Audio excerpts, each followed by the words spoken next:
a hamstring injury, I think it was, coming out of game 2. Wasn't happy with potentially the way things unfolded over there in New Zealand personally. He puts the green and gold back on again, and he'll be leading this team from the front. Yeah, Dylan Hennessy and Pete Norman, two of the senior players in the Australian contingent. I've got to say, being sort of late 30s, that the body just must be so conditioned to be playing against players who are 19, 20, young, agile, extremely fast, but they just must have the know-how to position themselves in a particular way, either to make the opposition throw the pass, or they just can't get around them. I mean, Dylan's only 37, 38 or something like that, and still one of the best players in the world. It's absolutely remarkable. Here he is having a discussion with Corey Russell. They're getting themselves set. Referee Tom Donohue. A young gun coming through the ranks, and when you're rocking haircuts like that, you know you're the business. He's a good young referee, and he'll do the job out here this morning. Like we said, beautiful conditions. Still a little bit of a nip in the air, but we're up to 20 degrees already. Slight breeze across the park. I'll tell you as well, Scott, one of the players to watch, he played in the 2024 World Cup for Lebanon. Makes his debut for Australia this tournament. Luke Mansour, number 2 for Australia on the wing. Had an amazing tournament at the World Cup in 2024, and he's earned his right to play for the best team in the world in Australia. So he hails from the Parramatta Eels. Wonderful touch football player, hell of a runner. Also quite a talented AFL player as well. So keep an eye out for number 2 from the Australian contingent, Luke Mansour. Yeah, 4 changes into the Australian lineup from what we saw last time they rolled out in the 2025 Trans-Tasman. Luke Mansour, that man you just mentioned. Luke Osborne, another Parramatta player, makes his way into the lineup. Played for the Australian Mixed Open team at the last championships, as did Riley Jones and Mitch Wilton as well. Donning the green and gold in the men's open here for the first time. Bit of a dramatic pause and delay. Everybody's ready to go out there at the moment. We finally get the hoot-up. And Dylan Hennessy, the skipper, has a little look over his shoulder to Corey Russell and said, "Where are you, my man? You're supposed to be with me right now." And they end up going a little short side play. They'll get things back underway. As Dylan gets it down. Looking through the hands. Russell, that is Dylan Hennessy, sends the final pass. And they recover pretty quickly in the end. Bailey Assay scores in the corner. Tell you what, Moffat also let a try go begging there too. He had a dummy, gave it to the winger straight away, but if he kept running himself, he would have put the ball down. But Hennessy making it look too easy, just to kick back off the left foot, putting Bailey Assay away in the corner. Early tries for Australia. Singapore now get their first touch of the footy. Derek Young sends it back in field. Terence Toe gets it down. Nice to play the ball. Trying to attack, just losing possession there. Repeat set. Singapore, rightfully so. They went, let's play this ball and get moving quickly. Referee Donohue on the sideline has a quick chat to on-field referee Matt Lavery. They come up with a correct decision. They did lose control of the football there into one of the Australian defenders. Not a bad set there from Singapore, making the way up from halfway to the Australians' try line. I don't mind the little rooster play that they played there, Scott. Really diving in deep into the line. It's good to see them put them Australians under a little bit of pressure. Jones, slick, Moffat through the hands to Malkenny. 2 touches of the footy. Come up with 2 tries there for Australia. It's pretty slick yet again. Yeah, Malkenny definitely knows his way across the try line. I think it was Sean Francis, Scott, in the 2024 World Cup. Played for Australia, scored something along the lines of 17 tries in a game. I mean, that's got to be some kind of a record. Yeah, no, I'm pretty sure that was the most amount of tries in an international game. And these Australian wingers racking a few up across the first couple of days of the competition. And Singapore again here from the restart. Sweeping around. Flat ball in at the line. Just tipped away. There was a little bit of space in between some Australian defenders. Just the execution of that final pass. Well, that's the money. A little bobble and a mistake here from Australia. There is a slight bit of dew on the field, and as soon as those balls get wet, man, it's like a bar of soap out there. But what I would love to see from Singapore is actually targeting the Australian links because, you know, Australia's one of the best defensive sides in the world.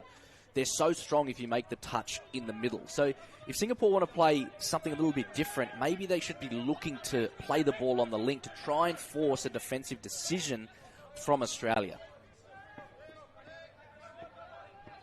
Back on the run again as Wilton gets him going forward.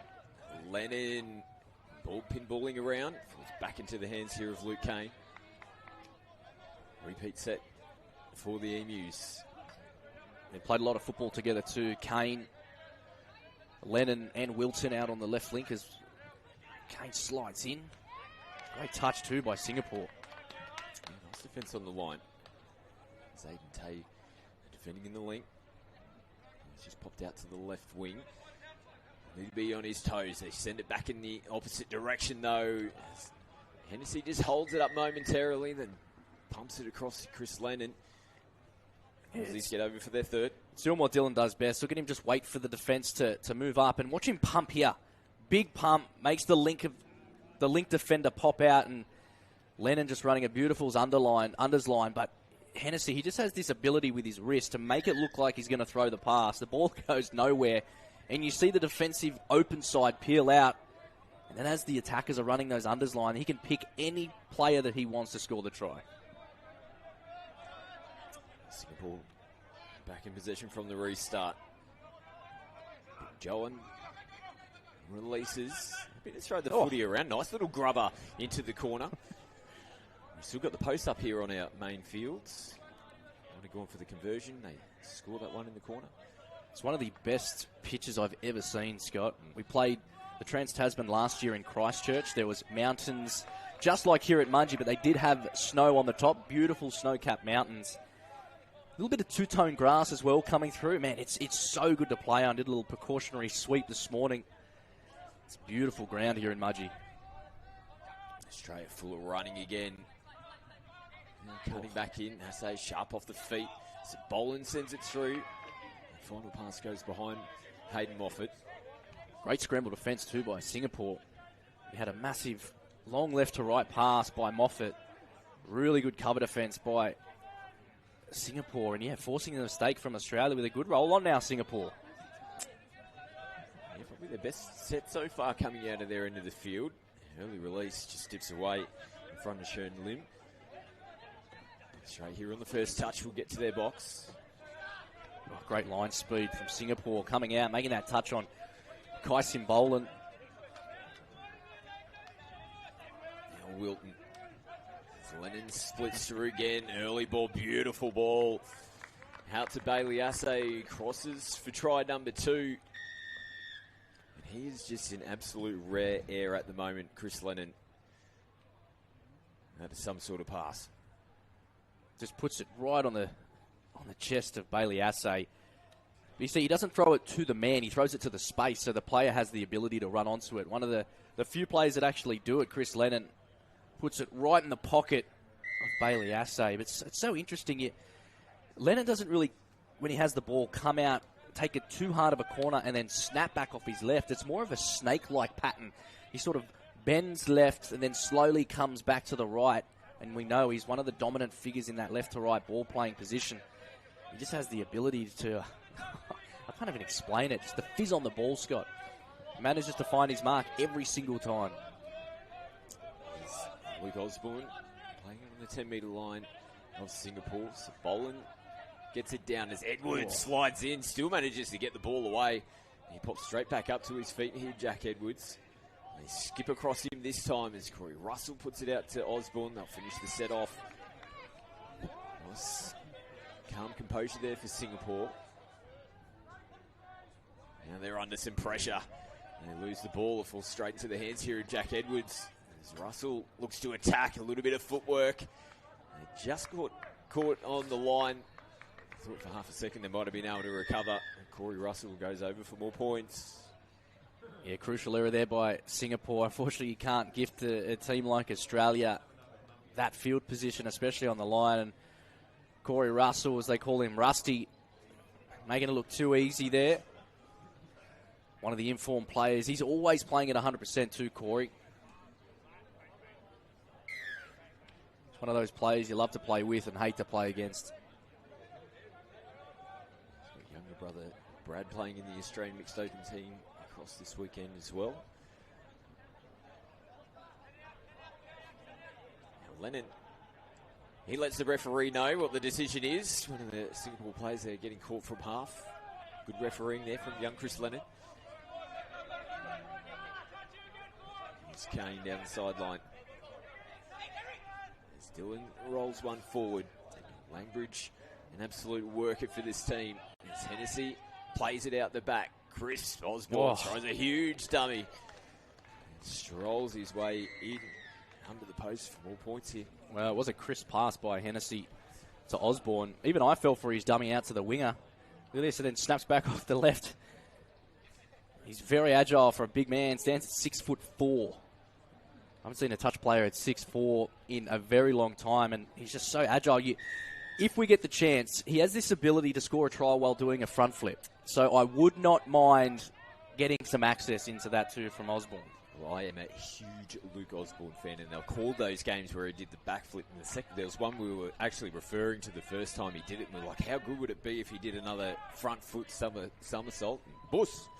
Out it came. He's an athlete, that's for sure. Another one that's earned his position here this weekend. Like we said, he's been in the Australian Mixed Open team over the last few campaigns. Let's see how the Aussies come out of there, and here's that man, Luke Osborne. Well-deserved breather. Just clinical when those changes come onto the field. There's Lennon. He's been busy early, picks up, gets him behind, and just rips it out to Mansour in the corner. And he's just put a toe over the line. Oh! I was just about to give him a rap to say he's done an amazing job to keep this in and get the ball down. Oh, yeah, a great call by the touchy as well. Right on the spot, too. Mansour, he's probably a bit nervous, too, to put his body on the line this early on. I mean, he's done like 3 collarbones as well from scoring tries in touch football. The big swan dive, legs kicked up, ball in the corner. He's obviously not very good at it if he's broken 3 collarbones. Just throwing the body on the line. Don't they love scoring good meat pies, the old wingers? Putting a little bit of extra sauce on it these days. Starting to see them following some of the NRL wingers and bending around corners. Mansour finds himself coming infield, but Riley Jones links up with Hayden Moffat. He's another young man that has earned his spot, Riley Jones. What a up-and-coming superstar this kid is. Yeah, he's been in the end goal for about 10 seconds on this occasion. I love seeing those players. They just continue to run around and don't panic. That's one of the key things you'll see at the top level is when the player does get into the in goal, they're not panicking with the football. Normally, when someone gets through, they just think, I have to get rid of the ball because that's the only way we're going to score. But you do have more time than you think you do. I've seen some great ones. People pick up from half, get into the in goal, run back into the field of play to get some more space back into the in goal, and then find a try on the other side of the field. Just getting a little bit clunky down this end. The ball, they're finding it might be a little bit slippery with a bit of dew. They've lost possession a couple of times. They complete their set of 6 this time around Singapore. Here's Jones again. Show and go on the first. Langbridge had to reach for it. He's back with Mansour. He'll feed it here from half to Luke Osborne. Now Edwards comes off his right foot, picks up good meters. St. Boland's slipping and sliding. Gets back to his feet and gets into half. Russell takes the contact there on the last touch of the set. Singapore down their sideline will make some changes. Nice offload. Just have to reach for it. Terence Toe. Now a little sneaky one down the short side. One of the passes has gone forward. I don't mind that at all from Singapore. That's sneaky. You can see him draw the Australian defence back into the middle of the field. He actually threw a no-look pass over his right shoulder. Unfortunately, it went forward, but I like the creativity and innovation from Singapore, throwing something different at the Australians. Osborne had to look over the shoulder and still getting changes onto the park. Just Lennon got on there to take the ball. Lennon and Wilton Milton didn't know which way to go then. Kane off the right foot. And they'll say touch. Ooh, great touch by Singapore. And as he feeds it to Lennon. They go to sleep on his feet. Mansour, nice. cash back over the top to Luke Kane. Try assist this time to Luke Mansour. You said it, Scott. You can't go to sleep against the Australians. A little crank back from Lennon off the left foot, dipping it into the arms of Mansour, who just casually, as you like, tips it back over to Luke Kane, a Dally M winner in the NRL Touch Premiership 2029, along with, well, there's two of them actually. Tamika Upton won the Dally M medalist in the NRL Touch Premiership, and Hayley Maddock.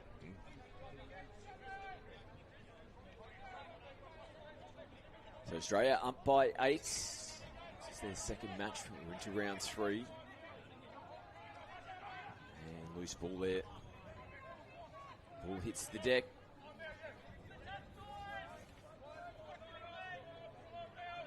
Hennessy, a little show and go. Kenny gets the Aussies going back infield. Takes another one going forward. Links back up with Hayden Moffat. Bowling to Russell. Last touch here for Australia. Back on the inside. That's 6 again too. Just got his hand to the ball. Field referee Matt Lavery just confirming with the sideline. And they get the call. It's kind of just a reaction from the Singapore defender. You just stick your arm out as soon as you see the ball. But now Russell and Sim Boland will go to work. Corey just bouncing around at the moment, looking for his options. And Dredge the penalty as well. Just got caught a little bit flat-footed. Have to continue to move forward off your try line. When you're defending within the 7-metre zone. Corey looks at his options again. Gets it down for Moffat this time around. Boland sharp. Comes off his left. Sends it out. Just held up a little bit. Nice little wrap-around play to Osborne, who didn't have much room to work with. He hasn't scored this try, has he? I think they're pointing to the spot. Oh, calling a touch. Oh. What a touch it is by Singapore. I thought Osborne was going to get aerial then, Scott. You could see him lining up for it. Just couldn't get his body in the right position. But, yeah, definitely close one there from Singapore. A beautiful little short ball. This time he gets the points. A lot easier than that last attempt.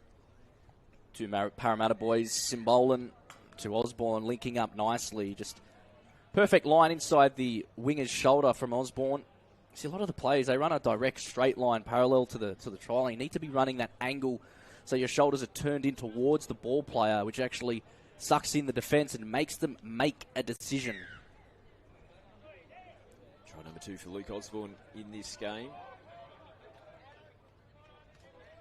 Wind down here in the first half. The Aussies up by 9. A mistake here from Singapore. Errors have just been cruelling them a little bit here in the first half. As Wilton gets it down, comes over for a breather. Luke Kane will do the same. Moffat kicks away, picks up the extra metres, gets the Aussies on the front foot here with Langbridge. Lennon in from half, goes to Riley Jones early, and Jones decides to hold it. Moffat's got his hands out saying, put the ball right here, young man. Not a bad set of 6-0 again from Australia. Can come up with points, but finish it off down the other end of the field. Good metres too from Singapore.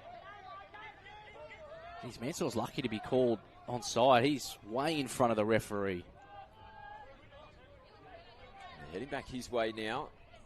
He'll make the touch to close it out.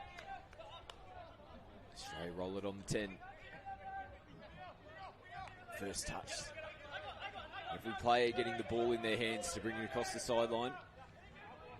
Some replacement players on. Boland, Edwards, and Russell back out onto the park. Here's Kai coming back in. He shows it back on the inside to Corey Russell. Goes back to Jack Edwards. Very good deceptive play, Kai Simbolan. He's really good with the footy. Watches his shapes back to the right but goes left. See him look. He's looking at Corey Russell, even shows the ball to him. And as a defender, you're sitting there going, yeah, he's actually going to give this. I mean, he's looking there. He has the ball facing that way. And Simbolan, he's one of the best, I reckon, personally, I reckon he's the best at the deception while playing with the footy, just with his eyes and with his ball positioning. And yeah, sets up Australia nicely to put the deficit to 10. 10-0, 2 minutes to play. Can they come up with something here, Singapore? Wang gets it down coming into the last. Oh, nice footwork there. Loopy ball over the top. Taken nicely as well. It was desperation defence from Malkenny coming in from his wing. The only thing stopping Singapore from getting their first try on the board. Love that from Singapore. Really attacking into Australia's defensive line. We'd love to see more of that from Singapore, to someone pinning the ears back, getting the ball down, and coming out of dummy half with vengeance. Australia turning it up another gear. Here is Langbridge gets it down. Moffat comes back to Jones, goes short ball, juggled, and planted from Luke Osborne. He gets a hat-trick here in the first half. Making it look too easy. Luke Osborne played rugby union Australian schoolboys as well. So he's donned the green and gold in a few sports, Luke Osborne. He likes to refer to himself as the dual international. He's absolute character of our game, Luke Osborne. So into the last 60 seconds. Penalty here, forward pass. The Aussies finish off the first half with ball in hand. Boland just has to hold it up and play it back on the mark. Russell comes back to Assay. Is he happy to take the touch? 20 seconds on the clock. Rutten plays it on the 7 coming into the last. They're stacked out here on the left-hand side. Lennon rips it, just went behind Mansour. He flicks it back on the inside. The final pass hits the deck. So be the last play here of the first half. A dominant performance from the Australians. 8 tries to 0 coming into the break. They're looking nice and sharp here on day 2. Yeah, strong final 60 seconds from Singapore as well, Scott. Holding the Australians out. They had good ball position, good field position with 6 touches to play. And Singapore, they held them out. Those last 20 seconds, I would have loved to have seen Singapore just pull out of the touch and not actually give Australia an attacking setup. But as we take a look at the highlights, you're right, it's 11 tries to 0, a dominant display of touch from the Australians. The Emus, some key standouts. Osborne crosses with a hat-trick in the first half. Hennessy, a few try assists, as well as Chris Lennon with that key left to right ball, putting it in the pocket of Assay, Mansour and Malkenny on numerous occasions. But it's a lovely morning here in Mudgee, Scott. Yeah, we'll take a quick break now. The Aussies looking the goods here in Singapore. Halftime score, Australia 11, Singapore 0.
1 minute, players and referees, 1 minute.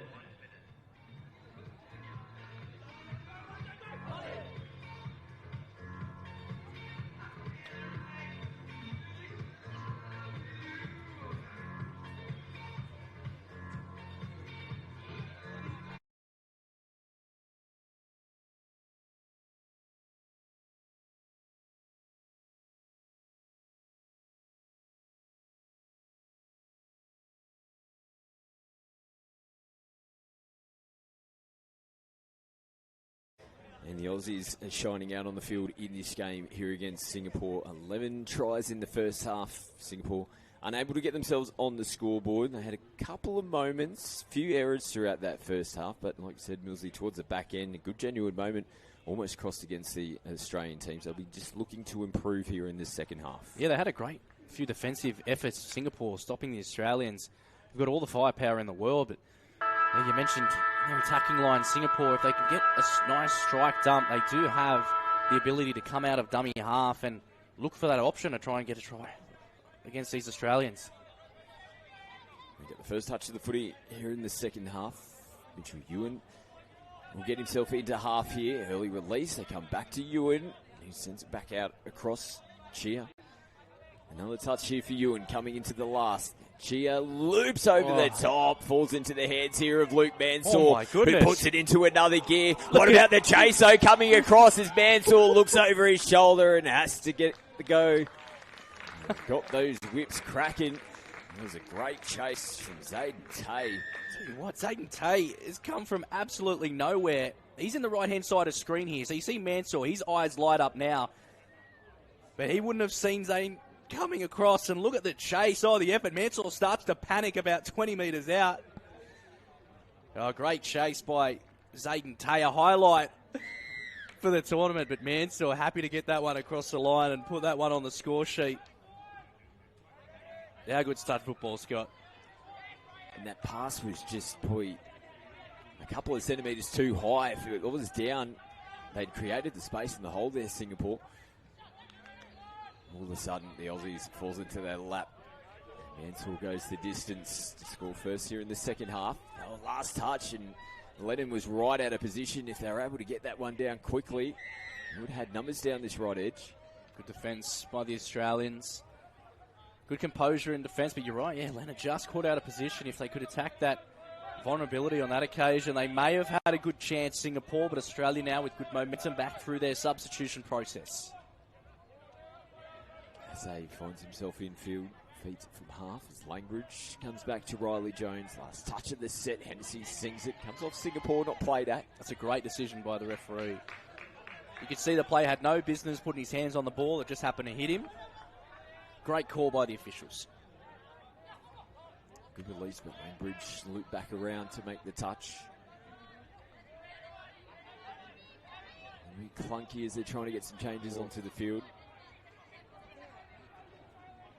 And they crab across field. Last touch. Been able to punch out of their own end at the moment. They go the big bomb. And they'll finish it off right in front of their box, but on the 10-metre line here for the Aussies. I'll tell you what though, Scott, that just gives you a good glimpse. That was a 30-metre pass that Singapore just ripped across the defensive line. If they can get into a position on their try line, it just shows they have the capacity to throw a pass like that. Samoan, now Hennessy. Moffat slings it across. Russell does a good job to turn and throw out to Bailey Asay, who finishes it off in the corner. He puts the marker back up as well. Sucking in the big ones, Bailey Asay. Australia getting their 13th. It was close. Terence Toe, look at him motoring across for Singapore. Unfortunately, Asay sliding into the end zone for Australia. It's kind of deceptive too when you're chasing across so hard like that and someone drops to the ground and starts sliding. You can't do anything really because they just disappear from your line of sight and they're on the ground. Hat-trick of tries in this one for Bailey Asay. 2 in the first half. It's another one here in the second half. Singapore, I'll say the touch was made first. Shunlin on screen. He'll play it Gets another touch. Lim plays it on the last. Little show and go. Takes a deflection there. Wilton. Players still retrieving here for Singapore. They've had the rub of the green when they've stuck the hand out, haven't they, the Aussies? It just seems to be falling back into their laps. Not much luck for Singapore here in this game. Langbridge comes back to Riley Jones. Jinx. They exchange passing through the middle here for the Emus. Now Hennessy zings one out to Luke Mansour. It's his second try here in the second half. See, what's interesting from Australia on that occasion, you saw the intercept from Wilton down the other end of the field. Now, I know Hennessy has the ability to throw that 40-metre pass on an absolute dime to Mansour, but what I'm more interested in is they actually pulled the play up on fifth and last, whereas against a team like New Zealand, Australia can't afford to do that. They had the momentum through touches 3 and 4. You need to be putting the ball down going forward on touch 5 against a team like New Zealand. Otherwise, if you pull it up, their entire defensive line has the ability to get set and recharge, but this goes to show that Australia can score from basically anything, especially with the likes of Hennessy with the ball in his hand. Yeah, you mentioned Australia v New Zealand. We take a step aside from the Asia-Pacific Open Touch Cup tomorrow, and we have 3 dedicated Trans-Tasman matches on Anzac Day. It's an absolute spectacle. It's going to be an awesome day of footy tomorrow afternoon. As Lennon rips, sharp there, Kenny. Great touch. Good defence, and there's a bit of support in the crowd here for Singapore, and they're trying to get behind them after that big defensive effort. Daniel Bake in the corner, just making the touch for Singapore. Try-saving touch as well.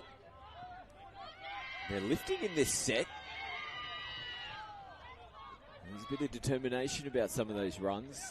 It's good to watch too, Scott. I don't know if you can hear through the FX mic, but Singapore have some good support behind them in this second half. The crowd are lifting for them. Here's Edwards. Now Jones on the back foot a little bit here, Singapore. Jones loops it out. Beautiful ball. Now Kenny crosses over for more points. Yeah, making it look too easy now, the Australians. They're in a flow state through Jones and Kenny. Kenny, another one in the Australian side that has scored plenty of tries for his country.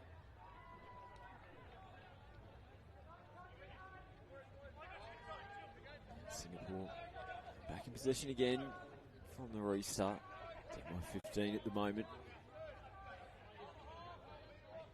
Just get one. Oh, wow. That could have been it. It almost looked like he'd gone in behind the defensive line. Might have been a chance just to dive and try and get that one across the stripe, but that was a genuine opportunity. Matthias Chia looking very sharp. I thought Chia nearly had 2 options there. He could have gone himself if he held onto the ball, but he was actually in behind Luke Osborne, and if that pass just found the fingers of the Singapore link, well, they were on the board. A little wraparound play, and the skipper's going to get one against his name as well in this game. He's had plenty of try assists throughout this contest. Yeah, he's always involved in everything, isn't he, Hennessy? Skipping the jump at the end. Great bump play by Simbolan and Hennessy. You can see Simbolan gets the ball, digs into the line, and just pops it off his hip to Hennessy. That's actually a key play from Dylan. You see him run that a lot. He picks up out of half, fakes to pump that massive long ball that he does, hits short, and actually wraps around the player while the defence is collapsing, creating an overlap. Let's keep an eye out for Hennessy on that occasion. Women's Open action coming up next. Philippines taking on Samoa. I saw the Samoan team yesterday. Young team, but very impressive. Philippines 1-1 on day 1. So interesting contest coming up next. Big day of action, a full day of action. We're going to be broadcasting the final game starting at 5:20 this afternoon. Like we said, tomorrow we've got Anzac Day ceremonies here before commencing, and we go straight into those Trans-Tasman matches, kicking off with the Mixed Open, Australia, New Zealand, and will be followed by the Women's Open. And the men's. It's a different format, isn't it? A different change this time around. Those games are going to be something else tomorrow because it's really all on the line straight away. They've got to win those games. Edwards flicking around. Kenny back on the inside. Jones gets clipped on the boot. And I don't think the contact has been made in the air. Nice honesty. And it's disappointing because he did such a great job. And it looked like he was in a position there, Shane Duggan, to make that touch. Just couldn't quite get there on Riley Jones. Yeah, I thought he was all over him. If we take a look at the replay, I thought Duggan came in and he was all over the back heels of Jones. I mean, just misses his leg. Great honesty, great sportsmanship from Singapore. I still think Riley Jones could have given that pass just on the outside. I mean, there was a imminent threat from Singapore just to make it a little bit easier for the Australians.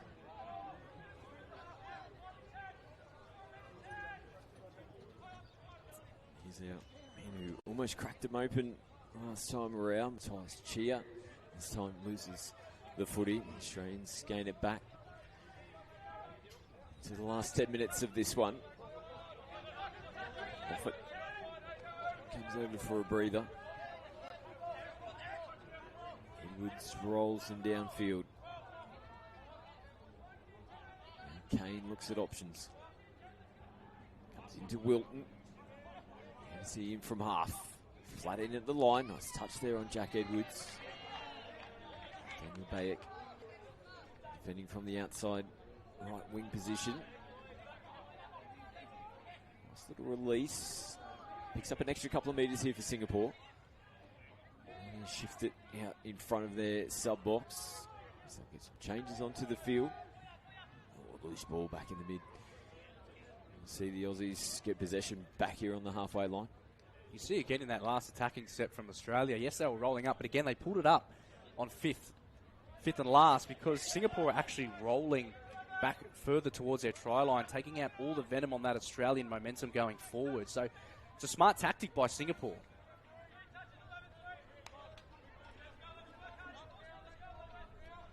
Daniel Langbridge.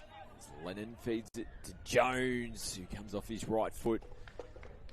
He goes back-to-back tries here, Riley Jones. One thing I've seen creep into the touch game is how fast players can actually hit the deck. I mean, look at Jones. He's upright and then cracks as he's falling towards the ground. Players are really starting to be able to hone in on that particular skill. As a defender, when you're standing there, someone's standing in front of you upright, and then all of a sudden they're at your ankles. You just can't follow them. More and more being able to do it. It's so good to see. Now Singapore lose it.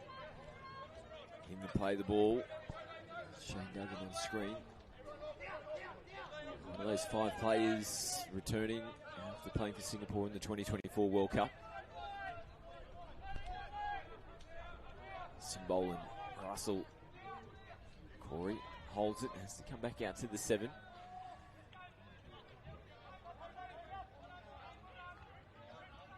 Russell jinking, comes back to Simbolin.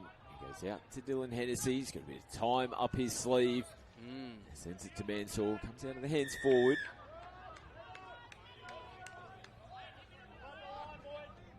Take a look at the replay here from Dylan. You know, it'd be really interesting, Scott. I haven't seen touch football community do this of yet, but get a one-on-one with Dylan Hennessy and a one-on-one with Chris Lennon and get them to walk us through how they can actually pass the ball that good. Because they both have 2 different techniques. Dylan Hennessy passes from the elbow. You see, he lifts his elbow up really high and then flicks the wrist, where Lennon more so comes from the hip and then rips it across. But I'd love to just talk with them one-on-one and give some of the youth coming through our systems access to elite level players on how they actually pass the ball so well. 2 of the absolute best in that area of the game as Mansour has to reach for this one. Goes back to Osborne. Kane gets it down. Osborne was looking to come back infield. A little bit clunky there from the Aussies on the back end. Great defence from Singapore. The Australians throwing 1,000 passes in one touch, and Singapore reading it perfectly. Good scramble defence there. Shows the competitive nature of the Australians. They're up by 18 and were pleading with the referees to get a repeat set there. They thought it came off the hands of one of the Singapore players. They end up getting the footy back in pretty good field position though. It's Osborne. Patrick in the first half, hasn't got any more meat pies here in the second. Jones back out there. Seems like he's having a bit more of a prominent role here in the second half. A lot of game time here for Riley Jones. Feeds it. And another try to Jack Edwards. Yeah, those four have played a lot of touch together. You've got Langbridge to Lennon and to Jones into the hands of Edwards. Won multiple championships here in Australia. Those four players together. It's so good when you've obviously played a lot of footy together, Scott. You can just read what each other has the ability to do. And the Australian contingent, they spend so much time at these camps in preparation for these tournaments. By the end, you can pretty much tell what your player, or what someone in your team is going to do next. Yeah, combinations so important at the top level. And some nice pockets, like I said. Who's from the Hunter Western Hornets. Got a good collection of players from Parramatta. Oh, ball just coming out of the fingertips.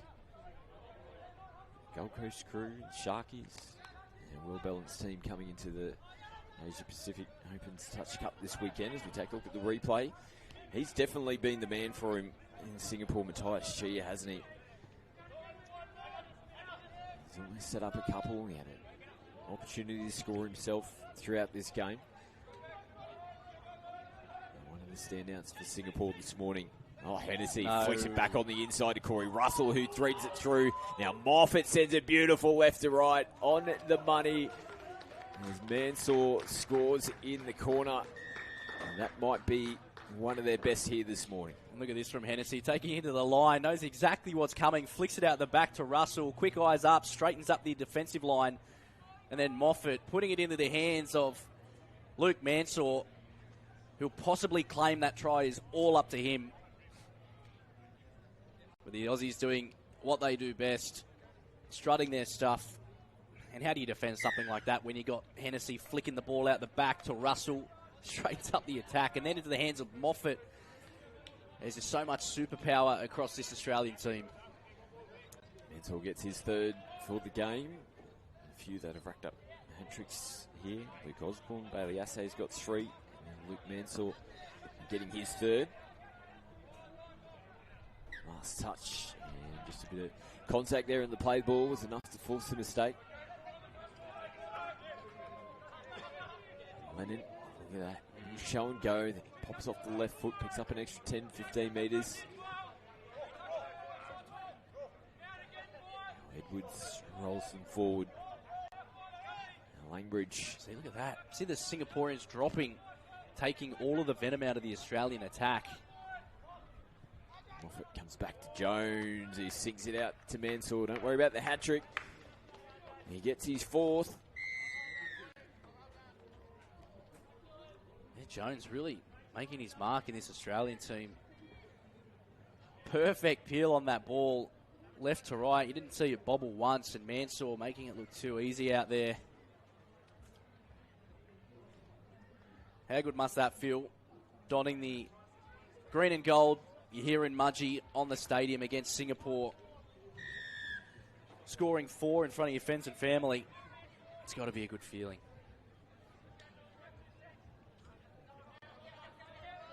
Sorry, correction on our next upcoming games. We stick with Men's Open. It'll be Sri Lanka taking on the Cook Islands.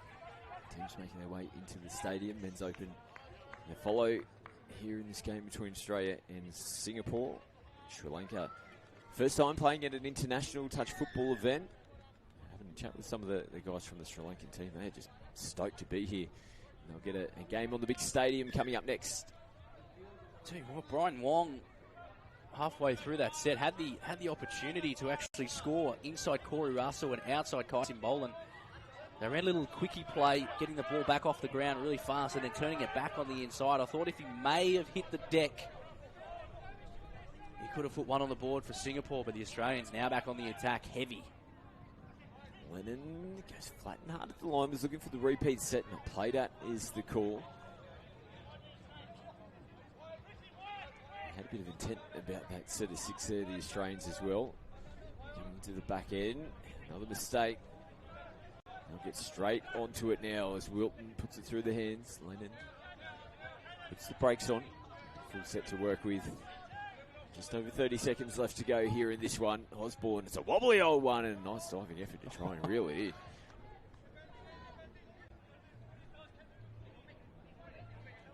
They could look to Lennon here in the left link, number 7. He has that deadly left to right ball, but it's Wilton now in the middle. For the penalty, Singapore not committing at the moment. Be careful. Last touch. Oh, a little wobbly one. Falls into the hands here of Singapore. We might see a penalty given first, though. So watch this, ladies and gentlemen. Australia going to throw the ball around. I assume Chris Lennon's going to have something to say about it on his left foot. Never die wondering. Chris Lennon almost sneaks in between. Oh, no one makes the touch.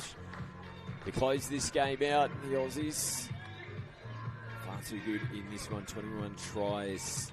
They're in their second game of the competition so far. It's just another super impressive performance. Yeah, Australia too dominant, but a good experience it was from Singapore. And how about this? This is the highlight of the game. Zayden Tay nearly chasing down Luke Mansour. He saw him coming 20 metres out and had to turn on the afterburners. And Hennessy as well doing what he does best. Linked up with Mansour a few times in this fixture. Hennessy looking really strong out of that right to left pass, and Lennon off the left angle.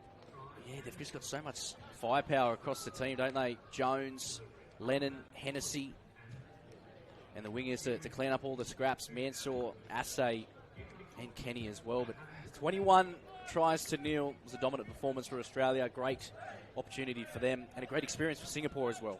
As mentioned, we stick with the Men's Open. We have Sri Lanka taking on the Cook Islands. Quick break from here in Mudgee, and we'll be back with more action from the Asia Pacific Open's Touch Cup.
30 seconds. Players and referees, please take the field.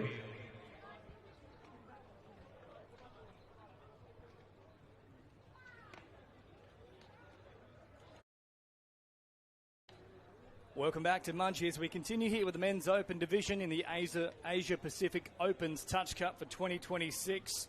Sri Lanka up against the Cook Islands, top of their group so far. Big victories over Singapore, 18-4 and 22-0 over Chinese Taipei for Sri Lanka.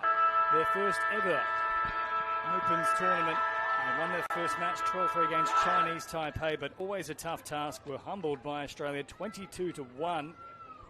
It's a big good test for them, though, coming up against arguably the number 4 team in the world, Mitch Walkerton. Good morning, James, and good morning, viewers. Yeah, look, it's fantastic that Sri Lanka is playing international touch. I spoke to the coaching staff yesterday, and a lot of them are Sydney-based. They have been training for quite a while. It'll be fantastic to see how they go against a very good side like the Cook Islands. Players coming up from Melbourne as well as Josh Rosero will get us underway. It's a player we are very familiar with. King of Origins to his name, now representing his heritage. A little bobble there from Sri Lanka, seen by the referee, so the first raid, not a successful one. Cook Islands now with a chance to work it away from their own line. Yeah, they do. I'm sure they'll improve that as the game goes on. That's a very strong drive there from Max Masters. It's a good meterage here from the Cookies, of course. Without both Tylen Berryman and Tomoko Berryman-Duff, who are the two danger men over in Nottingham. But that's a lovely raid on this right-hand side, twisting and turning, finding a way to the line. They'll put it across, and the first try is on the board for the Cookies. Yeah, it's a very nice start there. Very, very strong coming out of the box. I think it was Tetevano who picks up and scoops. Yeah, it does. The winger was just a little bit too far in, but a really good set of feet there. And we've got 1-0. So first attempt, first try for the Cook Islands. Work to be done here for Sri Lanka. Hapugale works it forward and now sends it out here for Ekanayaka. Ekanayaka bouncing around on this 7-metre mark. Waiting for it now. Gets it back once again. Sharp release. Ekanayaka still threatening. A couple of side steps, but in the end, quite easily seen off there by the Cook Islands team. And there will be the turnover there, so not square and then also forward. Take your pick of indiscretions. Yeah, you could take your pick there. A little bit better. They're taking a little while to warm into the game here, Sri Lanka. I can see the coaching staff is having a lot to say with the players down there. And I know that they'll come out and they'll continue to get better there, James. Yeah, of course, coached by Jason Scarnival. Now Cook Islands up towards the 7. Last one brought up. They'll go away from Reed. Space on that right-hand edge once again. They're tearing them to shreds on that wing. Back-to-back tries and in almost identical fashion, albeit with the long ball this time. Yeah, it was. A lot of teams now use this play. It used to be the Cindy play, but you dish the ball back inside. You can see that dish the ball back inside there from Max. Max Masters picks up a lovely step and a beautiful left to right. Really nicely constructed try. So Jacob Tower collects the try for Cook Islands. 2-0 early on in the contest. 3 minutes gone. Long floating pass for Sri Lanka. Not picked off, though. Cook Islands come away with it. And for a moment there, I thought that Day was going to back himself, but he wanted not a bar of that long-range effort. No, he didn't. But if Rosario would have hit the link, it was a try. He went long and backed the winger to come in, but unfortunately he didn't. So that's a missed opportunity. Look at the way Cook Islands are now just rolling upfield as well. They'll get another look at the line here. They turn it back towards the middle. Far too sharp, too quick for that matter. And it is going to be Brody Tetevano who gets across the line. An excellent bit of play, who then finds Matayo, and he'll get the final points here. So have a look at this again. Tetevano working in tandem. Matayo will come away with points. So Cook Islands looking really strong here. 3 tries to nil. We've only had 4 minutes of play. Yeah, I think you summed it up there, James. They were just too fast for them. Sri Lanka never got the chance to get set on the line.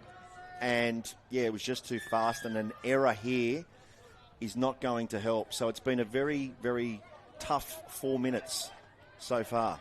You've got to focus on those little 1%ers, make sure the completions are high. You're not gifting free opportunities to the Cook Islands side. Red hot team here, of course. They've so far scored 40 tries, conceded just the 4. Sri Lanka are 1-1 in terms of that win-loss ratio. Now Tedavano drops it down just outside the 7, gets it back once again, threatens to go long, will take it himself. Kobe Tedavano, a big dummy and dive, comes up trumps, and that is now 4 tries to 0. Yeah, that's a little bit too easy. It is coming back to the errors, I guess, that Sri Lanka are making, and then the Cook Islands are just driving too fast. Weren't able to get off the line, weren't able to recover. Tedavano's been very good to start this game. Such an athletic outfit as well. It's going to be tough to stop once they get that roll on. As now forward they go through Wirasekera, and then for Sheriff, turns it back towards the middle. Sheriff out of acting half. Wirasekera running it offside markers. Well, at least one of them was, but the saving middle did exactly that. Look, it was a great saving middle there to make the touch, but it's the most enterprising play that they've had.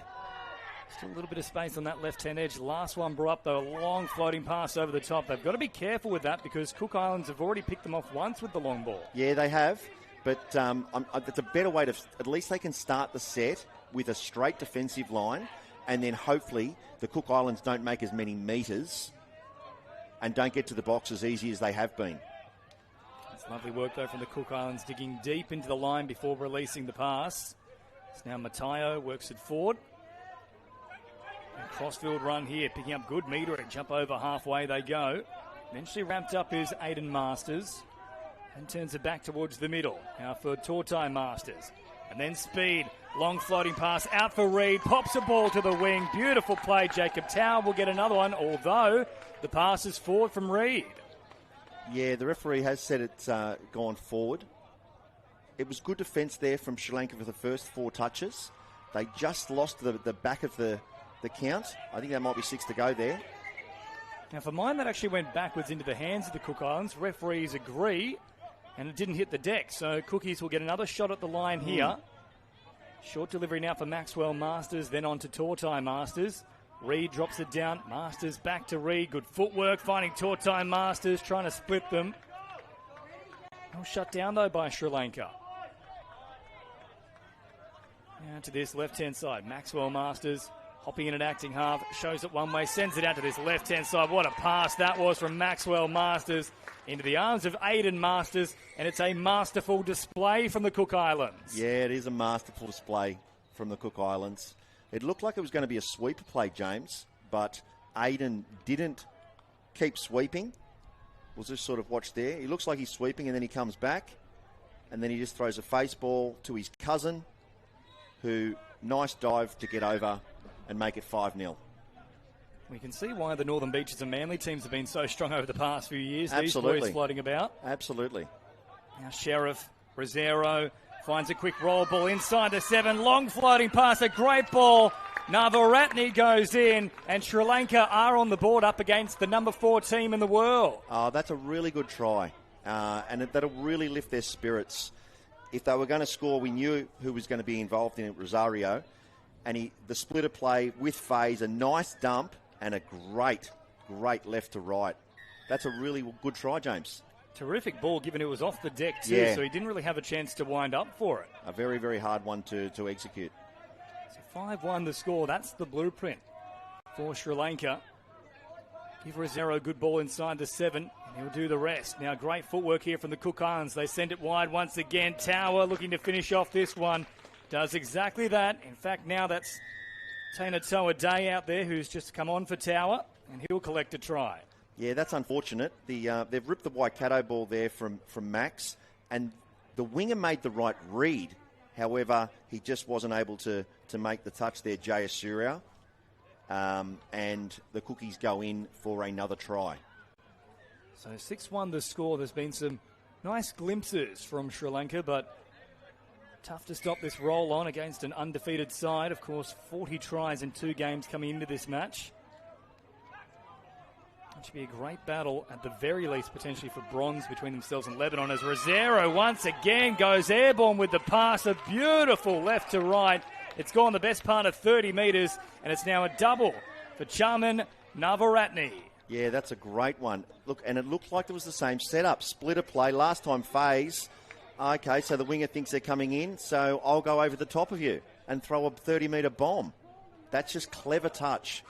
Really, really good try. Geez, he put everything into that one there. Rosero. He's been around for a long time, and he's now, I believe, mid to potentially late 30s. Origin representative. He's won series and certainly leading this team here today. Co-captain alongside Inchan Sheriff. It's now Graham. Stays alive through the middle. And hops in at acting half. Graham wrapping around once again. Good touch. Great touch, in fact, there from Tevasilan. About 7 metres away. Graham once again. Back into the arms of Brody Tedavano. Drops it down. Last one brought up. They'll cut out Graham. Floating sinker pass over the top is a speculator. Right into the arms of Kobe Tedavano it goes. That's the best try of the lot so far. Yeah, it is. And the defence made some really, really good reads. And it's really unfortunate because it's so hard to defend the sinker. They think they're going long, and he floats. He gets over the top of the link and then drops under the poor winger, Hapugale, who just can't make it in time. So terrific work there from Shannon Tamuri, who was talked about as one of the players to watch from 7th touch. And certainly that has come to fruition. Lovely floating sinker pass into the path of Tedavano. So 7-2 the score now. Both tries have come off the back for Sri Lanka from Rosero. Picks it up on the 7. Gets it once again. He was threatening to bomb Wong once more. This time, Cook Islands were waiting for it though. Yeah, good defence. They were looking for a quarterback there. Weren't able to get it. They really need to try and get a stop here and not let them get over halfway in 3. They'll do exactly that. So good pressure from Sri Lanka. Forces the turnover. Now get a look at the line here. If they can get another try on the board, that'll really build the confidence. It will. They'll lift their tails and a lot more confidence going into the second half. Rosero once again. Fast footwork got away from them. Now Reid was up very quickly. Wouldn't be surprised if he's called for offside. Still play on is the call for now, and there is the penalty. See there, Reid being identified by the referee. He was out very, very quickly. Rosero in an acting half. Little wraparound play for mine. Was never back on side, Maxwell Masters. That could have been another playthrough. I agree with you entirely. I don't think he did get both feet back, but Sanderson was closer than us. Scarnival playing it. Turning it back toward the middle here for Inchan Sheriff, and then Rosero once more finds a lovely pass out wide. For mine, the touch is made on this occasion, so not third time the charm here for Navaratne. But a great touch made nonetheless from the Cook Islands. Here it is again on the replay. Oh, it's a fantastic touch. It was a really another fantastic left to right from Rosario. Big right foot step, and then Reid hopping in and acting half becomes an option once again. Impossible to miss with those flowing locks. Jeez, I'll tell you what. He'd have the best hair in touch, wouldn't he? I was going to say the best touch, or sorry, the best hair in any kind of code. Yeah, it's great. Now drawing pass here from Cook Islands. They're building nicely in this set. Quick roll ball. Last one brought up. Now the fancy footwork comes out. Oh, dancing around one defender. Still alive here, and then finding a pass. Jeez, that was so good from Shannon Tamuri. Just made them look silly in the end. Bounced around a couple of defenders. Links up with Jaden Graham, and it's now 8-2. Yeah, it does. Left, right, dummy. And then finds the free man in the in-goal. And Jaden Graham gets himself a try. So 8-2 the score. About 6.5 remaining in this first half. Sri Lanka really outside of Rosero haven't had a great deal of joy when attacking this line. Need to find someone that can complement his work. And there's a big dummy coming out on that occasion from Austin Sheriff. He does look a likely customer. Sheriff will turn it one way and then send it out to this right-hand side looking for Navaratne, but that one hits the deck. So last set they were able to get a stop with some press. Good use of the ball here from the Cookies. Sri Lanka went for the intercept, didn't quite come off though. So up towards halfway now, over that mark go the Cook Islands. Geez, their driving sets have just been so dominant. Absolutely. In this part of the field too. This is where they've really caused a lot of problems, James. Last one brought up once again. Oh, Masters on the little wraparound play into the arms of Sri Lanka. I didn't see a touch there from the Cook Islands. They're going to say ultimately that pass was misguided as opposed to the legitimate intercept, so to speak. That's why we've got the turnover. Yeah, the referee must have thought that someone from the Cookies did touch the ball before the player from Sri Lanka happened to touch the ball. So, yeah, that was a close one. That was a heavy touch there, James.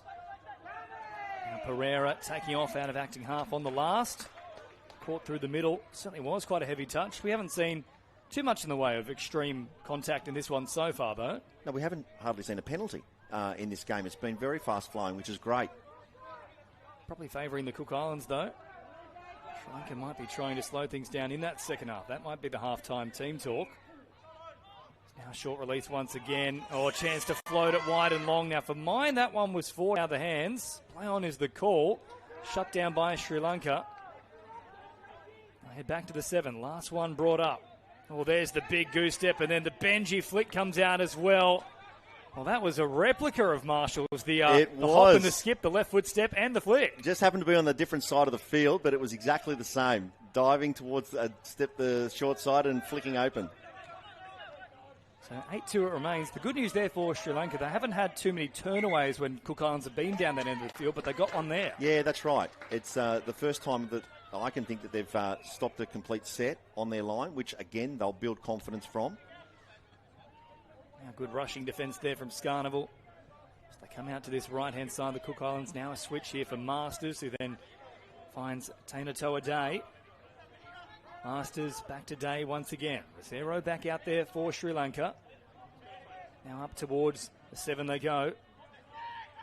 Matayo back through the middle. Matayo trying to split them. Great touch made in the end, though, from Sri Lanka. Fantastic. And who else? Rosario flick. Great touch. So last one brought up here for the Cook Islands. Matayo takes off once again. Draw and pass. Oh, that's lovely from the Cook Islands. Silky skills. They'll come away with the points. Oh, in fact, no, they won't. So another one denied here from the Cook Islands. Oh, that was fortuitous. There's a bit of going on and hand pointing in the Sri Lankan team there. They didn't move up as a line, which I think that's what they're talking about, the boys. They just need to try and all get on the same page. With that said, though, back-to-back sets turning them away. Yeah, that's right. Again, keep doing it, and they'll keep getting more confidence. Now good meters here for Sri Lanka. Up into enemy territory. Fast return into the arms of Ekanayaka. And now plenty of numbers on this right-hand side. That was played out from the Cook Islands. That's great structure from Sri Lanka. Yeah, it was. Aiden Masters just couldn't help himself. It was the 5th touch, and he just reaches out. Says to his team, sorry, boys, we've got to defend another set on our line. Well, this is where you want Rosero back into the fold. Now, he's up and about in the box at the moment. I'd even burn a play just to get him on there. Yeah, I would have as well. With only 2 minutes to go, but anywho. Now, Sheriff finding a link here with Ekanayaka. Back to Sheriff, and then just took his eyes off the ball. Masters was coming for him. That's a real wasted opportunity from Sri Lanka. Yeah, that's a sort of a fatigue, tired error. Now, meters here for Aiden Masters. Open pasture for that matter. Sends it back to this right-hand side. I'll try and get the fresh troops on. Reed arrives and will now take it forward. It's a good touch made, though, from Sri Lanka. Up over halfway now. Good carry. Once they get this roll on going, very tough to stop this Cook Islands team. Maxwell Masters drops it down. Gets it back around the 7. Masters scoops. Space on the right-hand side. Thwarted, though, by Devasilan. Yeah, he did well. If he didn't come in and stop that, I think that would have been a 3-on-2 there, James. So that's now the last 3 sets. Down on their 7 they've denied. Masters, though, might have something to say about it. The collapse, the pass, it was spectacular to watch. Into the path of Tortai Masters, and once again it's that combination, Masters to Masters. Yeah, the cousins, different cousins this time, but yeah, it's another try. The splitter play, looks like Max is going to dive and then does a really nice little pop there to Tuatai. Unfortunately, the Sri Lankan player was in the right area, just wasn't able to execute the touch and shut that one down. So they'll restart things here with Rosero. Referee says he didn't use his foot, I believe. Of all the players to ping for it, I don't think Josh in his entire career would have had that happen to him. There we go. That one was very obvious. Wasn't it what? It was like, I did do it, ref. Let me do it again for you. Well, can they get something on the board here right at the end of this first half? They certainly can't. That was an awkward turnover. 30 seconds remaining now in this particular half. At 9-2, Cook Islands have been dominant, but I think Sri Lanka would take a few positives from this. Yeah, absolutely they will. It's sort of, once the Cook Islands get over halfway, they're just getting down to the 7-2 easy, and it's the flow and the momentum.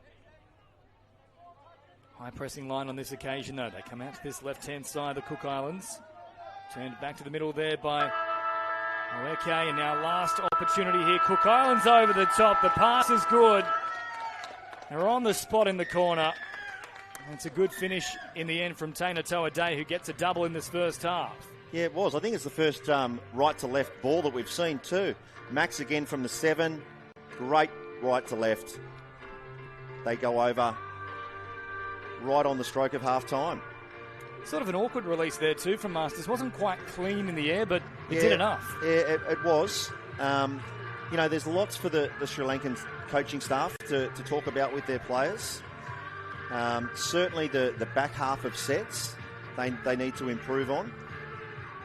And just a little bit more polish on the line. Their rucking has been solid. Whereas the Cook Islands, they've looked very dangerous. They have got out of their half well. They use the ball well, James, and they've had great flow into the line to score their 9 tries. Certainly have. They're in control at the break here. We'll take a quick break ourselves and pick up all the second half action in just a moment.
One minute, players and referees. 1 minute.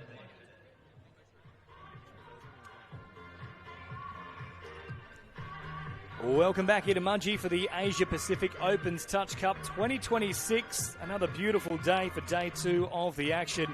Perfect conditions for touch footy. Cook Islands and Sri Lanka. In a great battle here. There's been some positive signs for the Sri Lankans. However, with that said, Cook Islands just so much momentum once they get rolling. They're tough to stop. They have capitalised time and time again, 9-2 at the break, Mitch. Yes, you're right.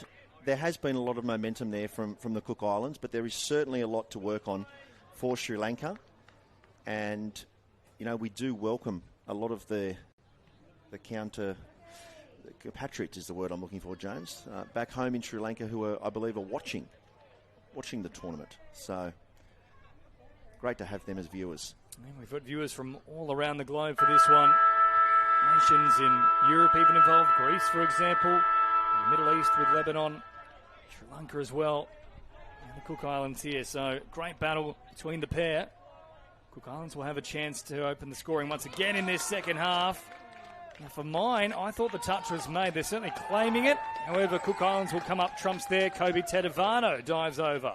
Yeah, geez, he came from a long way back on that splitter play. As you mentioned, the Sri Lankan player got very close to making the touch. They do this really well where they make the defenders dive from a long way out. That's a great dive. The referee was in better position than us, deemed to get the ball down. So 10-2 the score now. Sri Lanka with Scarnival working it forward. On the 7, watch out for Rosero once again, or Rosero, little double pump, loves it right up along the line. Probably a little bit unlucky there, Rosero. Yeah, I think he was. I think he was sort of saying that the defender who made the touch, albeit so close to the line, only had 1 foot on the line. So, yeah, unlucky there. I think he had a case as well. Rosero just shutting down the middle there, forcing Cook Islands to stay on that left-hand edge initially, but now they start to wind up, and once again they're looking dangerous. Little pop pass late in the piece. Very well done from Scarnival, though, who stuck with his man, tracked him back towards the middle and made the touch. Yeah, it was. It was really good defence from both middles. Now Rosero shuffling it out to this left-hand side. Scarnival once again with a good carry. His driving has been excellent. Yeah, it has. They've got to the box in 3 here, so with a little bit of momentum they should get a strike dump. Here's a good roll once more. They'll look for it through the centre here. Not quite the strike dump they were after. As a result, there's a big old wobbly pass over the top. Nobody wanted to borrow that. That was like trying to catch a bird and bomb. I think he was sort of stuck in 2 minds whether he just throws it out so that the defensive line could get set or actually does try to pass. Oh, big dummy. Now away they go here with Shannon Tamuri. Nearly through them all. Oh, that could have sold ice to an Eskimo, that one. A massive dummy.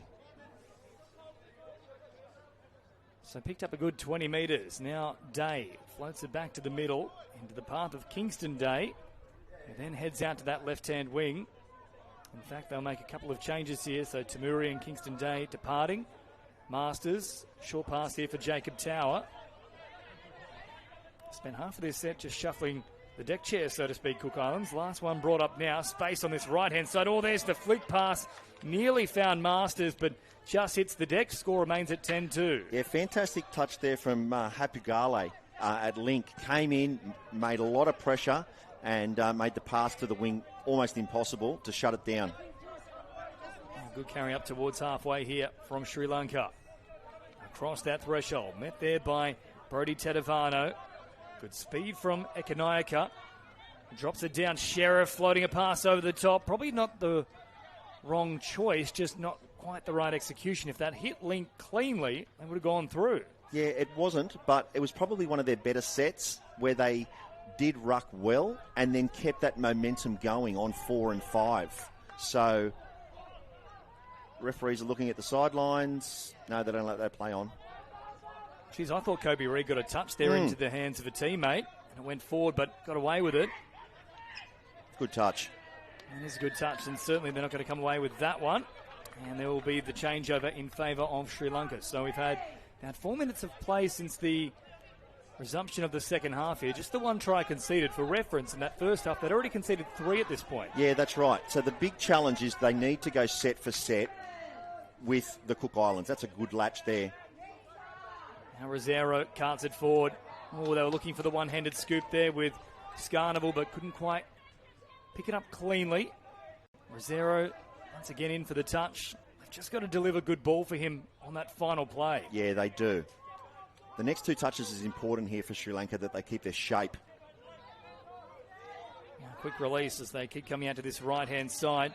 Touch made there, but once again at speed. Floating a pass. Intercepted, though, from Sri Lanka. Do they have the wheels? No, very quick recovery from the Cook Islands, but well read in defence. Fantastic defence. They saw that the Cindy was coming. They stacked their left side defence. Oh, no, I think he stepped out. He has, unfortunately, there for, I believe it was Navaratne, but there it is again. Great read, the intercept picked off there from Devon Sealer. So up towards halfway now they go. Cook Islands on the attack once again. It was building nicely too, Mitch. Only played 2 into enemy territory. Yeah, it was. Be good for them to try and get a stop here. Shannon Tamuri once again looking dangerous. Oh, Tamuri took them on. Great touch made though. In the end it was Kelvin Pereira who got there right on the line. That's a great touch, James. They made the dump just outside the 7, which enabled Pereira to stay on side. So last one brought up now. Masters with a hop and a skip. Opens up the space out on this left-hand side. Looking for the little tip on. A tough one to deal with, though, down by the knees. And that is the turnover. So really good signs in this second half here from Sri Lanka. Fantastic signs. Fantastic signs. They really need to try and make sure they're clean here with their set, though. Currently 1-0 down in the second half. If they could win this second half, I'll view it as a massive victory overall. As Pereira drives it forward. Up towards halfway, then into the path of Sheriff. And this will certainly help the situation. Another penalty here, offside against the Cook Islands. Yeah, absolutely. Starting in their own, starting on halfway now, so they're going to ruck forward. They certainly will get a crack at within the 7-metre line here. Now, Wirasakara working with Sheriff. Sheriff once again through the middle of the field. Drops it down. Sheriff. Little dummy, and then darting from range. Did a great job to hold on to the ball. He did a fantastic job because he ended up about 30 centimetres short. A little switch play here once again. Sheriff then taking off, has numbers in support. Lovely work from Sheriff, who's a law unto himself with that play. Pops a pass into the open path. And Sri Lanka, they have a third. Terrifically done. Yeah, Sheriff, fantastic. Sweeper play, picked up, went back short side. Link bites in potentially when he shouldn't have, but that's a really good try to Ekanane. So they've got their third on the board. But it comes back to good rucking, good solid defence, much better second half from Sri Lanka. So 1-1 since the resumption of play. Whatever was said by Jason Scarnival and co at the halftime break has certainly resonated. However, Cook Islands now with a pick up of the tempo. Maxwell Masters diving at the line, comes up trumps, and there's another one on the board here for the Cookies. That's like watching the Manly Men's Opens kickoff move for the last 3 years, where Max starts at left link, he gets the splitter play, he squares up the middle, and then kicks off his right and dives.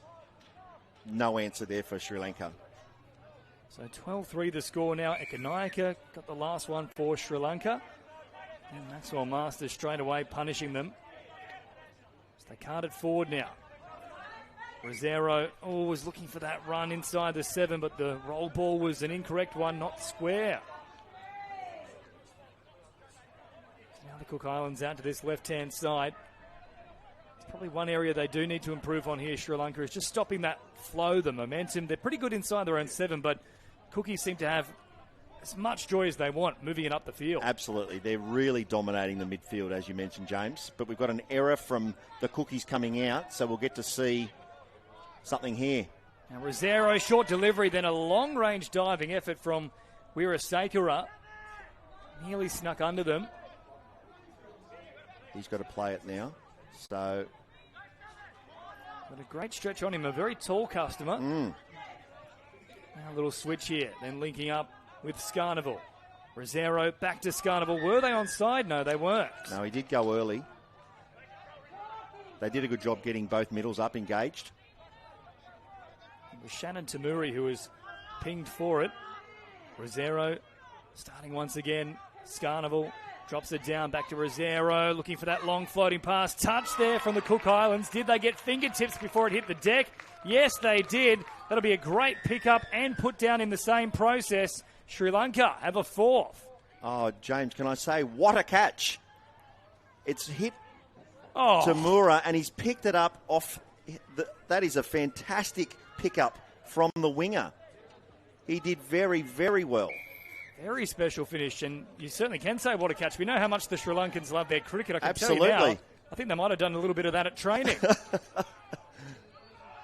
So 12-4 the score. Masters set upon very quickly. The man that got it was Samarakun, out there out wide. Now he stops a try as well. Fantastic read. Fantastic read. So 12-4 the score. Maxwell Masters taking off once again. Oh, the flick pass comes out. Well watched, though, from Sri Lanka. No bite. Didn't chase. Max wanted a late switch there, but there was no bite from the defender. Well, it took a bit of time to get settled in this match, Sri Lanka, but since the resumption of play here in the second half, they've been very good. Absolutely they have. Good pressure here from the Cook Islands. They need to Very keep running, flat not pass. Burnt 3 or 4 players just trying to get themselves straightened up once again.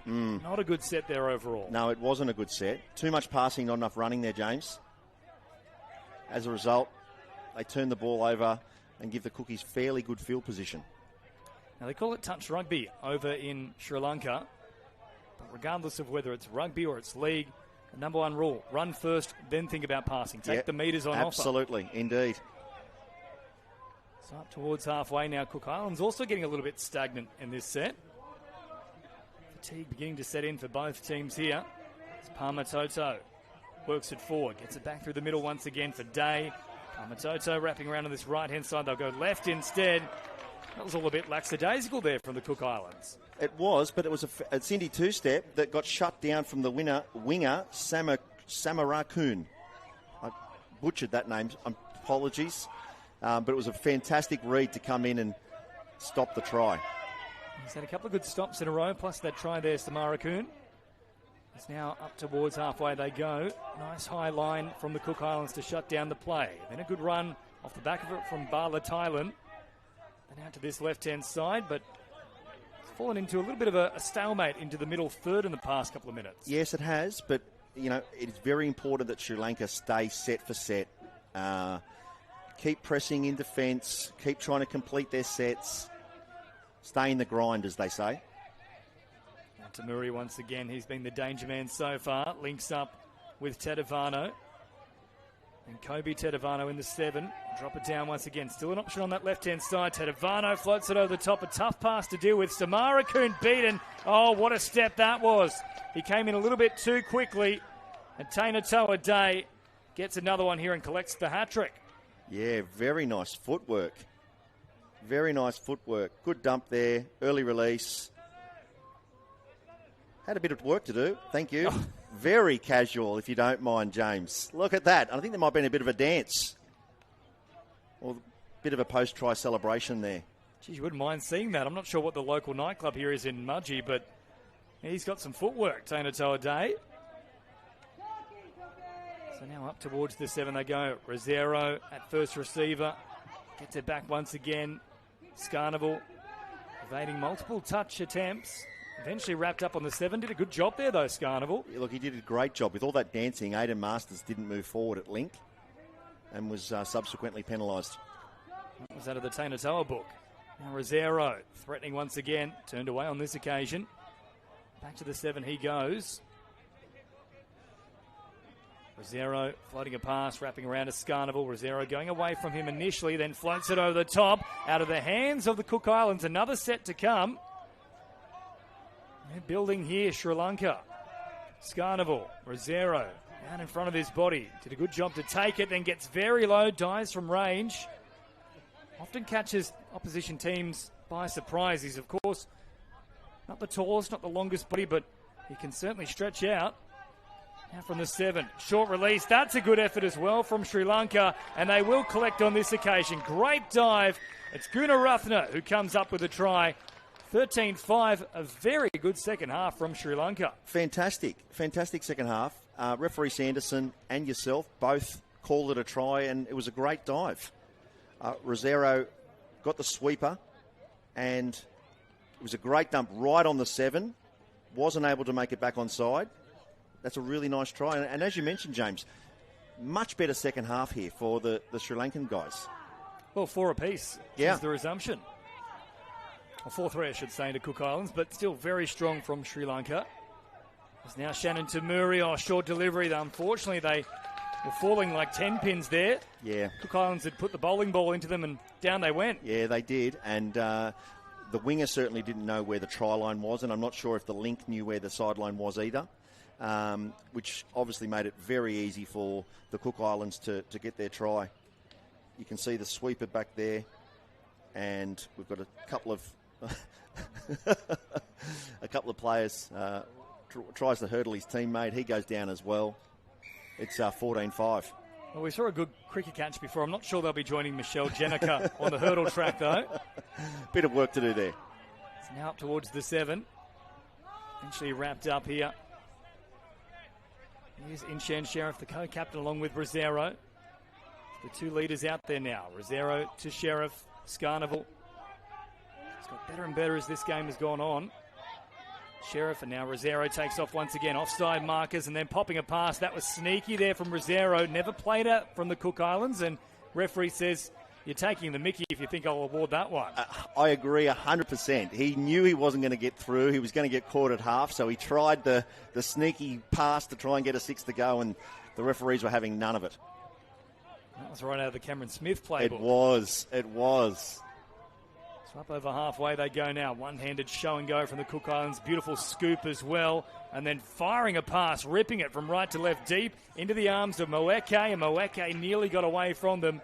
Well shut down again, though. The scramble's been excellent, Sri Lanka. It was. They tried the passive out the back, but Diva Sealand, he wasn't buying any of it. Went man on, and really good defence. Scarnival up towards the halfway mark. Rosero once again. A great jinking run. Picks up about 15 metres. Good charge then from Hapagale. Pereira ushering players back underneath. Oh, they just didn't get the scoop right, though, unfortunately, there. Wirasekera coming through and couldn't get it cleanly. No, they didn't. But as you said, James, really good flow out of the box. They were good on touches 2 and 3, and then, made that momentum and at least had the strike dump. So they'll keep working on that as the tournament goes on. So just over 3 minutes remaining. Lovely catch and pass here from the Cook Islands. Reid hops in at acting half. Plenty of numbers on that left-hand edge. Reid fires long. A beautiful pass to Taina Toa Day, who is having a field day out there. This time no celebration, but geez, I'll tell you what, it might be Kobe Reid that needs to off the back of that pass. Yeah, look at this. Picks up from half. Sees that the winger's in a little bit too far. And Tanatoa Day, he's had a field day. Is that his 4th, James? I believe it is. So 15-5 the score now. The Day boys have been racking up the tries in this one. It's worth pointing out, of course, 18-4 for the Cook Islands over Singapore, 22-0 over Chinese Taipei. So Sri Lanka have definitely put up more of a fight. They've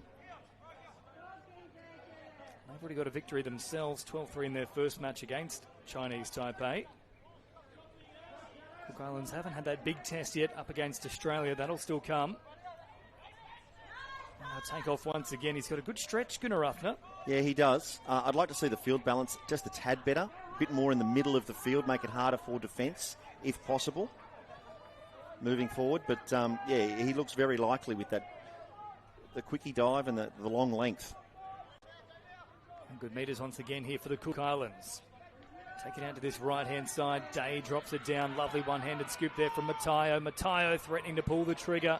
Shut down between Sheriff and Ekanaika. So less than 2 to go now. Sri Lanka in the final throes of their performance here on our stadium field. I believe it's the only time we'll see them in the regular round phases. And we will be catching up with Josh Rosero at the completion of this match as well, getting his thoughts on Sri Lanka's first ever tournament on the big stage. They must be very proud, James, to represent their family, represent their culture. First time, a lot of them love touch, but to actually then do it for their country or the family of their... Bit of a mix-up there. Relatives of the family to represent friends and family. Must be extremely proud. A lot of this was created in its infancy out towards the Hills District in Sydney and Parramatta as well. They spend a lot of their time at the Parramatta Centre of Excellence training in preparation for this tournament. A couple of players from Melbourne as well as Rosero turns it back on the inside. Beautiful play. Scarnival's there. He'll get across the line. He certainly has deserved a try. And 15-6 now, Sri Lanka. Yeah, look, great try to finish, and I think they did deserve one there. As you said, Scarnival has been great. Just good vision. The player that was making his way on from the forced sub never made it onside, so they were attacking against the 5, and they took full advantage of it. So great to have that leading hand in the form of Rosero in this side. Worth pointing out too, there were some discussions with Dylan Hennessy, who does have Sri Lankan heritage, to come and play for this team. You combine the two of them, all of a sudden, it's a very different looking outfit. Absolutely. So this might be the final play. No, in fact, they'll bring an end to it there. So great display of touch from both teams. Two very proud nations, but the full-time score here, 15-6 Cook Islands over Sri Lanka. We'll take a quick break and catch up with Josh Rosero in just a moment.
Welcome back to Mudgee here with co-captain for Sri Lanka, Josh Rosero. Josh, first and foremost, obviously we've seen you come through the grades with Australian juniors and then playing State of Origin as well, but how much does it mean to you to put on the Sri Lankan jersey and lead this team out here today? Yeah, it's such an amazing experience and a cool opportunity to represent this part of my culture. My parents were born in Sri Lanka and came to Australia, so good, and these boys just love it. Like, they're so keen. First time as well for Sri Lanka makes it just that little bit more special, and they just love it. They just want to play more and more touch, so it's good to be part of it and to help them out and see them scoring tries and learning the game. It's really good. Tough test there against the Cook Islands, but they're ranked 4th in the world. Are you quite happy with that second half in particular? Yeah, I mean, our focus is really on completions and 1%ers, which is a bit of a new concept, but we really improved in that second half and the boys take a lot of confidence out of it. And we've already got 1 win on the board, so that was a huge achievement for us as well. So we'll just keep building from here. And it's been a big build-up to this particular tournament. I know you were doing exhibition matches back in 2024 against the likes of Greece and the Anglo-Saxon side. Is it kind of a pinch myself moment being out here and performing on the biggest stage? Yeah, absolutely. Getting to play against the Aussies and all these high-quality teams and good players, it's just, yeah, it's good. We got to test ourselves against the best, and, yeah, it's really good. And just before I let you go, what's the big sort of takeaway? What's the goal from this tournament? This is our baseline, so we just keep building from here. Want to get better and better each time. Josh, thank you so much for your time and well done. No worries, thank you. Thanks, mate. 30 seconds, please.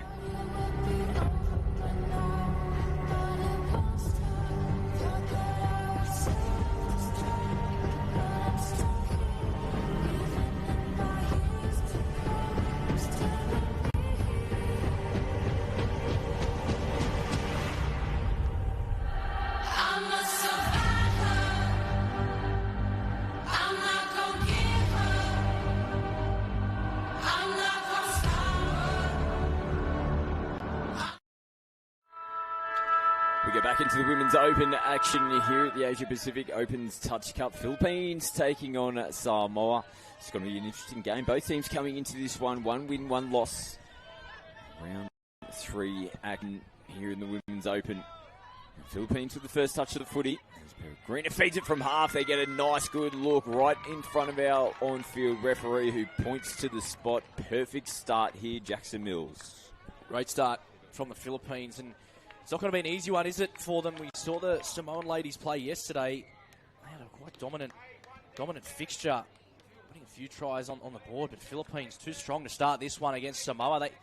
Tell you what, Samoa's looking round, didn't know what happened on that occasion. That won't faze them, though, straight back into it. Christine Smith, the try scorer for the Philippines. First touch of the football here for Samoa. Ioane, ball in one hand and gets it down. She's already scored 4 tries coming into this game. This is her 5th. And Samoa hit straight back. Yeah, we saw her yesterday, quite dominant. Ioane, still only 15 years of age. One 15-year-old amongst 4 of them in this Samoan lineup. So to be able to strut her stuff and show her experience already at this level, and she's got one hell of a touch football career ahead of her. And they played Australia last night in their final round game for day 1. 18-1 they went down in that game, but that one try scored by little Ava Ioane. What a moment that is for her. Playing against, no doubt, some of her idols in the touch football world, and to be able to score a try against the Australians, that is a big tick in the box for that young lady. Penalty here for the touch and pass. So 1 try piece here, nice and early to kickstart this one. 2 tries within the first 2 minutes. A mistake now from Samoa. Gives a good opportunity and a good look here to the Philippines. Full set of 6 to work with. Bailey Fraser brings them across field. They'll make a couple of changes. Madeline Peregrina comes on. Pia Gallen now a ball in hand. She was impressive in the match we called the Philippines yesterday as well. And puts it through the hands. Nice little inside ball. Gallen releases. Bit of space here and almost skipping through. It was Christine Smith again, who scored the opening try here for the Philippines. She looks light on her feet. Gets the ball back here. Comes off the left foot. And nicely defended that time around from Samoa. 1 to make here in this set. And Smith rips. Solomon did a good job to sling it out. And Samoa get their hands on the football. Probably didn't need to be played at. Yeah, I think it was Lafulua just sticking the arm out. It's just a reaction when the ball goes past you. The first thing you even think to is just grab the ball. Not a bad set from the Philippines. Let's see what they can come up here against this strong Samoan defence. Smith in from half again. Ball back on the inside. It was a risky one to throw. And it has been picked up as going forward. And this opportunity there for the Philippines. After repeat. Yeah, a bit of a wasted set there, unfortunately, from the Philippines. We saw them in set number 1, scoring the try straight through the middle. But she does look good, doesn't she? Christine Smith, very light on her feet. We saw the set previously, the ability to throw the long ball left to right. So she brings that out of the back pocket. She might cause some chaos for the Samoan defence. Samoa over the halfway line. Robertson links up, working their way towards the back end of the set. Lafalua Nice hands here, and almost created a chance down the right edge. Harley Pinto just leaving the football behind. It's a bit clunky in the play of the ball, but good defence there from Samoa. Straight up on the first touch. They forced the mistake, and they get the football back. Full set to work with here for Samoa, looking to go in front for the first time in this game. We saw some superstars through Lafaloy, as you mentioned, and Sienna Robertson, the two with ball in hand. They caused quite a chaos and some ruckus on field one here yesterday, both scoring multiple tries apiece. So keep an eye out for Robertson and Lafaloy. Lafaloy this time off the right foot. Good defence. She's a little bit slow to get up to her feet here. Got a bit of a knock diving in at the line. They put the body on the line, these kids. Let's take a look. She's so athletic with the ability to get down, and just gets possibly crunched in between the two defenders. You're right. Getting down low and outstretched, you're exposing all of your ribs, legs, head, everything. You can't name something that's protected in that particular location. But yeah, you love to see it, putting their body on the line for Samoa. She put back up to her feet and head over to the box. And the Philippines looking to get going again. Oh, they put a little foot over the sideline here, the Philippines. So they've been a little bit clunky over the last couple of sets. Good opportunity here for Samoa. So they shifted back through the middle of the field. Robertson working.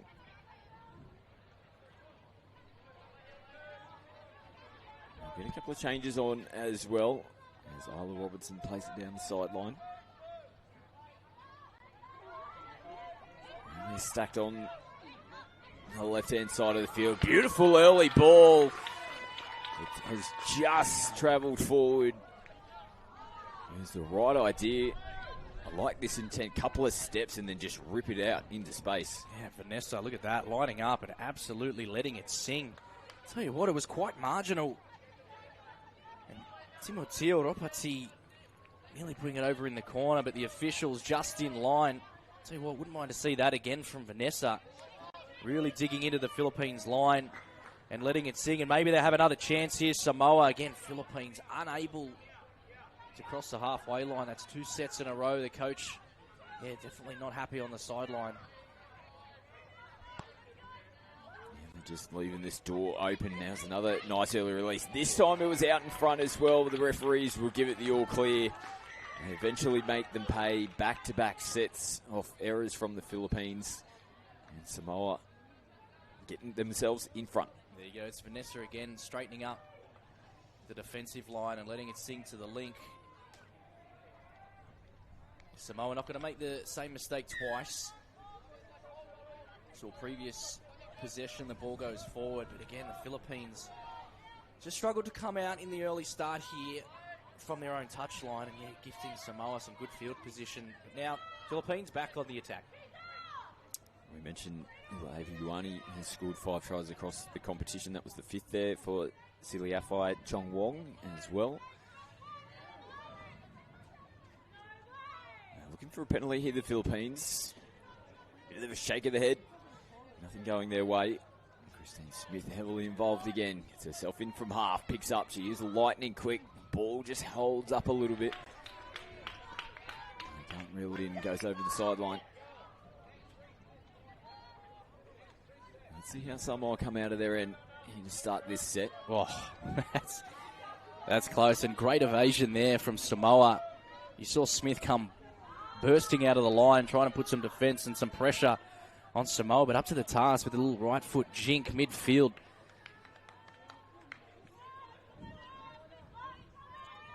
Skipping through Mahalia Pinto. And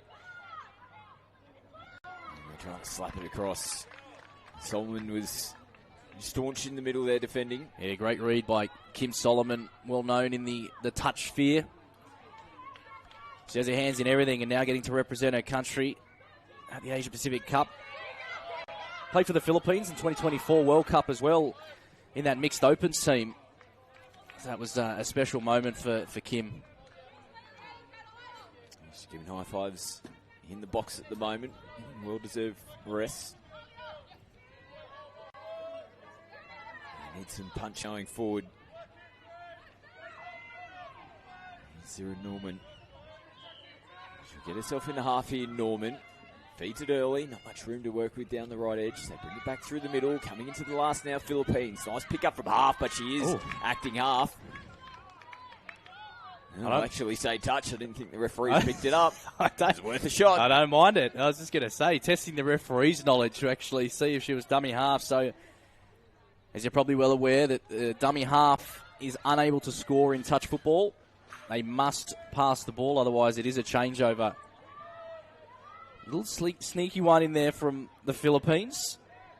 Samoa back on the attack, coming into the Philippines red zone. Bump coming into the last.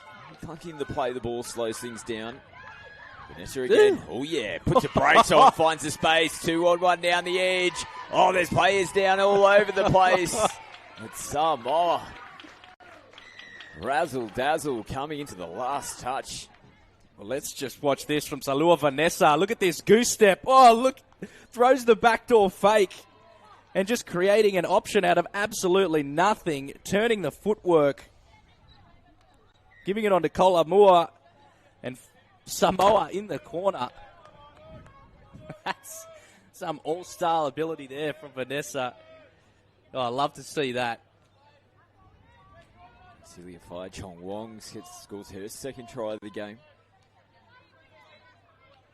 Samoa up by 2. The Philippines need a little hit back here. Come down the short side. Ball out in front, comfortably defended. Spain hands possession back here to Samoa. Shift it here into the middle on the first. Kolomoa has to go back to the mark. Look to get some changes here, Samoa, but they're doing the tough yards to try and get forward at the moment. The Philippines are doing a good job to respond defensively. They need another couple of strong touches here on the back end, but Samoa found a bit of space down the left edge. Nice ball movement. And that's got themselves out of trouble coming into the last. Ioane picks up and holds on to the football. A good recovery in the end. Working hard for their meters in the first couple of touches, but pretty good job overall there defensively from the Philippines. Yeah, great recovery from Samoa.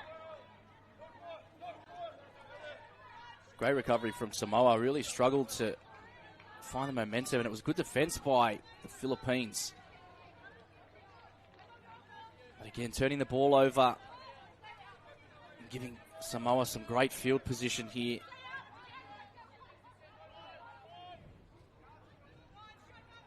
Ioane working with Sloane Watkins. They've got a great combination, the 4 and the 5 for Samoa. The Philippines need to be careful here. They're pulling back within the 7 meters. And Samoa split through. Nice. Good recovery. Yeah, might have been a bit of an advantage paid. The penalty away on the last touch of the set, not moving forward off the line. More pressure here defensively for the Philippines. Ioane goes early. And another one of those tough carries. And they're diving like 2 or 3 meters out and really just trying to get that ball right on the line. And Watkins feeds it to Ioane. Has a look up. Won't be able to creep through there. There's a little chat with the ref. Gets sent back out to the 7. Wong. Pick up through Watkins, and nice contact there to close out the set. Great defense by the Philippines. Samoa throwing a few things at the defense. With the Philippines up to the task, and we mentioned in the post-game interview yesterday, a lot of the teams are actually introducing that splitter move. You can see Samoa ran it in the previous set where the dumper splits infield and the sweeper actually comes between the 2 players. So they're still 15 years old, Scott, and they're running proper women's open moves. So it's great to see from Samoa. And again, they do have the field position and the momentum with them at this point in time, Samoa. control of this one at the moment. Oh, And the positive for the Philippines is the margin's only 2 at the moment. and a little footwork from Scarlett Mariner just on that first touch and leading to this particular setup of a try, Scott. Yeah, it's nice ball movement. Finished off down the corner from Ether. It was just easy pickings, wasn't it? A little draw and pass. Really good effort there from Ether and Watkins, drawing and passing, setting a winger up in the corner. She's having the time of her life. Smiles all round for Samoa. That's 4 tries to 1. You saw it was the first tap-off set from the Philippines. They scored directly in the middle of Samoa's defensive line, and we haven't seen them go back to the middle yet. They've actually tried to pick up from half or throw long. So maybe if they revisit that middle defensive line, Philippines might be able to cross again.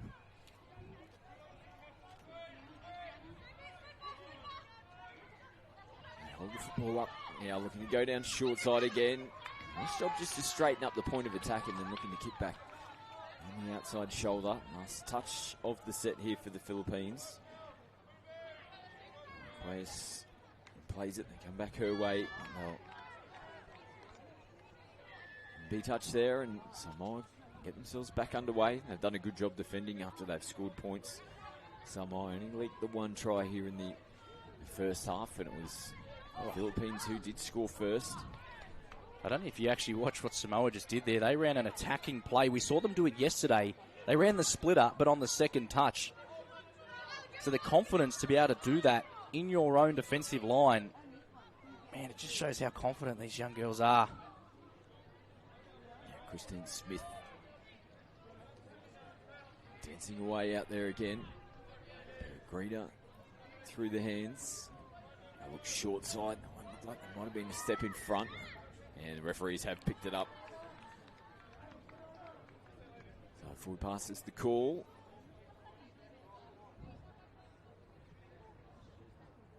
Samoa will get the tap. Deficit only by 3, but the Philippines, they still seem to feel like they're in this game. I mean, Samoa does have all the momentum, but 1 try, that brings it back to 4-2. I feel like the Philippines are just starting to get on top, just a touch, but when you've got the likes of Vanessa coming into the ball, we saw some individual brilliance from her earlier in the match with her amazing footwork and goose steps. Yeah, Philippines just holding their own now, starting to get on top. It's important. Last couple of minutes here in the first half. 100% right. If they can jag one. 4-2 feels a lot better than 4-1. Oh, great job to hold on to that. Solomon plants it. Smith, it's a nice offload. Valuable meters here. Oh, I thought for the Philippines. Coming back in there, Norman. Ooh. We see players down on the deck, and it's going to be a mistake.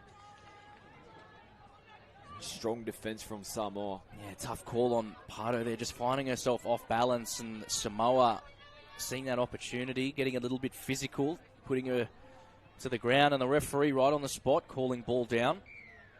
If I was in that situation, Scott, I'm milking it till kingdom come. Clutching at the knee, the shoulder. Easy running back on the park. Watkins from half goes away from her, sharp off the feet, and finds the support out in the corner. Samoa keep rolling on. Yeah, Sloane Watkins, one of the young guns, again, still under the age of 16 and just ripping up this women's opens division.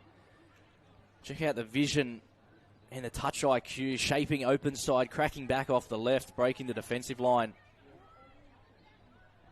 Putting Ether in the corner again. Every time she smiles, she has a massive smile on her. Every time she scores, she has a massive smile on her face. It's great to see. Having an absolute blast here in Mudgee. Second try to Nordic Ether. As Samoa extend their lead to 4 tries. And the Philippines lose possession. Look at this from Samoa, straight onto the football. They smell blood in the water. They want more points before the halftime break. They're in control of this game so far here in the first half, and they're looking to finish it off with more points. Got a little bit of room to work with out here on this left-hand side of the field. The final pass just going forward into the hands there of Chong Wong. He's got a first half double. I'd just like to see Chong Wong just hold 2 steps behind. I mean, there's been a few forward passes in that particular location as we see Philippines get a quick dart down the sideline, but it just seems she's putting herself in a position where the player only has the option to throw it forward because she knows her way across the try line. If she just holds 2 more steps deeper, it's going to make it a lot easier for her teammates to easily dish that ball backwards to her. Peregrina dancing. Solomon sends it back in field. Christine Smith, one and only try scorers for the Philippines here. Oh, that looked pretty good. With 15 seconds left on the clock, the Philippines strike when it counted most. Great try was to Pia Galen. You mentioned she had a blinder yesterday and cutting back off the right foot. We saw it in the first set of the match. Philippines going nice and direct through the middle of the Samoan defensive line. And again, they're using what works. Philippines going back to the center of the park off the sweeper, cracking back off the right. It was a great try by Pia Galen and well set up too by her teammates. But Philippines up and about at the halftime mark as we watch some highlights here. Nice dish back in from Solomon.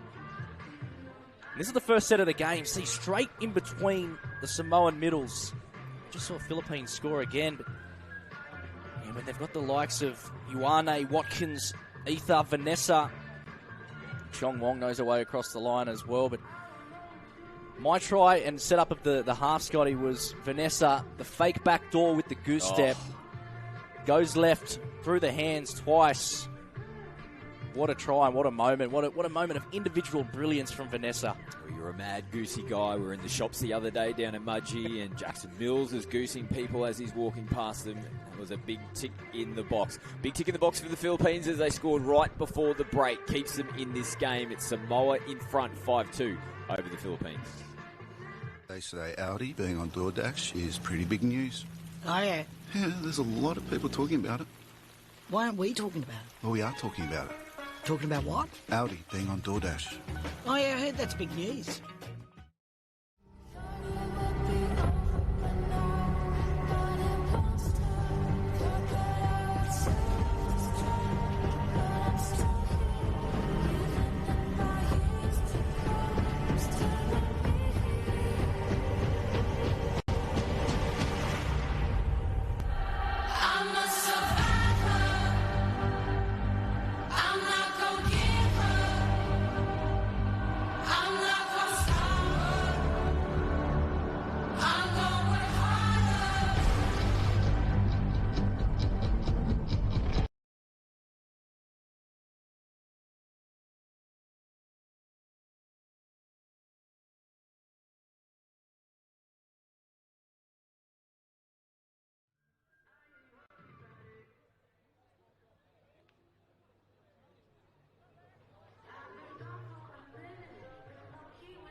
Both teams getting their final instructions before heading back out onto the field for the second half. We take you into the Philippines box.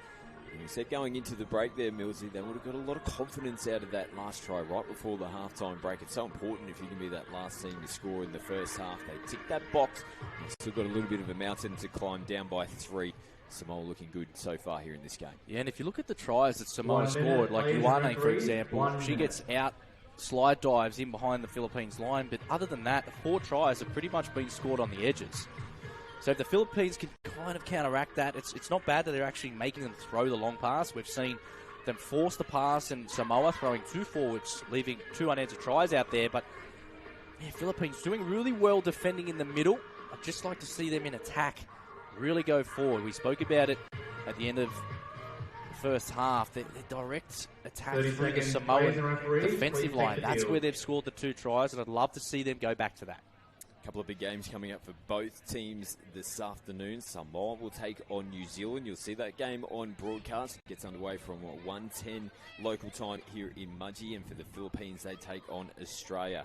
Same time, 1:10 p.m. this afternoon. Taking a bit of momentum into those next round games, particularly when you're playing the 2 heavyweights of the competition. It's going to be important. We saw Samoa take on Australia last night and come up against New Zealand. And they'll have no fear taking on the Kiwis later on this afternoon. Got the first touch of the footy here to kickstart us in the second half. Ioane, Watkins, again that combination, ball over the top. It was a nice one, just had a little bit too much on it. Philippines hold out. Let's start the second half, so we take a look at the replay. This combination of the 4 and the 5 continues on. And the outstretched hands there of Kim Solomon. Yeah, just missing it too. She's got some height to her, Kim. So the ball clearly went in the air, held up nicely in the breeze. You can see the flags, top of screen, the wind starting to pick up here at Mudgee. Funnily enough, it blows one way, then another. Bit of a swirling breeze down on ground level. But nothing these athletes can't handle. So set completed there from the Philippines. Didn't get too far downfield. Samoa going to play the ball on the first, just shy of the halfway line, which they roll over now. I'll get some changes. Nice exchange there from Ioane to Watkins. Picks up an extra couple of metres. He's kicking, coming to the line as Samoa work their way within the 7. Last touch, they decide to play it within that 7-metre zone. They've almost found some space through there. It was a desperation dive in the end from the number 2, Pia Gallant. It almost opened up for them. Samoa Collapsed in, didn't she, Pia Gallant? Samoa through Vanessa, just throwing the miracle pass at the end, a little short ball, and Samoa nearly coming up with a try, but a couple of question marks from the Samoan attack there. Playing it on the 3-metre line, bit unorthodox. You don't normally see that anymore. They'll actually take the touch and move it back to the 7-metre line. Philippines creating an opportunity short side. It's a good little look for the Philippines. Bailey Fraser just had a little bit of a juggle with the football. Took some seconds away from her. She comes up to make the touch here. And half a little chance down this short side. Nice ball movement now from Samoa. Gets them on the front foot. Just run down the sideline, Mackenzie Baker. Changes flow onto the park, and they've lost possession there. Claiming there was a foot involved from the Philippines. Referees make the good call. Yeah, you can see every time Samoa touches the ball in the second half, they're going forward with a bit of violence, a bit of vengeance. But a great move here by the Philippines, just getting caught on the foot. But back to Samoa, there must have been something spoken about half-time that there was a few errors, or the line speed of the Philippines was just too much for Samoa in the back end of the first half. But every time they've got the ball now, they're really going forward, digging in nicely to the Philippines' defensive line. Here's Christine Smith. One of the 2 try scorers. Comes the shot off the ball, pops straight back up to her feet. These girls love the contact. There's no worry for them. Here is Smith again, splits them straight through the middle. Now arcs around looking for someone in support, and Samoa hold their nerve to get across and make the touch. It was Isla Robertson. Yeah, she was the one, Isla Robinson, who gave a little shot at Smith before getting into the in goal, but she took off, didn't she? She was running, she just could not find a player, and it's that situation where the Samoan defence were really good at sticking to the Philippines attack. Unfortunately, just not able to create any separation, but with a Samoan error, Philippines now gifted some great field position. Short side. Oh, beautiful little late ball in at the line. Pia Gallen again is standing up for her team. She scored that try right before the halftime break, and she sets this one up to get them back in the game. It's a great move. It was a quickie on the link too. Pia Gallen identifying that they weren't necessarily onside, and a defensive collapse on the short side. Yeah, the coach won't be too happy with that, collapsing in on the short side. Raid from the Philippines, but hey, that puts them back. Samoa 5, Philippines 3. Back-to-back tries from the Philippines. Samoa looked a little clunky to start the second half. Ronnie and Watkins combine again. It's time. Lilla on the outside, ball in one hand.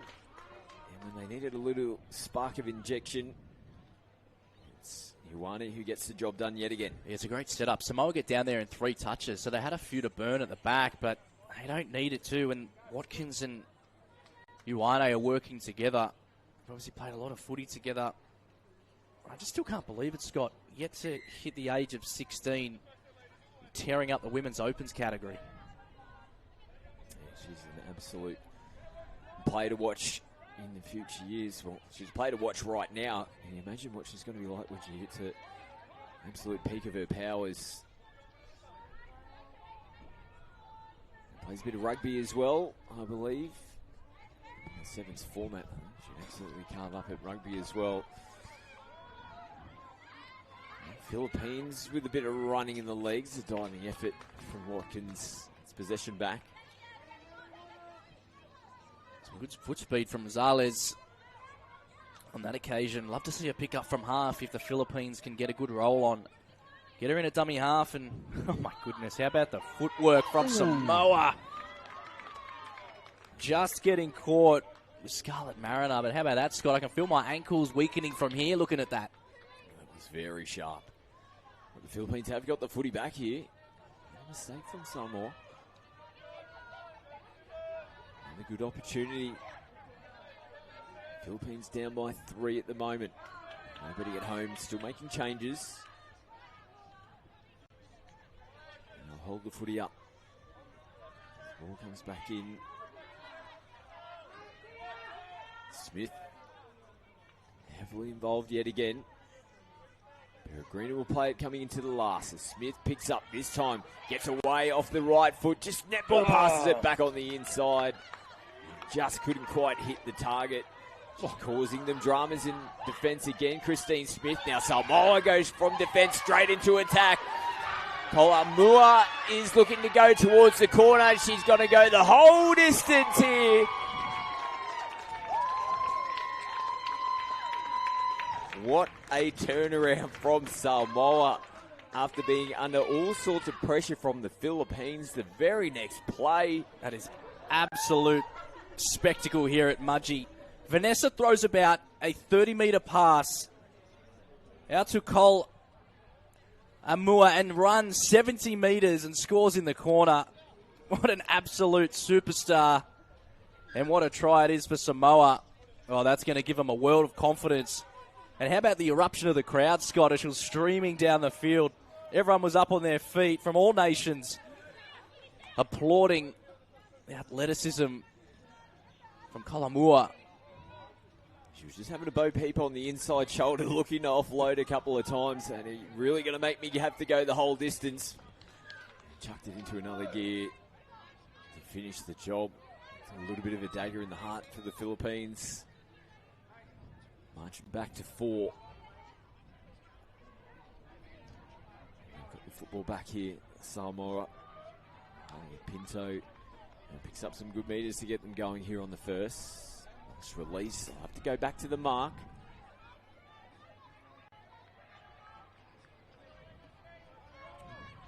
And Samoa will bring it back through the middle. Ioane shapes to come back in. Contact's made. Watkins will get herself in from half. Goes straight through the Philippines defence. Shows it to Ioane, who keeps her feet. And gets into open space. This combination links up yet again for more points. Yeah, a lot of the tries for Samoa coming through these two young women, just sneaking in behind. Christy Burrows It's a hard one, isn't it? Because you're looking at your opposite player, and when someone sneaks in behind you, you have no idea that they're there. So it's actually interesting to watch. When Ioane played the ball, she followed Watkins into the in-goal, even ahead of her. So she knew she was going to break the defensive line and actually met her in there. This goes to show the speed of Watkins, able to break the Philippines line.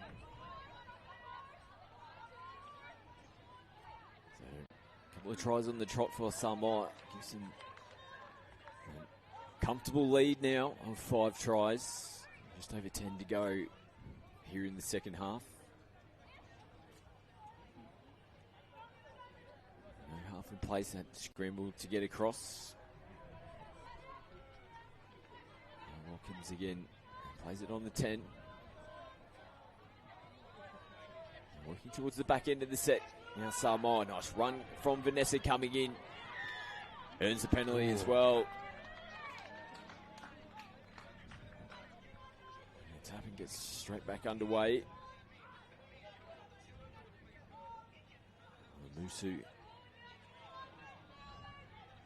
get us restarted.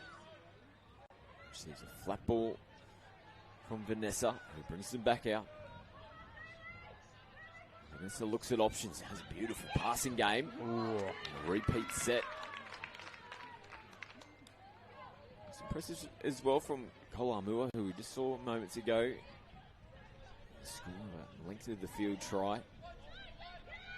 Gives the team the repeat set that time around. Oh, sharp off the left foot. Has there been any contact made? Yes, there has. As Mackenzie Baker comes back to play it on the 7-metre line.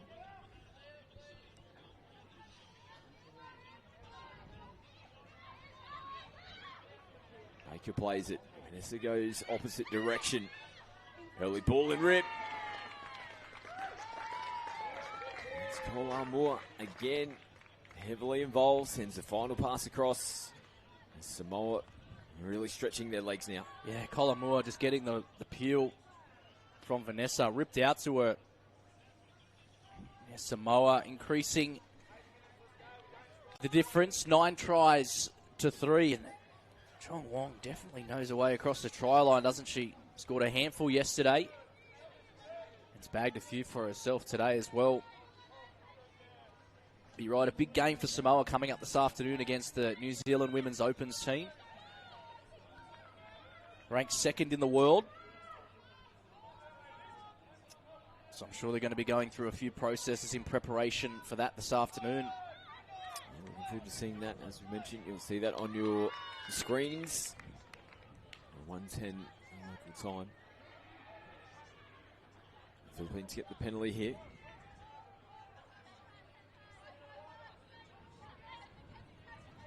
Full set to work with. Smith can get it back from Peregrine. A nice little inside ball. And sharp play there from the Philippines. Great try from the Philippines. I love it. Being direct, squaring up the Samoan defence. You see when they played it, Samoan defence peeling off to the right, but the Philippines went the other way. They didn't know where they were going. Great try nonetheless from the Philippines. Good little confidence boost. 8 minutes to play. Or 7 and some change. But Samoa back on the attack now. And a little mistake from the Samoan girls. Coming up next, mixed open action. China taking on Hong Kong, China. Game to follow this women's open match in Samoa and the Philippines. Big day of action here on day 2. Philippines have got a little bit of a kick from that last try. They've rolled downfield nicely here. Glen in from half. She's been good for them here in the second half. Takes it right to the defensive line. Another set completed though. They finish it off on the 7. Next best result for them.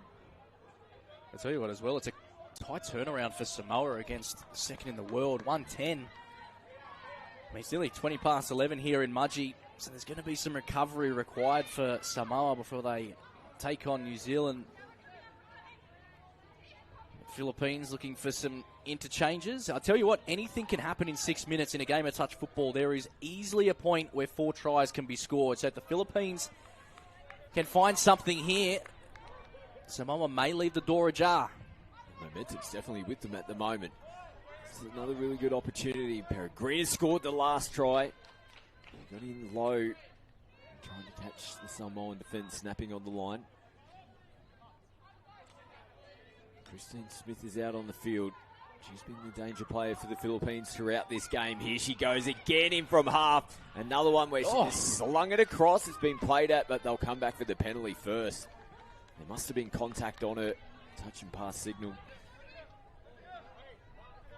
She's dynamic out of half, isn't she? Yeah, she's run the same line 3 or 4 times now, able to get into the in goal. Is unfortunately unable to find a player available from her team. Samoa doing really well to stick to the Philippines attackers. But yeah, you're right. All the momentum is with the Philippines with another error from Samoa.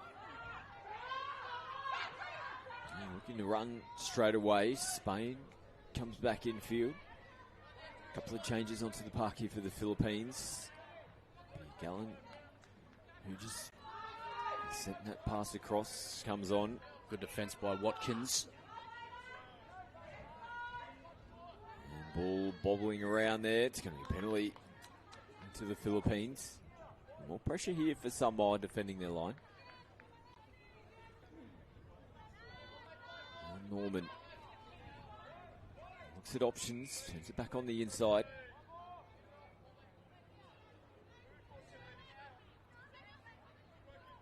Norman again. Glen has a trot from half. Not too much on offer yet. Short side. Let's turn it back on the in. Penalty. It was a bit of a sloppy set there for the Philippines. Missed opportunity for them.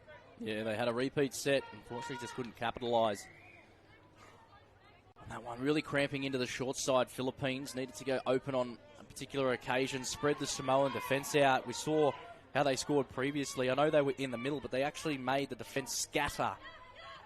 And now Samoa back on the attack with some good go forward. A little bit more purpose in this set. It's the last touch though. And couldn't get away. Good defence in the end, making the touch to get the football back. That was Vanessa Laquace. Checking herself into half. It's up with Norman. A bit flat to start this set. Here the Philippines taking it right to the defensive line. Cops the shot as well. Took a little deflection there, so the count restarts. A bit more intent here now, the Philippines. They've got some space. The final ball just looping over the top. If the first one wasn't forward, the second one definitely was. Good little run of passage there from the Philippines. They had just that final pass just trickled forward, but just a short, sharp pass to the wing. There was possibly an opportunity for the Philippines to score in the corner through Ava Spain. Down on the left touchline, Samoa struggling to get out of their own half, but Philippines letting them run. They had some good line speed before Philippines, but Samoa trying to gain back some of that momentum. Juani gets his way from the first defender, coming into the last. Watkins, Jinx, and I'll say ball down. Did come off the Philippines, not played at is the call.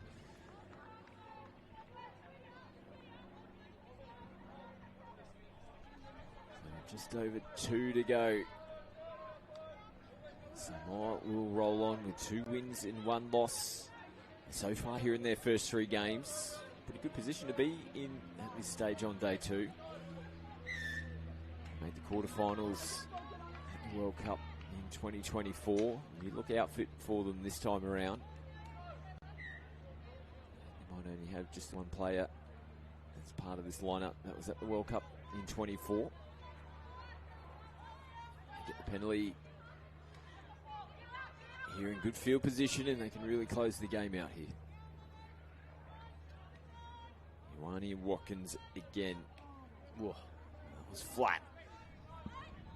Now Ioane might have got away with the first.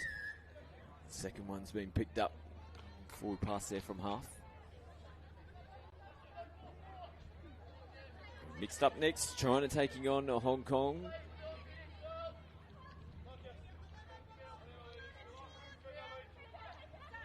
Philippines into the last 60 seconds.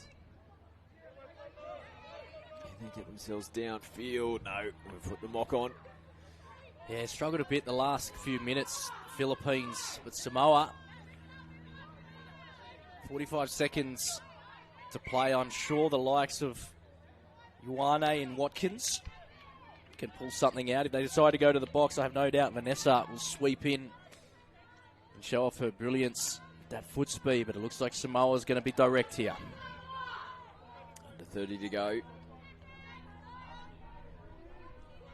Musu gets it back from Watkins. Just to go down the short side. To be defended. Couple of touches left before the siren sounds. Lamusu juggles, sends it across. Oh, they had another genuine chance to score before this one wrapped up. Oh, too good, Samoa. Some really good signs, though, from the Philippines throughout this game. Yeah, respectable score, 9 tries to 5.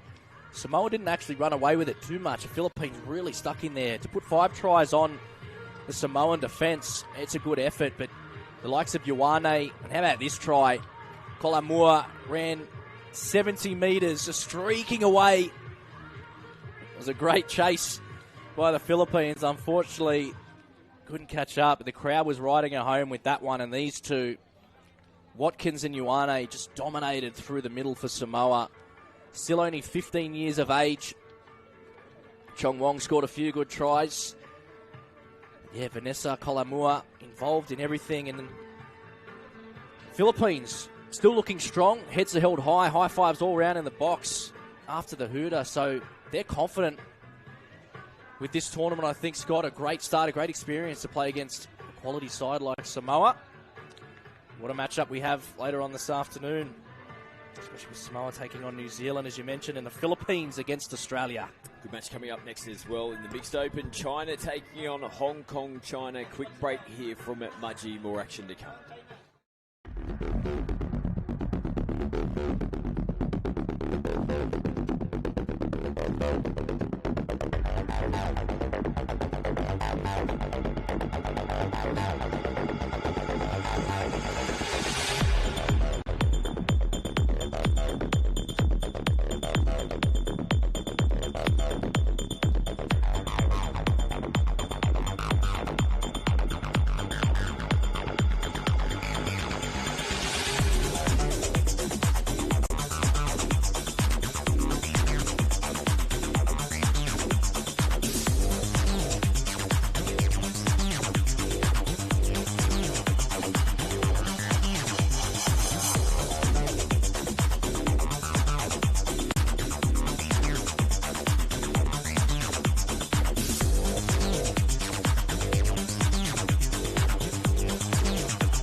Two minutes, players and referees, 2 minutes.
Referees, please take the field.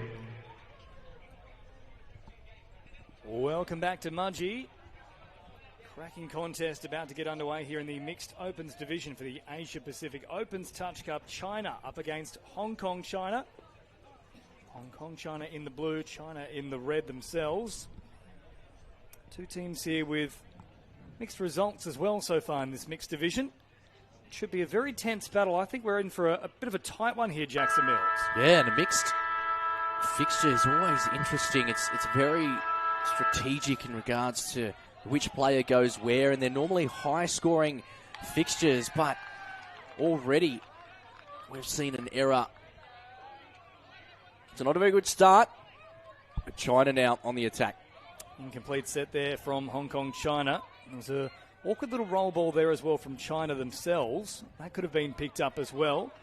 The 4 plays now and into enemy territory they go. So first real chance of the match sitting with China. They look for a strike dump here as they approach the last. They won't quite get it, and there is the turnover. So neither side able to complete their opening set. So I just watched Andrew Lay come through from China from the substitution box. He was absolutely flying. So if we get to see Lay in an open pasture sometime in this match who just made the touch, that would be an absolute spectacle. So now out of acting half, Jung turns it back towards the middle. Then Chu. Now good stepping there from Ung, and Ung nearly gets away from them. In fact, does exactly that. Will link up with Ang. Great work from Hong Kong China, splitting them through the middle. How good's that? Check out the footwork, the absolute crack off the left. Just dishes it back on the inside to Chu. And check that out. Gets him behind the defensive line with that left foot. And Nguyen putting Hong Kong China on the board in the first 2 minutes. What a start it is by Hong Kong China. Yeah, maybe a little surprising here. I think coming into this match, probably thinking China would be the favourites ever so slightly. Well, if you get the likes of coming out of dummy half and having the ability to crack off his left, crack off his right, just like Tommy Wong does. Thomas Wong, that was special. Left, right, collapsing quickly. We saw it on day one. He's picked up the pace once again here on day 2. That was clockwork. Now, I had a chat with Tommy Wong after yesterday's fixture. He was so dominant with his quickies and his statics in the middle of the pit, so he's obviously taken my advice, James. And look at him come straight through the middle, squares up the defensive line, and Tommy Wong off his right, off his left. So keep an eye out for the man. Number 23 from China, Thomas Wong, already making his mark on this match. Tell you what, you've got the golden text. First opportunity that he's had, he takes it. It's now Hong Kong China on the charge once again. Ang trying to find support there in the form of Ung, and Ung gets through. So this time, he's the recipient having laid on the first try. And it was the same two that set up the first try. It was Ung and Nguyen. It was a good little setup. Fast hands from Hong Kong China, and you see Nguyen taking it into the line, that little stutter step. And it was Jesse Cochran collapsing in on Nguyen, and Nung crossing the line for Hong Kong China. 2 tries to 1. It's an exciting fixture already, isn't it, James? End to end. 3 tries in the opening first 3 minutes here. It's now Kwok. Caught here on the 7. We'll backtrack a touch here.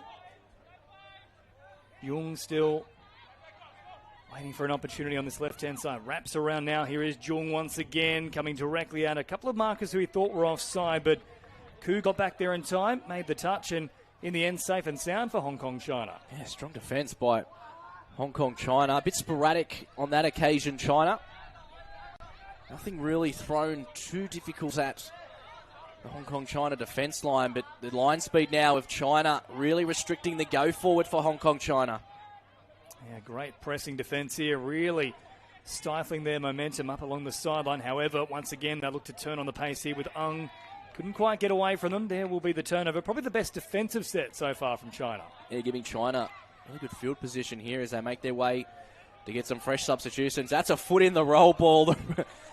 The referee unfortunately missing that, but they've got 2 on the sideline just to give her a bit of a nudge, saying that there was a foot in the ruck. So great work there by the officials. And China now back on the attack. Had to be called as such. There's a big old foot in there as now Wong takes it out to this left-hand side. Plays it quickly. Back into the arms of Jung. Jung once again. Back to Wong. With back pedals outside the 7. Looking to set up a raid here. This time, Jung going away from them initially and then links up with Lei. Lei is eventually wrapped up. Last one brought up here. No strike dump to work with, so that'll make things tougher. Yeah, Andrew Lei, unfortunately, splitting the wrong way on that occasion for China. Yeah, good defence, nonetheless, by Hong Kong, China. As a result, easy pickings there for Wong with the turnover now. So 2-1 the score. Neither team capitalising on their recent possessions. 5 minutes gone. It was a rapid opening. Now it's sort of settled a touch. So head up towards halfway here. So I think China must be using 3 sets of substitution pods because we've only seen Thomas Wong once inject himself into the attacking line and they've scored off it, but we haven't yet seen him get back on the field. So they must be doing particular rotations, China. But hopefully in this set, Tommy Wong can inject himself into the Chinese attacking line. It might be worth having a little chat there with Mitch Walker and Tommy Taylor. Of course, heading up the Chinese outfit here. Focused on the mixed opens division for our Asia Pacific Opens Touch Cup. On the attack once again, though. Wong is out there once more. Picked up a try last time he was on the field. Look to set up a raid once again. Right on the 7. Once again collapsing, stretching out Tommy Wong. Well, he's loving the quickie. I'll tell you what. Not only has he read the text, he's probably printed it off, put it on the wall at home, and now he's reading it every morning. Well, the coaches relay that message to him. We spoke to him pre-game, and he said, just get the ball back off the ground, attack the line, square the defensive line up, and dive. Because there's no way they can get you. You're one of the best in this mixed opens category at the static. And you can just see how good he is, how fast he can change direction from right foot to left foot. Speaking of fast, what about that for a run there from Ung, who took off once again. So he set up one try, scored one himself.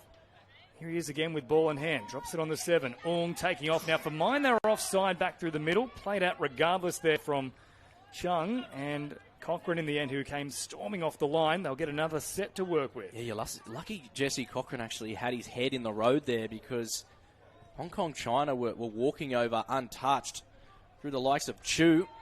Getting it back, Chu. It's good rushing defence by China through Jesse Cochrane. Strong defensive player. He's been dominant all tournament. Bouncing around once again. Chu having another crack at them. Good touch made from Cochrane. So back to the 7 they go, but Hong Kong China building pressure here. Quick little recalibration through the middle. Ung and Chu working in tandem. Ung now out of acting half. Now certainly offside there. If it's not going to be a try, it will be a penalty, and there is the call. Yep, correct decision by the officials. So Hong Kong China looking to get some fresh substitutes. There's no one at home. He should be forced to play the ball. The officials letting that go, and good line speed again from China. Well, they only managed to get 4 on initially there, Hong Kong China. They've got full complement on deck now, and they'll hit the deck for that matter. Cochrane lost his footing. Hong Kong China take full advantage of it, and back in front they go. 3-2 after 8 minutes. It was a great service by Quo. Getting the ball back to the dumping player extremely quickly, giving him a lot of time to square up the defence and dive at the line. It's Chung. Look at him square up off the right foot and diving straight at the ankles, and says to the referee, that's down, pointing at the spot. So now Hong Kong China 3 and China 2. Watch out though, Hong Kong China, because Tommy Wong is back on deck now for China. Yu in an acting half back to Wong. They're very fearful of that stutter step from Wong. He's come up with a penalty on this occasion, so full set to work with, and you can expect him to have at least a couple of cracks at the line here. So Wong waiting for his chance to strike. Touch is made back to Wong, running directly at players who are struggling to get back to the line, but well shut down from the middle. Great defence by Hong Kong China, but look how condensed they are. If Tommy Wong can get the ball and rip a long ball, either to the link or the winger, they're steaming over. Here he is again now. Had a look, didn't pull the trigger though. Back to Wong, and burnt a play on that occasion. So back to the 7 now, midway through the count. Wong marching up towards that marker once again. Incorrect roll ball. Geez, that was a mess of a set from China. Yeah, not the strongest from China, but you see what's actually happening. Tommy Wong is actually running through what's called a traditional quickie. where he is playing the ball, stepping to the short side. What I would love to see him progress to now is actually stepping open, because we know he has that foot speed and the ability to crack off his right foot and left foot. So if he runs an open side quickie, he's able to get closer at the line. Now Chu, and then great footwork coming out on this right-hand side, popping a pass as they dug in. Ung will go in once more, and now they've got a bit of breathing room, Hong Kong, China. 4-2. They are just electric, Ung and Ung. Again, look at how good he is on his feet. Ung picking up, cracking off the left foot, giving it to Ngan. Outstretched dive. China can't get there.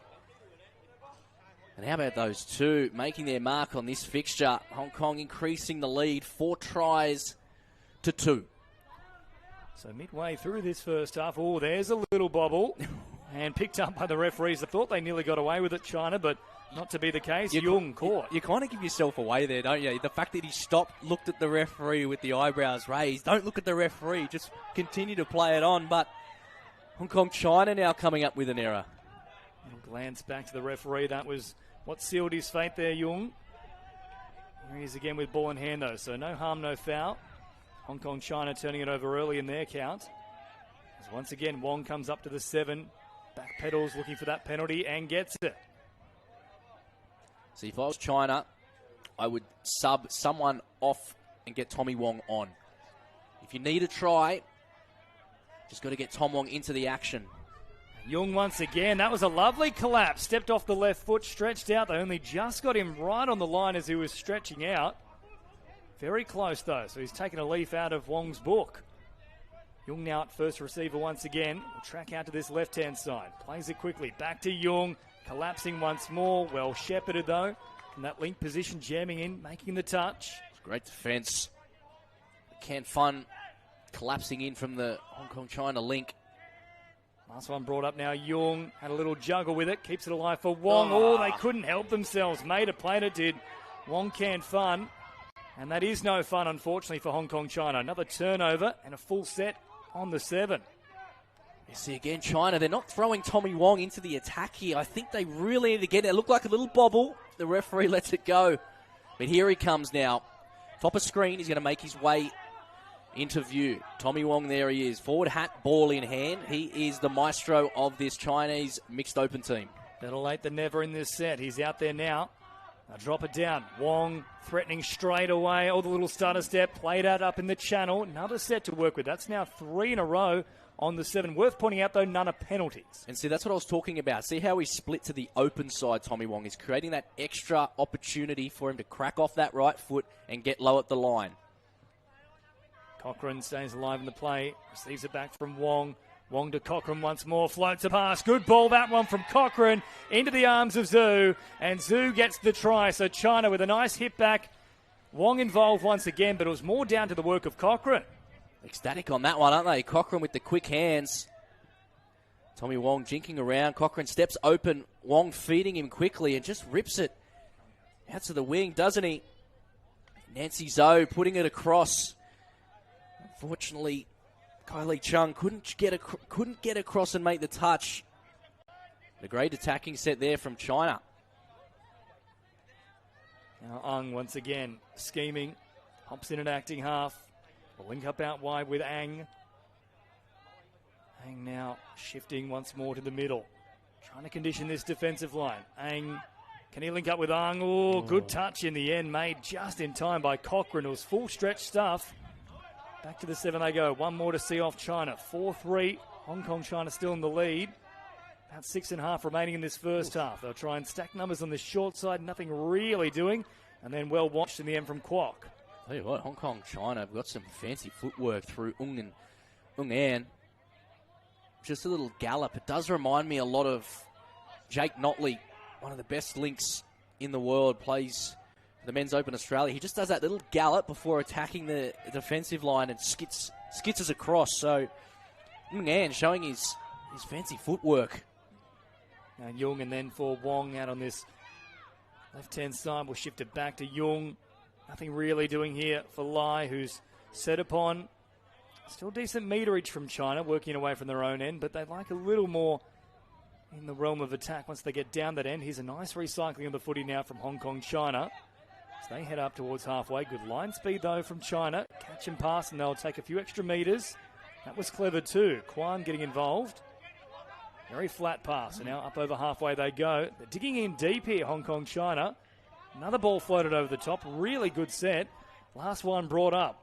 Into the hands of Ko it goes. Ko drawing past. Still some space out on this right-hand side, but the touch was enacted back towards the middle. Love the expansive footy from Hong Kong, China through Pak Wing Ko. Just coming off his left, trying to burn the defender. Just gets a finger on him, but I like what I'm seeing from both parties. Good Chinese attack, and Hong Kong, China using their momentum to get them in and going with a good go forward into the Chinese defensive territory. Now Wong delivering short, but set upon very quickly there by Kwan Lam Chan. Came racing out of the line to make the touch. They've lost their bearings a touch here, China. Now they get going in the right direction, but too little too late. Unfortunately, the pass leading up to that one was forward. So 4-3 it remains. Less than 5 to go in this first half. Still very tight. Certainly Hong Kong have looked the more stylish with ball in hand. They've floated a little bit better than China have. I don't really think there's one team that necessarily has all of the momentum at this stage. They're quite even. I know the deficit's only one.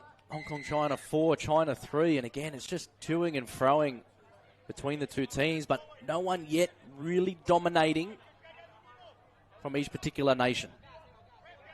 China with a fresh set up towards halfway. They'll cross that threshold within 2 plays. Wong directing traffic, says, let's go back to this right-hand side, and Lee obliges. So Wong will just wait for his moment to strike here. There's a good little strike dump for that matter. Wong will pick up and go for them. Now finds support up through the middle. Lovely ball. Keith Lee is on the spot. Beautifully worked, the architect in full effect once again, and now we're level at 4 apiece. Yeah, dictating terms, isn't he, Tom Wong? Great drive by Trevor Yao. Getting it down for Wong, coming and cracking off that left foot, and a beautiful line by Lee. Unfortunately, the Hong Kong China defence just holding out. No collapse from the defensive link. Easy as you like. There we are, all square. 4 tries apiece. Now catch and pass all of a sudden. Plenty of space. Big right foot step. Jung puts on the afterburners and nearly beat them all. They just got him in time. Dang, just must have got a finger on him. Tell you what, some fast footwork out there, James. Certainly is. There's now Wong Can Fun.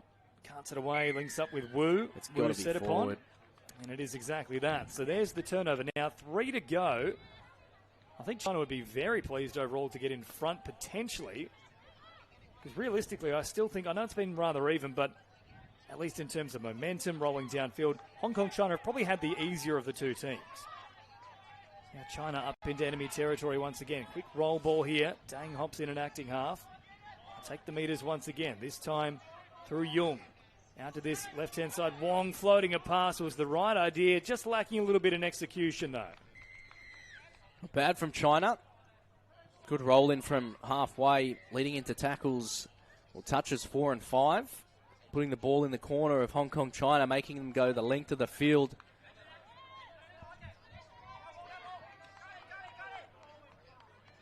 So 2 to go in this first half. Another indiscretion here with the roll ball this time from Hong Kong, China. In fact, Ford off the back of it.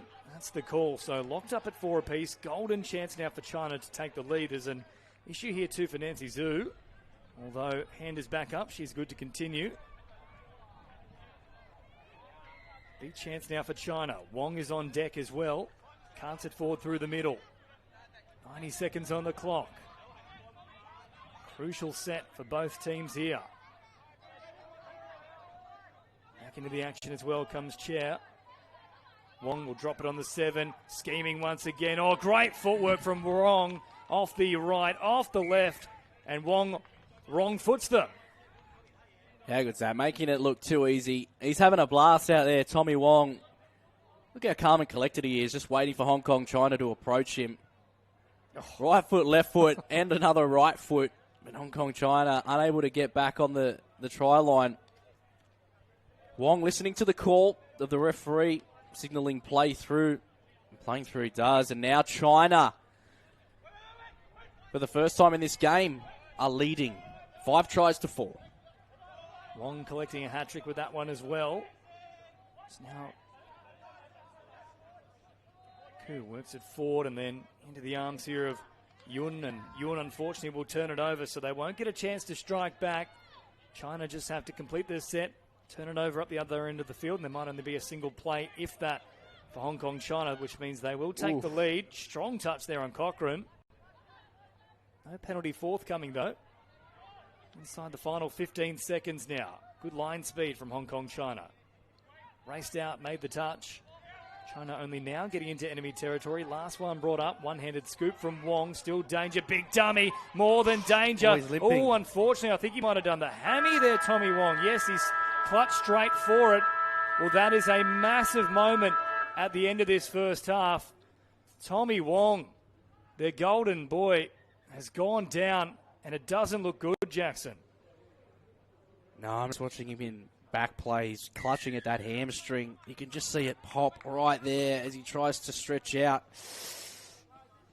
And an immediate change of the gait. Yeah, that's not good to see. He was having an absolute tournament, wasn't he, Tommy Wong? Got one more play to see off here, Hong Kong China, but of course the big story now from this first half is the injury to Thomas Wong. I'm hoping it's a cramp, but I don't think it is. The way he grabbed at it and clutched and started limping. Yeah, it looks like a hamstring. Disappointing for China, but it is 5 tries to 4 at the end of the first half. China really coming back hard, but yeah, that's terrible scenes there. That's quite upsetting for China. He's such a good player. He's had a great tournament. We saw him yesterday absolutely take charge of this Chinese team. So yeah, massive loss, unfortunately, for China on that occasion. And speaking with Mitch Walker, of course, you could see him there on the screen just rallying the troops, whose heads have dropped a touch, having seen what's just happened to Tommy Wong. I know they're in front, but he was just saying a lot of their plays have been built around Thomas Wong and the way that he approaches the line. He's got numbers in motion, but he can do it himself, and of course that's the big point of difference for them. No one else can really rip that long ball, go directly at the line, so that will cause a bit of a recalibration. We'll see if they can do exactly that in the second half. But China have the lead here over Hong Kong China, 5-4 in this mixed opens division.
One minute, players and referees, 1 minute.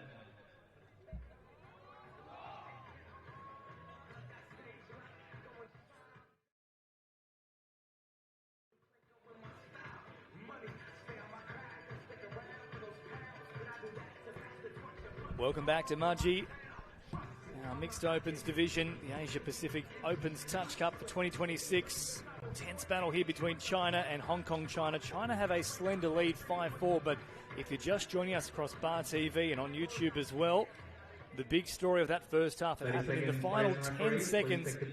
Tommy Wong, the superstar for China, having already scored 3 tries in this match and been the leading hand so far in all their games, looks to have torn his hamstring. Here it is again on the replay. Just as he was going through the line, you can see him pull up there, change the gate immediately. He was then assisted from the field, and he's only just got back to his feet now on the sideline, but he was down for a while. You can see him there limping in the background to the top left of screen.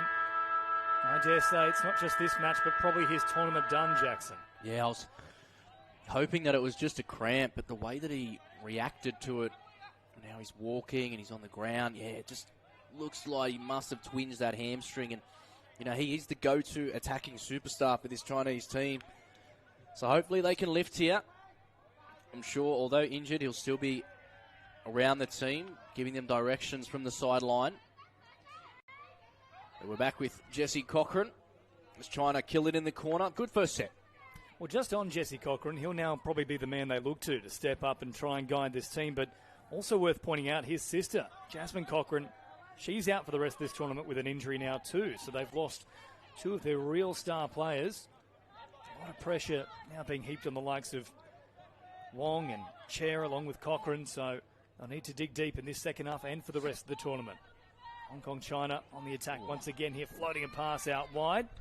Not touched there in flight by Chair, and as a result, that'll be the turnover. Tell you what, Chair came out of the line flying. I don't know if he was on side or not, but he was at the ball before they even picked it up. So great line speed from Chair, the man with the ball, putting ultimate pressure on Hong Kong, China, but the pressure mounting now on Chair. Unfortunately, just incorrect play the ball, gifting Hong Kong, China some great field position. And on play number 1 as well, the coaching staff won't be impressed with that one. As now Jung works it forward. Lovely little sidestep from Jung. Links up once again here with Ung. Ung now looking at the line. Very dangerous. Chair now, was he onside? There was a lot of pointing from everybody going on. Ultimately, the touch has been confirmed. So back to the 7 they go now. Still a few up their sleeves here, Hong Kong, China. Wu trying to direct traffic here. Holding things up a touch just outside the 7. They go away from Wu on this occasion. Into the end zone they go, then firing a pass out wide. Beautifully worked from Jung, who took off. Finds support out wide. That's not the celebration you want there from Kai Lee Jung, who completely has an air swing with the kick. Well, check out the speed from Jung, just dishing it back and forth. Wu back to Jung. Jung dummies him. Gets into the in goal. Yeah, just gets it across to the winger. And look at the celebration. Oh, no, it's an air swing. I'll tell you what, there's $1,000 not going to charity during Try July. Yeah, unfortunately, Kai Lee Chung just having a bit of an air swing. But, hey, it doesn't matter. She put another one on the board for Hong Kong, China. It's now 5 tries apiece. That might be a new trend-setting celebration, actually. The intentional miss of the ball. No missing here, though, for Wong, who takes them on and will come away with points. So a great little hit back there from China. Back in front they go, 6-5. Yeah, great hit back from China. Not what Hong Kong, China would have wanted, though. After getting up the other end of the field and putting one on this great China team. And look at Wong just outstretched and diving in between Chu it was. Just outstretching. Big long dive by Wong. Great to see. It's a good response from China and from Wong, stepping up in the absence of Tommy Wong. As now into the arms it comes here of Wu. Slowing it down once again. They've had plenty of patience in the start of this second half. Hong Kong, China. Now a little shimmy shake and then Superman through a dive. gap. Yeah. Might have to go find a Kate for him. Back to the 7 now. Wu, long floating pass out wide. It might beat the maul. Geez, I'll tell you what, if it had another half a metre on it, it would have done exactly that. Yeah. You're nearly able to rake that one in. Just fell short, but yeah, Hail Mary right to left, long ball. Kai Hei Yun nearly walking over for Hong Kong, China, but it is China 6 tries to 5 as they get some fresh substitutions on. So 4 minutes into this second half now. Good little run here from Gonzalez. We haven't seen too much of her so far. Brendan Wong back out there. Takes great meters, about 15 in the end. Fast play the ball to Cochrane off the back of it. All slapped down there from Hong Kong China. It was Koo who couldn't help himself. Probably didn't need to make a play at that one, though. I reckon they could have scored, James, if he didn't get his hand to it. Just back on the inside between Wong and Cochrane. These two will go to work. Looking at these static plays. Oh, Wong gets it back from Cochrane. Beautiful delivery. They certainly got it right on the second attempt. And now, believe it or not, China have the breathing room. They really haven't skipped a beat since losing Tommy Wong. No, they've continued to maintain their dominance with the static play. And you see Cochrane just come off his left and Wong straightening up. Unfortunately, Quinn unable to jump in and collapse in on that defensive line. Now again, this terrific footwork from Ung. Little dummy in the step in the one motion and opens up a little bit of space. Looking to hop in from acting half there. Now this could just be a mutual infringement. No, in fact, called against China. A little bit of a push, and that's why it wasn't on the mark. It's once again this danger man. Ung taking them on. There's that big left foot step again. Wow. Oh, it's dazzling from Ung, who went crack off the left, opens up the space, stretches out. A good hit back for Hong Kong China. And you can tell he loves his touch. Watch the reaction after he scores it. Let's just watch this through. Sets it up beautifully, waits for China to come to him, and cracks back off that left foot. And watch the flick pass. Just cut short, but flicks it back to halfway. What a celebration it is for what a superstar. A few superstars out here for Hong Kong China. But making his mark on this game with that deadly left foot. So 7-6 the score now. Had China gone to that left-hand edge very early, they actually had their winger, Hong Kong China, still doing up the shoelaces, so they actually had a 3-on-2. She was caught about 10 metres in front of the rest of the defensive line. That'd be something you would do too, James, wouldn't you? Target someone doing their shoes up. Got to take your advantages wherever you can find them, Jackson Mills. If you're not blessed with the speed, I'll certainly take what I can get. There's now turning it back to this left-hand side, or they've stayed alive in the play. There's a chance to cycle it back into the arms of Ung once again. Here he is at once more. Hop and the skip, as always. In fact, they're all goose step happy right now, Hong Kong China. So they turn it over there. 7-6 China still in front. Got about 13 minutes remaining. More than enough time for either side to stake a claim. But this is probably one of the tightest matches we've seen across the first 2 days here, Jackson. Yeah, you're right. It's a good display of touch football in the Mixed Opens program. We said it's so strategic as we see Cochrane take off left. Oh, Cochrane finds a lovely pass. Easy as you like in the end. Into the arms of two. And Jenny 2 goes in. 8-6 the score now. China continue to have that buffer. Again, Cochrane just using his foot speed, straightening up the defensive line, kicking off his right. Turns the afterburners, and Jenny 2 running a perfect line. Great following up, and look at the celebration. She's happy about that one. You're right, they do have that buffer still, China. Hong Kong basically dominating the first half in regards to the scoreboard.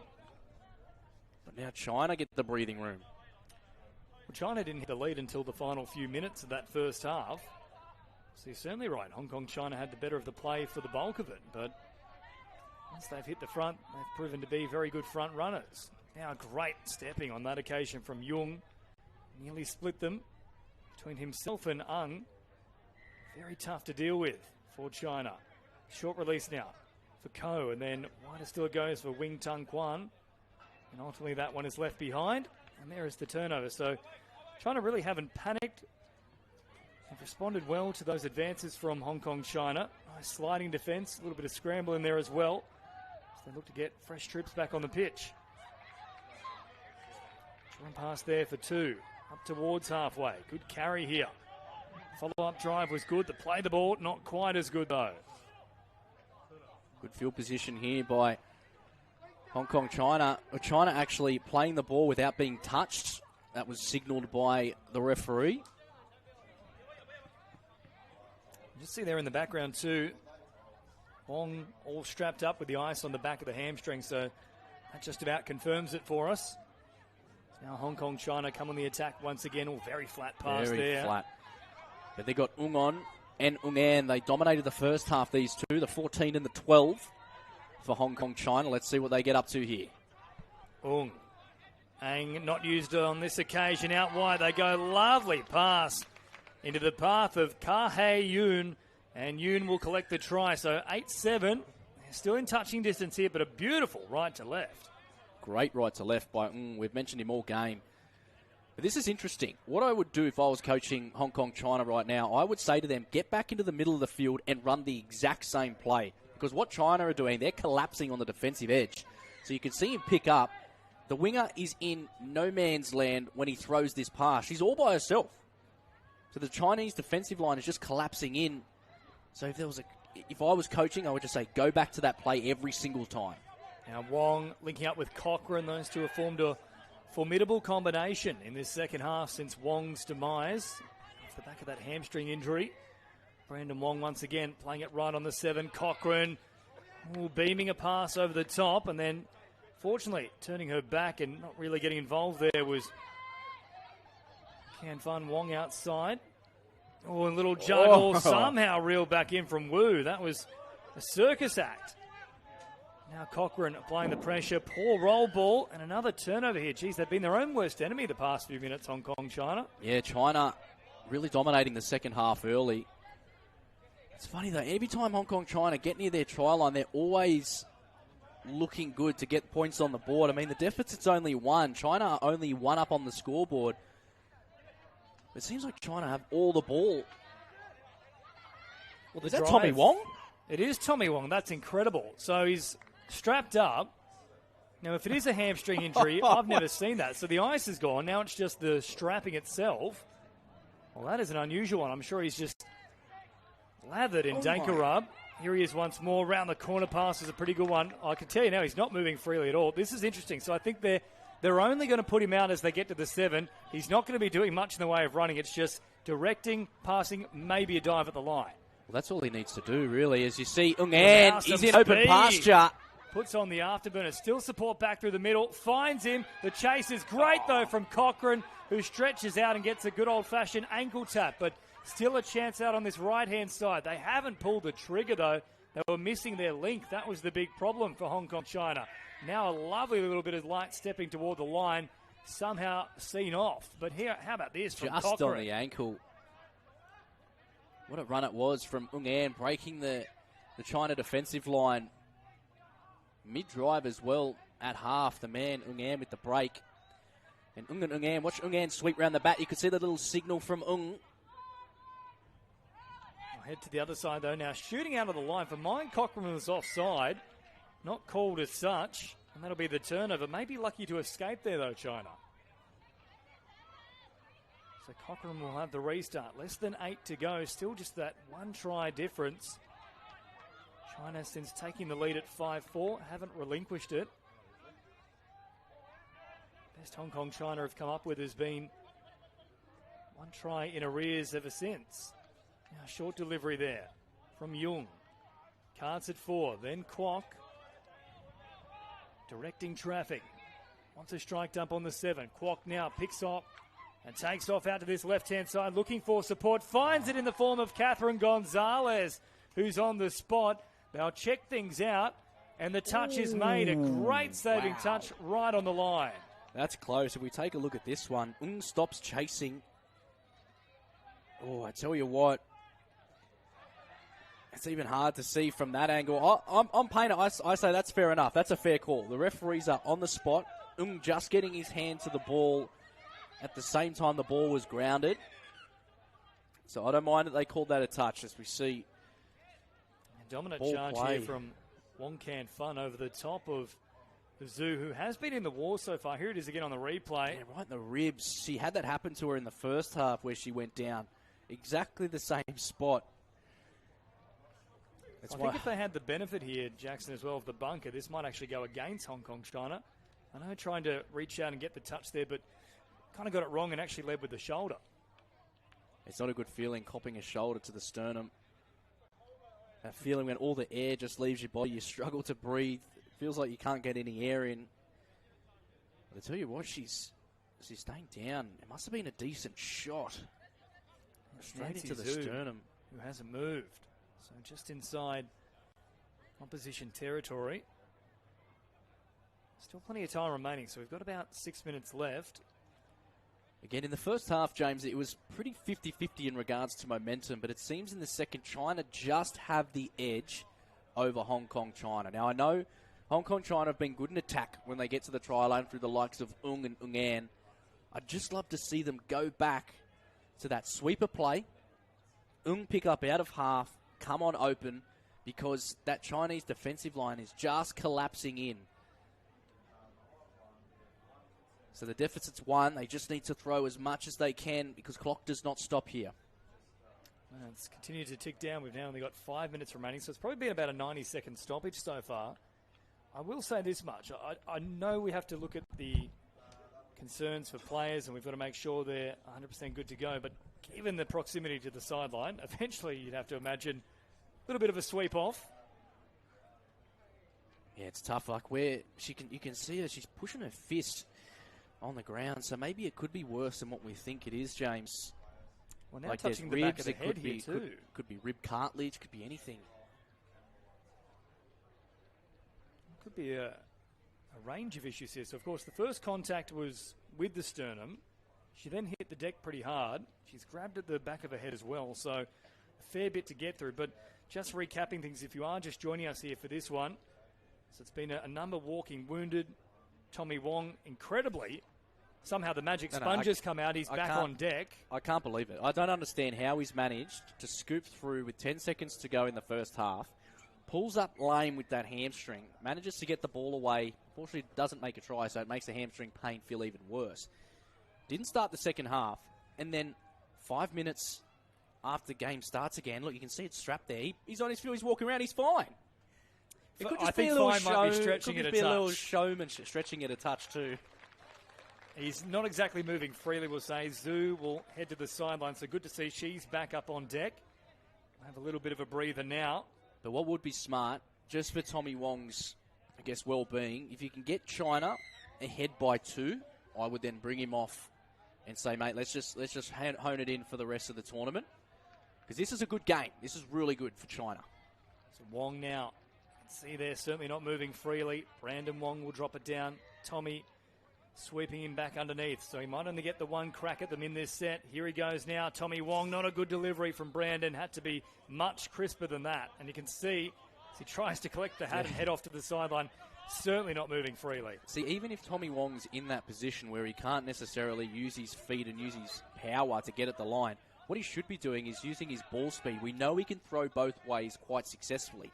So get Wong to throw a quickie, Tommy Wong pick up, dummy him, and just absolutely throw a long ball out to the winger. A short delivery. They had space out on that left link position there, Hong Kong, China. Didn't really try to squeeze the pass, and now with 2.5 minutes remaining, they're very rapidly running out of time. A lot of that, of course, with stoppage there for Zhu. Good to see she's okay. Spotted her on the sideline just being tended to by the medical staff as well. So there's just over 2 minutes to play. The average time for a set in touch football is about 30 to 32 seconds. So Hong Kong, China, probably going to get another 2 or 3 shots at the line if they don't make any more errors. So you need to get the likes of Ung coming out of dummy half alongside Ung Am. They've scored 3 apiece in this fixture, so you need to get them back on the field. Also imperative they don't concede here. They do shut down Kwok on this occasion. And there is the turnover. So here's a big chance now for Hong Kong, China. Can they go the length of the field, square things up, and then we are set for a grandstand finish potentially? But I can see Ung in the back of the box here, the 14, with his hands on his hips. He should be barking orders to get himself into the middle of the field with ball in hand. There's a minute and a half to go. He needs to be on the field. It's not going to happen this set, that's for sure. One-handed scoop is a good one, though, from Jung. Jung takes off, splits them, now just needs to find support, and will link up. No, the ball isn't a great one. It was a tough one to reel in. Unfortunately, it's missed the mark, and Chan couldn't get fingertips to it, but Jung had done all the hard work. Oh, that was it. It was a perfect play, wasn't it, by Jung? You could see the foot speed just picking up from 40 metres out, getting in behind China's line, and yeah. Chance gone begging there from Hong Kong, China. He's got all the time in the world, and man, just couldn't reel it in. I'll tell you what, the pass was good enough to be taken, though. Should have been finished there from Chan. So last one brought up here now for China. Wong trying to get away from them. They'll get one final roll of the dice, Hong Kong, China. This will be it. And there he is, Ung at the front of the box, the 14. And Ung An following him in. He needs to get his ball on, needs to get hands on the ball. There's 40 seconds to play. Midway through the count, good meters on this particular raid, though. Wong just happy to let them take those meterage up through the middle. Last one brought up now, though. They rush out of the line. Were they off a little bit too quickly? The referee says, no, that was all good.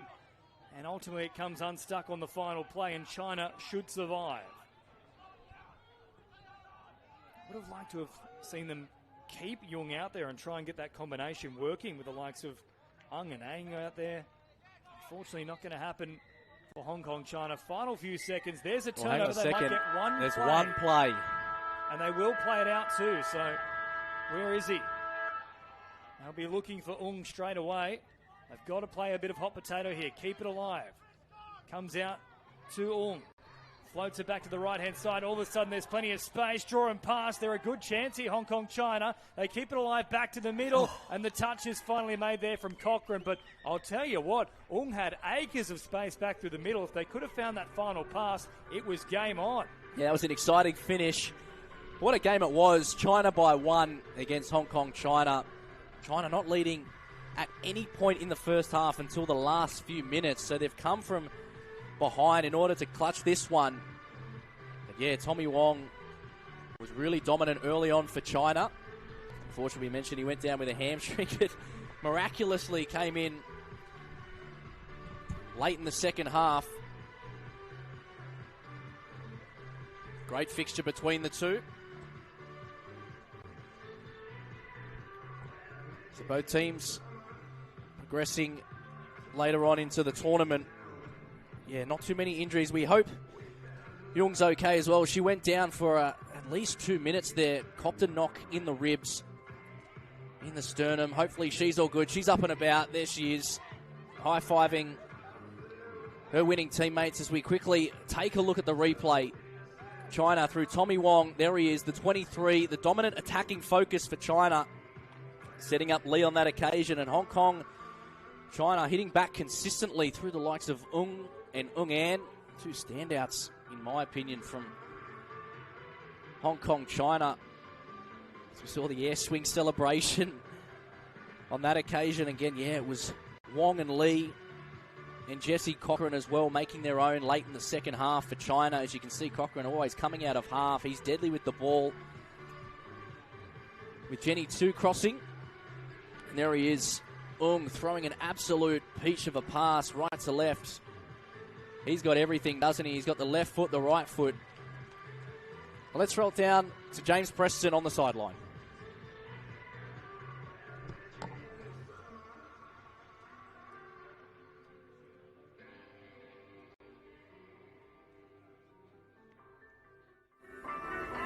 Welcome back to Mudgee for the Asia Pacific Opens Touch Cup. Here with the architect for China, Tommy Wong. Tommy, first and foremost, talk about the hammy for us. Is it gone? Is it good? Where is it? Because we saw you come back out in the second half incredibly. It's hopefully not gone, I hope. Look, I'm going to try my best to play as much as I can. Being a little bit of a leader, with the team and trying to get as much as with them exposure-wise is going to be great. So the best I can do, it's all going to be best efforts case here on in. Hopefully the best. 2 minutes. Really tough battle there with Hong Kong, China. What were you looking for coming into that match? Was it a case of sticking to principles, procedures, trying something a bit different, or what was the goal from China itself? From us, it's really about intent. So, doing everything that we want to do with purpose, and just bring enthusiasm. Expectations are there for us just to try our best, and coming into that game, we know that we have IQ and ability. It's just putting it on paper, or putting it on the field per se, I should say. So, yeah, for them it was just enthusiasm, really stick to principle, and just get around each other. The team is so fresh that, we want to try to create partnerships and stuff like that. So the more that we can get together and positive vibes is always going to be best. We know you've played, of course, with the Roosters coming through with that East contingency. A lot of these players coming from different parts of the world and different parts of Australia as well. What's been the one thing that sort of bound you all together throughout the training? Look, everyone is super respectful as people. Everyone's willing to learn. I've been fortunate enough to play with some very, very good players, both at club level, even looking at reps and stuff like that. So, everyone's really, really positive in learning and coming in with an open mind. People speak, people listen. And I think that's been really good. full credit to the culture and the people that they are. But, it's been really, really good experience, especially trying to teach and learn at the same time. Well, Tommy, really appreciate your time here today. You've had a wonderful start to the tournament. Hat-trick in that one as well. Congratulations. No, thank you so much. Thank you. Thanks, mate. Appreciate it.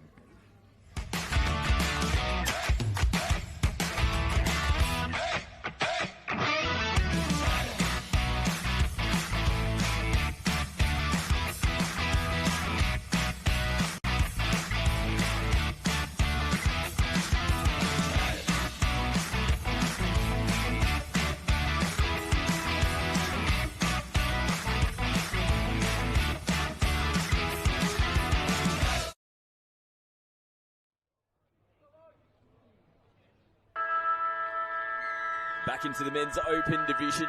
Now we have Singapore taking on Chinese Taipei. Singapore getting the first touch of the footy, wearing the bright red jerseys here this afternoon. Having a nice good look here to start this game as well. Scott McAllister and Tristan Mano in commentary for this game. Just beautiful conditions continuing here in Mudgee. And looking forward to seeing how this game unfolds. Nice little looping ball with acres of space.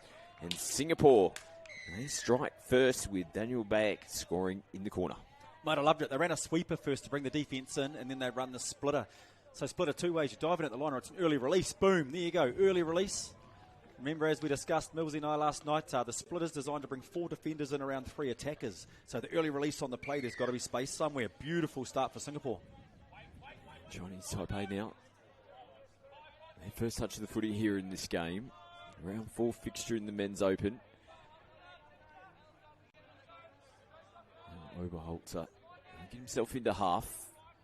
Nothing available on the short side. Ball out in front and travel forward out of the hands. The referees will play the advantage. Get the set start from the 7. A nice start to this set as well from Singapore. Just taking the meters on offer down the sideline. Showing some good intensity and some good speed to start this one here. They've already got the early try. Now they strike again here in this set. Nice little offload. They're looking for a repeat set. Referee agrees. Another full set of 6. Oh, in the very next play, they turn it over. A missed opportunity. He got hungry, mate. He saw the hips. We could see him. He was turned in a wee bit, and he knew if he got the ball back, there was a really good opportunity. So, yeah, I really enjoyed watching them run their subset then. Scotty, looks like Chinese Taipei are going to roll off on D, though, which is dangerous to do versus a team like Singapore, mate. It's an important game for both teams. They're looking for their first win of the competition. Both sitting 0 wins, 2 losses. Both had a bye mixed in there as well. Nice little switch in and a dummy and almost getting in behind and a little pirouette, a 360. It had it all. It tells you a lot, a bit of an Oztag swivel there. Hey, slinging back through that hole, but yeah, it's been a really nice start from both teams. There you go. There's the bread and butter control. Shoot defense lifts and they're able to go direct again so they don't get picked off. Oh, ball to ground. Here we go. First shot to Chinese Taipei. Let's see what they can do. Yeah, probably their first real decent look with good field position. They'll make some changes as well. They've only got the 3 players on the field at the moment. They get the troops out there now. So burn a touch. Get in position. Still making another change. The man at the bottom of the screen is just punched in, the number 1, Oberholzer. Gets himself onto the park now, takes him on himself, has a quick dive. Didn't make it to the try line. The pass was picked up as forward. Especially this early on, Scotty, that little dummy half work's really important, to ensure that their opportunities count or they get another shot at the line. So hopefully they can work on that dummy half footwork so they don't turn over position too often. Beautiful though, dummy to corridor pass down the sideline. No half in place. Just kept the boots inside the sideline as well. And now they look to get back to work here. Singapore coming into the last. It's down this right channel again. Is causing dramas. The Chinese Taipei. And they make them pay again. Second try on the board here for Singapore. That's the brother man, Terence Tor. He's out of there. Spent a little bit of time over in Singapore. So, yeah, good job, mate. Nice left to right pass. He identified the space early. Eyes straight for the winger.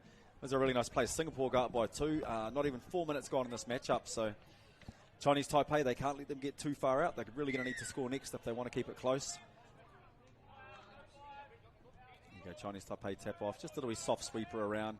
Trying to move a few defenders. Singapore not looking to put any pressure on off the tap off. Happy to back their line defence. Just taking their time here, Chinese Taipei, looking at options. Not too much running coming in. Nice little stutter step. Oh, there's players offside here for Singapore.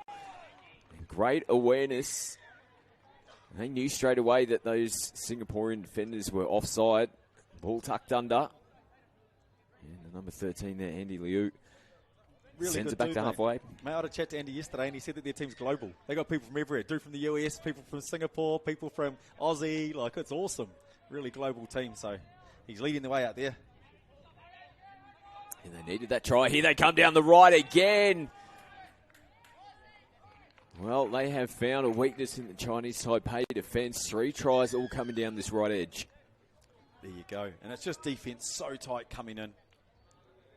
Like, there you go. And that's an easy walkover for them. So you're right, mate. They've identified this side. And when you're this far away from the sub-box, it's actually hard for the sub-box coaches and staff to help you.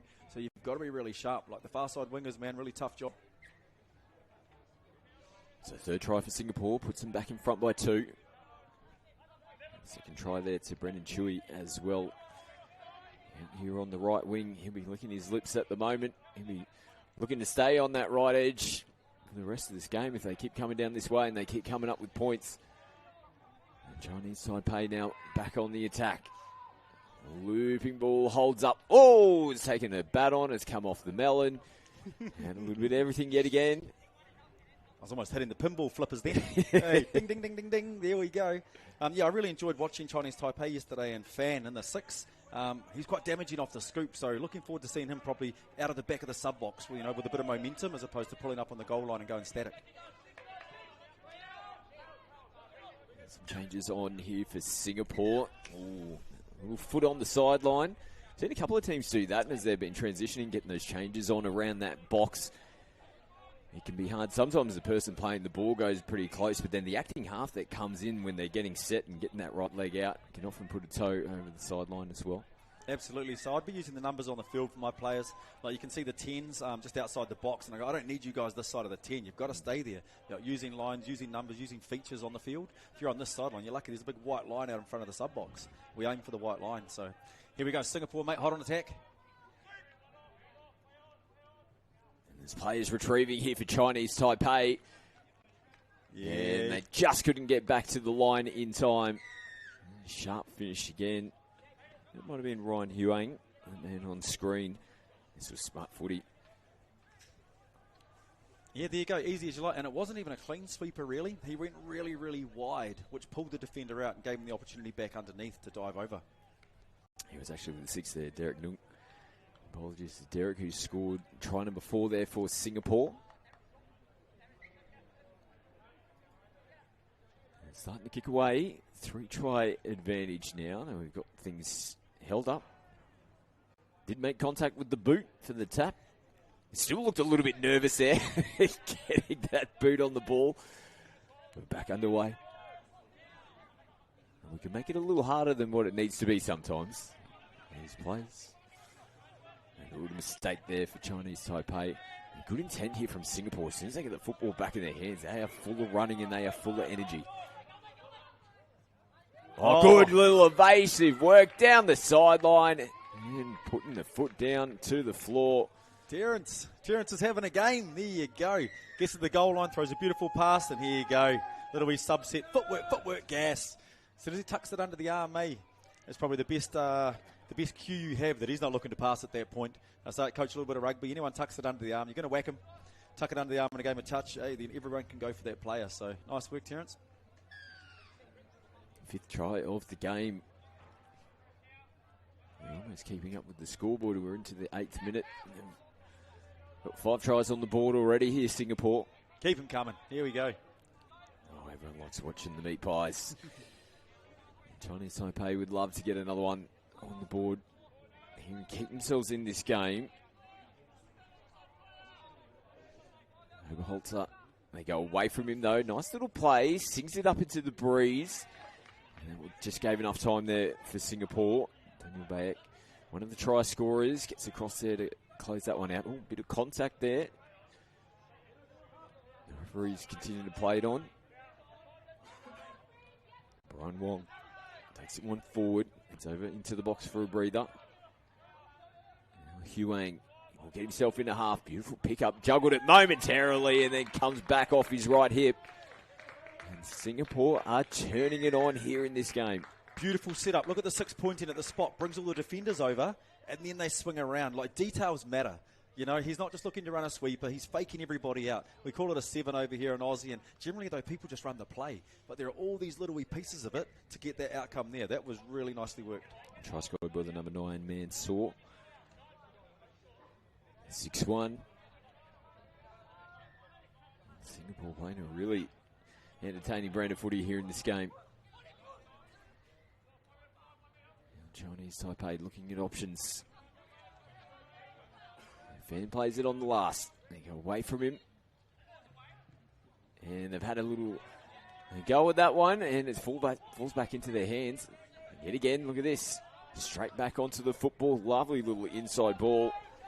Brendan Chewy heavily involved. He's following suit, feeding it from half here as well. Chewy.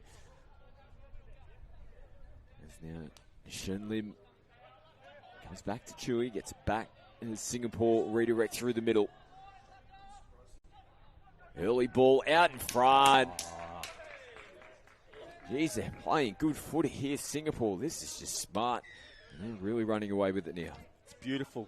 Same thing again. So he actually got dragged inside the 7 and played the ball on the 6. But what you find is once you get inside the 7, all the defenders are like, he's inside the 7. You don't have to move forward. So everyone plants their feet. Beautiful opportunity for a draw pass try. Yeah, I'm with you, mate. They're changing the point of threat. Everyone's having a crack, and it's coming off really nicely for them at the moment.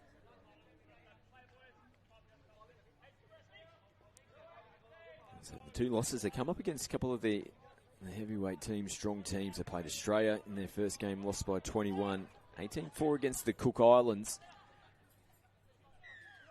Now, they might be a team to keep an eye out for. They've come against 2 tough opponents in their first 2 matches.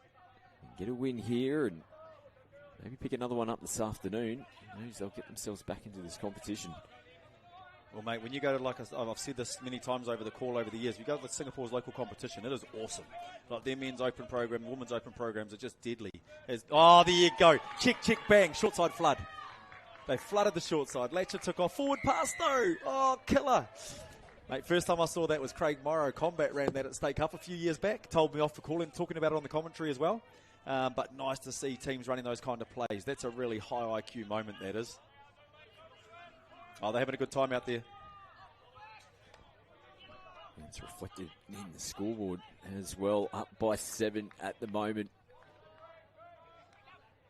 This is better running coming into the line here, but it is the last touch, so they've got to come back to the mark. Takes a little bit of momentum out of them coming into the last. And Singapore comfortably close out the set. So it's that fast turnover there, mate. That's touch 1, and then Taipei are about to roll down the field without putting too much pressure on. That's why there's a roll on. Singapore are getting front football. There it is, all the running. It's all their way. That's 3. They've got touches in hand. It's nice footy. Here we go. Strike dump time. And they're flowing out on the left-hand side of the field. Xuang plays it. They head in that direction now. 3-on-1. Well, we saw them coming up with points down the right. Now they're swinging it back out towards the left. This has been the complete package here in the first half. It's nice. And they're just identifying the space. So they can tell by who's making the touch where the space is. There you go. Everyone's in. And the key difference is they're not tucking in before the touch. They wait until the touch is made and then come flying in on an angle. You really want to make sure that shutdown defense, you're pushing up and out as opposed to coming in on the angle. So hopefully they can fix that, have a chat about it at half time. Otherwise, it's going to be a long day. Shen Lim scoring the try for Singapore. Now they hold. Oh, wow, this is opened up. That was a huge hole. Oh, trying to drop it back on the inside. I've talked about that play, second time they ran it. So it's, interesting play to see. Andy Liu having a bit of fun, but Singapore jump on it straight away. Yeah, he's been good for them, hasn't he, Andy? He's had a couple of opportunities, got him behind the Singapore defence. Terrence. Just the final pass. But again, they got the ball on their 7, and they're getting all the way down the other end of the field to the attacking 7 to have opportunities to score points. They're going to have to try and find a way to stop that running game and that momentum coming out of their end of the field. I'm also looking to their box, mate, and they must have a player coach because there's no coach over there. There's 8 players. So there you go. Really hard to manage that in an opens environment, especially because who's giving you feedback if you're the captain, coach, player, you know? It's pretty tough day as he goes through. Woo! There you go. Henry Fraser, good. Just found himself into space. No contact made on him. And he crosses over. Chinese Taipei get their second.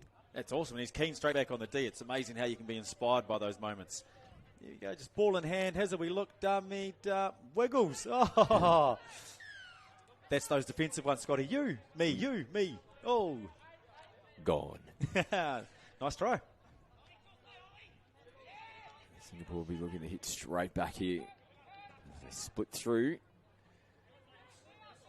Ball out in front, goes over the sideline. So nice job from Chinese Taipei. They defend their line after coming up with points down the other end of the field. Here's the try scorer. Good here. He'll look for a breather now. He's going the long road as well. You can't see him off screen, but he punched him behind Singapore. And they've come up with the mistake. That's not what they want. Cheap possession given away here in Singapore.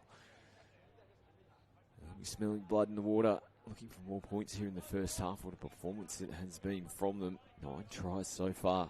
A margin of 7. They'll take their time to get set. Brian Wong will get it back here from half. Little short ball punching through a lovely hole. Oh, there's a touch if he got stood on. Even accidental. Yeah, there you go. Yeah, I think the wing was definitely open. If they have another play, they may run that open side quickie again and look to go over the top. Yeah, I think that's what might have happened. Yeah, might have made the contact with the boot. And he's hobbling, as you can see in the top of your screen. Might have rolled the ankle in the process. And Singapore switch up the play again this time. Oh! On the road. Never in doubt. Brendan Chewy, look at him. Heart attack moment for the young man as he crosses over for a hat-trick of tries here in the first half. That's a really nice against-the-grain play. You know, they had the defence. Oh, you're right, mate. Yeah, they got everyone screaming in. That little wee check back forces the defence to have to come to you, and then it gives us an option somewhere, whether it's a short or long. So, nice plays. They're really opening the playbook up at the moment, Singapore are. 10th try of the game. Double digits here in the first half. Clock winding down here in the first stanza. 3 minutes to go. It's better running. Nice ball. Takes a little deflection. Held on to as well. Footwork as they get the repeat set. There's nice work from Trevor Chan out here on the left. It's always hard as a winger when the ball takes a bit of a deflection mid-flight. He'll regain possession here for his team. And they've got a full set to work with. Here he is again. Good Hugh. Looking dangerous for them. Singapore contain him this time around. He'll look to orchestrate things out there now for Chinese Taipei. Oh, 2 players scrapping out of half. Oh, and the ball's gone forward. A little bit clunky off the back end. Yeah, and look at the height of him. I'd like to just see him dive at the line a little bit more. You know, something direct, put the referee under pressure, defenders under pressure. His last try was from a bit of uncertainty, so let's go. A couple of minutes into half time. See what they can put together here out of the box. Terrence again, though, working with the brothers. Yeah, looking for more points into the last 2 minutes.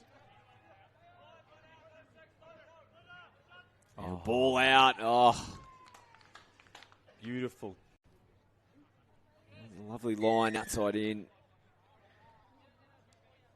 Another quality try here for Singapore. Matthias Chia there in the 7. Beautiful face ball. Bang. Running lines. I tell you, if we worked on our running lines as much as we work on our quickies, there'd be so many more tries. The angles that you're running and hitting holes at. Heaps more. That was a great example of it.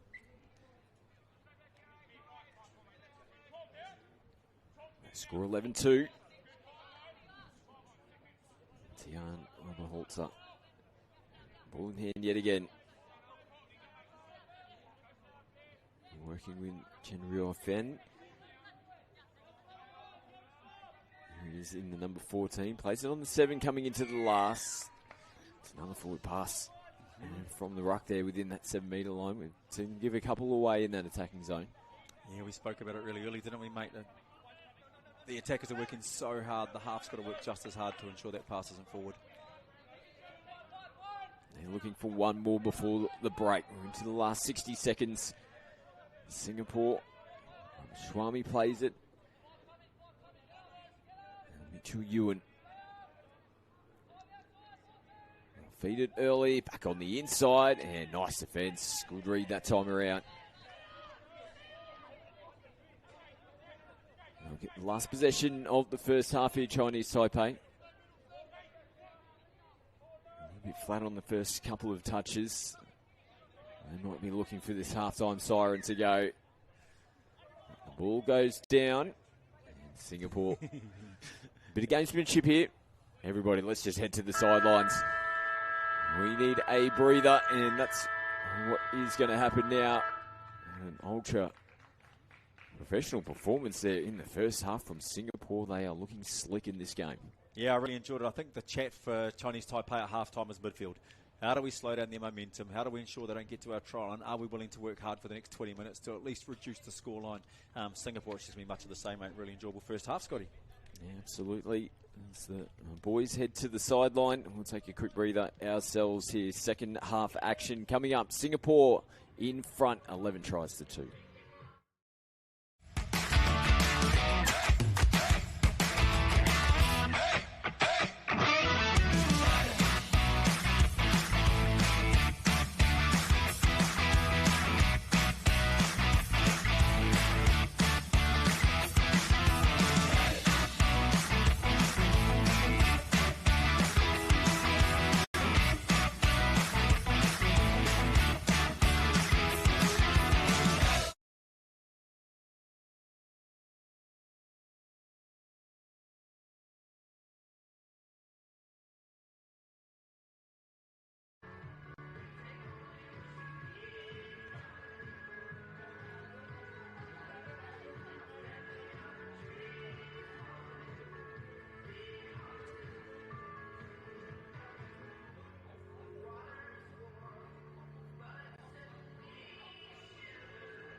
One minute, players and referees. 1 minute.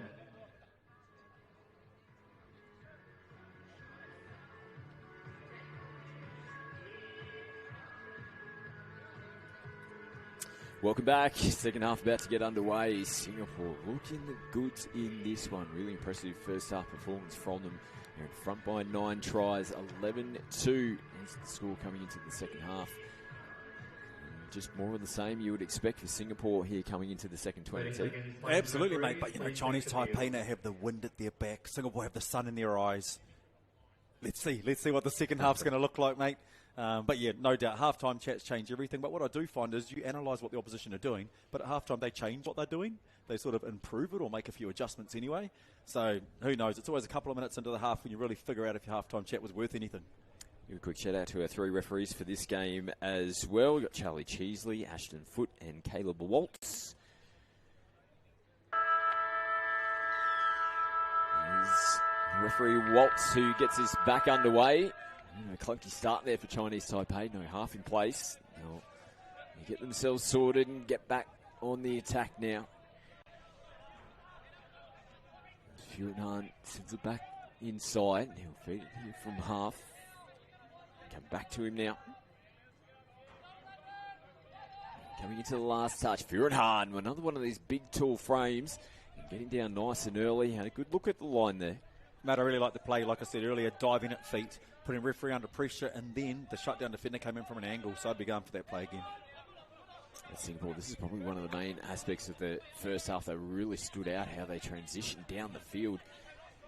They are getting from 7 to 7 in pretty much every set. They take the shot there in that one, but in behind, and they just got caught too deep in the in-goal area there, Chinese Taipei.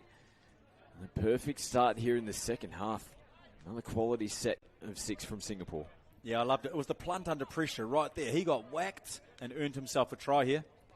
So I love it. They're those little wee soft skills. That was Bin Johan scoring that one. But I just find, under pressure, man, when you can get the ball down, there is contact in our game. It's absolutely a contact sport. So wonderful. They're those little skills that make massive difference in these open games. They tried number 12 for Singapore. Chinese Taipei just having to reach for that last one as well. They maintain possession though. A bit clunky again.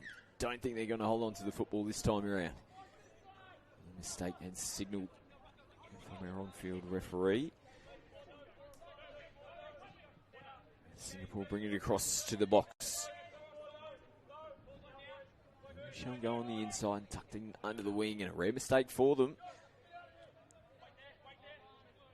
Chinese Taipei back with ball in hand. Tian Oberholzer in the one. Heading across to the sub-box now. That's Jim Fen. He does the same. And in behind again, players offside or no contact. Andy Liu, who's probably been one of their standout performers in this match so far. Short ball. Oh, lovely little rip out. Just holds up as they try to sling it back on the inside. Just a couple of metres forward. Yeah, I had a really nice chat to the winger yesterday as well about his team and just caught up with him as he's coming over here. He said they're really looking forward to playing this game after a couple of really tough ones. So, same thing. They're all having a good time out there. And he's yet again down the sideline from Singapore. It's Ramaswamy. Dinking, dancing, put the brakes on, turn it back on the inside. In half they go, open side, got the numbers. It's a bit of a wobbly old one out there. Dips away, they will get the penalty, go their way though. I was actually really happy with the way the defence were moving until just before the touch was made. They held a little bit long, but they were getting the drop right. So it's probably the big difference between Australia, New Zealand, and the rest of the countries. They almost wait till the touch is made till they drop. So nice to see that defence improving. Oh, diving. Yeah, very slick there from Shane Duggan. Quick play the ball, comes around on the sweep. Just straightened in, coming into the try line. Yeah, once again, Chinese Taipei don't lock in. So they hold where they are and then try to sort of hold shut late so they can at least get the chase out. But I think you've got to lock in, then you can go up and out on direction if you need to.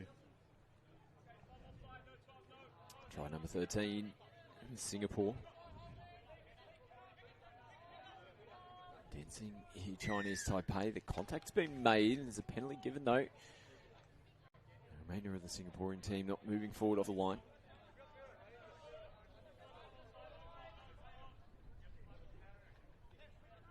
It's Chinese Taipei through Furenhan.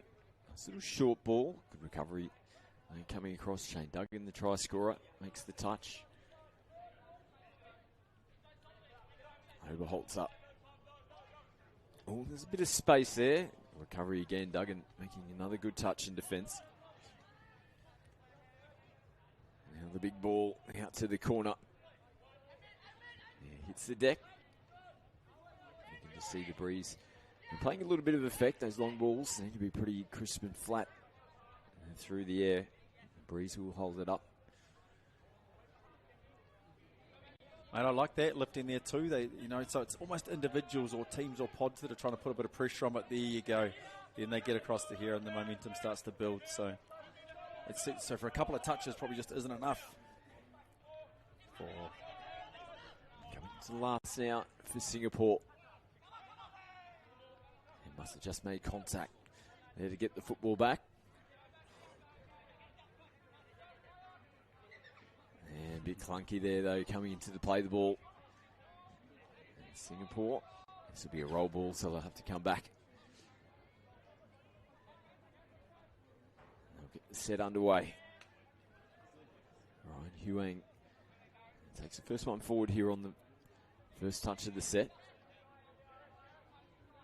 Gia from half brings it back to the open side. It was just out in front, wasn't it?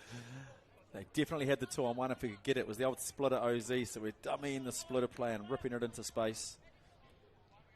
It's a tough ball to throw because you're essentially throwing it without exactly knowing where that player is on the outside, aren't you? They pick it up and rip it straight away. After getting in from acting half, and Chinese Taipei again, back-to-back sets. They pretty much turned the football over in the exact same spot. Yeah, they're giving them really good field position. Singapore don't need, opportunity, especially just to park up here on the try line.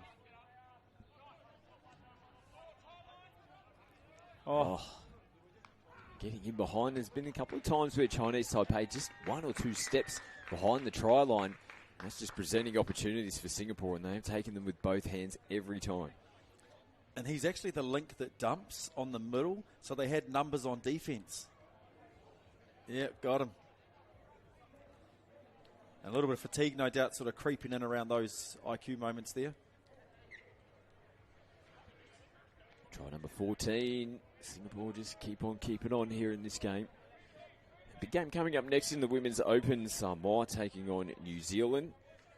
Impressed with Samoa. They come in 2 wins, 1 loss into this round 4 fixture. But New Zealand mostly plucked out. There must have been simultaneous contact. And New Zealand are on top of the table at the moment. 3 wins without loss. They haven't let a try in their first 3 games yet either. Well, they had a huge game, that 29-0 versus Chinese Taipei, but that takes legs out of you. When you're running 29 in a 40-minute game, man, that's tiring. And then I went out and watched them play the Singapore game, same thing again. They're running tries, and they're doing it at speed. So at some point there'll be some fatigue hit them. And Samoa are that sort of kind of team that play a lot of touch over here, Aussie-based players. So it'll be a really interesting game.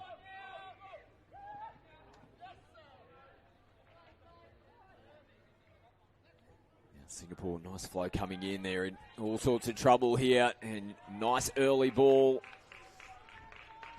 Kick back to the halfway line. It's all high fives, it's all smiles here for Singapore. Oh, I'm loving it. And yet again, we see the 12, Ahmed Afiq, beautiful plant. So he's playing his role really well for Terence there in the 5. Those guys coming together, he's just setting. He's got a really nice strike dump. So opportunities coming from just being able to play our roles. It shows there's been a lot of training going on for the Singaporean team.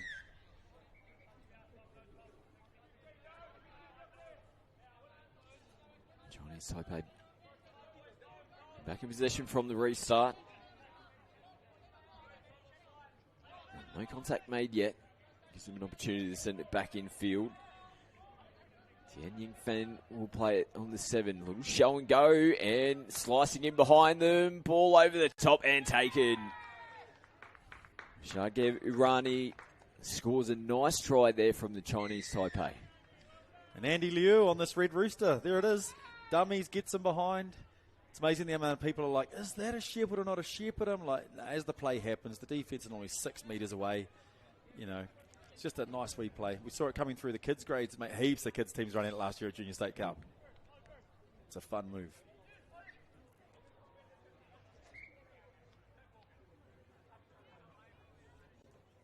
Another little restart again here. There's only one thing that they may need to work on. Both teams is getting that tap to restart underway. Boot on the ball. Nice little early release, just had to reach for it and snatch, but did a good job to then send it out to the corner. A little back to you, back to me. Chinese Taipei, they got numbers across there. They closed that one out. Yeah, it was really good. I like seeing the Chinese Taipei links coming in to try and help out a wee bit, but it does mean that Singapore could pop them out soon. They start to identify it. So nice work. Good defensive line there for Chinese Taipei. Ball just rolling around in the ruck there. But he's going to be a penalty. Forward pass out of the acting half position. Singapore again with good field position. 15 tries in this game. We're into the last 10 minutes. In from half, reaches out and they find the space yet again. Daniel Bayek crosses over for another try. So they've run this the last couple of times, this Rooster early release, bang, bump around nice and early. And you do it while you're still 5 metres out, which forces the defence to have to come to you, creates numbers straight away. Many years ago, mate, we'd give it a little bump ball, wouldn't we, to get it around. But I think that skill execution's quite tough. So now they just let him get around nice early release play. So let's go, Chinese Taipei, back hot on the attack. And the tough task continues. They take on Australia next. That'll be the final round game for them. Singapore take on Sri Lanka. So they'll be looking to finish off the round robin tournament with 2 wins. That'll be a good game between Singapore and Sri Lanka. And both those matches at 2:50 this afternoon. Chinese Taipei again, looping ball over the top. And hit the grass first. Made a little play at it there. Singapore right winger. Ball hitting the grass. Zayden Tay out there in the 14. Great option. And shifting across the field nicely. Now get those changes onto the park. Release again. Clean play the ball. Big Johan gets it down. Last touch. A little show and go, and a great recovery coming from inside. Chen Riofian made a good touch on the infield.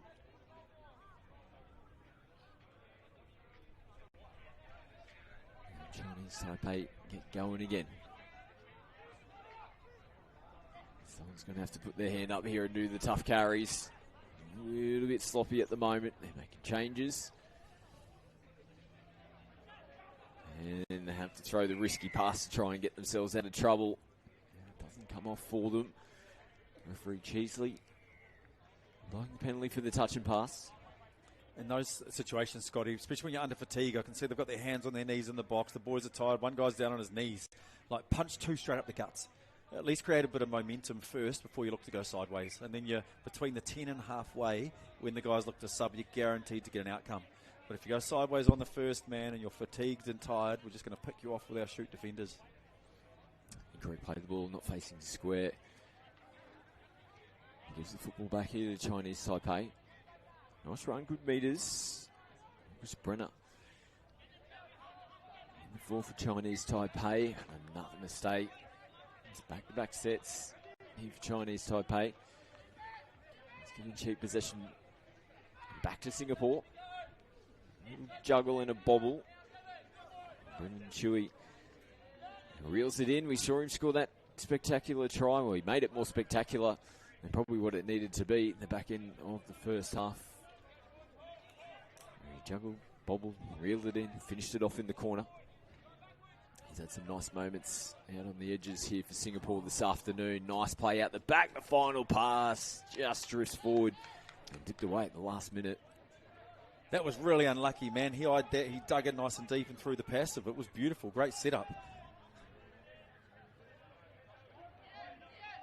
And ball rolling forward in the ruck again. Oh, they're shooting themselves in the foot. fatigue definitely starting to set in for this Chinese Taipei team now. Just exchanging through the middle. Here's Singapore dancing, and almost dancing away from the defence. They do make contact though, no. Slicing through. Sharp off the feet. Yeah, Ollie Furahan then, just waving it off. Yep, didn't make the touch. Here we go, Chinese Taipei. What do we got? 5 minutes to go. Chasing 14. They'll be happy to head on down to the line and see what they can pull off. He's good, Hugh. One of the players that's been good for them in moments throughout this game. Gets it back here, cuts back inside. Nicely taken, Furahan. They'll earn themselves a penalty. And moving forward. And it was more from the tap-off, mate. I saw the two boys walk the whole way down the field to the middle and talk to each other. Didn't really talk to people around them, so I knew there wasn't much of a play coming. So they've just sort of run the quickie platform, nearly scored on it. Boom, there you go. Just getting across to make the touch. It was close. Just holding it in the middle at the moment here, Chinese Taipei, having a juggle. Nothing really on offer as of yet. Yeah, now comes in. Oh, finds some big space in behind them. Just needs some support. Great hands, but great defence as well. Daniel Bayek. That was nice from Chinese Taipei. And the ball hits the deck to close out the set. Man, they love that red rooster, don't they? Hey, they run 4 of them, look likely every time.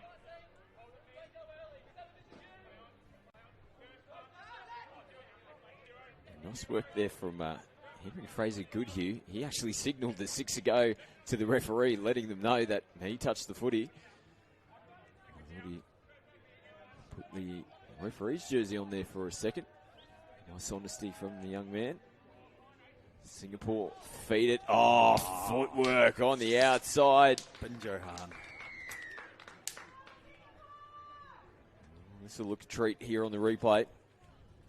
Yeah, once again, Binjohan and Tor coming together, and they faked it. Faked the play. Look at that. That's agility, man. Nice swerve. Not a big step, just agile as to kick out. And look at him. Give me the defense. It's amazing how those moments can give you energy. You love to see it, don't you? So many teams and players, when they score points, they head straight over to the sideline. But you're right, you can really feed off that. Doing it on both sides of the field now. They've created a bit of space out here, Chinese Taipei. Got some work to do to get it down in the corner, but does it. And he's happy with it as well, and rightfully so. Wayne Kuo, that man on screen, he had some work to do to get it across.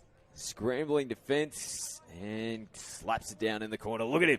He's pumped up. Yeah, he's stoked in. And you know when you've scored a good try. Fan setting that one up. He dug deep into the line, drew in 2 defenders, and then was able to move the ball. So nice. They'll be really happy that they've been able to score a few tries in this one. When you go down by 18, you know, picking up 4 gives you a lot of confidence moving forward. So into the last 2 minutes of this one. Women's Open coming up next. Samoa and New Zealand and Singapore. From the restart, hit straight back with more points here. Zayden Tay scores in the corner. Ryan Huang here on that catch. Digs into the line. Yep, draw pass, beautiful. Just a nice passive play. Like, there's been so many different ways they've scored their tries. You know, 19 of them at the moment, off lots of different plays. There's been some performance here from Singapore. Like we said, they take on Sri Lanka this afternoon. Important game for them. Looking to finish off their tournament, their last round game, with another win. Looking for the penalty, and they will get it. Quick tap. They'll have to come back and tap it on the mark. Yeah, he dropped really early then, nothing imminent about it, just sucked back to the line. Trying to hold him out, but here we go, happy to take it. Yeah, and he likes hunting out the quickies at the moment. Nice little rooster play. Oh, got him, beautiful. And there you go, fatigue hits and that Last minute of the game, we've got the defense coming in from side on. They've been locking in all day. And there you go. This is where he gets left behind. Gets a little bit wider and unable to get that shut there. Woo! That's beautiful intent. Everything all the way to the end. Here we go. 20 seconds, though. Singapore got the ball. And they'll be happy to pick one. I'd love to see that 20 double digits kick over. Here it is into the line. Quarterback play. Great touch by try scorer made over there. He's going to have to scramble to get out back into position, which is over there now. Last touch. And last touch of the footy here for Singapore, and they'll finish this game off in style. Try number 20 has the full-time siren sounds in the background. A quality performance and a quality way to finish off this game. Mate, that was awesome. Really enjoyed it. Take nothing away from Chinese Taipei. We saw little improvements, little moments, and they stuck to their play. That's what I liked, their little wee rooster play. But massively enjoyable to watch Singapore. And looking forward to seeing them actually, when they come up into that sort of quarter-final, semi-final moments in the tournament. The Cook Islands, Samoa, those kind of games, mate. Can't wait. Yeah, so we'll be quarterfinals in the Men's Open. There'll be playoff games first.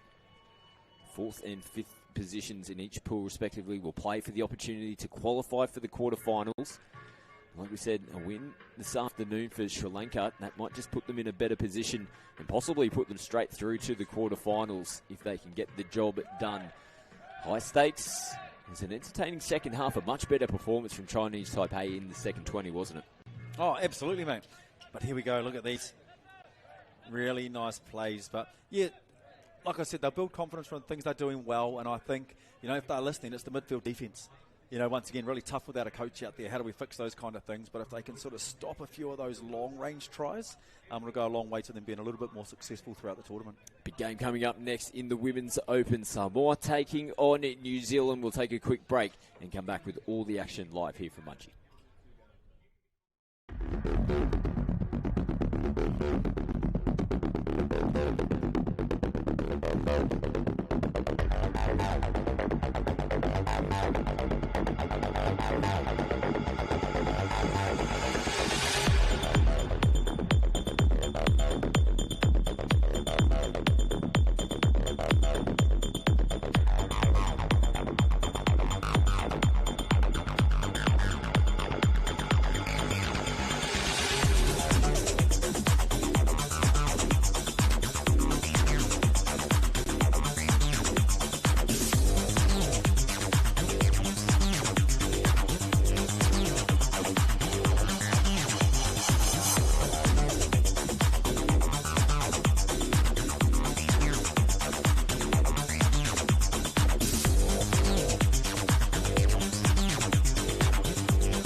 Welcome back to the Asia Pacific Opens Touch Cup here, back into Women's Open action. Big game coming up on your screens next. New Zealand, who you can see making their way onto the field, taking on Samoa. Scott McAllister and Tristan Mana with you in commentary for this one. New Zealand come in 3-0, super impressive, been racking up the points in their first 3 games. 2-1 for Samoa. Their only loss came up against Australia earlier on in the competition. This is a big test for them here against New Zealand, who have been really leading from the front so far over the first couple of days. Yeah, I was able to watch them play Singapore a bit early on, and it just comes from everywhere with this. There you go, straight away. Happy to scoop. They've all got passes on them. Beautiful start to the game. Meg Sycamore carving them up from half. She makes her way back into the New Zealand lineup. After the last representing the Touch Blacks at the World Cup in 2024, one of the experienced players that comes back into this lineup. She steps her claim nice and early here in this one. Yeah, mate, extremely young team. Coach Shane Edwards, Peter Walters down there as well. You know, a wealth of experience through both of them. But there's 4 girls out here from the Waikato 18 girls team that they're sort of blooding, you know, with an ear to that 2028 World Cup as well. Samoa now. First touch of the footy. This young lady with ball in hand now. Luani has been impressive, looking for a penalty just to see if there's offside players. The referees are just in a bit of communication with each other at the moment. They'll say, play the ball. Still a bit of confusion going on here. Southern referee talking to the on-field. It was. Penalty will be given. And Lily's sharp. She'll know that link's now striking her on a quickie, and she'll look to go over the top a little bit later on. The touch made comfortably. Yeah, so our referees all mic'd up so they can communicate with each other. And that was the call there, and it's just a little bit sloppy in the play the ball. Marnie and Watkins, you'll see them combine the 4 and the 5 for Samoa throughout this game. Watkins trying to get up out of the line, put some pressure on. As New Zealand work their way towards the halfway line. Just have to scramble to get into place there, Emerson Garrett. He's got the ball in hand now. Kieran Safari picks up and goes from half. Has support on the outside and a great diving effort. Just stuck with her the whole way, and as soon as that pass was thrown, made the diving effort to get the football back here for Samoa. Yeah, Scarlet Mariner, there we go. Not much of her, man, but she's an absolute fighter. So beautiful chase in behind, touch on the back. That's how it's got to be. A great defence, but here we go. You cannot give New Zealand possession more than they deserve it. So they'll bring the ball across, get some fresh legs out there, and here we go. Turnover in their own end of the field for Samoa. As Sycamore makes her way back out onto the field. Kyla Lynch-Brown out there for the Touch Blacks as well. Here she is playing the ball on the 7. Sycamore feeds it from half and just off the right foot. And slicing straight through the Samoan defence. New Zealand score try number 2. Mate, beautiful try again. It's just clarity in the way they're playing. Obviously, Kyla with the roll ball there. Big shout out to Kyla and her family back home. Papa Tihema, you know, grew up with him. Good mates, so nice to see girl out there. But yeah, really nice clarity from the way they're playing at the moment. Back underway. Samoa down by 2. It's a heavyweight outfit of New Zealand striking early in this one. Now splitting through, almost had just got that away out of the hands backwards. Like a bull at a gate, splitting through to take that one. Mate, passing under pressure, eh? Work it. Great run here to kickstart here, Bri Hadfield. Getting the Kiwis on the front foot. Now they got the opportunity to shift and put it through their hands. They bring it right down their sideline and find some space right in the box. They put a toe on the chalk. And New Zealand will give possession back here to Samoa, just short of the halfway line. It's unfortunate. It's a great start to the set for New Zealand. Now those little pieces that have sort of changed over the last couple of years. Like there's shoot defence pattern, they can see it and they shift the ball nice and early. The skill set is on, you know, to get the ball past the shooters. So looking forward to seeing that eventuate throughout the game as well. Last touch, a little bit clunky in this set here from Samoa. Like they got the ball at the halfway line to start that set. They didn't punch too far downfield. Just a little bit sloppy. And New Zealand gets straight back to work. Nice release. And they'll put it through the hands yet again. I'm liking the style of a lot of our international teams here across this weekend, particularly on those first couple of touches. Just have that intent to go forward first, and they're getting the advantage to then shift on the next plays. Yeah, that's a really good call, Scotty. Yeah. Oh, and there goes weaving through. But also, they've got the pass execution both ways. It's about to pull it off if they need to. Sycamore's got in behind them yet again. She is untouchable at the moment, coming out of half. And Meg sets another one up here for New Zealand. 2 try assists out of their first 3 tries. She's looking dangerous. Yeah, it's really nice. Bailey McDowell then with the dive too. There you go, just squares her up. Squares her up, kicks out nicely. Oh, a little wee push off there too. Even Scarlett's asking about it. Hey, but are those little moments, you know, in a game, we've got to mark them up. You're trying to go to man and just a little wee push. They are the dark arts of man on defense, those ones. That's the difference the Samoan team will find when you're playing a top team like this in women's open. Yeah. It's physical. You're going to get pushed around. You know, they're going to make you work in this game. And then Samoa, nice ball out in front. It was good defense as well. Just head straight for the corner. Didn't really have eyes on where the football was. And she needed to cover that space out there. Did it well. Mate, Sienna Robinson, square hips, Dylan Hennessy-esque, mate. Bang, flat ball. Beautiful pass. And New Zealand turn it back through the middle. Now this gives them that opportunity to bring it out across to their box. Changes come onto the field. Blair kicking away. Kieran Stafare gets it down cleanly. Nicely picked up from Garrett. Looks for the support out in the corner. And no contact made. Lafalua got pretty close to making the touch. Just sharp here out of half, Emerson Garrett. And clearly, you could see the ball was put down without any contact made. New Zealand cross again for more points. I liked it, mate, but I take it back to that one, like you see, when they dropped it back in on the second touch, and she picked up those metres. They're able to get him behind, and it was a bit of an unorthodox sort of shape when, like, Houston coming across to the box. So I think some of those nice patterns of play that coaches got them running, man, they're just working really well. It's such a good point. It's just, in the grand scheme of things, the smallest little simplest move, but has such a big impact. Yeah. And down the end of the road. Last touch. A little crack at the line there, Samoa. No chance their hand here in the last. Nice ball ripping out. They turn it back on the inside. They'll finish it off in their corner. So let's sit back and watch New Zealand here in the start of the set. Again, you can see Sycamore picking up big meters on the first. Touch 2. This will be the third. A nice little offload again. Sosic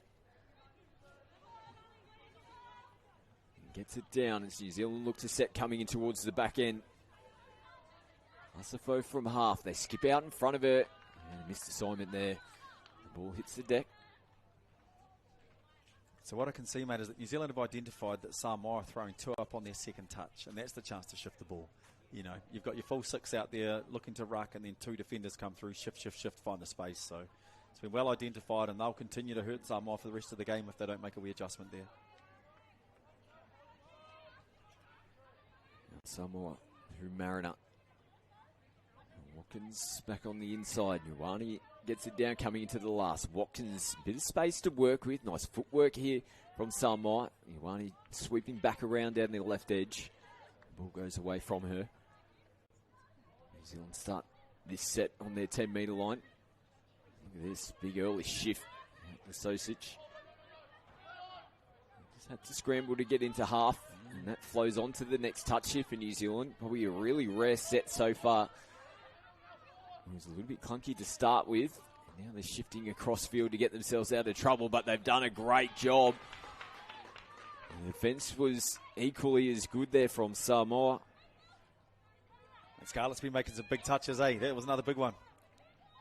Now they come back down the short side. Ball out in front.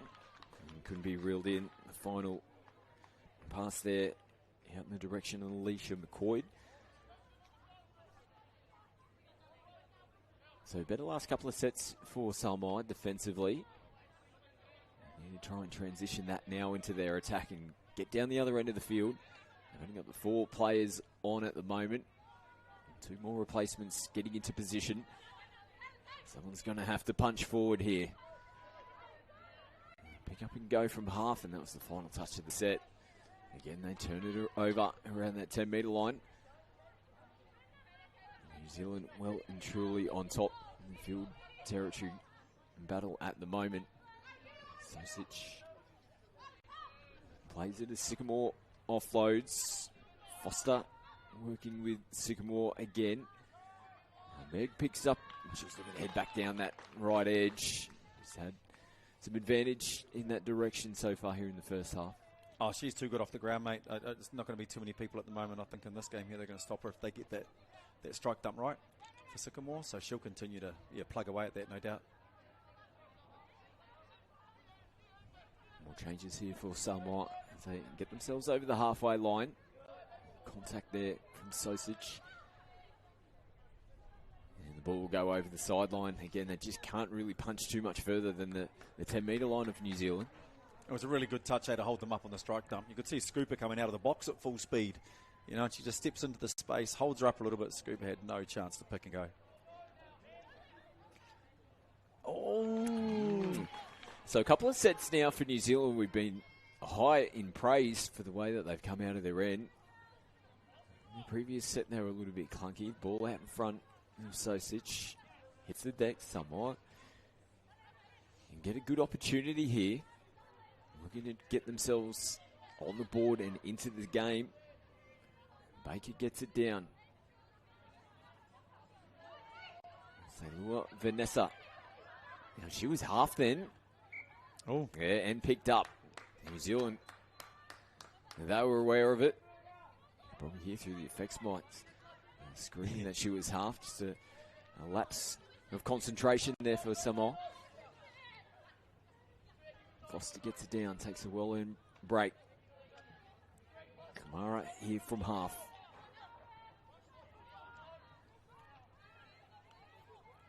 New Zealand looking to set. And coming into the final play here in this set of 6. Oh, ball out in front, diving effort. Out in front, Tamsin McNamara Charlton. She almost reeled it in, as you can see on the replay. And there you go. This is where it matters. They're caught behind. That's a loss of 4 off the first. It's okay if you can shift, but there we go. 1 off the 7. So once again, looking to bail instead of actually creating momentum firstly. And it's flying on to the back end of the set as well. And when you're having to make changes, they had to have gone forward. Now, sideline referee over the far side. I think it's trying to communicate that now. And the message does get there to our on-field. Absolutely the correct call. Yeah, it's just that touch 1 and 2. I think they've got to work on Samoa now. We're into that sort of fatigue zone, especially against the speed of New Zealand's game. But it's all about D at the moment. And see far side middle coming all the way over to help out. So girls are going to be really compressed at the back end of this. New Zealand still don't have their full team out there. And there we go. Lay it in. They'll have a quick chat. Set it up.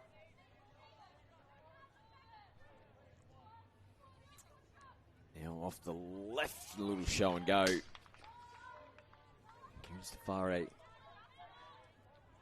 Just made the contact on her. Here she is now, hopping, jumping, trying to create some space out here on the left side. Mate, there was a lot of bounce about the way that was happening. Yeah. Goosey. I was thinking, here we go. Great touch. A bit of contact in the play the ball as well. And while New Zealand are well and truly up in this game, it's still only 4-0. It's a respectable scoreline at the moment. And Samoa haven't really looked like scoring any points. They turn the ball over. You just feel like it's only a matter of time before the weight of possession. And look at this, pick up and go straight away. There's nobody at home, just looking for a black jersey to get clear. And oh no. Kyla saw it, an awesome opportunity. The defense will shift it off, and she was like, well, I'm gone. Just didn't have any options. McCoy was probably there to take it there. She got the ball at the back end of it. And sometimes when you have a little bit of time on your hands, it can be too much time. It's like those long balls that sit up there for a while, and you're just thinking, Yep. Yeah. So they'll be looking to come up with some points here in New Zealand. They've had the weight of possession down this end of the field. They just haven't been able to cross that try line for a couple of sets now. Nice defence. Sienna Robertson comfortably making the touch. Just over 5 to go here in the first half. Sycamore switches in. She'll get herself in the half. Puts the ball on the outside to Foster. Tries to put the brakes on and come back infield. They're responding defensively here in this set. Don't go to sleep on Sycamore. Takes it right to the line. And threads the ball in. And links up with Charlie Foster yet again for try number 5. Yeah, I was with you on that one, Scotty. For those 4 touches, the D was awesome. And then just bang, bite. And we just get a bit disconnected on that last shot. Bit of a bummer. But here we go, 5 to go in this half. Samoa with the ball. And let's see what the young crew can do. They're going to roll on down there. We know Lily Ava's really good on that open side quickie. She actually got the only try for Samoa against Australia yesterday. So her, Sloaney, and Scarlett out there at the moment working nicely. Nautica Ether here in this near side link. Let's see what the girls can put together. Juwani gets it back. Nice early release. Cops the shot off the ball as well. Samoa get the penalty. Ava just pops straight back up to the feet. She'll get the football back here for her team. Repeat set. 6 touches to work with for Samoa. They'd love a try coming into the back end of the first half. Ooh. I think they can dummy that quickie. See how there's 4 of them over there? And we know they can chuck the ball. You know, they play 7s, so... Oh, shift it right out to their right edge. Chong Wong plays it now. Samoa send their attack back through the middle. Watkins takes it to the defensive line. Last touch. They'll chance their hand. There's never a dead play for this Samoan team. Now Watkins shows a bit of speed. We know that she's pretty light-footed. I just heard someone yell KFC as a play, and I was wondering what that was. KFC, KFC. It's a last touch play by the sound of it, so interested to see if I hear that again a little bit later. Bit of a zinger out of half. Yeah, something. There's something going on, a defensive setup. Flat ball back there from Sosic. And they picked it up here, the refs. Yes. Oh no, it might have actually been an interchange infringement. I think we've got the 7 fingers to the sky. But when you punch a bit of shoot defense, you know, you can have those outcomes. There you go, shoot defense. So it's a really important part of our game. And I've been trying to figure out who Scarlett swapped one boot with that sort of one pink one, one blue one. Normally there's someone else in the team wearing the other styles, but might be one of her Renegades mates she played 7s with last week. Gee, we're a stylish sport, aren't we? Oh, very much so. The pink and the blue boot. Unless poor old mum and dad had to buy 2 pairs. Sets. And 2 blue, 2 pink, just so we can get the fashion statement going. There you go. A great defense by New Zealand. Here you go. They'll look to finish well. 2.5 minutes left in this one. This ball. And just having to scramble to get into half. Bella Lisa there again. You can hear the screams from the crowd. And they will come back. We'll give the credit to the referees. Our on-field referees, sometimes you don't get great sighting of whether the ball does come in backwards, and the sideline referees are doing a good job to support. Like we said, they're all mic'd up together. And if it takes that extra couple of seconds to get the decision right, I think both teams will be happy with those calls. Absolutely, and if you look, New Zealand's been running a little, so the winger's been passing and wrapping on the third, and that time the winger didn't wrap. So it actually clunked up their subset that they've been running. So when those little things don't happen, not sure, next thing forward pass. So good shoot, D. Minute and a half to go, last touch. Looping ball. Ball goes right in to the hands here of New Zealand. Can they finish this first half strong? This will help. They'll get a little leg up with the penalty. Plays offside there from Samoa.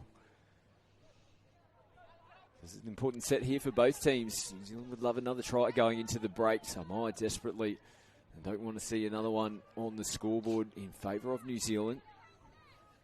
Nice ball movement here from the Kiwis. So they get themselves into position.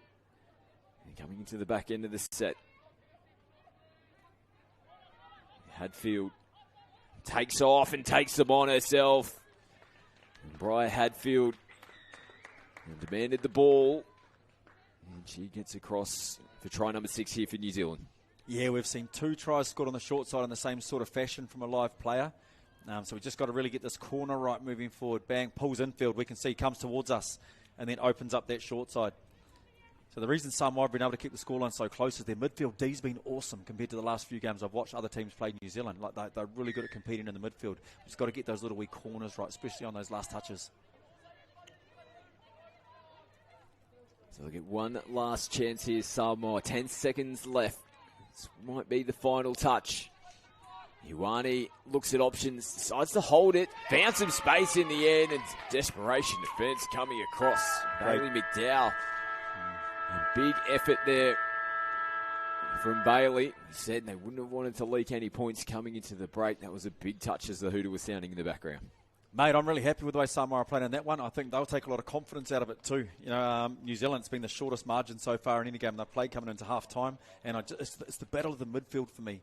So they'll have a wee chat about it. Their real question is, where are they going to score a try at the moment? Where's it going to come from? They're going to have to change their platforms. The quickie platform's not working, so what else are they going to come up with, mate? Looking forward to the second half. Yeah, New Zealand looking the good so far in this one. They go into the break up by 6 over Samoa.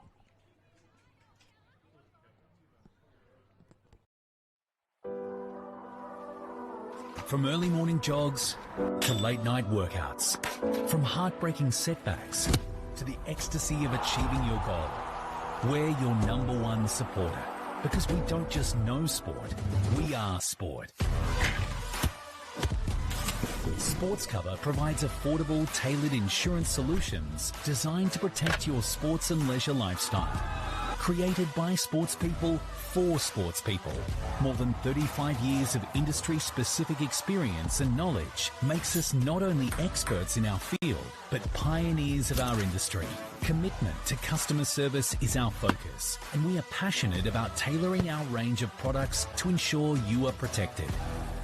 So whether it's in the sporting arena or it's for fun and leisure, you play with pride. We protect with passion, because we don't just know sport, we are sport. Sports Cover. Get in touch with one of our representatives to find out more.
the scoreboard at the moment. They're down by 6.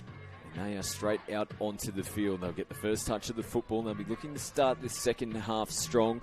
New Zealand, they just did the right things there in the first 20. Oh, and for these players, like a lot of them have played the youth as well. Last year's Asia Pacific Youth Cup, so the scoreline's relevant to them. You know, they're just out here, like Scotty and I spoke about during the break, trying to win moments, trying to win minutes. Good things happen. You know, can we win a defensive set? Awesome. We can do it once, we can do it twice. We just back them up moment after moment. So we're looking forward to seeing what they're doing here off their tap-off. Be no surprise if it's the far three that actually get involved in the play, and we use the near side link as just chopping holes. So these girls play a lot of touch footy together on the Gold Coast, all repping this season, and for the Sharkies as well. So I'm sure they got a wee plan. One more game, I believe, for each team this afternoon. Samoa take on Singapore. That'll be later on this afternoon, 5:20 for New Zealand. They take on Hong Kong, China at 3:40. 20 minutes left to go here in this second half. Can we see an improved performance in the second 20 minutes here from Samoa? They need some points on the board. And Watkins takes the shot, comes back out to the 7-metre line. Ava working with her in the middle. Watkins goes away, gets in behind them. Lilieva is there, but just can't reel it in. Ball down. If she was able to get that cleanly, Samoa score first and get themselves into this game. I loved it. That was a really good 6 touches. First thing they ran was a splitter. We haven't seen them run one of those yet this half. And then they go to a dummy and a short side scoop. Haven't seen them do that yet either. So really nice halftime chat. Really confident start to the second half. Sycamore with a strong carry. New Zealand get themselves over the halfway line through Hadfield. He'll get himself into half now. Hadfield picks up, takes it right to the Samoan defensive line. They found some space out here on the left, and they're going to roll over. And Bailey McDowell, it was a pretty easy try in the end. Great transition from down their own end of the field. They finished it off nicely with points. Yeah, and it was just on this next one here. They get a couple there, bang, 2 in. And that's all they needed to do to get 2 caught in. Beautiful draw pass scenario. Couldn't have held that pass for any longer. No. It was absolutely perfect. Took it right to the Samoan defence and zinged it out of the hands. First try here in the second half for the Kiwis. Their 7th try of the game.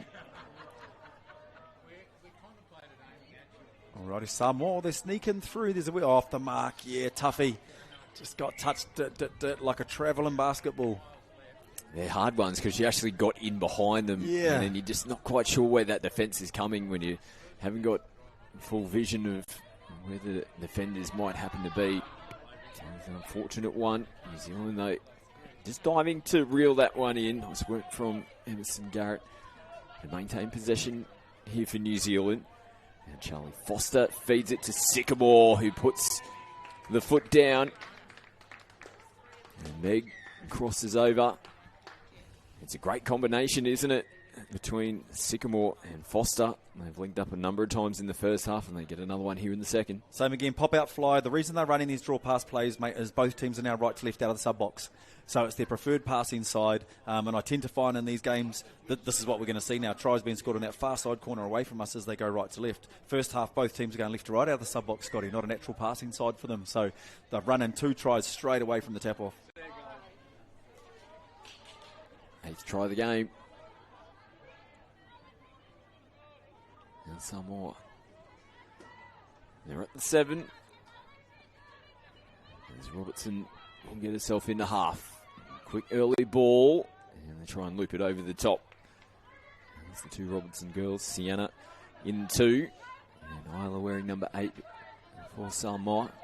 Looking to create an opportunity on the back end of that set. New Zealand with more intent yet again. There's Lister. Gets the ball down. Nice float from the Kiwis here. Kieran Stafare, ball in 2 hands, skipping away.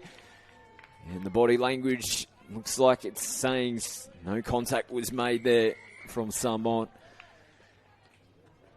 Yeah, the real bummer here, mate, is that they're rolling off for the set. So they actually didn't put any midfield pressure on. The reason they were so competitive in the first half was their shoot defence. And then for that set, it was like, oh, yeah, I might lift on my own, or, oh, yeah, you go. Whereas we really need a nice plan, which they had in the first. So I hope they go back to it. I think the Sri defence is the key to them staying competitive in this game. I'd hate to see a blowout in the second. Give a quick shout out to our 3 referees in this game as well. Megayumi Kuchi, Jacob Marlowe, and Nicholas Van Rich in control of this game. And ball down.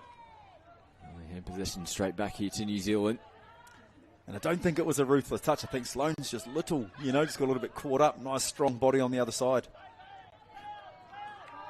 Play on calls are here now, and stretching away down the sideline is Tia Kamara. And play's being called offside from Samoa. And Kamara took full advantage straight down the sideline. Another try here for New Zealand. Yeah, beautiful ears. Offside call there on Sloaney. And then Tia takes off. I really love the referee's advantage there, mate. I think it's awesome. And Kimara, I wonder if that's Taha Kimara's sister. He's one of my favourite rugby players, that young fella coming out of Crusaders. And he came over on a touch tour to the Gold Coast as well. So I have no doubt there's a relative there. Into double digits now, New Zealand. 10 tries here in this game. And again, probably the most positive aspect, they still have not leaked a try in defence. And a wobbly old one out of the hands.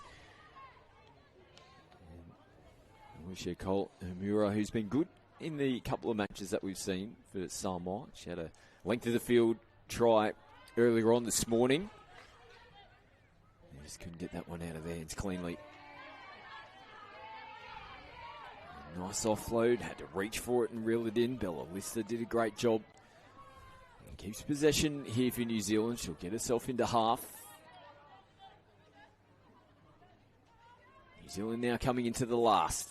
Got players in motion and almost threading it in behind. And the referee thought there might have been contact. Good sportsmanship there from Samoa, indicating no touch was made. This was slick. Yeah, beautiful way. Kyla just came, set it up in the middle, and then they come back to her. Gets around, nice pass, look at that. And player ducks. It's really hard to keep your head in front of the ball, but if you can try to let it hit you in the side of the head, probably go a long way to stopping the try. And I know it's really tough to do that sort of stuff. Nice one there from New Zealand. As they get their 11th.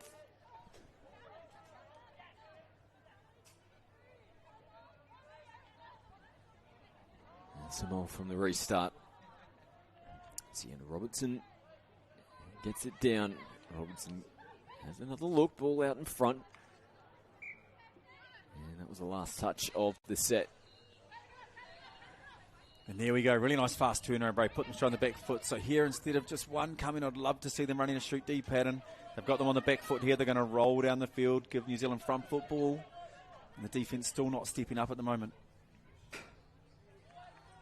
New Zealand roll downfield nicely. Safo gets it down. A little show back on the inside. Flat ball there to Sausage. Couldn't reel it in. Half opportunity. We'll stick with the women's open division. And coming up next, Singapore taking on Lebanon. Round 4 action as we see Samoa turn the ball over. They've got about 3 defenders on the park at the moment.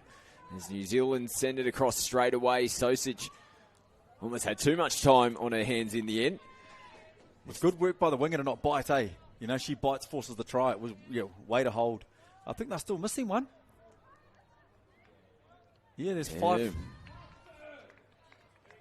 There's only 5 players on the field, so I think they got that sub wrong there, unfortunately. Yeah, a team like New Zealand, they'll make you pay if you give them half an opportunity like that.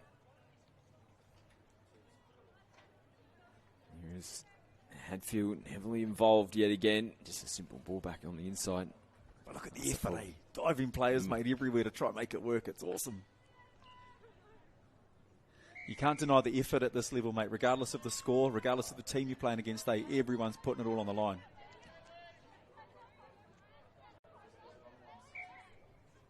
Incorrect play, the ball. Just going into their shell a little bit, Samoa, and this can happen when you come up against one of the heavyweight teams. You know, we've seen some really positive play from them throughout the round games. A team like New Zealand, though, just don't offer opportunities. And they just get tangled up in the ruck, give the penalty away. And a good hit out for the Kiwis. Like you said, this has been their closest margin so far. Still a bit of time on the clock, potentially to get another couple of points for them. As we see Sycamore slicing through. Great touch this time around to deny. Sloane Watkins. And keeping the Kiwis out for the moment. Sycamore shows it back on the inside as Sosic, Foster in behind the line, and another good touch. Back-to-back efforts that time. Chong Wong defending out there on the right wing. A nice defensive set there for Samoa. Hopefully they can get a bit of confidence out of that. It's working because they're locking in, mate. You know, so they're getting in nice and tight, and New Zealand are going to have to go around them or over them to score those tries. So I said, every now and again they get it right. It looks awesome. Oh, hard luck there. Separation from the hand, and the ball bounced. So, yeah, ball going to ground. Sycamore sends her across. She'll come over for a breather. As Bri Hadfield makes her way back out onto the field. Asifo onto the park now. Ball in hand.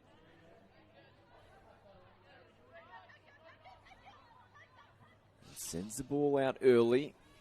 Just a little bit infield, still getting into position. McNamara Charlton out there on the left wing. As Hadfield plays it within the 7. She'll receive it back, and they've created the numbers and the space. Tamsin, McNamara, Charlton. Scores another one here for New Zealand. Yeah, it was nice, just identifying. Here we go. So sweeper comes around, and the sweepers have their own defensive style. You see, the link was able to be there. She worked really, really hard. Anika Lemusu, she was on, and which needed the winger to stay out there. So it's like the splitter. There's a couple of plays in the game that have their own sort of defense as opposed to a normal corner shut. And there we go, Samoa, tap off.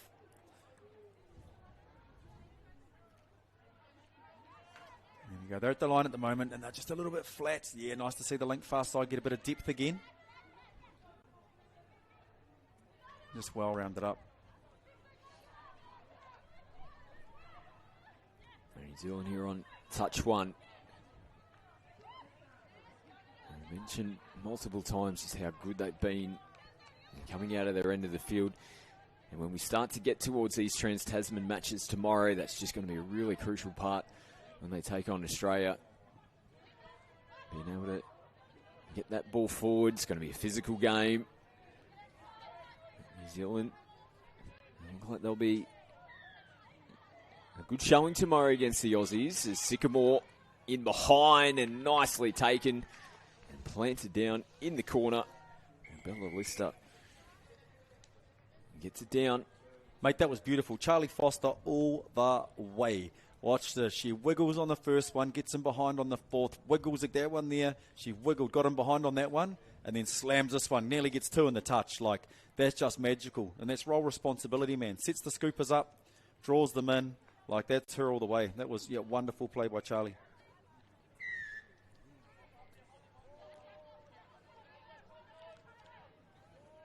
New Zealand keep on rolling on here in the second half. 14 tries now in total. OZ, yep. Nice footwork. Final play of the set. It's Mariner. It's across field. Watkins tries to thread it in behind. So Samoa have changed their pod and put Anika in with her 3 mates. So that's their little wee crew that sort of roll together to see if they can get an outcome.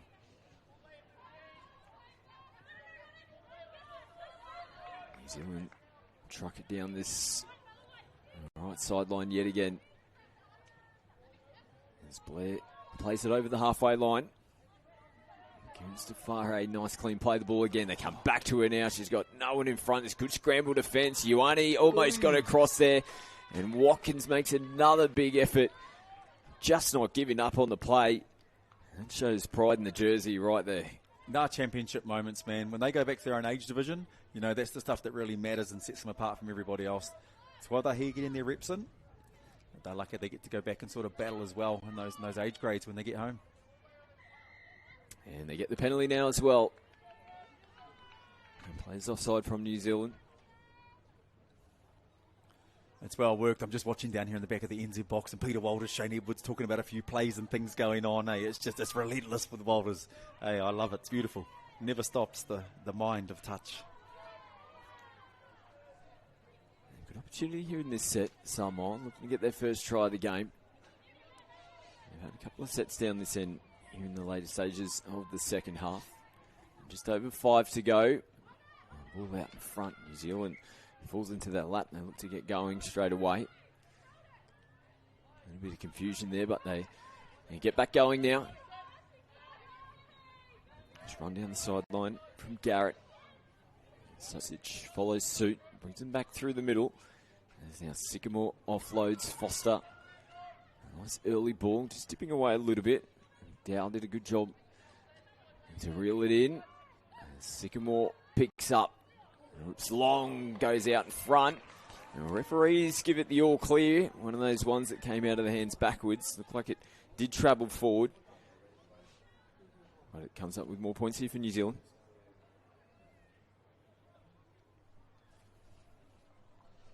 Yeah, there we go. Nice play. Well worked. She knew where the space was. Just had to get the ball to it. So here we go. 4.5 left. In Samoa, we are willing them to the try line. They deserve one. They've worked so hard in this game. He may have picked up there. There was just a slight pause from Tristamana and myself as we looked at each other on the replay going, they are hard ones to get because when you see a ball move forward and it was passed in the field of play and caught in the in-goal area, your natural instinct think is that ball has gone forward. But needs to come out of the hands backwards. I don't get the whole science of this. Out of the hands backwards, but still goes forward. How can that happen? There's a really good video by Rugby New Zealand. I think might be World Rugby on it about momentum and all that sort of stuff. So, not that I trawl the internet looking for that stuff, but anyway, this is coming from the guy that said he was up till 1 o'clock, 2 o'clock last night thinking about touch, couldn't get to sleep. Meanwhile, I'd already had 7 hours by then. Here we go. But here we go. So yeah, 3.5 Samoa with the ball, and look at this. Kiwis have just turned it. Tempo at the back end of the game. Trying to get a really good shutout. Looking to try and finish off this game in a positive fashion. They take on Singapore this afternoon. And they'll finish 2-2 after this game, so they're still in the mix here in this women's division. Big game for them this afternoon against Singapore. Sausage. It's been good for them, had plenty of touches. And Foster gets a nice release. There's some space out here down this left-hand side.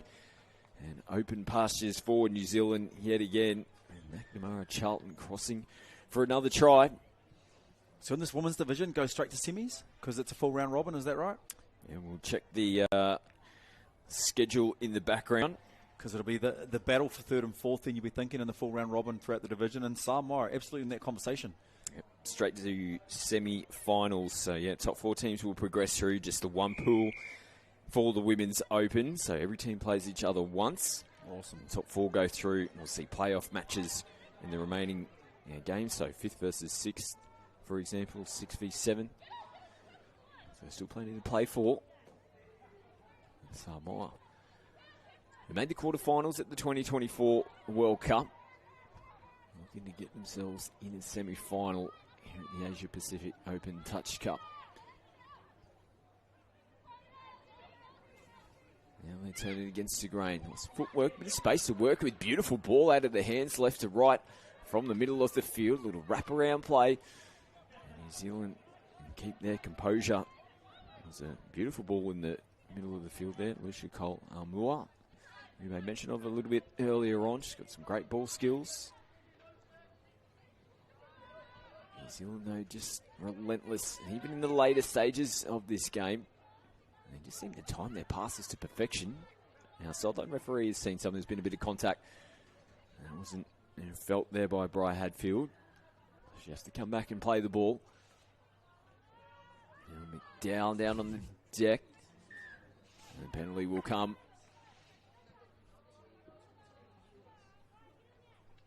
So they'll tap it here on the 7-metre line. With 60 seconds left on the clock, New Zealand.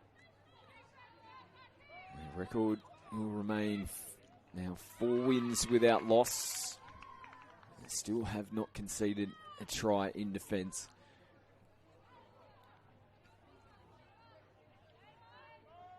Hadfield receives it back, comes to McDowell, who loops it over the top. And a nice catch and put down from Alicia McCoy. And try number 16. Yeah, beautifully worked. They knew the defence were in tight and they just went short-long in the play. So short to keep them tucked in, short and then long. There's a lot of times we go early with that long one straight away and the defence get a chance to drift out. By running those short-long plays, it holds them for a moment, giving them the space they need on the outside. So, yeah, beautifully worked. So hooter about to sound in this one. They'll get the penalty here, Samoa, so they'll have one last chance with the football in hand. They'll get a little leg up and march forward. One last play. And they will concede the touch to close this one out. And New Zealand clinical in this game yet again. 17 tries to 0. One of the heavyweights roll on in this competition. Mate, it was an enjoyable game to watch. Like, did Samoa have opportunities to score? Absolutely. You know, were there great defensive moments in the game? Definitely. Shoot defense was on, you know, definitely for portions of that game. So they'll take a lot of confidence moving through to the other teams. They've played the 2 tough ones, haven't they? They've played Aussie, they've played New Zealand. So beautiful. Here we go. So really enjoyable. But, yeah, the Kiwis have been enjoyable to watch second time today. So looking forward to what comes tomorrow, mate, with the big Trans-Tassies. Absolutely. We'll stick with the women's open division. Singapore taking on Lebanon. We'll head down to the sideline as well and have a chat with some of the Kiwi girls. More to come here from the Asia Pacific Opens Touch Cup.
Today, Audi being on DoorDash is pretty big news.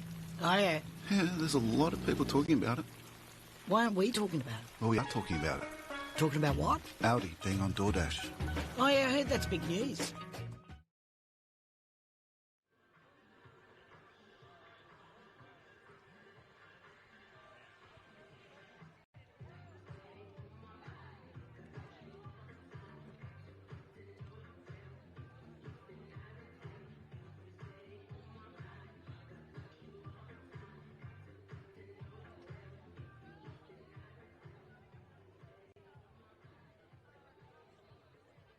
Two minutes, players and referees, 2 minutes.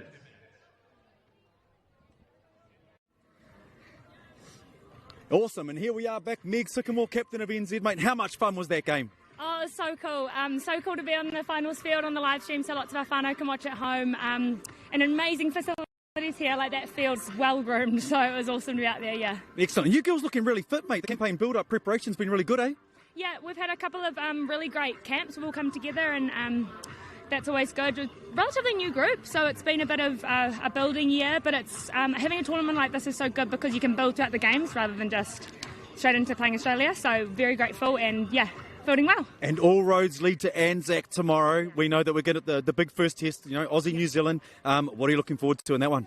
Oh, I think any opportunity you get to play Australia is such a privilege. Like, they set the bar really high, and I think playing them on Anzac Day of all days is super special for both countries. it's always a great battle, and I think over the last few years the gap's just been closing, so really, really excited to get out there and to see what we can do tomorrow. Well, you guys have been massive so far. I've loved watching you guys today, mate. Good luck for tomorrow, mate. Thank you very much. Cool. Thanks. Catch up. Thanks, guys. See ya.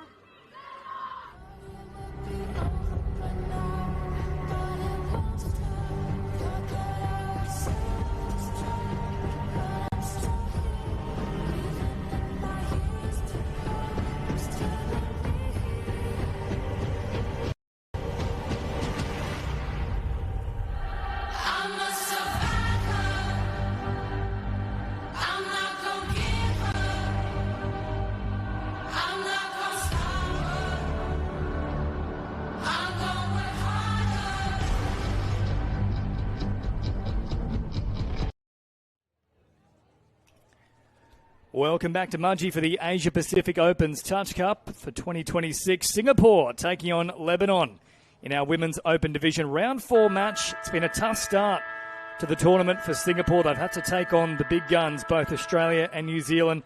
16-1, a round 1 loss to Australia. 17-0 the last match against New Zealand, but a very hard-fought, narrow loss to the Philippines in round 2, 4-1. They'll get first use of the ball here.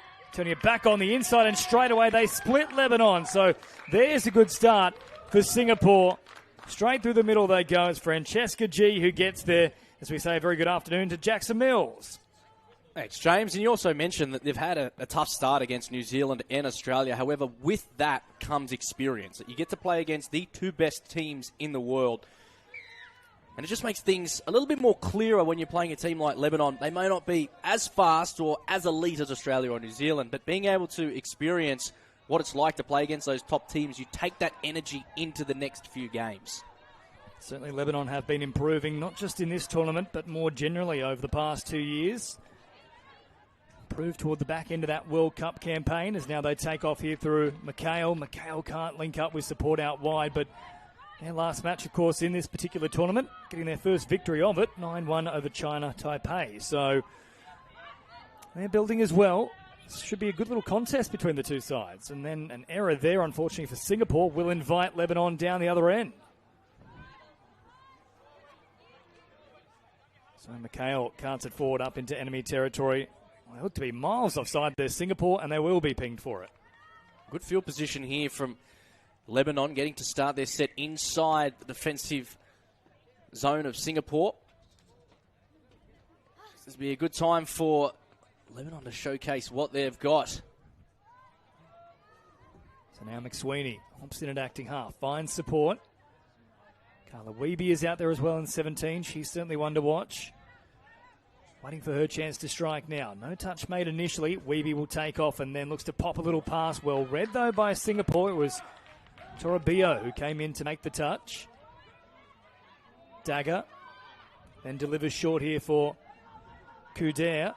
And then big step there from Wiebe, trying to squeeze through a couple of defenders. Good touch made right on the line by Layla Mason. In fact, waved away. Carla Wiebe, ecstatic about that, ripping the ball back to halfway. Look, just straightens up, comes off the right foot. Play is clearly called offside or not even making the touch. Attacks the line. The referee says ball down, all clear. There you go, Lebanon hit back strongly through Carla Wiebe. So one try piece now, about 3 minutes gone. Mentioned Wiebe was one to watch, and she's come up trumps on that occasion. Short delivery now from Jazreel Tan. Tan stays alive in the play, and there's another turnover here from Singapore. Yeah, she's verbal about it too, isn't she? Jazreel Tan barking orders, unhappy with the decision from the referee, but yeah, just errors starting to creep in early for Singapore. Lebanon beginning their roll as well. This is a good set for momentum. Ooh. That pass looked to be at least a metre forward, and they will ping it. You can see in the back, the wind's completely dropped off here at Mudgee. It's been up, it's been down, it's been left, it's been right. You can't blame the wind on that occasion for this one. I think even if we had a industrial strength leaf blower behind the ball, it wouldn't have quite done that much. That was well and truly forward as now Singapore go on the attack. Nice cycling of the footy through the middle. Oh, catch and pass. Might have been the better option. They were sort of stuck between firing long to the wing and hitting link. It was Isabel Fan. Unfortunately, ball going to ground. If she had the ability just to cut that link out, the winger was walking in untouched. But Yeah, I would have loved to have seen maybe even a dummy and then bury it down, pin the ears back to get the touch on Lebanon. But Lebanon now coming up with an error, giving Singapore good field position. Yeah, hasn't been too many completed sets so far. You feel like the first team to actually settle and just get back to basics, get those foundational moments correct, will be the one that goes on with things here. Oh, and there's a prime example of it on play number 2, an incorrect roll ball from Singapore. There must have been just a little bit of a bobble as Lebanon forcing passes, trying to get to that substitution box. And again, another error, ball down from Lebanon. So it's back-to-back errors from both sides. We haven't seen a completed set in at least 3 minutes here. This fixture, it's the Women's Opens, Lebanon versus Singapore.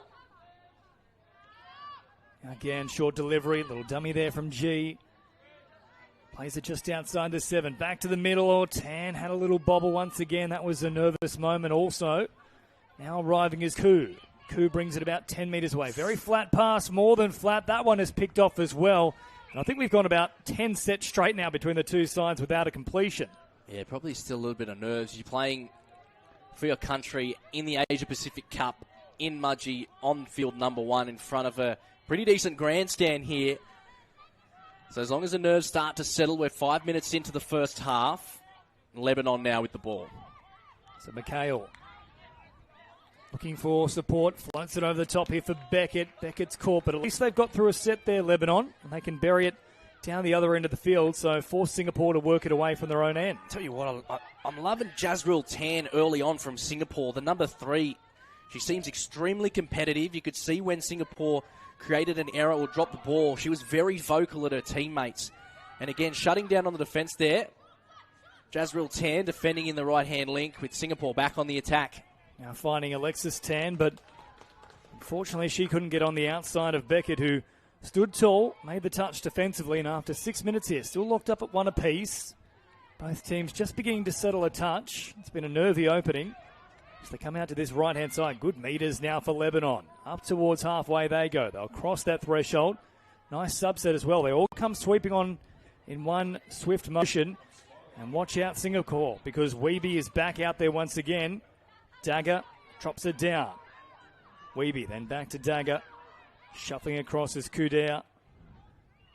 Kudair was looking for a penalty, not forthcoming though. Last one brought up instead. Kudair will shift it out to that right-hand side. Nothing really doing. That's why it's so important to work for that strike dump leading in towards the end of the set. Yeah, a bit of a nothing finish there for Lebanon. Seems like Kudair just got a flick on the ball from the Singapore defender.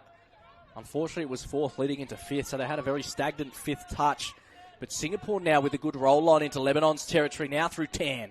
Nice drive up the sideline, then they centralise the play a touch more. And they will get a strike dump to work with. Lebanon still rolling backwards, catch and pass, looking good here for Singapore. All collected. As she was pushing through was Francesca G, who said, gee, I have been whacked there on that occasion by Raina Dagger. I mentioned it before, Jazreel Tan sweeping on nicely for Singapore through the box, getting that strike dump.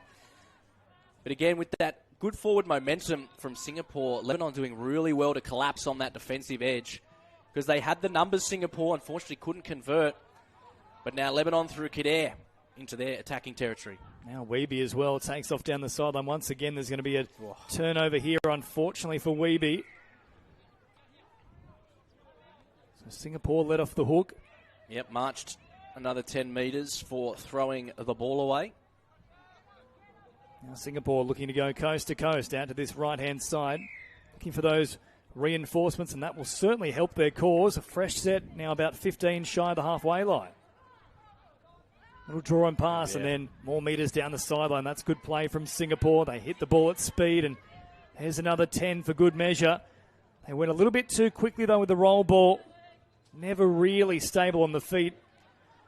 Yeah, Julie Tori Ribo just stepping over the mark, unfortunately, for Singapore.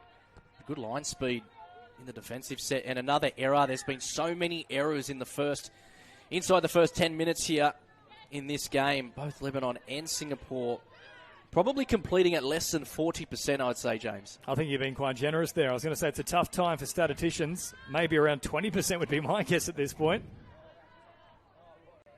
Oh, and there was nearly another error there. Jazreel Tan decided to hold on to it, though. That was a good decision. Mason out on this right-hand side. Once more, they'll look to Tan. She has been the architect thus far for Singapore. Popping a pass now for May Brenda. May Brenda then looking for a long ball. It was a good idea, just not quite the execution there to link up with Gan. Yeah, Crystal Coe going for the big right to left. Unfortunately, just falling short. Can't really blame it on the breeze, unfortunately. It was a good option.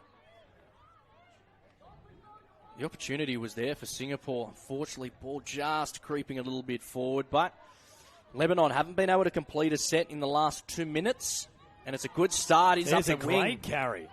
Up towards halfway from Michaela Farhat, but unfortunately, once again, they've turned it over, so they're their own worst enemy at the moment. Probably both of these teams, not just Lebanon. Jeez, yeah, that was a tough call. I thought there may have been a penalty awarded to Lebanon for a bit of a physical touch, but it's going both ways. That's 6 again to Singapore, but the referee's given touch pass, so absolute chaos happening out in the middle of the pitch at the moment, James. Certainly is, as now Mikhail tries to take full advantage of it. Will play it directly on the half. Space out on this left-hand edge for Lebanon if they look to get a little bit more expansive with it. That was close to being another forward pass. Yeah, Chanel Mikhail in the centre of the pitch, number 7 for Lebanon. She's had her hands on everything thus far, so she might be the go-to in this set. Yeah, good carry once again. Oh, unfortunately, the roll ball is incorrect once more. I'll tell you what, Jackson, I don't think we've seen a complete set from Lebanon for 5 minutes.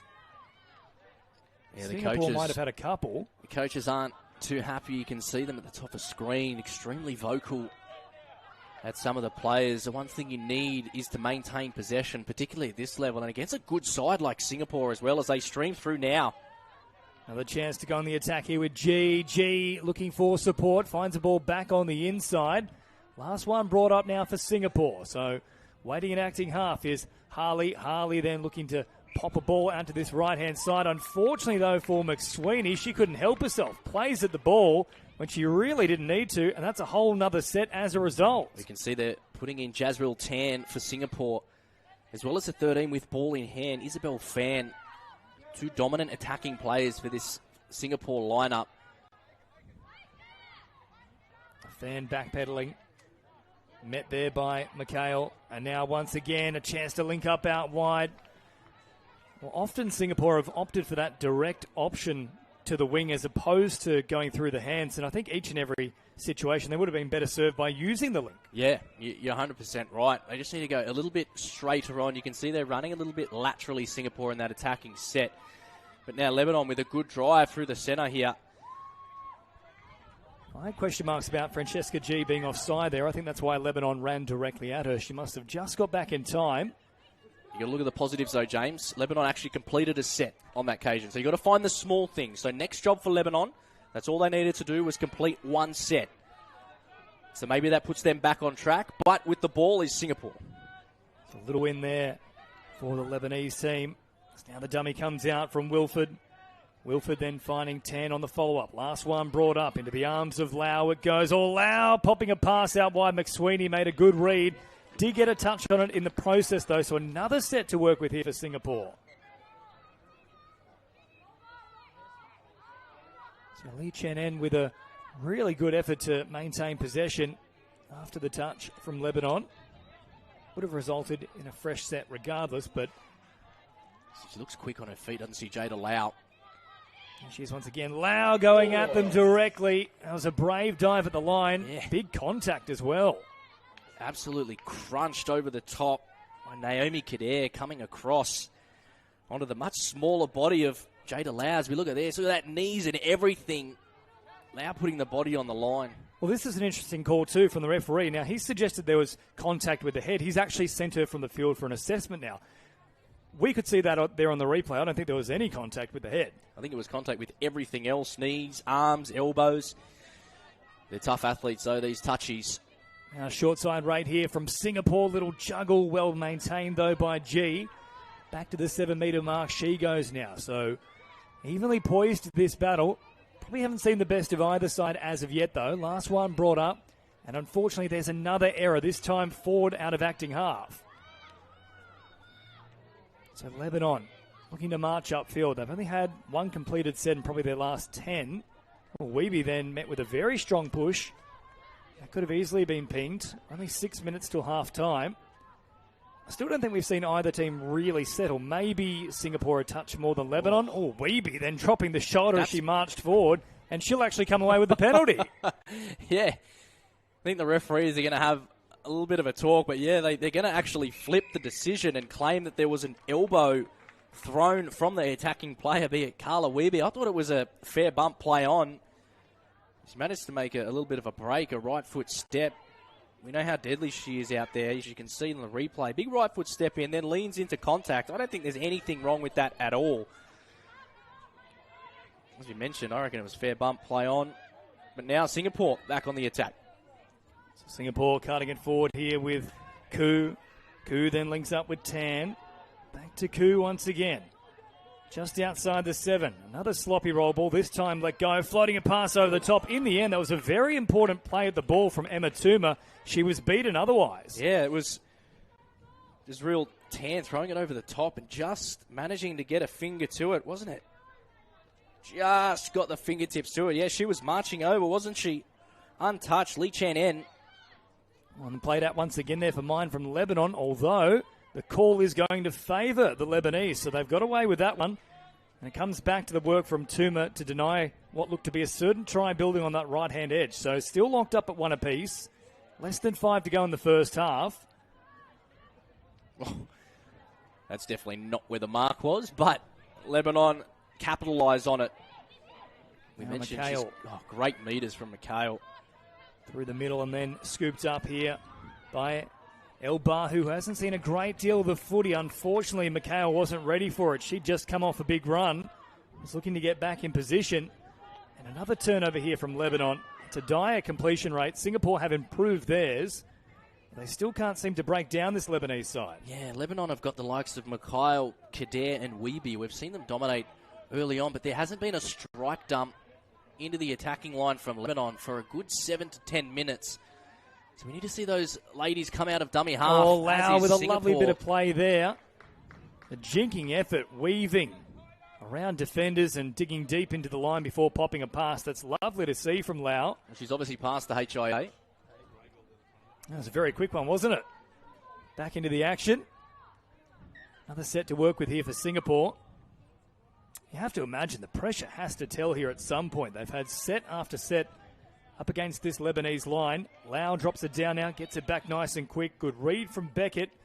Jamming in out of that left link position to make the touch. Bit of space on that left-hand side too for Singapore if they go that way.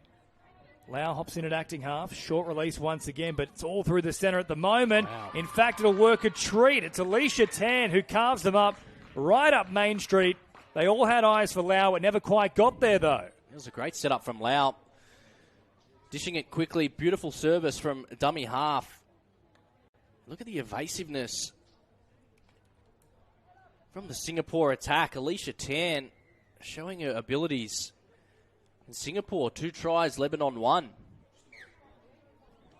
Well, this will be the best field position Lebanon have had in some time, though, simply by virtue of it being a tap-off. 2 players down, and now they're in an attacking zone. Weeby fires a pass out to this right-hand side. High press from Singapore. Weeby wrapping around. Likes her chances on that short side, and why not? Puts down the afterburners, and Weeby completely splits them. Lebanon with a quick hit back. We're locked up once again at 2 apiece. Well, Weeby comes from absolutely nothing. Singapore called offside through the likes of Isabel Fan, not able to get back, and Weeby taking full advantage. As you mentioned, James, maybe it was the field position that gave them that extra boost of confidence. A simple wrap from Weeby around and straightening up. Good contact as well from the kickoff. Well, for Lebanon, that would tell them if they can just hold on to the ball, complete their sets, spend a bit of time down the other end, they can come away with points. So locked up at 2 tries apiece here. Now biting action at Mudgee for the Asia Pacific Open Touch Cup. Now good speed here from Jazreel Tan. Floats it over the top. Jazreel with an unreal ball. Into the arms it goes of Glen. And that is a beautiful bit of play from Singapore, although, have they called it back? No, now confirmed. So terrific stuff from Singapore for this try. Yeah, Tam, we've been talking about it all the first half. A lovely left to right loopy pass to the winger. Straight across. Jan slamming it down in the corner, but she's been in everything, hasn't she, Jazreel Tan? Good momentum driving forward, attacking on the line, and also a good defensive edge. Plays in the link. She's had some good touches on the ball in this first half for Singapore. Likely the last chance of this first half now for Lebanon. Short delivery for Farhat. It's the two Farhat girls out there at once now. That was Mariana taking off out towards that left-hand side. Thought she had an offside defender, went directly at them, but waved away. And Gabriella Francis was standing alone on that left touchline for Lebanon. Farhat just had to let it go. Unfortunately, holding on to it in that occasion with the Singapore collapsing defence, and now a good roll on here through 10. Great meters. Last one brought up here for Singapore. Scooped and off they go through Koo. Koo finding some support there eventually with G, and then a little tip on to Wilford. But good scramble from Lebanon. 10 seconds remaining now in this half. As McSweeney carts it forward. Likely one more play coming up. Touch made there again. Big contact. And surely that one will go against Lebanon. That was a genuine palm to the face. There's the siren. And yes, you can also see there, indicated by the referee, right to the throat. It was a good hit, wasn't it? Singapore are going to have one attacking chance, just a single touch to be played here as the halftime hooter has gone in the background. Singapore are probably going to throw this round. Ooh, a little tip on play, and then Weeby was looking for the intercept. It never quite arrived that far out. But Singapore have done enough to take the lead into half-time. For Lebanon, it's all about the completion rate in the second half, Jackson. Tell you what, some good energy from Singapore coming off the sideline here. But, man, the error count was just too high from both teams. And Weeby having to take it upon herself to run through the line in order to score a try. I mean, look at her. She's all over the ball. Bit of shoulder charging. We love to see it. And Jazreel Tan from Singapore really making her mark on this game too. Setting up tries. We see Weeby here just taking it upon herself, attacking the offside defender, and Jazreel Tan, that lovely left to right pass. It is 3 tries to Singapore, 2 tries to Lebanon. And what an exciting second half coming up, James. It certainly is, no doubt about it. The Weeby v Jazreel Tan show, it is the real deal. Let's find out who will come up trumps in the second half. 3-2 at the break, Singapore in front.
Welcome back to Mudgee for the 2026 edition of the Asia Pacific Opens Touch Cup Women's Open action here.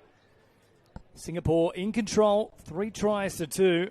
For Lebanon, the big issue for them has been their handling and completion rate. It's been very, very low so far. If they can turn that around, they have every chance of getting themselves in front. As the moves are coming out there from Arabella Gattani. She's ready to rock and roll. We mentioned, James, it was a low completion rate for both sides. Lebanon and Singapore probably effectively being under 30% completion rate. So there would have been some talk at halftime from both coaches. So here we go, second half. So Gattani carts it forward, followed up by Farhat. Now a good little run here from Maria Saad as well. Just shy of that 7, and unfortunately, whatever message was delivered at halftime around handling, it hasn't translated into success in the second. Yeah, you can see the coaching staff from Lebanon vocal, active, at the top of screen. They're getting into the players, and I don't blame them. It's a tough game. Singapore up by 1 with good field position, good momentum.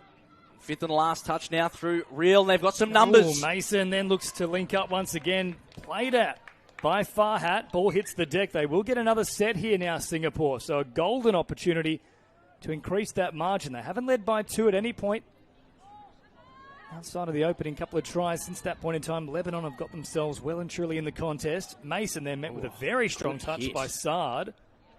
You'd expect this set from Singapore to go through the hands of Jazreel Tan. The 3 from Singapore was dominant in first half. Here she is now being set upon by Gattani. Tan and then turned away back to the middle. Quick play the ball from Koo. Tan wrapping around, floats a pass over the top. A beautiful ball from Tan. Now, was the put down a little short of the line? Yes, it was. It was short and then bobble. Oh, I want to go to the bunker on this one. I think I've got it spot on here, Jackson. That was a great setup by Jazreel Tan. We said she would take charge of this side, and just looping the ball from right to left. She threw a few left to right in the first half, and yes, just grounded it short. Oh, unfortunately there for Singapore. The referees right on the spot. All money they were, and Lebanon again coming up with an error. Driving out of their own half, and Singapore now with all things go forward. Great call from the referees as now Singapore approaching that 7. Lee Chen En hops in at acting half. Delivers a pass back to the middle now for Alexis Tan. Tan stays alive in the play. Fast roll ball once again, an incomplete set. And this one here, of course, forward. So we're probably still waiting, I would say. After 22 minutes, neither team has really settled into the contest. It's all been very haphazard. Yeah, you're exactly right. No team has really had the dominant momentum going one way. It's been 50-50, but within that 50-50, there's just been so many errors, and it's impossible to get one over the other with all the errors going on. But although it is. Here goes Weeby now, who finds an opening and had support out wide. Couldn't quite link up with her link. McSweeney would have also been there in support. Instead, the ball hits the deck. It's become, unfortunately, a common practice for both teams. You can see it right there on display. That's fair enough from the referee. I absolutely agree. Bit of a ball-down play, but you'd expect Weeby here working nicely with Kader, the number 9, and the number 17. They've been the dominant ball players in the first half, and it is Kader with the ball now. Drops it on the 7. Still an option on this right-hand side. Dagger delivers for Kader. Kader plays it just inside the 7, but they opt not to go quickly. Instead, will backpedal a touch. Now Weeby wrapping around. Mistimed on this occasion, though. Weeby with the dancing feet. Sends it back to the middle once again. Kader hopping in and out of acting half. Really losing their bearings in this set, though, Lebanon. That's a little bit better. Quick recycle of the footy. Kader then finding support. They're off the line quickly, but timed it well. Yeah, just couldn't get Kader or Weeby into a particular attacking position with that set. So Singapore doing really well defensively. Just need to get that go forward, and they do now. It's up towards halfway they go.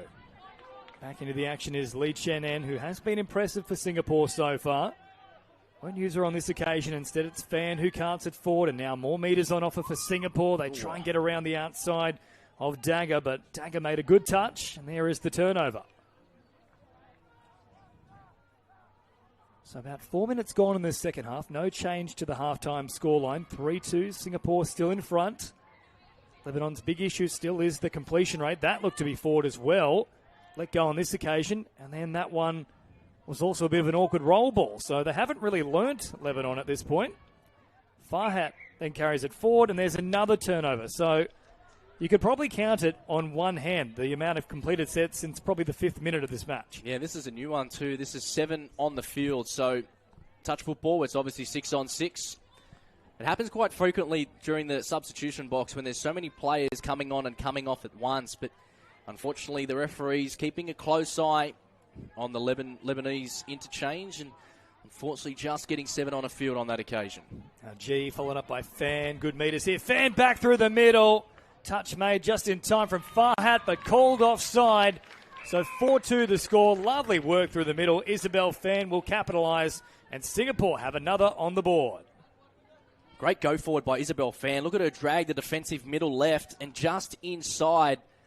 You see Farhat actually calls no touch, so great sportsmanship from the Lebanese on that occasion.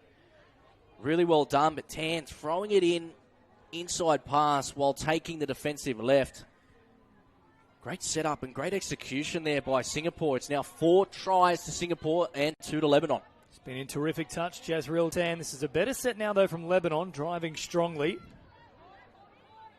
Now for Mikhail. Floating about this 7-metre mark, going directly at them. Good touch made, though, jamming in from Link. Smart read in the end from Alicia Tan. Last one brought up here for Lebanon. Mikhail tracking across field, floats a pass. Oh, no. Singapore couldn't help themselves. Reached out the arms, and there is a touch of the ball and another set to come. Someone had the lolly jar open. You had to just stick your fingers in. Again, it's just a reaction, isn't it, from the players? And you see the ball there. It's just sitting up nice for you. It's hard to keep your hands close to your side on that occasion. But Lebanon gifted another set of 6. Too tempting there for Singapore. And that is now a penalty inside the 7 as well. So they've got to be careful now, Singapore. 3, and they will have a player sat down. It's now El Bahu delivers short back to Mikhail. Mikhail taking them on. She's been good too, Mikhail. Had a lot of touches in the first half. Had a really good few go forwards in the Lebanese roll on. Now getting her hands on the ball in an attacking position. Here she is again now, working in tandem with Farhat. Late sweep coming from El Bahu, not called upon on this occasion. Instead, they send it wide out to the path of Francis. Francis nearly got around the outside. Good turn of speed from Francis. Yeah, Michaela Farhat on that occasion just not getting to the dummy half position quick enough. There was enough time for her to pick up and throw the ball, but if she was there a step earlier, she could have picked up, gone into the Singapore defensive line, and then thrown that left to pass. Oh, my God. Well, if you're wondering whether that's going to be a penalty, I can assure you, yes. They've thrown it a good 10 metres over the sideline here intentionally, Lebanon. My goodness. I'll tell you what, if that was late in the game and the game is close, that could be a professional foul territory, and someone would be sitting down for at least a good 3 sets. Well, that's the most blatant one I've ever seen. Singapore now from right to left. I reckon that's draw great. a pass. Here's a genuine chance for Singapore. Good space out on this left-hand edge. Saw a fair bit of it, actually, from the Lebanese boys against New Zealand on day 1. So maybe that's a part of the coaching clinic, so to speak. Just a bit of gamesmanship. It's always good to see. So now May Brenda.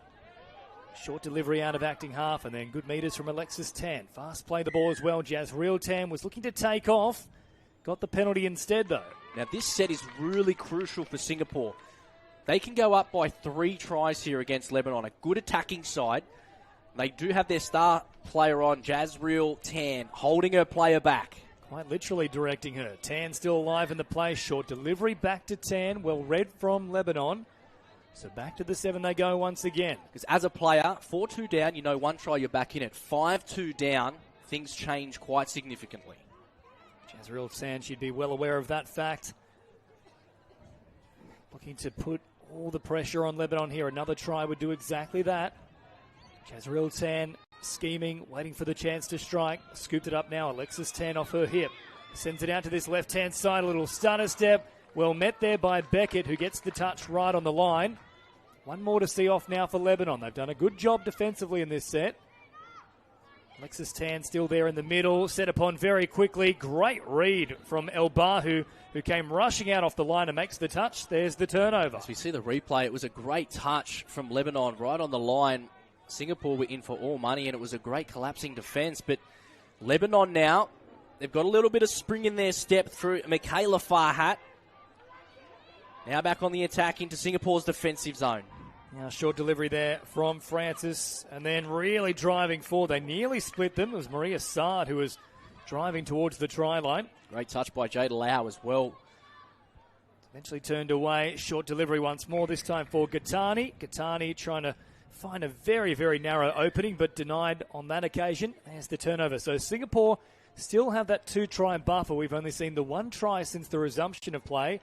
Only a quarter of the game left, and I dare say, Jackson, Lebanon now need to be next to score. Yeah, well, we've seen the likes of Jada Lau and Alexis Tan in attack, and they just showed how good they are at defence as well by shutting down the good roll-on from Lebanon.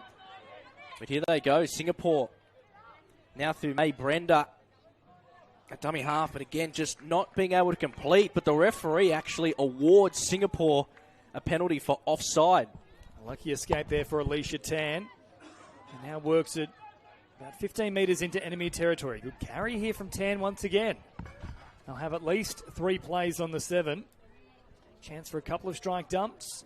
Here's one coming now. Short delivery. Tan out in front. Did a good job to reel it in. Then a wonderful diving effort, but just denied on the try line. It was Sard, Gattani. They're all converging upon her. Yeah, Alicia Tan, how about the athleticism? She knew exactly where she was going, and it just seems like the Lebanese just got the bun right on the top of the head. Now Tan once again as they come to this left-hand side. A couple of dummies, nearly split them, but Farhat hopped up into the passing channel. Denied that long ball, and now Lebanon have the task of working away from their own end. Gattani. Great defence by Lebanon, and they're really good at the go-forward when they can complete the set, but it just seems at the moment they're forcing the pass. There's still 10 minutes to play in this second half. I know they're down by 2, but 2 tries can come quite quickly. All you need to do is just get the ball up the other end of the field, and your likelihood of scoring a try significantly increases, obviously. But if you're going to try and force those passes, it's going to be very difficult because, as we can see, the error is beginning to creep in. Jazreel Tan once again is out there pulling the strings, looking for an opening, challenging this Lebanese defensive unit.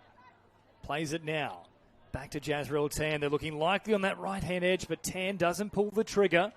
Instead goes back to the 7 here. So, Koo on her left. Wilford now working it forward as well. Short release on that occasion then from Mason, followed up by Jazreel Tan. Now, for mine has gone forward out of the hands. There's a knock-on in attempting to put it down. I think she's bounced it. I'm completely with you. Now, they're going to say, yes, there is the late call. Into Lebanon's hands it goes. So, that's the right decision. It was a close one too. Lee Chen En just unfortunately bouncing it, but it was a difficult one from Jazreel Tan. She threw it left to right. It's come off a deflection of the Lebanon player, and as she's falling, she just bounces it. But I don't know. That's a tough call as well, James. Lebanon, again, stagnant in the roll forward. And then completely losing their bearings there. Weeby was never an option, but the pass was thrown to her. She was actually hitting the deck as it arrived. So once again, Lebanon turn it over inside their own half, which means another chance now for Singapore. So they can't afford here through May Brenda. And then Koo. Koo gets it back once again. Jazreel Tan continuing to bark orders, direct traffic. Hops out of acting half now. Tan splits them once again, looking for support. Good patience from Tan. Tries to squeeze it around the corner. Great covering from Weeby. Got the touch in time. She's so good, isn't she, Jazreel Tan? She's carving up this Lebanese defence. There's been 2 sets on the Lebanese defensive line, and Jazreel Tan has been able to break Lebanon for a second time in a row. There's been some space here for Singapore on this left-hand side. Well, she knows when to run. Alicia Tan then nearly found an opening as well. So 6 minutes to go here. Lebanon need a try. They need it quickly. Down by 2. But of course, still their biggest issue remains completing their sets and actually getting down to the other end of the field. Beckett now carting it out to this left-hand side. That was very flat once again. And a long loping pass. McSweeney tries to play it too quickly, and there is another turnover. Unfortunately as well, Jackson, it's usually on play 2 or 3. It's not even deep in the set. I'd say this is probably the 5th set in a row that Lebanon have come up with an error. I haven't seen them really get over halfway in the last 3 minutes. But just gifting Singapore time over again, chances at scoring a try. And you've got Jazreel Tan. She's barking orders in the right link. She wants the ball in her hand. Now Alexis Tan, followed by G. Here she comes on this occasion. Lovely draw and pass. Turns it back out to that right-hand side. Jia Hui Gam was trying to squeeze through a little gap. Jazreel Tan back in at acting half. Well, now crab over to that right-hand side. Alexis Tan pushing up in support. Jazreel Tan takes off. Great read, though, from Mariana Farhat. It was a good collapsing read. Jazreel Tan just needed to get rid of it on that occasion. A good defensive effort by Lebanon, and this is all they need to do. They should restrict the amount of passes that they're actually giving and just go straight up the middle of the field. That's exactly what the doctor ordered. There it is. Good drives, and they pick up plenty of meterage. Followed up by Farhat. Fast roll ball too. Michaela Farhat as well, then floats a pass over the top. Well, that's when they needed to just pull it back a touch. They'd already done all the yardage work. Chance to then set up a raid around the 7, but just bit off a little more than they could chew there, Lebanon. So you should see Lebanon hopefully having some good line speed here, trying to restrict Singapore. But again, touch 1, very physical as well. Lebanon through the likes of Michaela Farhat. But again, I don't necessarily think it was too bad. The contact, you're playing at women's open level. It's an international test match. There's going to be some physicality, but now Singapore back on the attack. So just a little reminder as well, coming into this game, Singapore with a very tough draw thus far. 16-1 loss to Australia in round 1. 4-1 loss to the Philippines in round 2 and a 17-0 loss to New Zealand in round 3. Just the 1 win as well for Lebanon. And don't forget, Australia-Philippines up next in the mixed opens division. That'll be a cracking encounter as Weeby works it up through the middle. Good little carry here from El Bahu. Weeby back out to this left-hand side. McSweeney's there. Now Sasson gets involved as well. Finally, some good field position for Lebanon. Chance for Weeby to work her magic. Takes off and now looks to lope a pass over the top. Oh, the ball was good enough to be taken. But Francis just a little bit of hesitation in the run, and that proved to be the difference. Well, it's good to see Weeby when she gets in a good attacking position. She can create something out of absolutely nothing. And I agree with you, James. The ball was there. Unfortunately, Francis just couldn't reel that one in. She was walking over too. And that would have been 4 tries to 3 with 2 and a bit to play. But now Singapore back on the attack. Great carry there from Fan. Jazreel Tan there in support, not called upon on this occasion. Now lovely speed as they split them. G floats it out wide. Oh, tough one for Fan to take. Was diving towards the line, but that one hits the deck. Now, I tell you what, there was a massive professional foul in that play of movement. There was a Singapore player withheld, restricted, being pulled by a Lebanon player in a try-scoring position, and the referees completely missed it. Wow. They've escaped with one there. Lebanon, they'll need that escape too if they are any chance to pull this one out of the fire. 2 to go, 4-2 the score. They'll count their blessings. Now Weeby up towards halfway. For mine, she's just got to stay on the field. If there are any chance of launching a comeback, she can't have a rest at this point. They'll head out towards Saad. Saad takes it up over halfway. Good carry now from Gattani. Gattani floats a pass to McSweeney. Nearly got on the outside. Last one brought up here for Lebanon. Weeby unfortunately has headed to the box, and that should now do it for Singapore. There's 90 seconds left. They've seen off that threat. And you'd imagine they can kill the game here. Yeah, it's all about game management now from Singapore. They'll know just to put it up the other end. And again, another penalty gifted to Singapore. Offside the call from the referee. As time clicks down, just over a minute to play, you'd think Singapore are home on this occasion. And what they should be doing is just putting the ball up the other end of the field every single chance that they get. So approaching the final minute. Lebanon will likely only get one more possession, so the clock is going to beat them as much as anything else. Touch made there through the middle.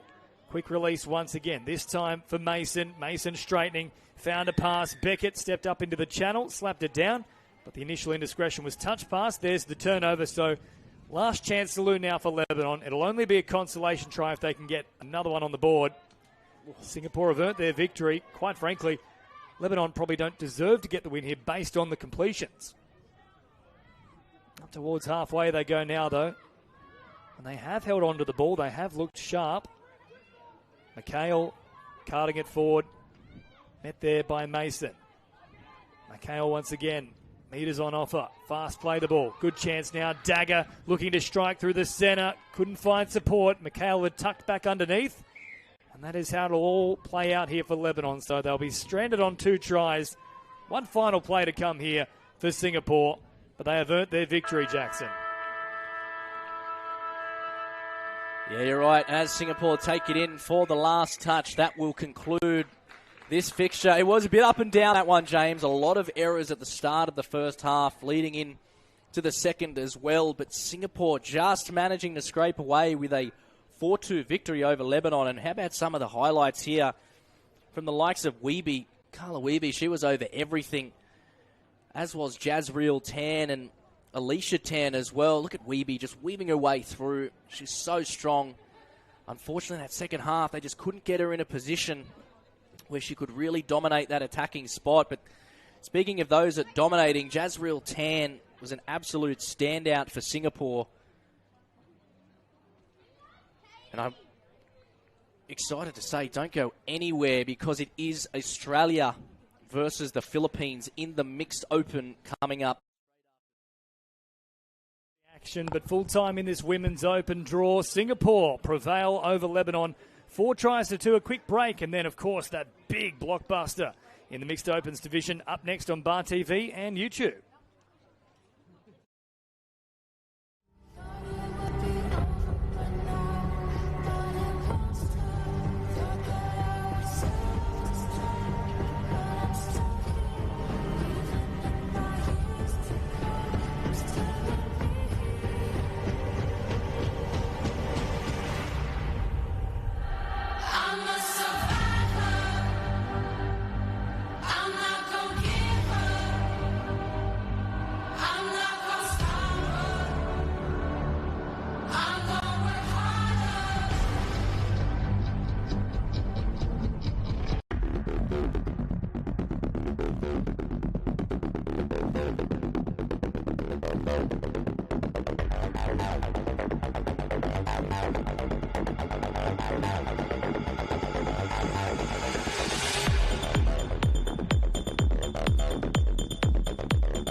Welcome back to Mudgee for the Asia Pacific Opens Touch Cup for 2026.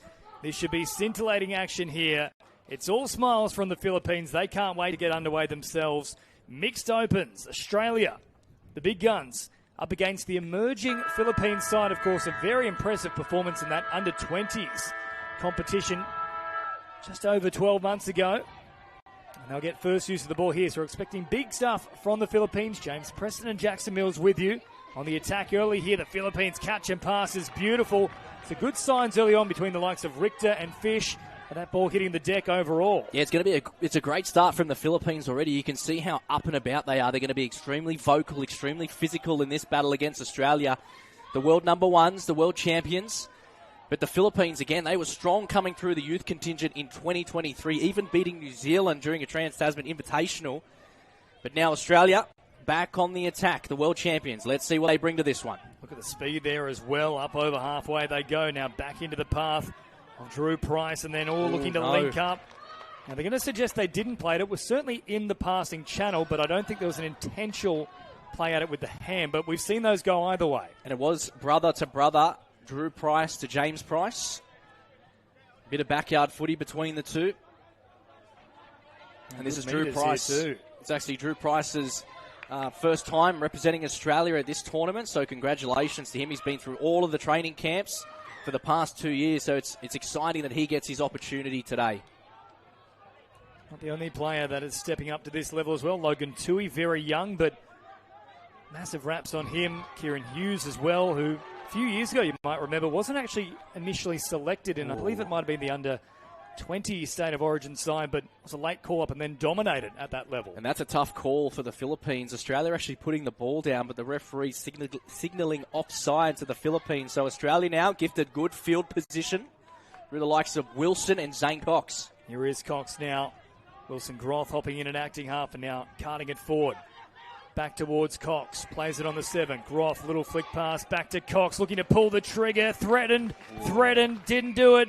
Instead, he went direct himself. They all had eyes out wide, and Cox says, I'll burn you through the middle. I was waiting for Cox to throw the ball too. It looked like he threw about 3 dummies and then getting the ball down. It's good to see Wilson Groth, the number 3. He's come back from an ACL. But watch Cox here. Pump 1, pump 2, and then just hits the deck. It was close from the Philippines, number 11. Trajan Cora, but Zane Cox making his mark early on this game. So 1-0 after 2.5 minutes. Philippines still look pretty sharp, though. We'll back them to test the line here through Jacob Richter. Then promoted out for Selwood. Selwood plays it about 10 metres away. Scooped up once again here from Antonio. Jeez. Antonio with good speed, but shut down beautifully by Jacob Hall. Tell you what, Vidal Antonio showing his speed early. So unassuming, but so darty around the ruck. And Australia giving up an error. Now gifting the Philippines some really good field position, forward pass indicated by the referee. But let's see what the Philippines can come up with. Got the likes of Vanderwood, the 2 Richter boys. They've got some absolute superpower to burn here, the Philippines. Here is Vanderwood now, is also joining in. Here's Isaac Richter hopping into this right link position. Vanderwood, short release. So both Richters out there, Jacob and Isaac. Here is Isaac now. Drops it down quickly. Vanderwood. Now the flick pass comes out. Looked to be forward. And also touch pass. So either way, take the transgression. Australia certainly will. As they march up towards halfway. That's only one play down. And great meterage here from the Aussies. Now up over halfway for that matter. They'll get a look at the line off the back of this set. Holly Raff, and now for Wilson Groth.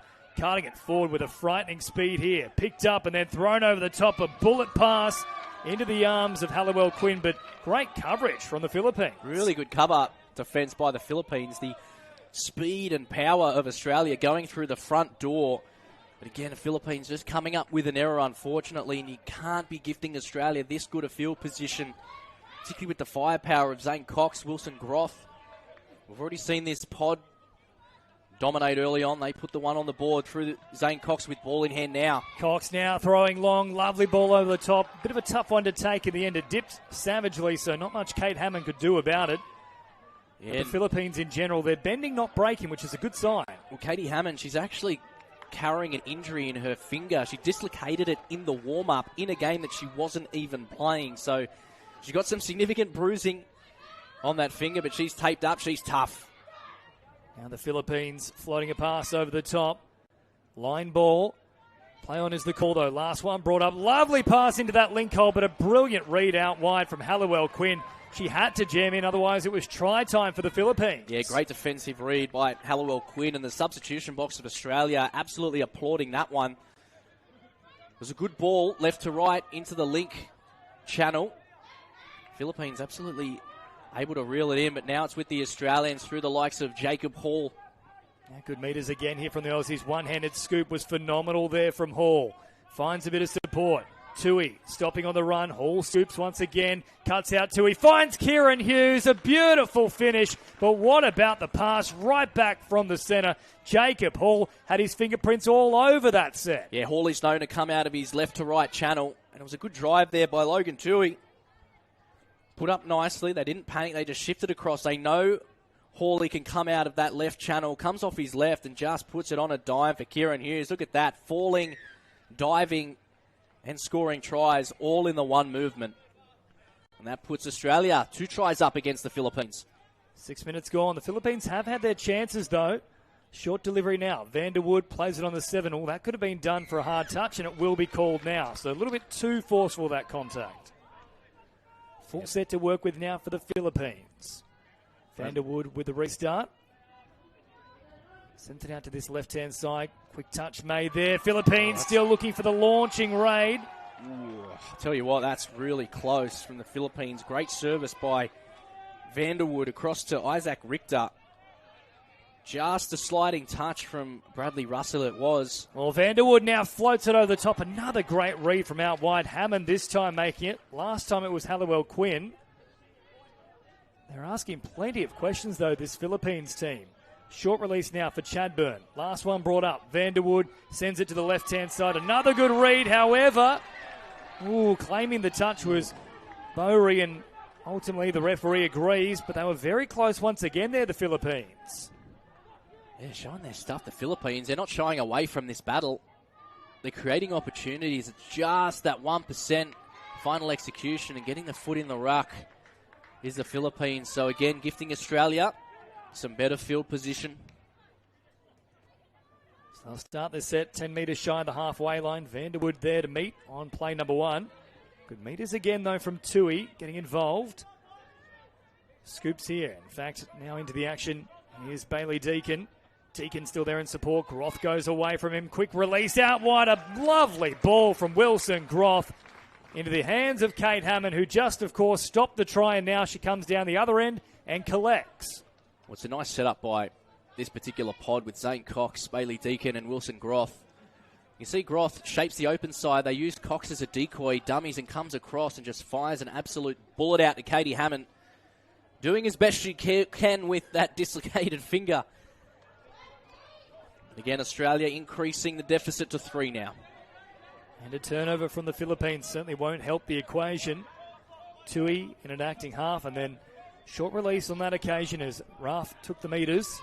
And Tui darting forward. Hughes. Now for Jacob Hall, threatening and ultimately besting his man.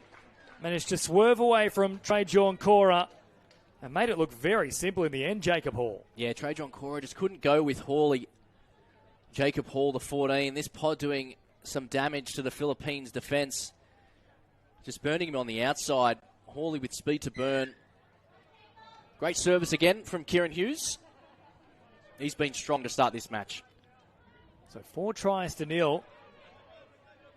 Scoreline doesn't exactly, I think, tell the full story. Philippines have asked plenty of questions here of Australia. It's now Selwood. Ushers runners back underneath. Short delivery here for Richter, who then rips it long. Out in the arms it goes here of Vera. Vera turns it back to the middle. Nobody there waiting for it, though. The closest to taking it was Drew Price. It was good scramble defence by the Australians. It was a great peel. Massive left to right pass. That could be an error from Australia, and it is. But you're right. The Philippines are asking questions. They just need to find a way to execute. And what a perfect way to do so. Gifted. Brand new set of 6 inside their attacking zone. Richter back out there once again now. Isaac, that is. Jacob also staying on the field, although now looks to head for a bit of a rest. Vanderwood turning to the action. Richter shows it once. Vanderwood now scoops from acting half out. Very Great quickly touch. there was Raff. Ultimately called onside though. So back to the 7 go the Philippines. Richter to Richter. Vanderwood wrapping around. Has them worried. Oh, had to keep going there, Vanderwood. He had him offside. Turned back to the middle though. So now good meters off the back of it for Australia here with Zane Cox. And then followed up by Groth. The march continues here with Deakin. Now, good territory here for Australia. They can try and set up for that strike dump. Logan Tui will do exactly that. Bang on the 7. Tui goes again. Geez, that's beautiful work from Logan Tui. He sets them up, knocks them down into the arms of Halliwell Quinn. It goes. What a wonderful set from Australia. Well, it was a good substitution set, wasn't it, coming in? And Hall just serving Logan Tui back on the dump. And as easy as you like to Halliwell Quinn on the left touchline, making it look too easy. She's had a good few touches, Halliwell Quinn, in defence and attack. But Australia really starting to creep away now. 5 tries to 0. What a young superstar, 2 years, still just 18 years of age. It's now good footwork coming out here for the Philippines. The last one brought up, though. Turned away is Dean Mathers. Back to Mathers again. Hop and a skip, and now it takes off once more. Some good speed, but touch is made from Tui. You got the bright green boots on. James, reckon you could pull those off as well? I've always said this to Gabros in particular. You can only wear the flashy fluoro boots if you're quick. So in other words, no, I can't wear them. So Logan Tui can definitely pull them off, as can most of the Australian contingent with some good momentum through that substitution box. They work on that relentlessly in their training camps, and the Drew Price brothers. Speaking of relentless, though, look at this roll from Australia. Price once again trying to split them. Good touch made in the end from Chadburn. Back to the 7 they go. Last one brought up here for the Aussies. 11 minutes gone, nearly 12 now. Price with a late switch and then finding support. Big floating bomb out wide it goes from Bradley Russell. They try to keep it alive, but great scramble again from the Philippines. Well, against a lesser team, I dare say the Aussies probably would have put on double the points they already have so far. 5-0 the score. Philippines have had probably 3 genuine chances. Now a quick turnover and a big chance straight away. Aussies will make them pay. Drew Price gets over. The price is right, and that is 6 tries to 0 after 12 and a half minutes. Yeah, crucial error from the Philippines. They've done it a few times, unfortunately, in the first half, and Price just stepping over it and getting it back as quick as you like. Through Bradley Russell, adapting to the situation accordingly. Look at him just step over it and get the ball back. Making it look too easy. Drew Price, a very talented runner. He's probably the fittest, I would say, at this tournament. If you want to ask him about some crazy split times, go and speak to Drew Price. Now, refresh my memory. He's the one that's headed across to the Armed Forces and was playing at the ADF team for State Cup. Yes, that's correct. He's a man of many talents. I'll tell you what, a few words exchanged between the Philippines and the referee. Yeah, they're actually being called out here now. This could be a forced sub. As it is. So a forced sub, a player is sent to the sideline, not the sin bin, but just needs to spend a set of 6 in the naughty corner. Now Groff works it forward, and then a good little carry here coming out from Cox, and now space emerging for Deakin. Deakin looking for support. Certainly found it, but the ball was dropped as they were attempting to put it on the deck. So turnover there, a rare error for the Aussies. Philippines now going from coast to coast. Yeah, they're running an away set here, the Philippines, as players exchange substitutes on the right-hand touchline. And unfortunately, not able to get the forward momentum that they were looking for, because now they're very stagnant, and the Australian defensive line comes up nice and flat. Although Hang on a Vanderwood second. now puts on the afterburners and nearly beat them. Great touch from Groff through the middle. Well, you'd hope so. He stands at like 6'5". If he's outstretched and missing them, there's something completely wrong. So now Groff up over halfway. He goes. Been very good both sides of the ball. Vanderwood making the touch. Tui's back out there once again. Impossible to miss with those fluorescent boots. Tui will work with Hughes here along with Jacob Hall. Last one brought up. Hughes, great footwork, then fires a pass over the top. They were looking for the little tip back in for Tui. tough one to do under those circumstances. Halliwell Quinn just couldn't quite pull it off. Yeah, I think if Hughes dummied left and kept going right, they had some numbers, but some good go forward now by the Philippines. Unfortunately, getting called back to the mark. Yeah, right, it went through the hands of Halliwell Quinn straight on the forehead. Very flat pass then out of acting half from the Philippines. Vera finding support, followed up by Webster. Last one brought up now for the Philippines. Jinking effort from Chadburn, who then looks to send it over the top, but not quite finding its mark. So Australia, it's just relentless pressure, not just with the ball in hand, but the line speed defensively, always forcing the issue on their opposition. Yeah, they'll really start to put the pain on the Philippines now with the likes of Bradley Russell and Drew Price coming on, dishing it left and right back to each other. And now the defensive line splits for Brad Russell. Scooped once again here. Russell popping a pass. Well, there was plenty of coverage there, but not enough in the end. Australia come up with another try. Hammond on the spot will collect a double. Wonderful work from Russell. Geez, haven't we seen him do that time and time again in the Origin arena, for example? The thing is, with this Australian team, they won't stop. If the score is 1-0 or 10-0, it's going to be the exact same level of intensity until the final whistle. But Brad Russell just picking up, showing his foot speed.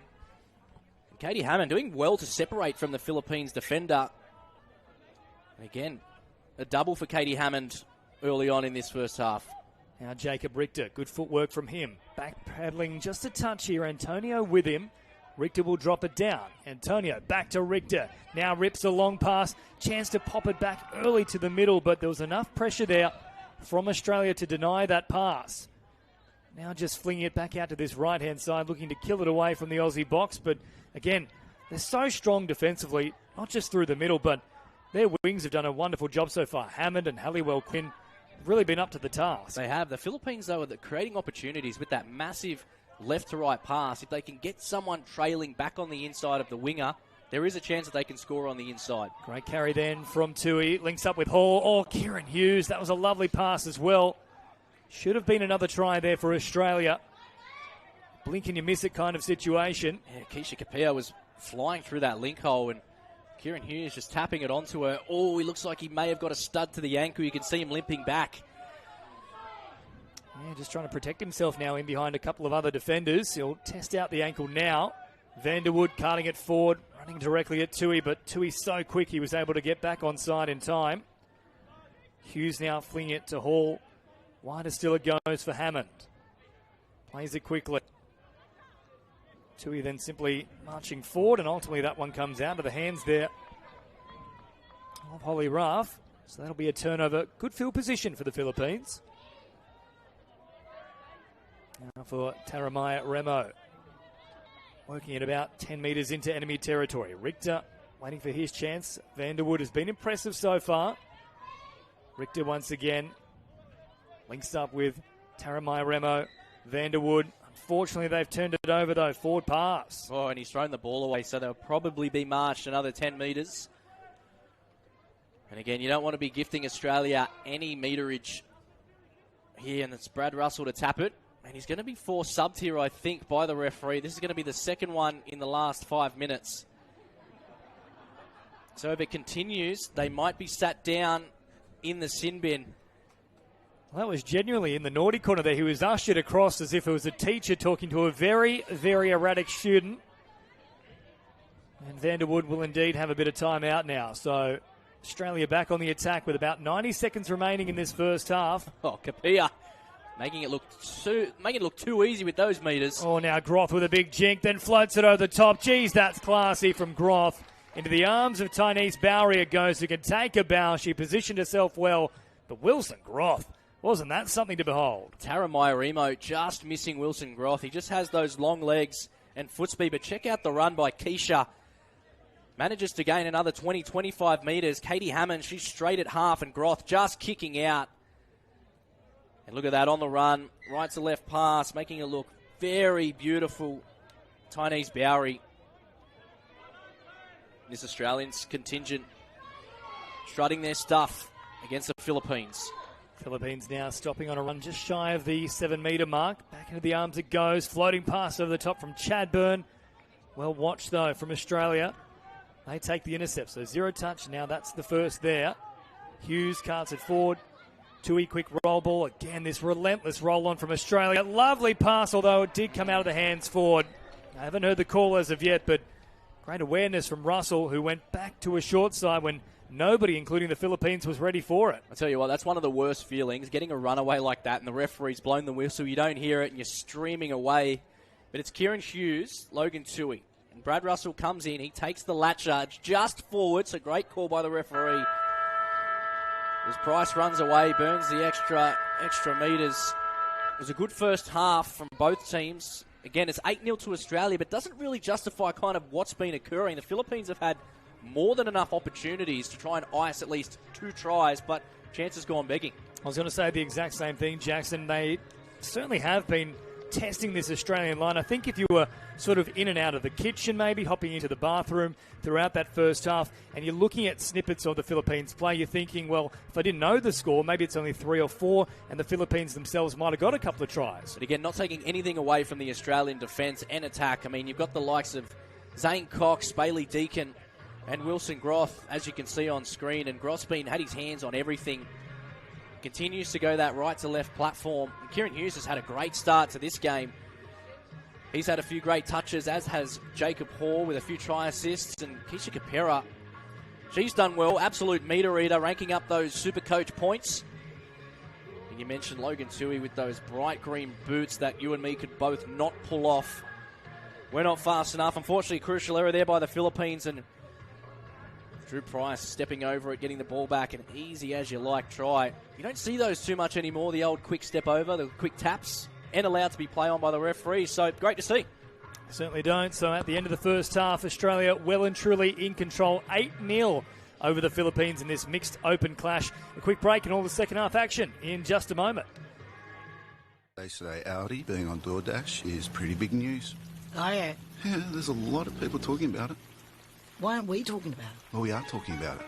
Talking about what? Audi being on DoorDash. Oh, yeah, I heard that's big news.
Welcome back to Mudgee for the Asia Pacific Opens Touch Cup 2026. Australia well and truly in control in this mixed Opens division. 8 tries to 0. With that said, the Philippines have been very impressive. They've asked plenty of questions. They just haven't come up with the answers, though, Jackson Mills. Australia too dominant in that first half. 1 minute. So we mentioned just concluding the first half as well, James. It is 8-0, but Philippines have had some good opportunities. We'd love to see the likes of the Richters, and we saw Vidal come out of half. Vidal Antonio, he's so quick over those first 3 to 5 metres. And it's actually a shock when you defend against someone like that. You're like, oh my God, he's absolutely taken off. There's no way I can keep up with him. So I'd love to see him get himself into an attacking position. 30 seconds. And on screen, referee. your Brad Russell, Please Keisha take the Kapia, Drew Price. Drew Price having a great start to his Australian campaign. He's been in the program for a few years now. And it's good to see him in the top grade. He definitely deserves it. Certainly is. And, of course, those other newcomers like Kieran Hughes and Logan Tui, they've been stepping up big time as well so far in this tournament. A couple of nice moments for them in this match as well. So 20 more minutes to sort it out. You'd love to see the Philippines as a neutral get something on the board here. Australia, though, we know how relentless they can be. Let's see what plays out in the second 20. Russell brings it forward, finding Kapia. Straight away, Price looking to hit it at speed, and now Price will burn them on the outside. That's not good. He's pulled up lame. Rather innocuous, though. I'm not sure what it was. There's a little grab at the left hammy. We'll see it again here on the replay. You can see the grimace on the face. Oh, dear. Well, we were just giving him raps. That's really not good to see. Let's hope it's just a little twinge, because the Australian attack, they really need him for games, especially tomorrow in that Trans-Tasman Test match against New Zealand. But back on the tack, it is his brother James putting the icing on the cake. But yeah, that's not good to see, is it? You don't want to see any player go injured. We saw one earlier on in the mixed Chinese team. It was Tom Wong, one of the great attacking players in that contingent, pull up lame with a hamstring injury. But yeah, on this occasion, Drew Price is putting a damper on the early stages here. But hey, his brother James picking up the slack, crossing for Australia. It'd be interesting to see if we get Drew Price back on the field. Of course, Tommy Wong did return. Now, we had a chat with him after the game, and he wasn't quite sure himself. He said it doesn't feel right. Hopefully it's a case of that for Drew Price. Nothing too serious. Nothing a little bit of Dankarab can't fix, for example. Oh, but Vanderwood copping one from his own teammate in the back, forcing the ball out, and Australia are straight back on the attack now. Groth with a great drive, picked up 15 metres in traffic, and now a little quick tip on play there from Cox. They open up the space here with Hughes. Tui into the action once again. Back to Hughes. Heads out to this right-hand side. Threatens to link up with Tui once again. Met there defensively by Richter. Tui threatens to link up with Hall. Hughes goes that way. Hall now, big jinking step. A lovely left-to-right pass. A good 25 metres on it. Into the arms of Hammond. That is je ne sais quoi. That's very good from Hall. Again, he's had his hands over everything. Cracks back off the left and rips one over to Katie Hammond. And you know what's funny? Particularly in the rugby league coverage, the commentators, everyone in the crowd, they go nuts when they see a long ball. Come to a touch football game and you'll see a long ball every single set. They build them different here for touch, that's for sure. Skill level on show has just been immense in the opening 2 days of this tournament. It's now Chadburn bounces around on the 7. Do the Philippines have a long ball in their repertoire at the end of this set? Chadburn will hit Link instead. Another great read out wide, though. Hammond has had a blinder on that wing. However, they will get another set here, the Philippines. Offside, Australia. One of the best defensive wingers in the mixed opens game, Katie Hammond. So strong. She can read the ball play really well, as you can see. It doesn't matter if it's coming fast, slow, high, or quick. She's all over it. Now Richter with a big step, but Jacob Hall is so light on his feet. Shuts it down quite nicely. Price out there as well. It's now shutting down the space is Russell. Short delivery once again. Then into the arms of Mathers. Mathers and then finding Richter, who went directly at them. Shut down though. Good touch from Russell. That's close. A little bit disjointed, the Philippines attack on this set, but it's good to see when they're going forward. They do create opportunities. Little pirouette and a change of speed there as well from Keelan Chadburn, but shut down nicely once again. As into the action goes Cox. Cox then rolling it back and Price scooped. Bit of momentum hold here from Australia. Good line speed from the Philippines, unfortunately. Keisha Kapia, she's done this a few times. Been able to gain 20 to 25 metres, just leaving a looping hole for her. And now giving the likes of Wilson Groth and Kieran Hughes something to play with. Hughes now with a little flick pass, and then Groth lays an egg and nearly produces a try off the back of it. Well, that would have been a circus trick from Wilson Groth. Instead, the Philippines survive. So 9-0 the score. So they cut it up towards halfway now, the Philippines. Good carry from Isabel Fish up towards the half, and now Richter gets over it. Lovely delay on the pass there for Vanderwood. Good evasive technique. Got away from Groth. Back to Richter once again. Vanderwood bouncing around, pops a pass. Now the flick pass comes out. It's still live here for the Philippines. Wider still they go. What a try that is. It's Hara Fraser who gets in. I think we've just seen the try of the tournament. That is exceptional from the Philippines. That's one of the best tries I have ever seen. And it comes from the Philippines, creating something out of absolutely nothing. It's Vanderwood, and then a massive flick pass out to Taramaya Remo. Oh, how about that? You'd buy that for $1,000 on eBay at least, James. That was something special from the Philippines. The real party trick, that one. I'm not sure we'll top it, and now, as easy as you like, Jacob Hall. Just think about what the Philippines have to do to break down Australia. Hall just walks forward, ball in two hands, and it opens up for him. They're just so structured, aren't they, the Australians? Logan Tui taking it up as he usually does, and Hawley as easy as you like. Look at that. The two middles just part ways, and he walks through so easy.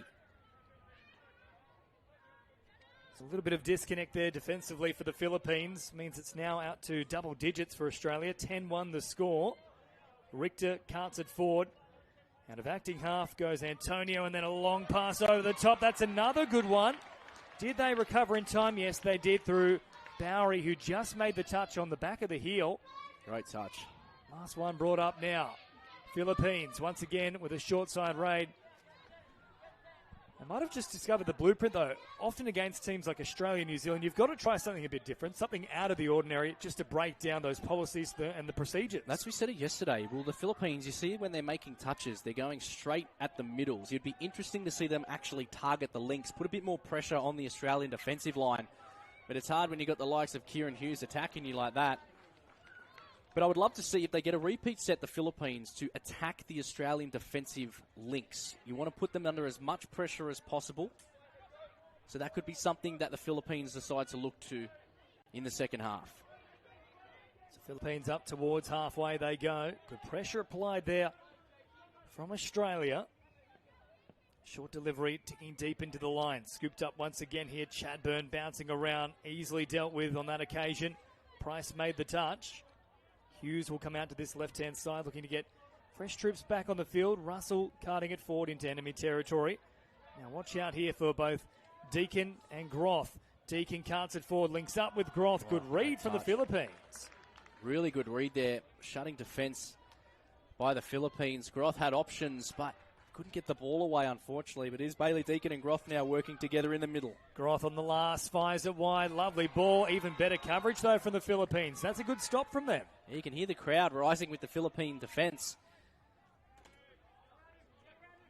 It's a good read, too. Wilson Groth, I thought, could just keep running through the defensive line into the in-goal and had a bit more time to get the ball to one of the players. But unfortunately, Australia getting touched and now gifted good field position.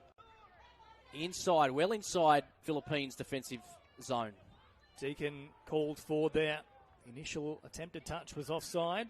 Oh, Cox with good hands under pressure. Somehow still got away from the first defender. Now Tui has a bit of space to work with. Turns it back to the middle. Fast play the ball. Tui wants to get on with things. I'll go back to the 7 in the end. Deacon didn't play it. Tui. Short release. Now Cox. Tui, Deacon, space on that left-hand edge. They had a 2-on-1, but Deacon didn't pull the trigger. Logan will play it about 8 metres away. Still bouncing around. For Deacon, last one brought up. Tui now takes off. Good speed from Tui as ever. Finds a pass out wide, and Logan Tui burns them through the middle. Another try on the board for Australia, and capitalising is Halliwell Quinn. Yeah, Tui just showing why he's been selected in this Australian mixed open side. Deacon giving a good foundation for him to pick up and just sprint into the in-goal. Burning players left, right and centre with a good finish from Halliwell Quinn to take Australia to 11 tries. The Philippines still trailing just a single try on the board. Just for reference, in terms of this quick ascension for Logan Tui, he only made his New South Wales State Cup debut last December. Now he's up in this Australian mixed open side. So it's been a rapid rise over the past 12 months for him. So now Australia up towards halfway. Very good carry here. Picking up easy meters was Deakin, and now Russell gets involved as well. Kapia carting it forward. Tui, not much of a rest for him. Back on deck already. Cox linking with Hall. Up towards the 7. Good touch there from Richter. That quells the momentum. Hall then with a jinking effort. Touch pass is called. And there is the turnover. So the Philippines, they have been breached, of course, a number of times, but there's still been plenty of resilience in defence. Yeah, they've been strong defensively, shutting down the stronger Australian attack. As a penalty gifted to the Philippines right on halfway. But I'm just scanning the box at top of screen. You can see Drew Price strolling up and down top of the box. So maybe he's just trying to walk out that hamstring twinge. I saw him getting it worked on by the physiotherapists. But I'm unsure if he's going to rejoin this match. Well, surely at 11-1 you don't risk it. No, you don't need to at all. I mean, you've got a Trans-Tasman Test match tomorrow against the second-best team in the world, a fresh New Zealand Mixed Opens team that you haven't really seen too much of, so you want to get him right for that, so I wouldn't be putting him back on this field at all. So now Jacob Hall linking up with Logan Tui. There was a little foot left in the ruck there, but play on the call. In fact, here's the late call now for that indiscretion from the Philippines. So Hammond will restart things. Rafa's back out there. Up over halfway she goes. Met by Chadburn. 10 metres into opposition territory. As Groth now effortlessly changing the pace. Back to Deakin it goes. Fires a pass, but that was misguided. Yeah, he was expecting the winger to be there. I think she was just coming on as a fresh substitute. But Deakin, ripping it to where the wing probably would have been. Unfortunately, just not there on that occasion. She was streaming in from the sub-box, but Deakin's pass, unfortunately, just going to ground with Philippines back on the good go forward. It's about 10 shy of halfway. Richter gets back into the action. That was a very flat pass there for Vanderwood. It was very evasive, bouncing around like a jackrabbit. Eventually wrapped up. Last one there, and they're only at the halfway line. What a good defensive set that was from Australia. Now Groth floats it out to Deakin. A little bit wider still it goes for Raf. Deakin working it forward. Cox back into the action. Met there by Taramai Remo. And now Price. Russell.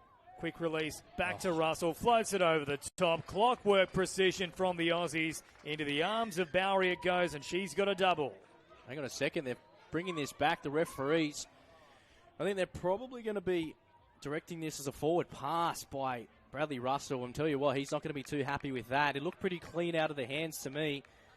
But look where he's standing. Like, he's in the middle, if not on the left-hand side of the field, and rips it across. I don't know. I think that's pretty clean to me. I'm with you. It looked all right there on the replay. There's now Philippines with Selwood. Can't afford up through the middle. Richter floating a pass over the top. Intercepted, and now the chase is on. There's support coming back through the middle. Price will put the foot down. Russell there as well. Here comes a great chase, and the Philippines will get there in time through Richter. A try-saving effort, but they're shot to bits defensively. Richter, brilliantly, back-to-back touches. Came in off his own line, having just run the best part of 50 metres. Australia still building, though. Tui looking for the dive. Guess who once again? 3 in a row from Jacob Richter. An almighty defensive effort. Tui sends it out to this left-hand side. Back then for Cox. Richter makes 4 straight touches. Cox, short delivery for Hall, and then jamming into that link hole. They finally get the try, but take a bow.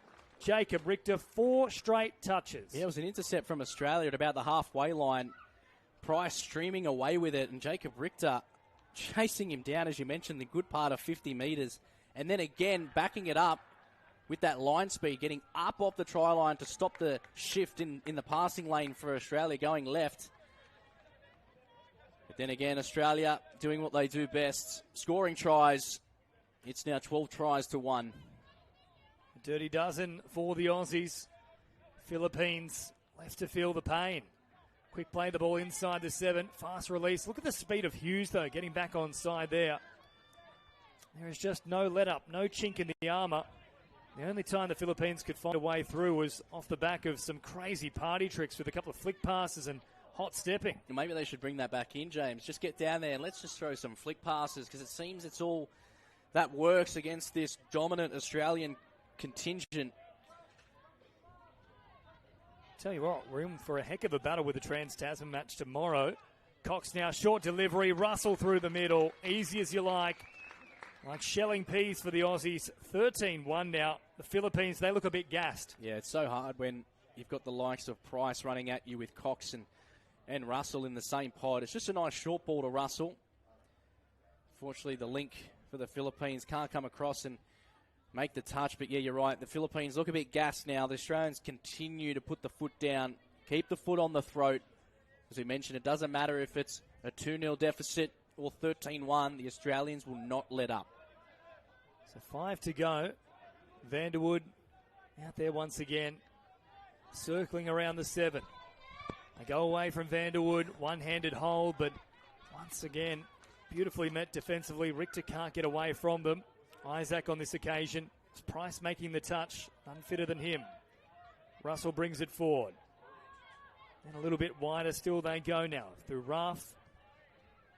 Ooh, very flat. I was about to say, if they continued on with that particular run, in the end decided not to let it go initially. They could never get themselves back on side though, so the ball hits the deck. Yeah, a bit of a mix-up from Katie Hammond and Keisha Kapia. Both played for Australia last year in the Trans-Tasman Test over in Christchurch. Had great campaigns.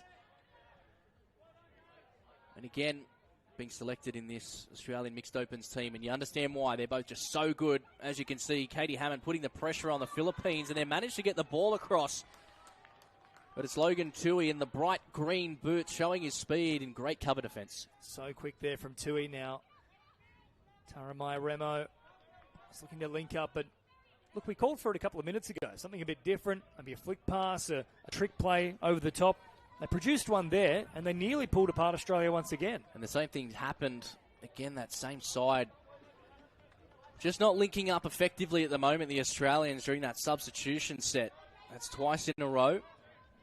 Again, gifting Philippines good field position. So Richter cants it forward, followed up by Isaac Richter. Into Jacob.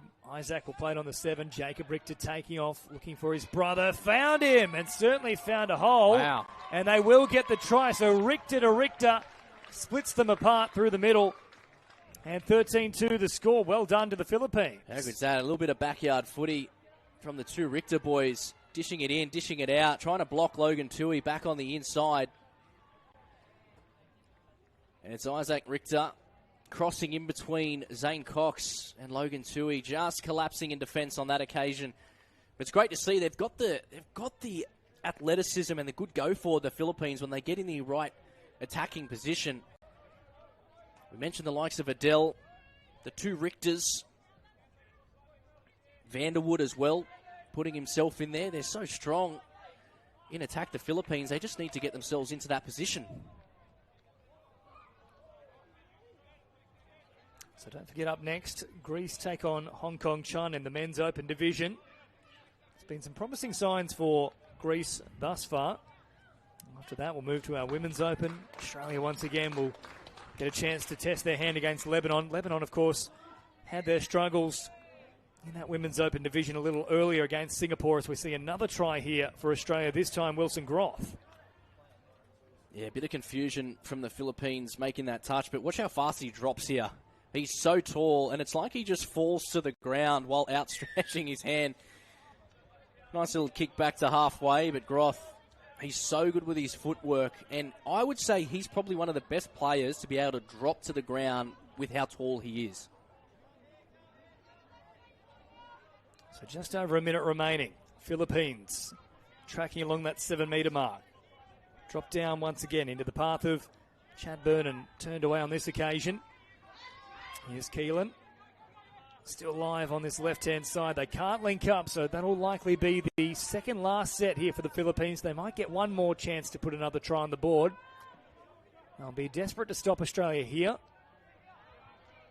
14-2, certainly an improvement since the halftime break.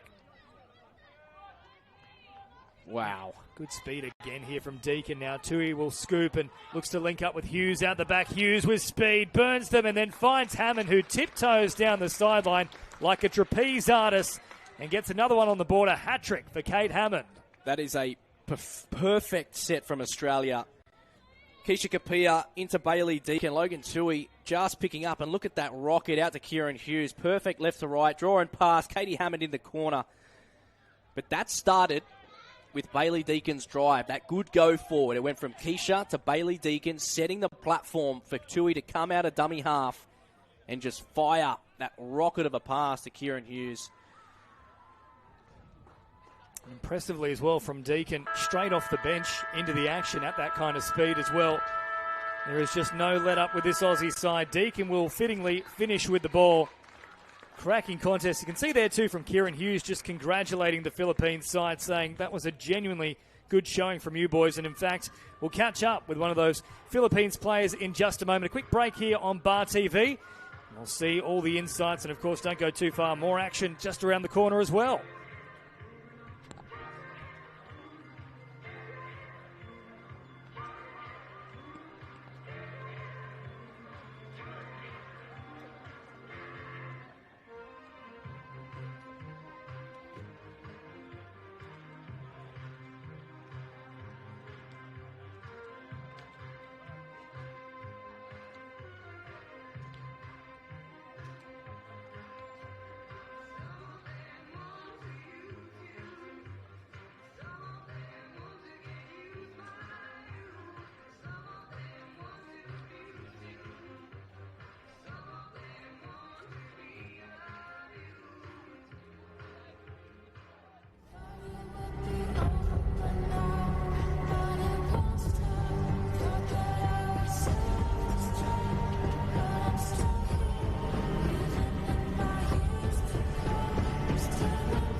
Welcome back to Mudgee for the Asia Pacific Opens Touch Cup. Here with Jacob Richter for the Philippines side. Now, Jacob, a great showing from your girls and boys in that particular match. It's always tough to come up against Australia. Yep. Yeah, no, I was very happy with it. We stuck in it to the end, dug deep to the end, and that's all we can ask for, to try to build some momentum until the finals day. 2 minutes, please. And it's a side that's going to keep building and building. It's still a very young team, of course, as you were mentioning to me before. 9 players from that side that upset New Zealand a few years ago. How do you feel like you've gone to the next level, even just in the first day and a half of this tournament? Yeah, we've definitely built over the last day and over the time since that upset. And as you said, the team's really young. We're going to build some momentum into the World Cup as well in 2028. So, yeah. So what's the goal for the Philippines from this tournament? And this tournament is try to pick up a medal. We were short at the World Cup, came fourth, just missed out on the bronze. So to take home a medal will be really special. Yep. Pretty tough going against Australia and New Zealand. So who do you see as probably the most likely counterpart for fighting for that bronze medal here? Yeah, right now, based off scores, we haven't come up against them yet, but probably Samoa. They've had some good scores against these good teams, and yeah, we got them tomorrow on live stream, so we'll see how that goes. And just before I let you go with your brother, it seems like a nice little combination, especially through the middle. Produced a try toward the end of that game. Is that a bit of backyard footy coming out to play here at Mudgee? Yeah, it's always good to play with him. We just like to throw the ball around, play footy, and yeah, he picked up a meat pie, but I'd credit it to me, to be honest. So yeah. Yeah. Well, mate, thank you very much for your time, and congratulations on a great performance. Thank you. Sweet as. Thank you for that.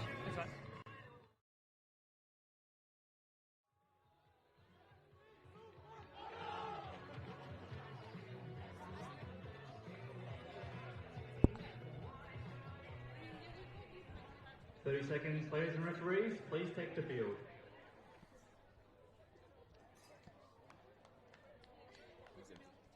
I'll just knock over the $400 electric kettle. Yeah, just over here. We are back into the Men's Open division, and we have Hong Kong China taking on Greece in this game. It's an important one. Both teams searching for their first win of the competition.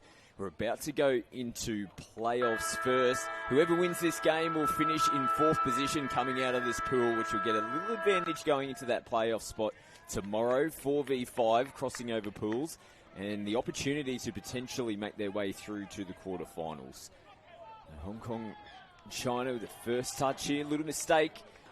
And Greece will get the footy back. Big game here, team. Oh, it was awesome. Watching Greece last night, they're happy to be not heavy in the touch, but it's definitely contact. And then you see straight away first set turnover just due to that, contact in the touch. So I think that'll feature, throughout the game. Oh, there you go. Let's see a turnover go the other way. But it was an enjoyable part of calling them last night was to see they get into those contests, mate. So I think, Hong Kong China are going to be really, really good in the roll ball in this one. So a good opportunity after the mistake there from Greece. And Suriname Lee feeds it from half as they split through. Get down nice and early and low. Had a good look at the line. Fei Tung will be sent back to play it on the 7-metre line. Golly, he got low, didn't he? Very agile, nice and quick. Last touch. Early release. Oh, nice. Nice ball. Left to right out of the hands. Just drifts forward. Forward pass call from our referee, John Hamstra. And 2 other officials this afternoon in this game, Ben Matthews and Tom Webster. Mate, I've seen enough that splitter than this early release to a long ball. I've seen enough to know that there's going to be tries aplenty in this one, bro. It's pretty sharp there from Hong Kong China. Nice little set move coming into the line. Good transition though here from Greece as they roll themselves downfield. Switch in at the line as now they get into half. Great turnover. They win the transition. Look at that. First touch, he's picked up 10 metres, mate. So just then we saw Hong Kong trying to roll off. No midfield D. And there you go. Same thing. Greece just popping one. Ooh, another turnover. Good field position though. Tap here on the 10-metre line of Hong Kong China. Off the back of a good set last time around. They earn the football back. On the attack again. Kalitsopoulos will play it here in the 43. Just get themselves out of position. Inside the 7 on the last. They go short side. Oh, wow. Great diving effort. As soon as the ball was in his hands, he just let everything go and went down towards the try line, but the contact was made. Yeah, it was a nice set, mate, and shows again, once again, the players nearly pulled behind the line. So I think it's definitely going to be a few tries. We did see Saki's, last night competed really heavily, and late in the game he came good. So I think there he goes, making a nice strong touch. So looking forward to seeing him play at the moment as well. Footwork. Yeah, great run out of half. Pretty sharp there. Chong Yam, number 5. He'll come up and make the first touch here for Hong Kong China. He's got the elbow strapped, the knee strapped. He's been working hard out there and still a nice little step as well. So not affected by the tape or the injury at all. Another turnover, mate. There's 4 turnovers in 3 minutes, Scotty. And then start doing the little things right here. Both teams guilty of a couple of errors. Start to wind down here on day 2. 2 matches to follow the completion of this Men's Open match.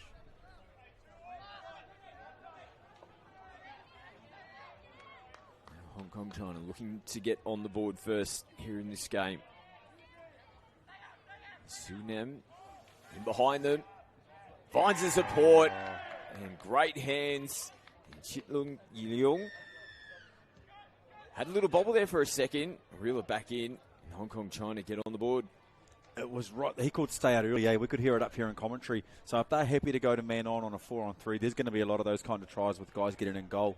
Just an early call from Maya Soteropoulos. And it was a big stay out from the middles. I was like, ooh, okay, I'd rather have you coming in there, but let's see. If it's part of their plan and everyone's on the same page, these things can work as well.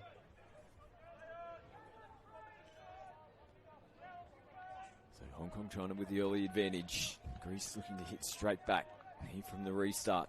Saki's bombs long out into space. That gives the opportunity for Hong Kong China to recover. Let's work back in the middle. We've still got one more touch to come here. They'll finish it off in the corner. Mike, I really like this winger here, 23 Silas. His defensive positioning is what I like about him. Watched him the whole game last night. Really good hip cues when he hits the goal line. It's his goal line D. Hong Kong trying to roll over the halfway line. Dimitri Dress. Last touch. We've seen him get through almost once before. This time, they'll come back though. There was contact made from an onside player, but advantage played there from referee Hamstra. Big contact off the ball is the signal. We'll take a look at the replay here. You can just see him getting tangled up. It's a tricky one. He really couldn't get himself out of it, but you've got to keep that passage clear. 6 touches to work with here for Hong Kong China. Players down on the deck for Greece. They're looking to take full advantage, but they can't capitalise. He was turned over early. He was going to the right, wasn't he? Then he saw the player fall over. So thought, I'm going to come back this way, but it was defended. Now Myberg, he'll head over to the box. Greece making changes. Andreas will take a breather as well. And flatten hard, slinging out. Little dummy back on the inside. And the referee is going to point to the spot. Oh, that is a winger's try if you'll ever see one. Little dummy back through and hit towards the corner. And that was the old man that you were talking about before, Nick Zilas. Yeah. In one hand, he was ready to leap too, eh? Then just saw the space. Well done. Well, yeah, looks like he's playing a whole game. So good work. You earn those tries through the work you do on defence as a winger. The Greece get there first. Scores a level. One try piece. Nice response from them. Beautiful nice ball though out into the corner and finished off. The referees will give this all clear. That was some ball from the middle of the field. Absolutely. When you can pass like that, you let those things sing, man. Dug beautifully into the line. Sunam Lee. And there it was. Check short long.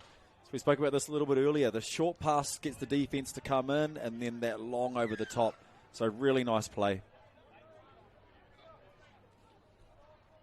Hong Kong China back in front, 2-1. Sweeping play here from Greece. A little hop, skip and jump, trying to get them on the outside. Andreas found a little mistake here though from Greece. Might have been the last of the set. Hong Kong China through the middle. Nice early run. Changes to come. Over the halfway line they go. Nice release. Chong Yam again looking energetic. And nice defence there from Greece. They force the mistake. They get the penalty here for the touch and pass. They've responded nicely after coming up with points. Yeah, Adam Kraus with the ball there worked extremely hard on that last set. He was the far side link, ended up all the way over here, ended up all the way back over there to cover it. He's a lot of energy about him. And Dimitri Dress. Final play of the set. A little pump. They had some space out here towards the corner. Silas saw score for their opening try. They couldn't get the ball out towards him. Hong Kong China are going to get marched upfield as well. Returning the ball to the mark. Tap and get back underway.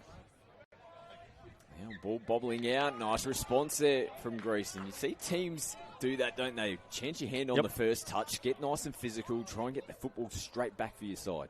Mate, at this layer of the game, we contest possession. You contest the roll ball, all that kind of stuff, and it was there. I mean, it looked to me like the knee came across the body as well. But happy. Like, that's why we get into those on the first. Nathan Jones, you never get penalised for the first tap of a game of touch. Hey, but he did in State of Origin. There it is. Wing was open. Again. Yeah. Silas having a little look on the inside. You're going to have to feed me one at some stage. Do they come back his way now? And they go down the short side. In the in-goal area they go. Oh! What about the spectacular finish? But the contact was there first. He's a little ginger getting up, and rightfully so. Have a look at this effort. And there he goes. Energy man, number 11. Karas getting through. Oh, jeez. He got it down. Grabs at the back straight away. And that's what we sort of say. In the NRL, they highlight that the one time he does it in a match. And it's like, come watch a game of touch, man. Guys flying doing that sort of stuff all the time. Awesome. Hong Kong, China, they are holding out. They're not here in this set, though. They give the football straight back to Greece. They'll have to come back for the roll ball. Gonzalez will get us back underway. Myberg sings it out across. Rolling through the middle at the moment. Saki's trying to dance away, gets the ball back on the inside. Nice exchange of passing here from Greece. They'll have to reset. And just not in position. And Karas looking to link back up on the inside. Mate, I really like the way the referee ref that set there. There were a few times where potentially in the past we would have penalised them for dropping. But because the players are popping the ball off when it's imminent, the players are allowed to lift back up again. So as long as they're always moving and they never stand still. Good roll downfield here in this set for Hong Kong, China. Hulung Ao sends it out. Ooh, sharp footwork there as well. Half a chance. Trying to get him back, eh? Yeah. Do it to me. I've got one back for you. Zolis was there to answer the call. Heading towards their box, Greece. Just getting the ball down cleanly. Sakis will head over for a breather. Changes on the field here for Greece. Dimitri Dress in the half. He's got the bright pink boots on here this afternoon. Nice little play switching back in. Shaping to go left to right. It's a beautiful ball with some space. Just didn't quite have the toe to get to the corner. Lewis out there on the right edge. It was really nice footy, eh? Happy to chance their arm, throw the ball around, but the defence is up to it. They weren't flying in. It was nice and controlled, herding into space. So really enjoying sort of the way the game's being played at the moment, mate. A little bit of head-to-head. And it's reflected on the scoreboard as well. Just the one try separating these two teams in favour of Hong Kong, China. Last round game, solid contact. Referee is just going to say, back up you go. Play that ball. No complaints from Hong Kong, China. They just get straight back on the footy and look to roll themselves downfield. They have to go back to the mark now. Kim Sun Lo will play it. Here he is with ball in hand. Sends it out to the corner. Chrisuni. Oh, he's got it this time around. There you go, bro. That is unbelievable. We saw him have a crack a couple of sets ago. I think this was the last play of the set. Holds him up in away and gets it done on Nick Zylis, who did something very similar just a few moments ago. And there you go. And that's when the insides don't actually communicate with you to stay out. It's that simple. Bro, you stay out. The ball's on your side of the field. The five of us are going to clean up the inside. And then you just don't need him to come in. Extends that margin now. 2 tries in favour of Hong Kong, China. As Greece looked to get another one on the board. There was a no-touch claim. Referees didn't see it. Show and go. And in behind. And Greece aren't going anywhere in this game. He hits straight back after having points put on him down the other end. Margin down to 1. Yeah, beautiful work there. Karas there. And Saki's pump. Gets it in. And it's when he's around the ball, things are likely, especially inside the 7 there. So beautiful work.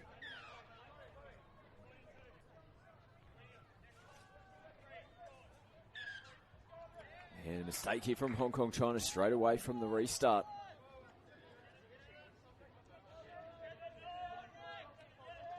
They've got their tails up now after those points. Rolling downfield nicely. Galazopoulos sends it back out to the left. Sweepers coming around with Myberg, who sends a beautiful ball, and all he had to do was catch and put down. 23 gets another try, his second try of the game, Nick Ziles. Beautiful, mate. That takes it to 3-3, doesn't it? Nice work, and here you go. And this is a huge pass. Boom. It's gone all the way. Winger definitely coming in on that one. Yeah, be really happy with that. And you're right, Scott, it was the energy they used for touches, coming through once they hit the green zone. They would just punch away nice and hard. Tails were up. So back-to-back tries for Greece. I'm truly back in this game, as we said. It's an important one. The winner of this will finish 4th in the pool. They'll play 5th in the opposing pool. These teams coming out of Pool B. And play through. No one at home there for Greece. And every time they feel like they're getting themselves back into this game, Hong Kong China just find a way to come up with more points. Yeah, they're quite clinical with their attack. They play nice and direct and play at you, whereas Greece sort of try to go around you a little bit, bend you out of shape, find some space to then attack you. But I really like the way Hong Kong China are attacking at the moment. 4-3, 1 in it. 3.5 to go. 4.5. Just got to keep sticking in this game, punch for punch with Hong Kong China. He called it. There's going to be points in this game. Greece need to continue to get tries on the board. We'll show and go out into space. And a nice finish. Hamster says touch. Big touch in the corner. Final play here of this set. And they've almost created some space down the short side. I'm trying to recover in the end. Charles Cheong makes the touch. Gets the footy back here for Hong Kong China. Nice little show and go. Contact there in the touch. They'll have to come back to the mark. And Jung. Changes coming onto the field for Hong Kong China. Meters rolling up, coming into the last. This little pick up and go from half, getting in behind Greece. Just looking for a red jersey to become available, and he was there, just couldn't reel in the final pass.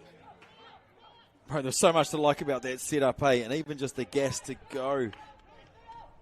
Really, really nice. Back into the half, the other kind of plays you want to be running. Oh, loose ball. Might be some tired bodies out there for Greece. Lethargic pass. That opens the door with the clock winding down here in the first half. Under 3 to go. Important back end of this first half. Greece scratching to get themselves back into the game. Down by 1 at the moment. They don't want to leak another one here. Yam into half. And they've defended pretty well so far in this set, Greece. One final touch to make. You've got a feeling Hong Kong China aren't going to finish this off in the corner. They go long. Ooh. Yeah, just a little incidental collision back on the inside. And the young man out here on the wing, he wasn't being done on the outside. Not for a second. No, for no way. Back into you.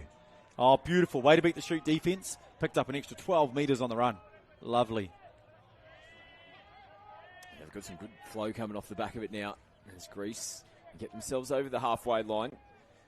Saki's releases. Nice clean pick up here from Karas. He gets in behind him. He's got some speed. Karas, nice ball in support. But the touch has been made from Hong Kong China. Damn, he's fast, man. It's awesome to watch. Oh, player down and behind. Yeah, it's young Anthony MacArthur down in the in-goal area, just off shot at the moment. It was heavy contact. You'll take a look at the replay. Yeah, good touch. Just bodies coming in over the top. Absolutely crunched. What I love from the last two scoops, Scott, is they have gone for it. They haven't gone two hands and tried to see if they can sneak through. They've tucked it and they've jammed it. And it's like, that's how you scoop. Foot in the play, the ball there from Greece. Penalty and a leg up here for Hong Kong China. Last 60 seconds here in the first half. Hong Kong China looking to get another try right before the break. This is a big set here for both teams. Jung plays it. Oh, players called offside. And that's a little dagger there for Greece. As we said, into the last minute. And just a little lazy in defence. Oh, he's well and truly offside. Yeah, there you go. Yeah, nice simple play there to sort of ice it back into the half. 20 seconds. Let's see if they can hold them out.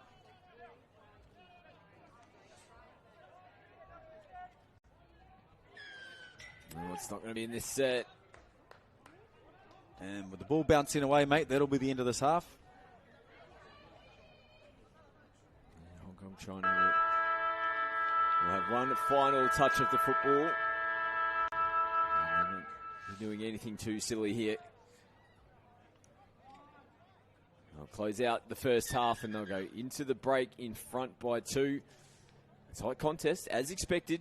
These two teams looking for their first win. Not too much separating them, but Hong Kong China in front at the moment. Mate, this is a really enjoyable game. There you go, scooped try. We've seen a couple of scoop tries. Like, I've enjoyed it. Changing the point of threat, lots of different skill sets. The winger battle head-to-head has been heaps of fun, eh? You know, these are the really enjoyable things we see when you come down to the nations that aren't New Zealand and Australia. Like, the battle is on within 2 tries at half-time. We always say if we're within 2 at half-time, you have the ability to win. And there it is. Yeah. They feel good when you're on the ding-a-ling. Such a good try there. Chris Sawney.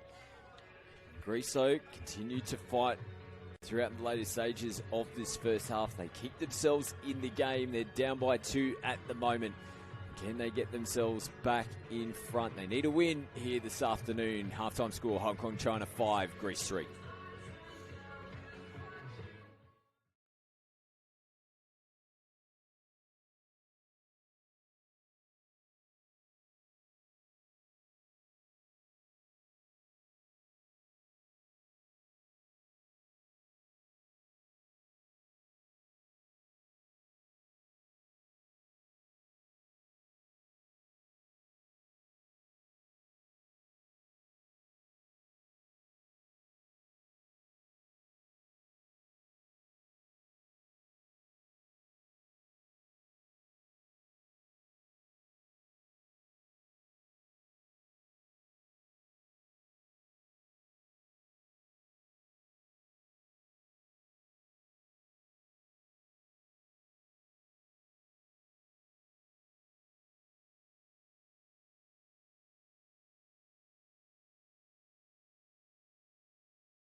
This just shows how important this game is. These teams have already made their way out onto the field. They are ready to rock and roll here for this second half. 5-3, Hong Kong China in front by the 2 tries at the moment.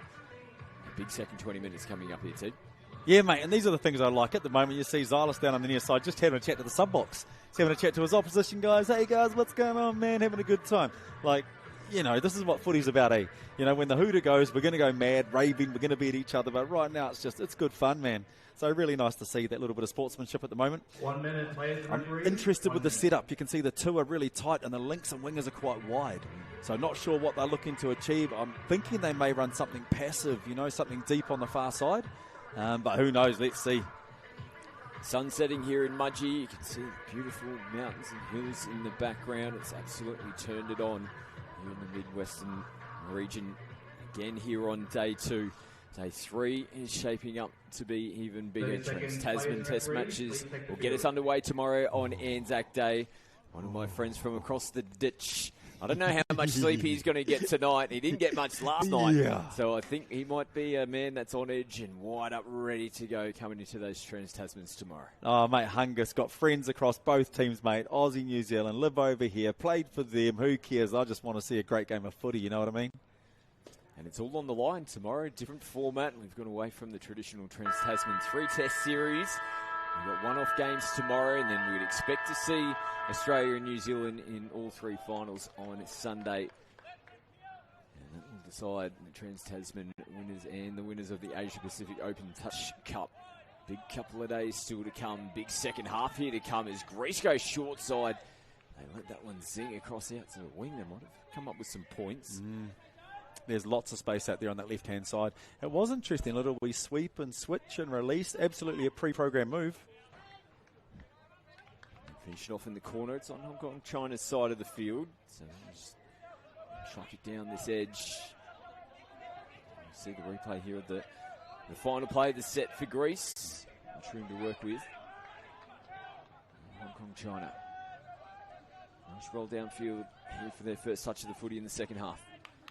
Last touch. Now we'll play it coming into the final. And contact made there. Wong.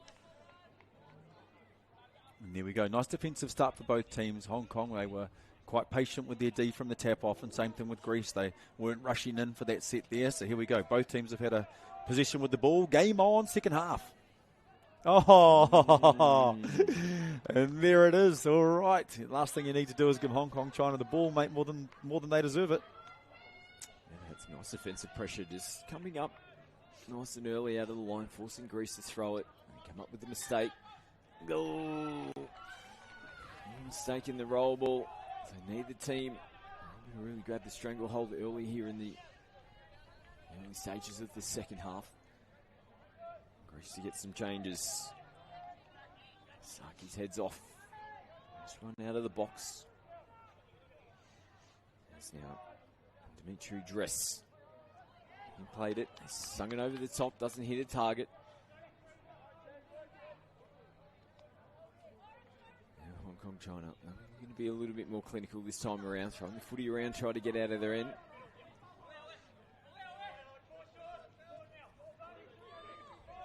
Changes onto the field. Tang gets it down. A little dipsy doodle along the way. Boom! Nice play out the back. Beautiful. Pass out of the hands left to right. Now they're putting it through. And the final bat on. And just couldn't hit the target. Mate, that was a zinger, wasn't it? Shink. And you're right, yeah, they just hadn't reset for it to come back at all, so. A lot of space there if Greece can steal some early meters.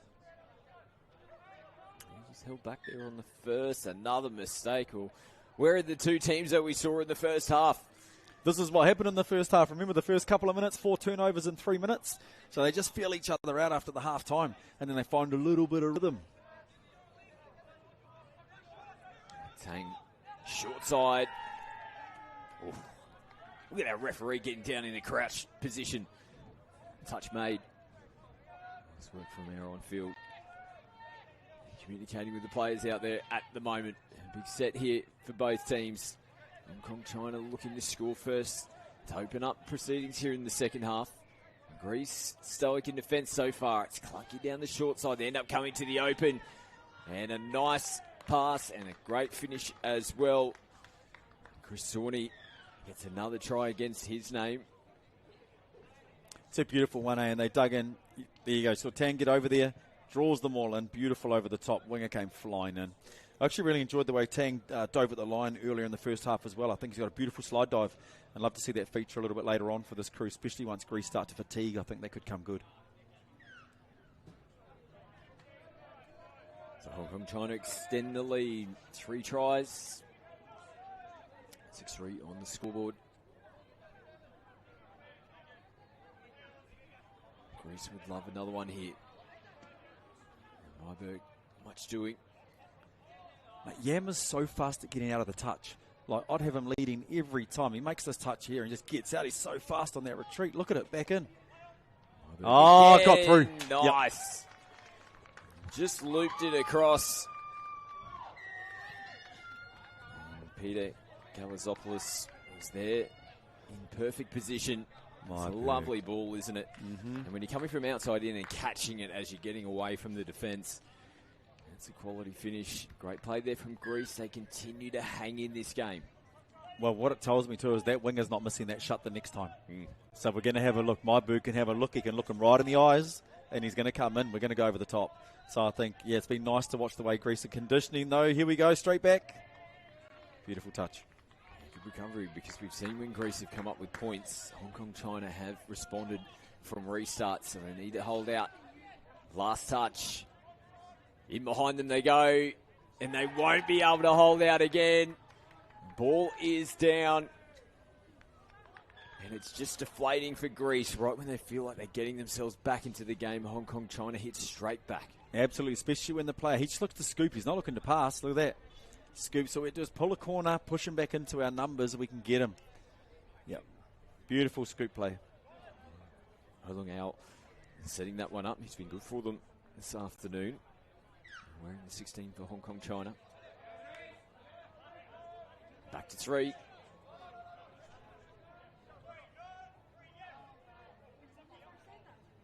Saki's in the half. Zolis gets sent back out to the left edge. Myberg, early release. Saki's little jitter. Nicely defended.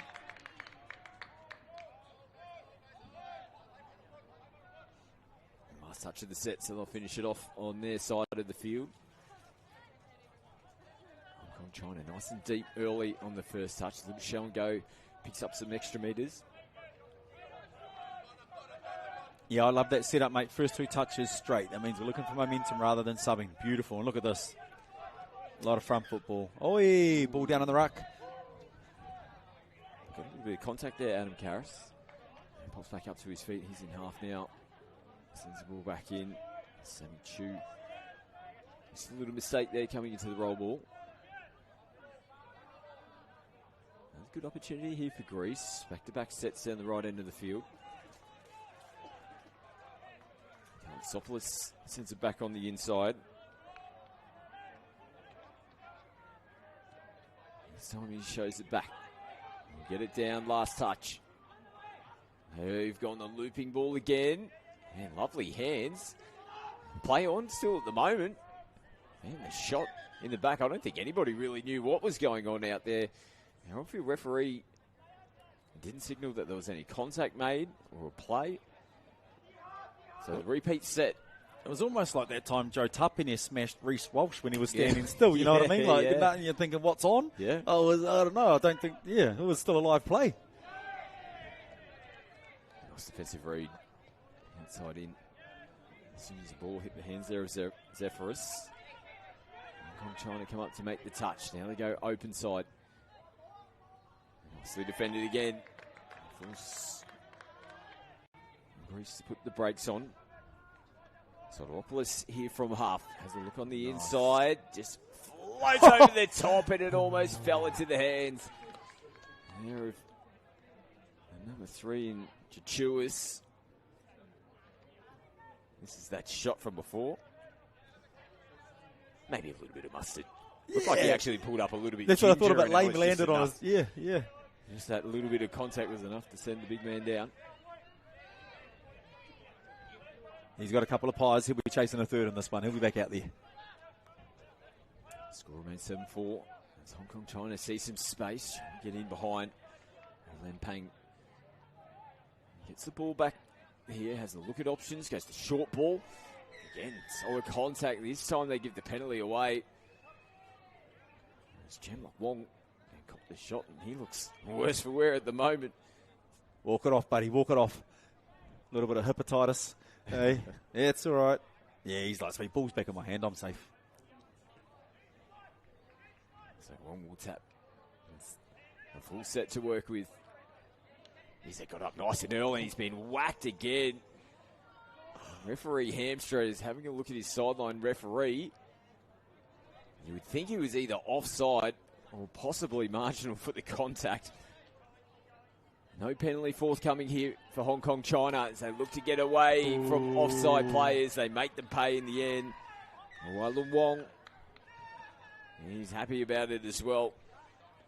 He is, and for me, that's probably the one that puts the nail in the coffin there. Puts them out by 4 with 10 to go. You know, sweeper, beautiful, offside, done. So I think they've been working really hard throughout this one, and that's probably the one that'll get them there. Biggest margin of the game, 4 tries.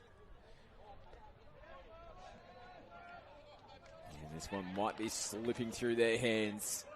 Slip through their hands. There straight away from the restart. 10 to go here in this game. Hong Kong China just got a little bit of contact on the hands. Came first before the ball spewed out. Sunim Lee feeds it off from half, links up with Pak Fai Tang. Tang marking instructions out there on the field at the moment. Here's the ball in hand. Tang will play it. Step inside the 7. Nice little release and over the top. Bit of work to do, but he'll get the job done. Another try here for Chris Sawney. 3rd try of the game. They're well and truly on their way now. That's just intelligent footy, man. They run the little wee rooster platform and early release to the runner. Forcing, there we go. Shut down defenders are in. Nice, easy as you like over the top. Winger just has that one job to do, score that try. Didn't have much room to work with in the end as well. And got the job done. So Hong Kong China on their way to finishing 4th in this pool. And they'll play 5th in Pool A in the playoff match tomorrow morning. And the winner of that game will progress through to the quarterfinals. Top 3 teams from both pools progressing straight through to the quarterfinals in the Men's Open.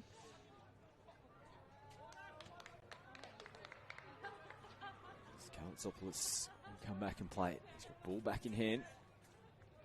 Dimitri Dress. That ball there from half. Nice work there off the left. Good defence though from Hong Kong China. Yeah, it was a nice wee dive, but look at them pushing out nice and high in the middle, which gives those links and wingers a chance to make a decision. There it is. Beautiful. That's the whole purpose of that defensive style, man, of the 2 middles getting up urgently at the start. So Hong Kong China have been able to probably work out a few things throughout the first few couple of games of the tournament. Found a bit of rhythm with their style of play, which was really nice to see. Should see we might get a bit of a talking to one of the players here. Dimitri Dress wasn't too happy with the call. He thought that he scored down the other end.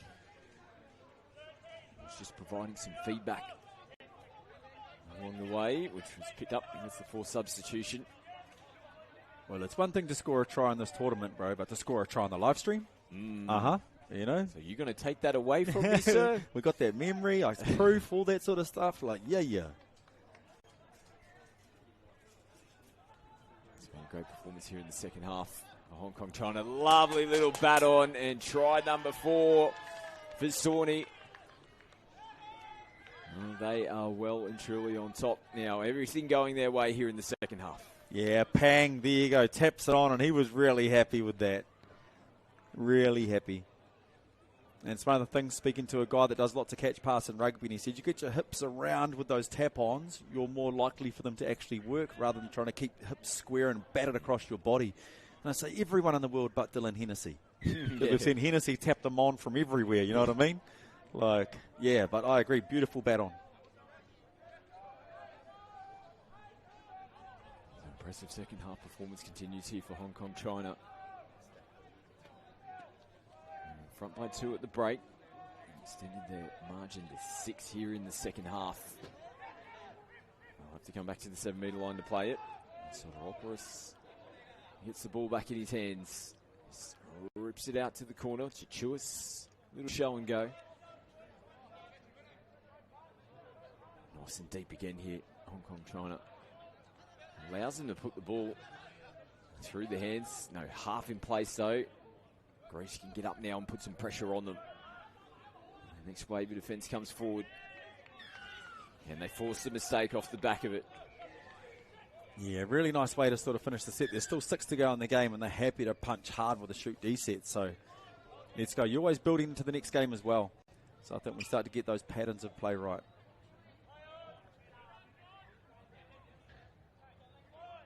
So nice chance here for Greece. Points have been hard to come by here in the second half. They're making a couple of changes now.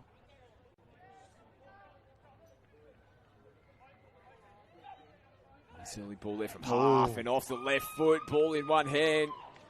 And Matthew Sarkis gets the job done. That's a quality finish. He's found the line this way a few times. Bang, just extending, punches that dive out. First half, he's got a really nice one as well with a little wee dummy dive and just nails another one. Second try of the game for Matthew Sarkis. 10-5 in favour of Hong Kong, China.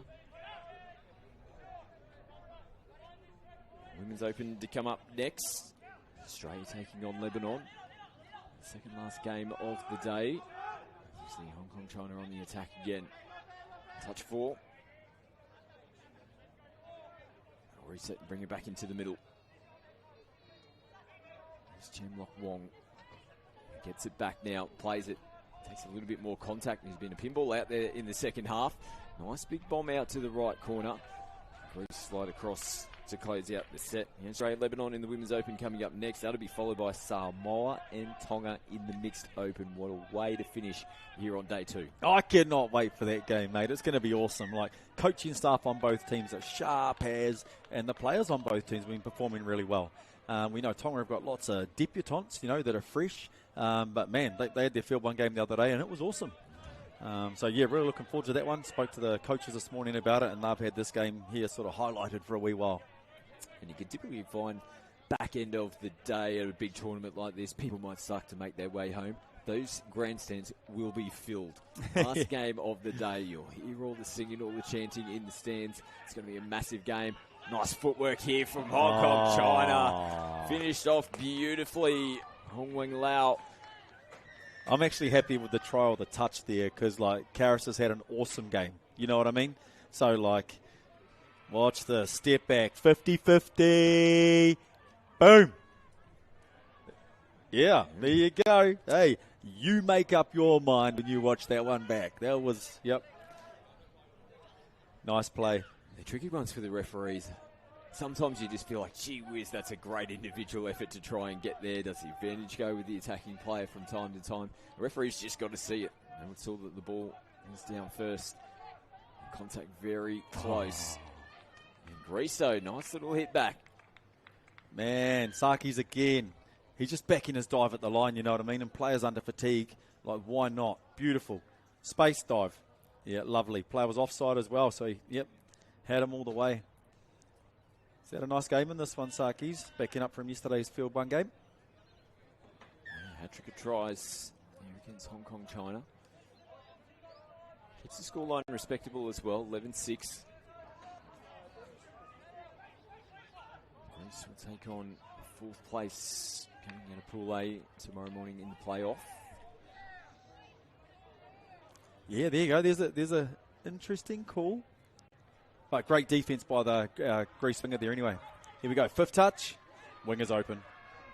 Oh, juggled and got it down just before going over the in-goal area. And no denying that one. Although he made it a little bit harder for himself. Hong Long Lau. He got the job done in the end. Wong. The release again. Juggle, catch. Slam it down. Yeah, beautiful. There you go. Inside the field of play. Nice finish. So 90 seconds to go. I feel like there's still a try left in this one. We've seen points galore in this game as predicted. 18 tries in this men's open game. Final round fixture in the men's competition. We'll get into the big stuff tomorrow. Finals time. And look like they've just got a little tangled up there. And Chitlin Yell. The penalty away into the last 60 seconds. Saki's nice ball. They've had a good look. You betcha there's more points. Greece flick it back to the halfway line. It's been a good last couple of minutes from them. Couple of tries. Get themselves back on the scoreboard. Yeah, it was really intelligent play. Like Sarkis is sort of wised up to the fact that the players know it's him with his dive. So that time there, the link was tucked almost in front of him when he got the ball back. Beautiful release for a 2-on-1.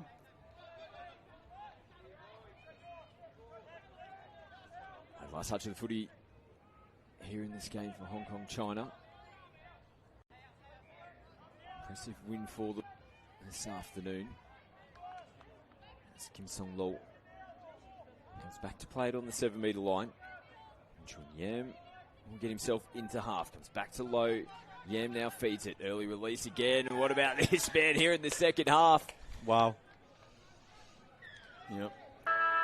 Yam has been fun to watch, hasn't he? You know, but yeah, beautiful, beautiful. There we go. So picking up 13 tries for their match, mate. Pulling 20 tries in this game. What an awesome game. But I'm loving the way they're playing. That was an against the grain play. Quarter back, quickie bounce, off we go over the top. Like, there's some real intelligent play out here in this game. It's been a fun one, Scotty. Absolutely has been. Great win there for Hong Kong, China. As we take a look at some of the highlights here from the second half. And it was really the early stages of the second half they just blew Greece away. Oh, absolutely. But like Sarkis is playing the man and diving at feet to score his tries, but Hong Kong are playing the defensive policy, forcing players to come in, playing in and around them. It's been really, really nice. Two completely different ways to score tries. But both successful. Scored a lot out on this left edge, didn't they, in the second half. It was a better back end of the second 20 minutes from Greece. There it is. Last try of the game. Beautiful, wasn't it? Nice setup. Everyone knew where to be. A great win from Hong Kong, China as they progress through to the playoffs tomorrow morning. We get back into the Women's Open division now. Australia, the home nation, taking on Lebanon. That'll be followed by Samoa taking on Tonga to round us out here for day 2. Quick break. We'll be back with more action from the Asia Pacific Open Touch Cup.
Welcome back to Mudgee for the Asia Pacific Opens Touch Cup. Lebanon up against the big guns here. Australia in the Women's Open. It's a better start for Lebanon based on what we last saw on this main field. The completion rate was a massive concern in that particular game as Saad comes to this right-hand side. They do look sharp in the opening set here, though, as we say good afternoon to Jackson Mills. Afternoon, James. Viewers at home. Beautiful evening here in Mudgee. Temperature dropping as the sun sets behind the stadium. Yeah, we mentioned we saw a previous matchup between Lebanon and Singapore earlier on this afternoon, and the completion rates from both sides were... It was challenging for both of them, to say the least. But you can't be making crucial errors against this top-tier Australian side. The world champions of 2024 and continuing their march upfield through Tiani Bryce. Oh, lovely pass as well from Bryce, and nearly found the right measure there. Just a little bit of a juggle from Hindmarsh and made sure that things came unstuck, and Beckett was there to apply the pressure. As now Saad carts it forward. Followed up by a good run here from Tuma. Tuma then caught about 10 shy of the halfway line. Weeby, of course, she was the danger woman for Lebanon against Singapore. Had a little juggle there, more than a juggle. The ball hits the deck and there's the turnover. You can ill afford to give Australia that kind of territory. Yeah, I'm excited to still see Carla Weeby for Lebanon, the 17 over there in the left link defending. She was great against Singapore, so I'm very excited to see her up against this Australian contingent. Now Hindmarsh with a good carry inside the 7. She goes now space on this left-hand edge. They floated over the top. Lovely ball that was from Slattery into the arms of Caitlin Blade, who slices and gets this first try for Australia, 1-0 after about 2 minutes. Easy as she does it for Australia. Isabella Slattery, seasoned campaigner for Australia, just picking up, deciding to square up the defence, kick right, kick left, and then just nice, easy right to left pass into the chest of Blade. Crossing first for Australia, 2 minutes in, 1-0 to Australia over Lebanon. Great start from the Eastern Suburbs product. As now Lebanon work it through the middle. Quick roll back on this occasion by Hamoud. Hamoud then trying to find a bit of support there with Dagger. Dagger couldn't link up and was easily picked off there by Australia. So Law will roll it back now. Fildes cutting it forward. Look at the timing from Australia right at the advantage line. Just helps them chew up the meters and get that momentum flowing nicely. Fildes a little tip on play. Even when it comes unstuck, it's still pretty seamless from the Aussies. Catch and pass now into the hands of Ashurst, and now a bit of space once again on this left-hand side. Blade's going to collect an early double. A lovely double pump. They dug deep into the line. Waited for the moment to strike, and Blade will collect. It was a good attacking set from Australia from their try line through the substitution box, sweeping on nicely. Mentioned her, Ashurst just getting cut out there. It is Rebecca Bartlett. Many of the touching viewers at home would know her as Rebecca Maimai. Now a Bartlett. Again, Australia increasing the lead now to 2. Gattani out there for Lebanon, sweeping around, gets it here, and then tries to straighten up the attack.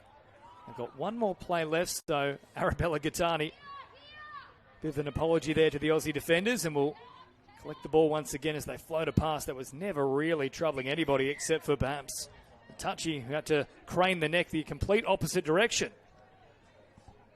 So 2-0 it remains. With that said, though, already a better start to this first half here against Australia than probably what we saw for a 15-minute period for Lebanon against Singapore. Yeah, of course, they've obviously gone back to the dressing rooms after that Singapore game and got together, spoke as a collective. The coaches laid down the law saying, we don't want any more errors, especially against this Australian team. But yeah, it's been a good start from Lebanon. Can't really complain. Touched there by the Lebanese side, so that'll be an extra set to play with.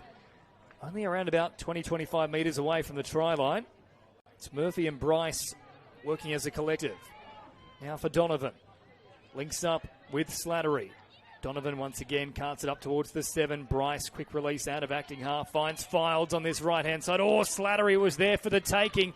She slams a fist into the ground. She knew that was a try. Yeah, Trigon begging there for Slattery. It was good shift with the ball from Australia. Left to right through Tiani Bryce. Unfortunately, just coughing up the ball at the finish line, Slattery, as we see Lebanon now through their substitution box. Up towards halfway with Saad. Weeby Waiting for a chance to strike out of acting half. Has to release. Oh, that's a falcon into the face there of Bryce. Tiani just copping one on the chin. So now Australia through Slattery up towards halfway. McHale as well. Jamming in. Good defensive pressure. Followed up with a lovely read there from Beckett. In fact, they're forcing them backwards here. So a couple of good touches in a row there for Lebanon. Now the dummies start coming out thick and fast from Danny Norman. Rolls it back. Andy Law taking off, cuts out Norman. Little catch and pass attempted there into the arms of Caitlin Blade, who's now switched down to that right-hand side, but can't capitalise on this occasion. Interestingly enough, they let that pass to Blade go. I thought it might have been a touch pass. Lebanon just squeezing in, but it's an intercept now from Andy Law. Again, Lebanon just pushing a pass that wasn't necessarily necessary, James. Well, you don't see too many intercepts on your opposition 7. That doesn't happen too often. Now Law turns it back towards Thomasu. Thomasu up towards the 7. Back to Law once again, navigating on this right-hand side. Beat the first defender, now the second. Beckett forced in to make a bit of a play for it. They'll come back to the middle, though. So they'll get an extra set here, Australia. Offside is the call. There must have been a touch at some point in the build-up to that pass. Andy Law and Jess Potts out there in the middle. Potts with ball in hand was in the mixed Opens team last year, now making her Women's Opens debut in this tournament. So great to see Jess in the top grade. Potts now finding Law. Law with a lovely pass, and it's a very early hat-trick for Caitlin Blade. 3 tries in the opening 7 minutes. Lebanon, this is an improved showing compared to what we saw against Singapore, but Australia just too classy. Well, Blade, she's on the left touchline, she's on the right touchline. It doesn't matter where she sits, she's scoring tries. An early hat-trick to Caitlin Blade, hailing from the University of Queensland, as is quite a dominant, actually, campaign from a lot of UQ touch players in this Women's Opens team. And even outside of UQ, plenty of Queenslanders more generally. Seen the likes of Tani Bryce, for example, Danny Norman, all doing great things over the years. Oh, that was a very rough play the ball, in fact. More than rough. Hamoud didn't really even try and step over the top of that one. So turnover in favour of Australia here. 3 tries to nil after 7.5 minutes. Oh, there's a lovely drive up through the middle. Blinding foot speed. So Ruby with a strong start to this match. Now, good little link-up play here for Tiani Bryce. Keep carting it forward. Ashurst with a short delivery gets it back through the middle once again. Well read in the end, though, from Elza Hull. Great read by Elza Hull. I don't know if she was offside, but she was in the defensive line somehow. Great read, nonetheless, stopping an Australian try. Great defensive effort, but we just haven't seen Lebanon able to get forward with these first three touches. Australia's line speed just too difficult for them to get that good go forward. Again, you can just see just a little bit of miscommunication going on for the Lebanese team, and that is an absolute gift for Lebanon. Australia being called offside, that was coming into last touch, and yeah, Lebanon going nowhere. And I don't know about that. Bartlett's got the knee, got the foot in. Well, that was 4 players down before they even reached 10 shy of halfway. They still only had half the team on, so Australia were just peppering them defensively. I'm with you, Jackson. I think there was a stray knee in there from the Aussies. But they won't mind too much as now Bryce takes off down a short side. Brings it forward about 5 metres. A bit of a delay here. Yeah, a bit of confusion from the players. There was a yes-no call. You could just hear it from the Lebanon team. So Australia now with a fresh set of 6 through Slattery, being dominant already for this Australian contingent. Across to Brittany Donovan, who slams it down for a UQ teammate, Danny Norman. But Lebanon, let's see if they can get out of their own half this time. That's touch 2. Australia's line speed still strong through Donovan. Katani then carting it forward. Followed up here from Sasson. Weeby. That's nice from Weeby. Nice and straight from her as now McHale also gets going in the right direction, but they've lost track of the touch count. So that's the kind of decisions that Australia's pressure forces you into. You're starting to think, how do we shift it? How do we go to a different location? But in the process, you're losing track of the touch count. Yeah, you just can't see how Lebanon can get over halfway with the line speed of Australia. It's a difficult challenge, but at least they're not making critical errors at this point, James. So a quarter of the way through the match and only the 3 tries. Intercepted by Beckett. Off she goes now. She's been called back. It was a simultaneous catch and touch. Geez, that would have been very interesting to see. And the Lebanese fans up in the crowd have gone off. That's great. No, they're up and about, the Lebanese fans. They've just joined us in front of the commentary box here at Mudgee. Good turnout for this one too. Not many seats left for this Australia and Lebanon fixture. But again, Lebanon unable to complete. And again, gifting Australia a good field position just on halfway. So McHale, unfortunately, leaving that one behind. I think overall Lebanon would be very happy with 3-0 after nearly 11 minutes of play, though. Weeby then makes the touch. Short delivery then for Ashurst. And then Fildes, as always, taking massive meterage. Up towards the 7 they go. Ashurst, then Highmarsh also in support. Big dummy comes out. And this time it's Rebecca Maimai, now Bartlett, who gets over the line. A lovely little dummy. And it just opened up for her. Yeah, 3 players from UQ, Tiani Bryce, Rebecca Bartlett and Demi Ashurst. Look at the splitter. Watch Tiani Bryce split between the two, play the ball just on the inside of Ashurst. Dishing it nicely to Bartlett. Throws a dummy and crosses the line herself. Trains hard too, Rebecca Bartlett. Hailing from Science of Fitness. A lot of touch football players from the Queensland district actually go through that particular gym. So quite a talented player, Rebecca Bartlett. So now played here by Lebanon. Approaching that 7-metre mark. Sada's been impressive so far. Plenty of energy in her work. Last one brought up. Saad will have a direct crack at them.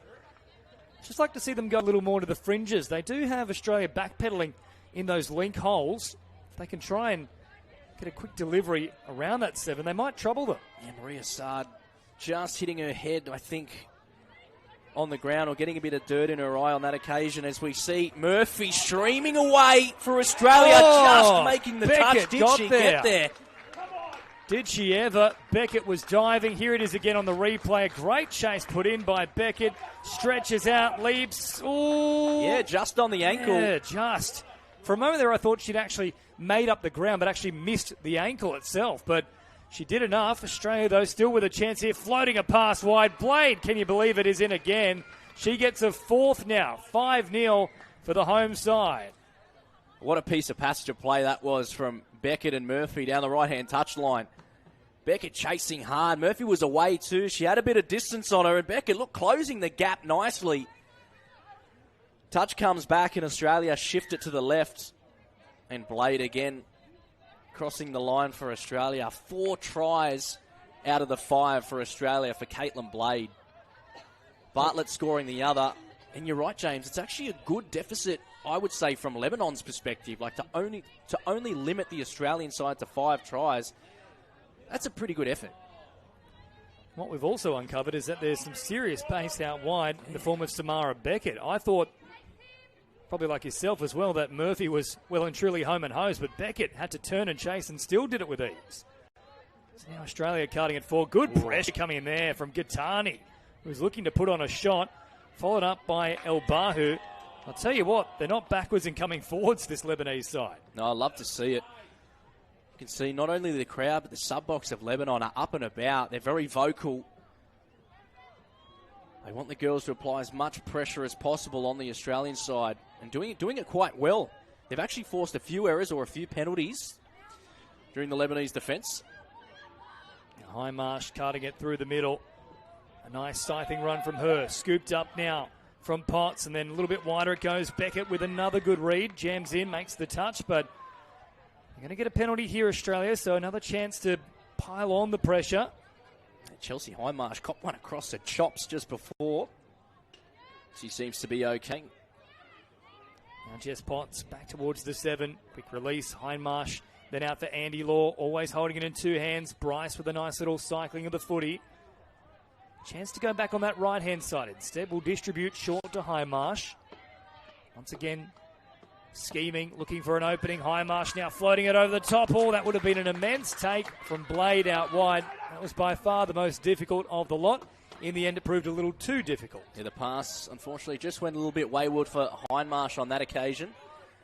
But yeah, Blade searching for her 5th try in the first half as Lebanon now with a better go forward than they've seen early on in the first half through Kader. Now Mikhail up towards halfway. Last one brought up Weeby, who we haven't really seen much of so far in this match. She's had a couple of errors as well. She's trying to get on the front foot there with a quick scoop, but they've got to try and position her around the 7. We saw how lethal she was against Singapore. So now Australia on the attack once again. Nice run there from Danny Norman. Reinforcements arriving. Bartlett is there. Fildes was looking for the final delivery. Blade had come from the field, though, for a breather. Murphy just a little late in chiming into the attack. They'll still get their chances in this set, though. Look at how deep Australia are for this particular raid. Bartlett works it up towards the 7. Then a long floating cutout pass. What a ball that was. Ripped from right to left into the arms of Sinead Murphy. And it now becomes 6-0 for Australia. It's a great strike dump by Rebecca Bartlett for Danny Norman. Look at her. She takes 3 steps, identifies the situation, then just lets it sing. Norman right to left into the arms of Murphy. Missed out on the one before, unable to get there just with the substitution coming through. But as easy as you does it, Murphy in the corner from a beautiful pass from Danny Norman. And Maria Sahn again with a nice drive. She's been really good in this first half for Lebanon. Dagger turns it to this left-hand edge. Farhad in support as well, along with Hamoud. Hamoud on this occasion, now linking back up with Dagger. Then for Hamoud, last one brought up. Dagger taking off all. Big right foot step. Beat the first defender in the form of Bartlett. Had a saving middle there just to cover that space, but nice little blueprint for Lebanon. Yeah, good footwork. Cracking off the right foot. Digging into the Australian defensive line. Just had no other option apart to run. But now Australia back on the attack with a good substitution set and a good drive on through touches 4 and 5. Here they go now, really launching the raid. Slattery went for that direct option straight away. I think if she had her time over, might well have set up for that strike dump. They did have one more up their sleeves. Saw Murphy in a bit of space, though. Back to self to throw the pass. By the same token, you like them seeing that they will take a look at the opportunity, decide pull the trigger, play with confidence. There's now Sasson, works it up through the middle. Flat pass there from El Zahul. Sasson then takes the meters, but not a good play the ball. There's a turnover. Unfortunately, those old habits from that Singapore match, they're creeping back in. So what I've noticed from Lebanon is when they actually get to the sub-box, they try and get the ball back to the middle of the field. And they're going very lateral, and it's easier for the defensive line to then press up and take all the go-forward away from them. So I wouldn't mind seeing Lebanon actually drive up the sideline right near their sub-box just to see if they can get a little bit more momentum going forward. And Katani pressing high, making the touch. Then for Tiani Bryce, who floats it over the top. This time Beckett out of position, but again hops on her bike. Has she done enough to stop it? Yes, she has. A great save once again from Beckett. 2 try-savers from Beckett. Look at the hustle to get there. And catching someone like Caitlin Blay, that's no easy feat. Oh, then Fildes down a short side, makes them look a little bit silly. And guess what? Caitlin Blade now has 5 first-half tries out of 7 for Australia. A little bit disappointing there. Let the air out of the sails for Lebanon, unfortunately. You go through that entire effort to shut down the Australian defence and unfortunately just cop a little short side raid there. They do happen though, James, unfortunately. Not a very good feeling, but when you got the skill set of the Australian players, they're hard to defend from anywhere on the park. Beckett was just desperately trying to get a little bit of support from her inside defender. Wasn't forthcoming, though. Now a quick roll ball here for Lebanon. Weeby scheming in the right zone as well. Asking for a little bit of extra patience here. They'll pop a pass now. Back for Mikhail. Weeby on the last now. Has to launch something here. Sends it wide. Not really the play, though, for Lebanon. Weeby looks a lot better when she takes on the line and then looks to pass. Yeah, we know how fast she is and how good she is digging into the defensive line. We saw it against Singapore twice. She really was able to set up a few tries for Lebanon and score a few herself, but she was doing it not by passing, but by running. So we want to see Weeby with the ball in hand, but taking on the defensive line. And once again, lightning Lucia Fildes takes off on this right-hand side. Final 10 seconds, they might get one more chance here, Australia, but this will be the play, so they've got to go right here and now. They'll drop it down with about 3 seconds. No, in fact, still live. Now there's some space out wide. Sylvester will put the foot down and scores as the siren sounds. Adelaide makes her name heard in Mudgee. Adelaide Sylvester getting that try. 8-0 as we hit half-time. Great try again from the Australians. Again, it's always coming from the substitution box. They're able to maintain that momentum going forward and using the shift just to the left. They've gone through it a few times. We saw Brittany Donovan and Tiani Bryce run through the same thing. Sylvester streaming across for Australia.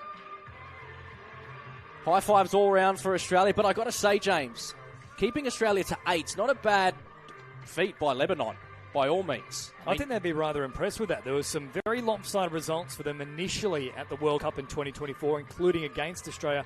I think that was up about the 20, maybe 20-plus margin. So at 8-0, you're right. I think they would be quite pleased with that first half. And what I've noticed from Lebanon as well, they're making Australia pass the ball to the wings. They're not actually scoring in the middle of the park, which coaches love to see. They're forcing that extra pass, and you see the likes of Norman, right to left, Tiani Bryce, left to right, and Slattery injecting herself. And what about this pass? Beautiful dump from Bartlett, and Norman coming out of dummy half and just rips a beautiful right to left pass for Murphy. But how about Caitlin Blade scoring 5 in the first half? Maybe she can get to double digits in the second, James. Well, like any good winger, she's in the right place at the right time and certainly has capitalised on her opportunities. At the break, Australia in control, 8-0. All the second half action in just a moment.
One minute, players and referees. 1 minute.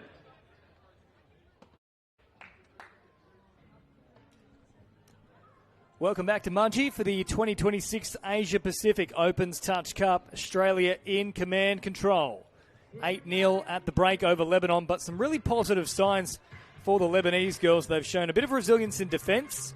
Beckett has been brilliant out wide, stopping a couple of sure tries. And outside of that, probably haven't had that clinical execution down the opposite end of the field when they have had their chances, Lebanon. Beckett showing some absolute speed and some great try-saving efforts, particularly on Sneed Murphy, chasing her down half the field, outstretched, big dive. Let's keep an eye out for Beckett. She sits on the wing, number 10, Samara Beckett, but the Australians dominant 8-0 coming into the second half against Lebanon. Bella Slattery, she's made a mark on this game. A couple of good left-to-right passes.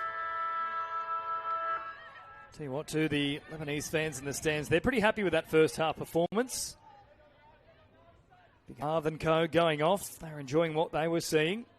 As now Bartlett delivers short here for Slattery. Big right foot step. Back to Bartlett. Floats it over the top. Geez, that's classy from the Aussies. And Caitlin Blade is there once again. That's 6 tries, a double hat-trick, if you will. That's really nice from Bella Slattery and Rebecca Bartlett. Good right foot step from Slattery. And Bartlett doesn't even look. As soon as she catches it, she knows Caitlin Blade is going to be open. Grabs it, doesn't even take a step, and just rips it straight to a winger.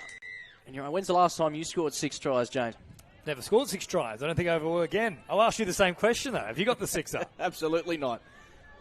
I'm all about a try assist, you know what I mean? Oh. Doing my piece for the team. See, look, I was a defender playing a bit of soccer growing up, so it's how many you save. And I think that counts for a fair bit as a touch as well. So now they come out to this left-hand side. 9-0 the score. Australia in control.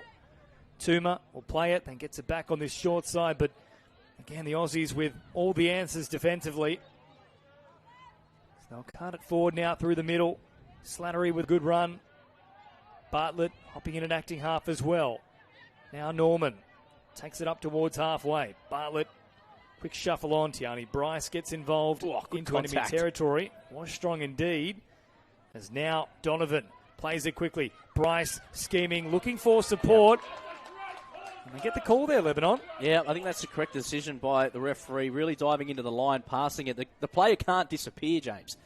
If you're going to pass it straight into her, I think that's fair enough. So now Lebanon trying to work it away from their own end, but look at the rushing defence here of Donovan and co. Jamming in quickly, and they will force the issue too. They didn't play it square there. So Australia now in the box seat to put another try on the board. Donovan shifts it on. There's space out wide. Beckett is quick, though. And will perform the necessary touch just in time. Oh, little juggle there from Jess Potts. It was pots and pans for a moment. And then there was a genuine chance for Donovan to just put the foot down. She'd already opened up the space. Yeah, just keep going. She broke the defensive line of Lebanon. But, yeah, just look for the pass.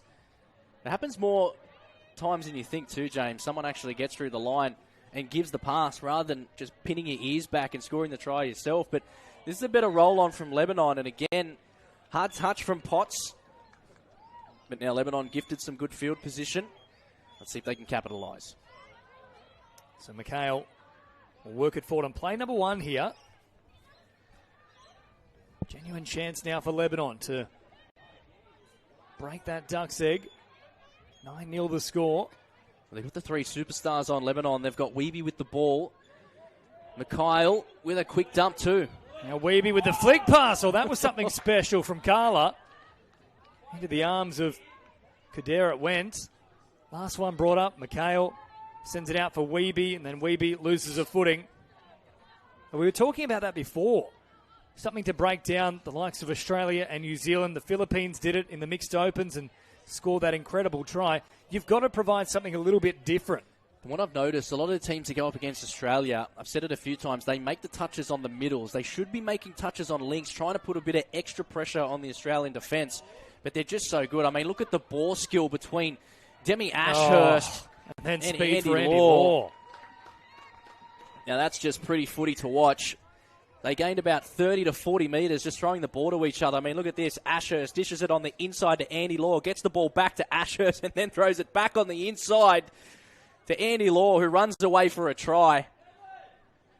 Oh, that's finesse from the Australians, extending the lead 10 tries to 0. And that's the thing too, Jackson. We just saw there on the replay, Lebanon just relaxing a touch, thinking the play had broken down. But with the Aussies, it's never truly over until that touch has been made and called. So now, chance to set up here, Lebanon, looking for that opening try for their account. Saad caught there by Fildes. Look at how quickly Fildes gets back on side. By the time Saad starts to launch the raid, the opportunity has come and gone. That's better. I still think the touch was made on the middle. If they can get it across to the link, so one more player outside the middle, they will have a better chance of actually scoring the try, because then it becomes one-on-one and that link has to get back to the line. And a lot of the times you see if you make the touch on the link and dive at the ankles. The link's offside and the refs give it a try. Now good meters here from Andy Law. Picks up about 15 on the fly. Up towards halfway, only midway through the count. Katani making the touch. Slattery gets involved now. Bartlett in the right direction as well. 4 plays down. Lovely ball. However, a good read from Lebanon, but they're going to say they're offside. So another set for the Aussies. So Slattery will restart this one here. Golden chance as the golden hour arrives at Mudgee. Bartlett at full tilt, brings it up to the 7. Quick release, high marsh, back to this left-hand side. For mine, that was a touch pass. Play on the call. Still space for Slattery. And once again, they head wide. This time for Shanae Murphy, who gets a double. Well, they ran that exact play when they were coming on from the substitution box. You saw them go down hard for Hindmarsh out of dummy half across to Slattery, and that's exactly what they did close to the line. But it was really good. Slattery identified that the link was coming up when the winger actually came and made the touch. Got the ball down between the legs. Created an easy overlap for Murphy to go in the corner. So 11-0, 8-0 at half-time. It's probably a stronger opening in that first half from Lebanon compared to what we've seen in the opening 6 minutes of this half. Now Dagger dancing around through the middle, links up with Hamoud. Dagger back to Hamoud once again. Those two working in tandem. Slattery covering 2 at once, such is her fitness and agility. So they floated over the top. Good catch in the end from Tuma, but given nothing to work with. So High Marsh floating it back to the middle. Bartlett then on a little bit wider still. So risky pass, but now meters on the offering for Thomas Yu. And then Slattery. Look at the drive up towards halfway, just carting it forward. Fildes with a quick roll ball as well. Everybody chiming in at the right times. Look at Bryce continue to march forward. The initial attempt was offside. Last one brought up now just outside the 7. Bryce threatening. Bryce will take it herself and comes up trumps. It's a dirty dozen for the Aussies. What a great set that was, and it began from just their own 7. Yeah, the Australians actually ran an attacking move from about 25 metres out. They ran a splitter. You can see here, Donovan gets it down, and Tiani Bryce comes through the middle. Lebanon called offside, so Bryce goes through, gets the ball back in hand, shapes up, takes a look at the open side, and then just goes herself. Tiani Bryce, one of the star-studded players for the Australian contingent, and Lebanon just giving away easy possession to Australia, who are definitely going to capitalise on this good field position by the try scorer herself, Tiani Bryce. Now Fildes in an acting half. Donovan floats it out to this left-hand side for Potts. And Sylvester. Fresh troops arriving now. Thomas Yu out there.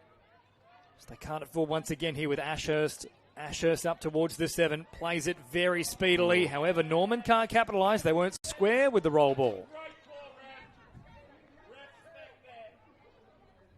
So Lebanon working away from their own end.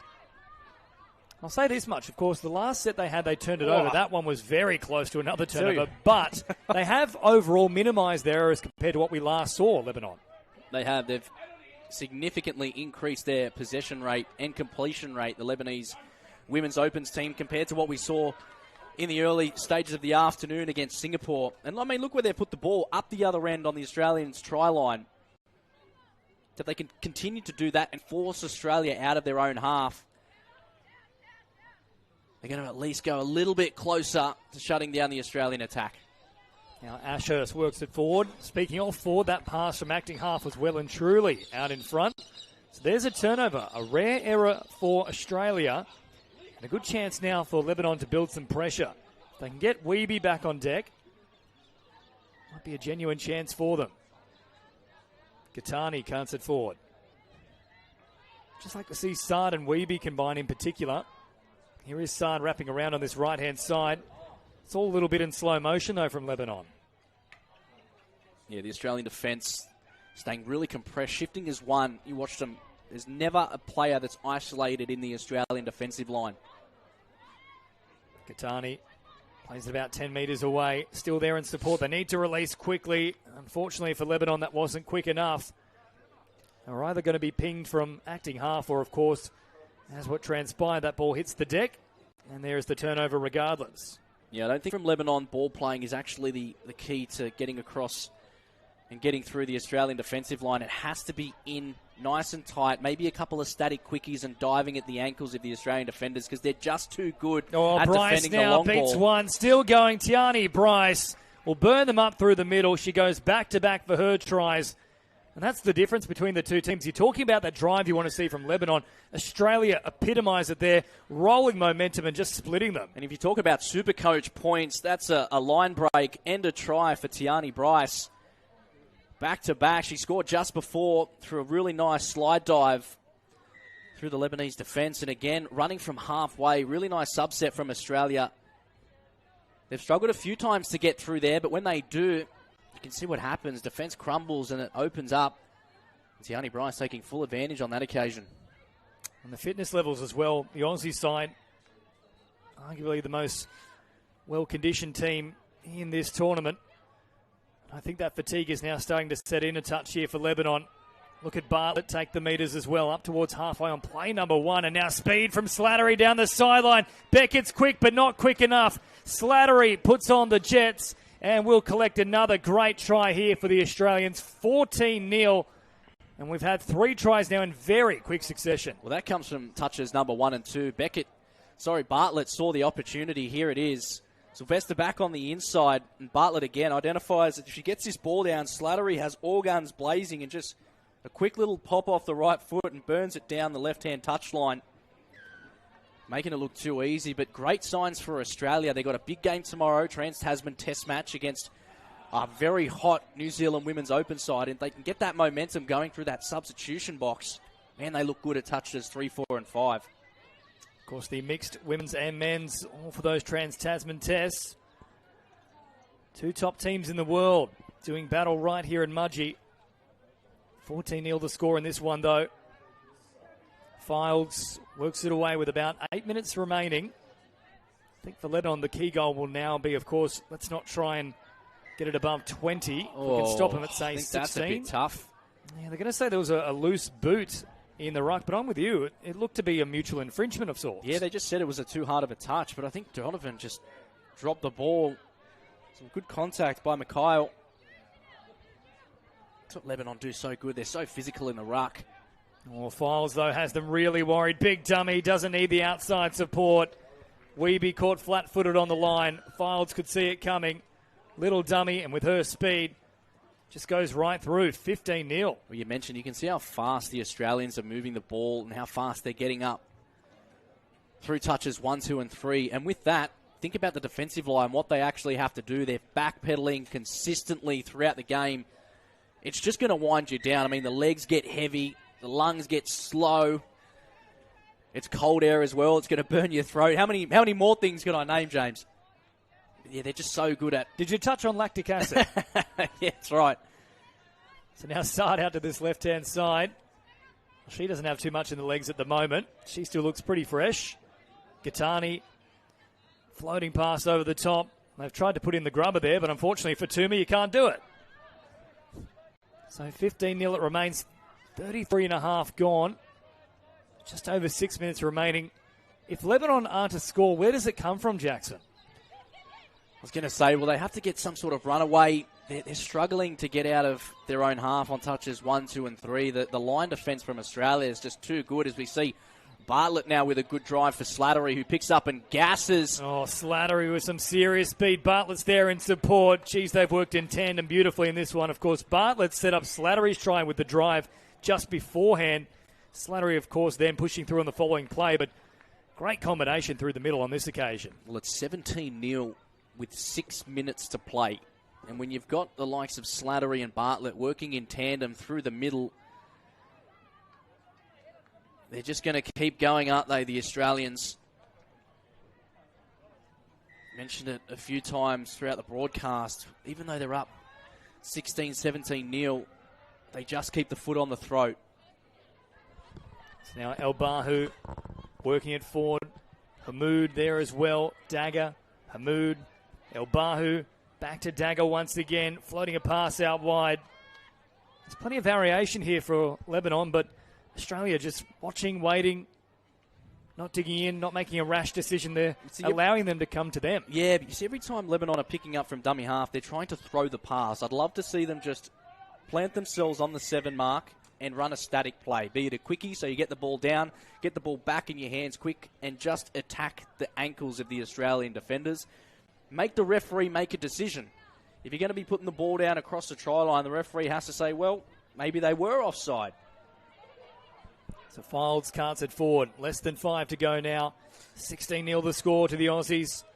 Once again, Potts driving deep into the line. Norman with a beautiful one-handed scoop. Back to Potts, has them worried. Oh, there was a chance to go early. Potts didn't pull the trigger, though. Now a ball around the corner, and I think that's a missed opportunity there for the Aussies. Yeah, good defence from Lebanon.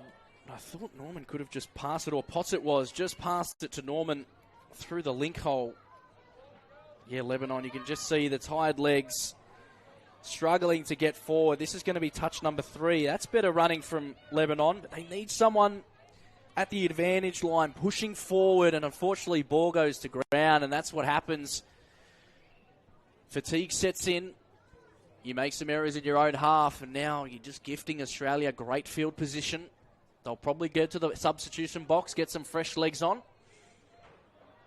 The Aussies could smell blood in the water, that defensive set. They were all hemorrhaging in down that short side. And now Norman, big dummy, slapped down once again from Weeby. Clever work from Norman. I tell you what, Mikhail has Brittany Donovan's number. She's put her on the ground twice. One, the referee gave a penalty for a hard touch. That one was play on, but it's twice Mikhail's got Donovan. Now Ponce out to this left-hand side. Played quickly there from Thomas Yu. Thomas Yu will take them on. They weren't ready for it. Farhat couldn't get there in time. And really, she caught them by surprise. I think they're all still looking back toward the middle where they had the numbers, but Thomas Yu saw the gap and went for it. It's really good because it's just a different setup. Normally what you see with a quickie, they're in the middle, but this touch is on the link. So they're actually stepping back towards the short side, and the link doesn't know the ball's actually coming. So I'd actually love to see Lebanon try that against Australia, just changing it up just a little bit. But great try from Thomas Yu there. So 17-0 now the score. Australia flexing the muscles. 8-0 at the break. Lebanon have really suffered in the back end of this second half. Now a straight option there from Olivia Sasson trying to squeeze through a couple of defenders. Certainly not breaky on that occasion. Last one brought up. Saad will hop out to this left-hand side. And again, a quick rushing line met there by Hindmarsh, who turns them away. It's impossible to see how they're going to break them down. Law then works it forward, followed by Bryce. Flat pass for Hindmarsh, right at the advantage line. 3 plays down and 10 shy of the halfway line. Law cycling the footy through the middle. They won't look for the subset. They'll just keep powering forward. Ashurst drops it down. Now Bryce has them worried, puts on the speed. Good coverage from Gitani. Gitani, great defence, cutting across to take out the attack of Tiani Bryce. She was through for all money. Yeah, great defence from Lebanon on that occasion. And here is Gitani now bringing it forward. She's had a very good game herself. Weeby's been a little bit quiet, but that's a better moment for her. Now, there was a question mark as to whether Bryce was back in time, and certainly that's the question that Dagger was asking, but not given the ruling she was after. So Australia is still in cruise control here. Less than 90 seconds to go, 17-0 the score. Ashurst linking with Fildes, back into enemy territory once again. Now Slattery linking up with Bartlett. Lovely display here from Australia. The timing is perfect. Murphy turns it back on the inside, but good coverage once again from Lebanon. Played there by Danny Norman. Bartlett up towards the 7. Slattery, Bartlett has them worried. Big step, gets away from Weeby, carves them up through the middle, and Bartlett now has a hat-trick, 18-0, but credit where it's due. Lebanon continuing the pursuit that entire set. How about the double buns on Bartlett on top of the head? She's got the two. I haven't seen that hairstyle before. It's interesting, but irrespective of the hairstyle, it doesn't mean she can't cross for a try. Bartlett, really strong, dominant touch, cracking off the left foot and just diving at the line. From cracking to diving, there's just such little time. I don't know how she does it so fast. So final 20 seconds here. Lebanon desperate to get something on the board. Australia, though, equally desperate to make sure they keep the clean sheet, so to speak. Oh, and then very close was Sasson. They just relaxed a touch there, the Aussies. Norman caught flat-footed, which is a very rare occasion. And now, final couple of seconds, Australia will finish with possession. Bartlett sends it wide. It hits the deck. And that'll do it here for Australia. 18-0. It was 8-0 at the break. Lebanon running on fumes by the end of that contest, but some really good signs from them at the same time. They were chasing and never really stopped trying at any point in time. Just couldn't find an opening in this very stern Aussie defensive wall. Full time in this one, 18-0. One final match to come. Jackson Mills heading down to the sideline to have a chat. I believe one of the Aussie contingency. But up next, of course, don't go too far. The mixed opens. Samoa take on Tonga as we close out day 2 in Mudgee for the Asia Pacific Opens Touch Cup.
Well, we're here with the superstar of the sport, Danny Norman. Successful win against Lebanon.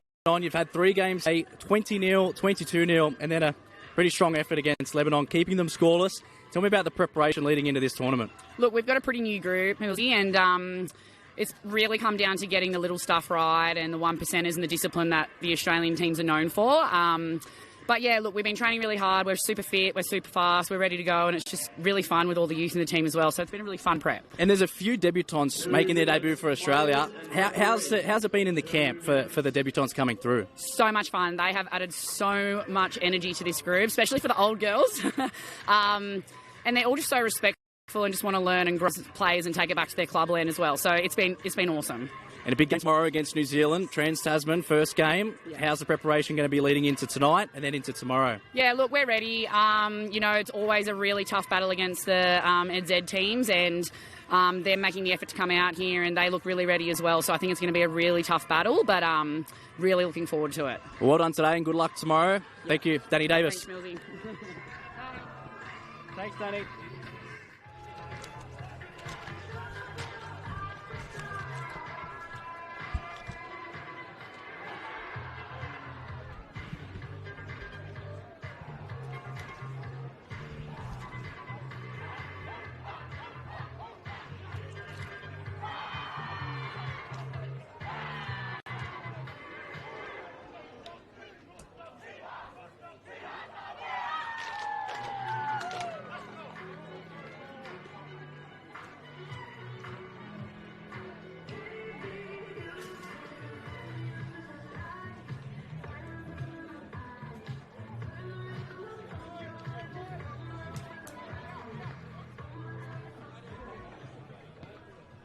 "30 seconds, players and referees. Please take the field." Big final game to wrap us out here on day 2. Samoa taking on Tonga. Traditional rivals on the sporting field. And a huge game to finish off with. We made mention that there would be a lot of fans sticking around for this final game of day 2. The grandstands are filling up. Mitch Walkerton joins me in commentary whenever we see these two teams line up on the touch footy field. It's going to be entertaining, Mitchie. Absolutely, Scotty. This will be a really, really entertaining game. There's no wonder there's so many people that have stuck around because they want to see a great game of touch. And Samoa showing nice intent early on in this one. Implications for this game as well. And Tonga sitting in 4th position. Samoa sitting in 5th position coming into this game. Samoa 1 win, 2 losses. They've had a bye thrown in there as well. They're coming off a 15-1 loss against New Zealand last start. Their 1 win coming up against Hong Kong, China in round 1. 13-2 was the score there. 2 wins, 2 losses for Tonga. So they've ticked both boxes there. 12-5 in their opening match over China. And a win over Hong Kong, China in their last match as well, 10-2. So coming into this game with a little bit of form, and they have started their first set perfectly to get the opening points on the board. Samoa strike first. Yeah, they have, and I think it was done with A.K. Roncola. Apologies for the pronunciation. Lovely dummy and a nice little left to right over the top of the winger to open proceedings. Samoa strike first. So the top 4 teams go straight through to the semi-finals. So we're saying this is an important game. And Tonga sitting 4th at the moment. Samoa sitting in 5th. Still a couple of round games left to go for these two teams in the mixed open. Just the one pool. So each team plays each other once. But as you said, Scotty, whoever wins this game between these two teams more than likely will make the semi-finals and finish in the top 4. So it's very, very important game. Obviously for both teams. Almost a little final in itself. Yeah, come it early, is. Isn't it? Yeah. The importance of this fixture. Beautiful little show and go. Picks up meters and the offload as well. Samoa got their tails up after scoring just a few moments ago. They're going to come back though. And penalty. And too many players on the field. 7 on.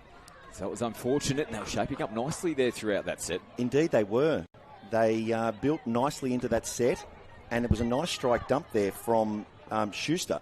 But unfortunately, 7 on the field. So Tonga will tap on halfway and should get down to the Samoan 7 and have the opportunity to level the score here. Haven't had too many opportunities so far in the early stages of this game, Tonga. And a couple of changes onto the field now. Kitty will play it. Loose ball, and it just took a blade of grass for half a second there. I thought he did a pretty good job to reel it in. Yeah, so did I. But the referee said otherwise. Changeover. Nui, who comes up to make the touch there for Tonga. Contact there as well. Physical out there this evening. Samoa rolling downfield nicely again. Patrick Lamb gets it down cleanly. They skip across, just didn't have enough on it. Ball hits the deck. Another good set there, though, for Samoa. Doesn't come off with points. They're looking dangerous. Absolutely they are. That's a better start for Tonga. A bit more running. Although good, I say that. Great press defence from Samoa. So now they're having to get back on the bike here. Tonga getting himself downfield, and Patrick Lamb comes up with another big defensive play, forces the mistake, and gets the football back for his team on the 10-metre line here of Tonga. Shifted across field. Look to make a couple of changes. They'll be making sure they get their replacements right this time around. Good chance as Samoa look to kick away and kick on the outside. It was a good touch though on the inside. Carl Bailey had to get on the skates to get across there and make the touch. It was a great run from Sefi Uva. He gets himself into half now. Skip comes off the right foot, threads it through beautifully. That's pretty close if you want to be playing phase footy right there. Absolutely. That's centimetres away from the try line. Fantastic defence there from the Tongan team. Fast feet again. Nice ball out to the corner. Sally Solomona finishes the set off there for Samoa. Good job though from Tonga. They had more questions thrown at them. Good start to the set. CO picking up good metres. She'll feed it here from half. Tonga get themselves over the halfway line. Kitty plays it. Tonga look to shift. Back on the inside. Brainton. And get himself into half coming into the last. Tries to get the footwork going. And They'll come back for the touch and pass. Sprayington sung that ball out to the left corner. But it was their best set by, a long way, Tonga. They ran with purpose. They actually got down on the 7, were able to run a strike dump, just weren't able to make the right decision. So it's taken a little while, 5 minutes, to sort of warm up. Still only is 1-0, but that's very encouraging signs. That will help too. Absolutely, yeah. Loose ball came off the Tongan play there. David Bradenton not played at. Correct call. Great position to start their set here for Tonga. 5 minutes into this game. Samoa scoring early. As Tonga make changes onto the field. Portisio takes one forward. Carl Bailey looks at options. Sends it to the left edge. Go away from that short side, bring it back through the middle. Bit of a tackle going on in the middle of the field. Great footwork. And a big recovery in defence. Exciting footy on both sides of the park. Absolutely, although I think we have an injury there. That's number 7 there, Rikali Aki. Just hobbles off over the back. A new player is able to come on. A lovely step there from Imara Potaisi. Beautiful. Watch this. Whack. Thank you. Very, very nice right foot step. He just picked up the stray boot. Key as Tonga have gotten the football back. And they're swinging momentum back in their favour. In field possession at the moment here, Tonga. Still looking for their first points on the board. Infield they come.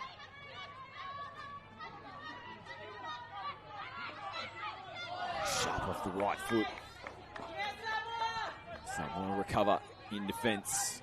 Carl Bailey looking dangerous. Now we see it in the 11 out there in the left link at the moment for Tonga. Ball out in front, a bit of space. We've seen that sharp footwork already from Portisio. As Tonga into the last. Football out the back, well handled there from Samoa. I think the referee was thinking about 6 to go, but obviously the ball was knocked on first. So very good defence there from Samoa. They've weathered the storm. Yeah, they have. Turned the tide in their way. They still haven't been able to get themselves on the board as of yet. They'll be looking to complete a good set here, Samoa. Last touch. Good job to pick that one up cleanly. And falls into the hands here of Tonga. You can hear the crowd starting to get involved here in the stands. Good defence there from Tonga. They did look very likely there, Samoa, with a great dump on the last, but weren't able to find the open option. Clunky as they're making changes, though. Takes a little bit of sting out of their attack. Yeah, that's not a good set there, Scotty. They seem to be taking a long time to get their fresh players. Oh, wow, this is falling into the hands. No, they'll come back. It was eventually going to get taken away from them. The last pass went about 17 metres forward. Yeah, sorry, just as I was saying, Scotty, whether they're turning over rucking or a turnover on halfway, they just seem to be taking too many touches and burning too many touches to get their new players onto the field. It's something they do need to try and get a little bit quicker. Samoa have to go back to the mark. It slows them down momentarily. Sefuiva. It's over for a breather. And Samoa under a little bit of pressure coming into the last. Clunky way to finish off their set. As they put it through the hands. Asprey gets the feet moving. Ball hits the deck. He's down on the deck himself. Now AJ Asprey. Yeah, he looks like he's done potentially rolled an ankle. Through a massive left to right. I'm not surprised with the way he had those feet dancing coming into that final play of the set there for Samoa. He'll head off out the back, so we've seen players on each side of the park picking up a few little niggly injuries, and you'll see that as we roll into the back end of the competition. The team's playing a lot of fixtures across the first 2 days. Bodies will be sore. Tonga now. Tuiono puts it back on the inside. They come back to Tuiono. Nui in half. Tries to skip away. Well defended. Patrick Lamb He's a good player for Samoa. He's got a lot of experience. Yeah, it was a fantastic touch there from Lamb. 3-on-3. That was able to stop the momentum. Better roll on this time around here for Samoa. Coming into the final play of the set. Little skip and a jump and just punching straight through the defensive line here of Tonga. They play it out the back. And that is a beautiful take. A crossover for points. Sally Solomona had some work to do to get that one across the line. She did it perfectly. Yeah, she did. It was a really nice dump there. He picks up and goes. Clean, a little bit of a goosey as well. And then Solomona had a lot of work to get, and she gets away from her opponent, dives and gets the ball down all in one motion. Really good try. Wesley Sefuiva in the 8. He's causing all sorts of trouble. Yeah, he does look like the most likely with scooping from that sort of 15, 20 metres out. So Samoa go in front. 2-try margin in the 10th minute here in the first half. Tonga need points, and they might get him, and they'll be sent back. Oh, there's a bit of gusto in that touch too, and he let him know about it. There's a bit of spice there. This is that passion we were talking about when these two teams come up against each other. Now Tonga will get the penalty. There's communication you can see on field from our referee letting the Samoans know. Move forward off the line. Full set to work with here for Tonga.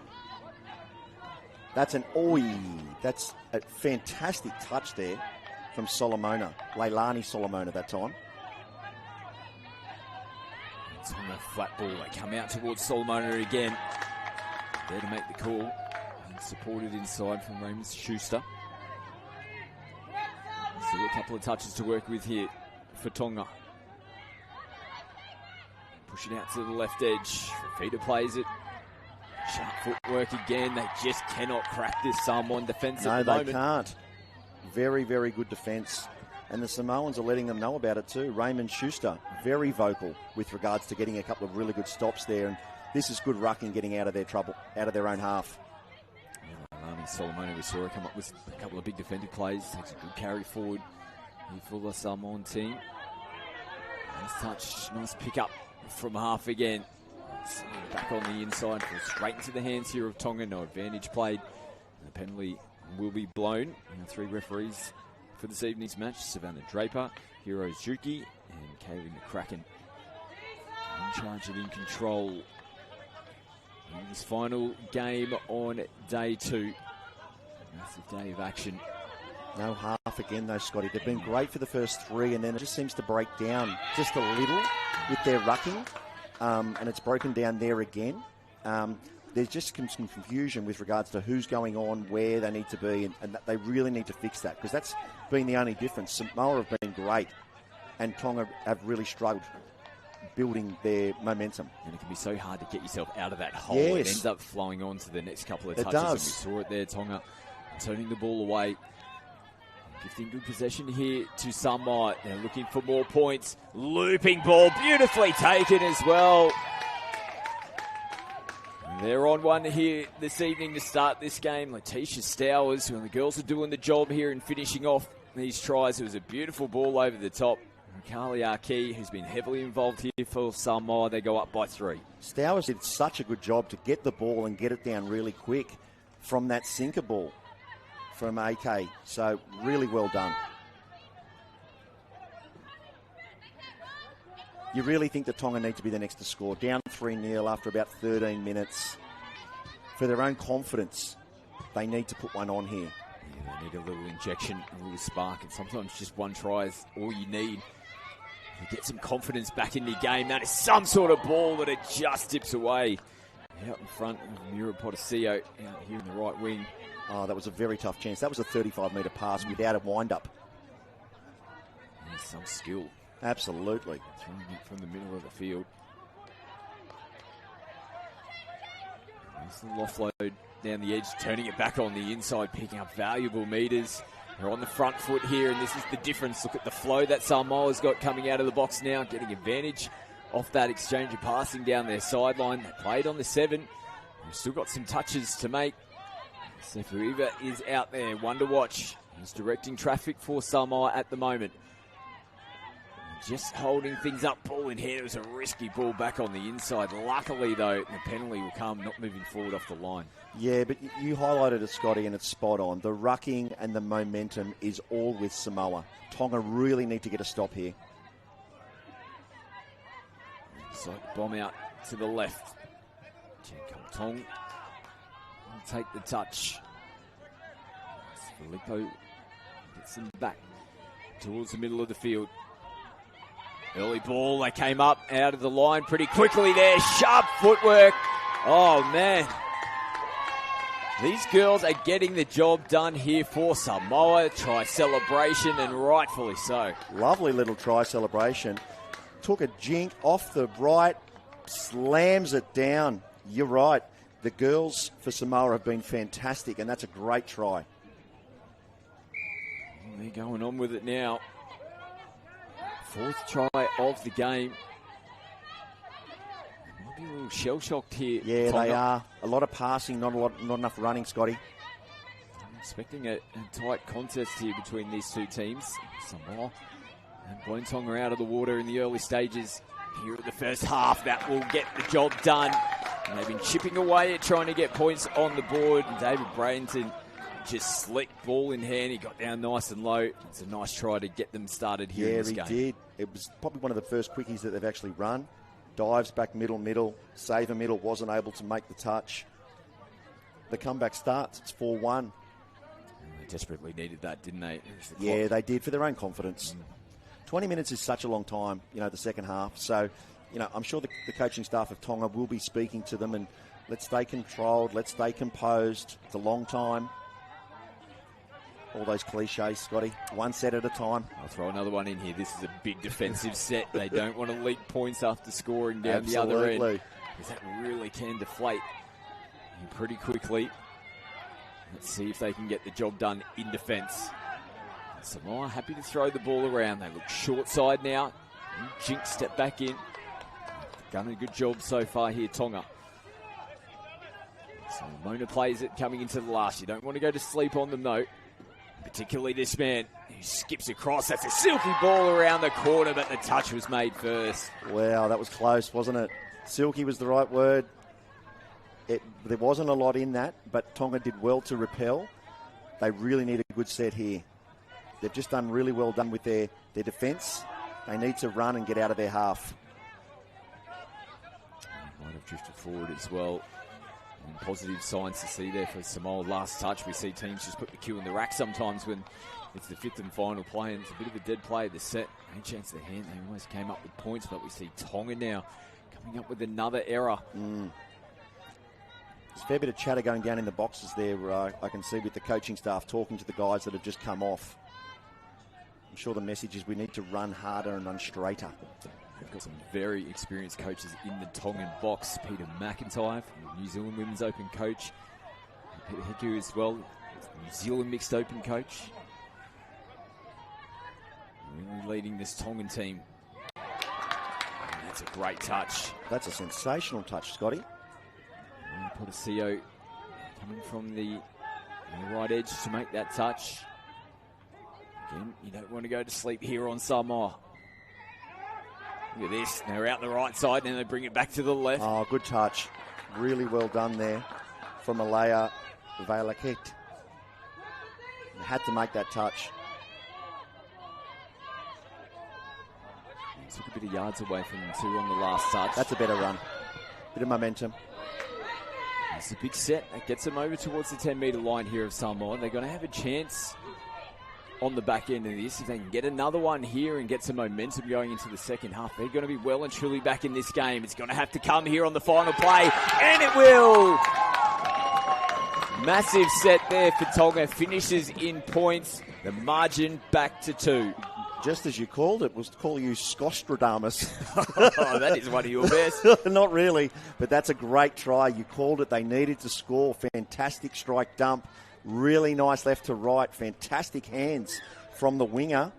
And it's 4-2 with only 30 seconds to go in the half.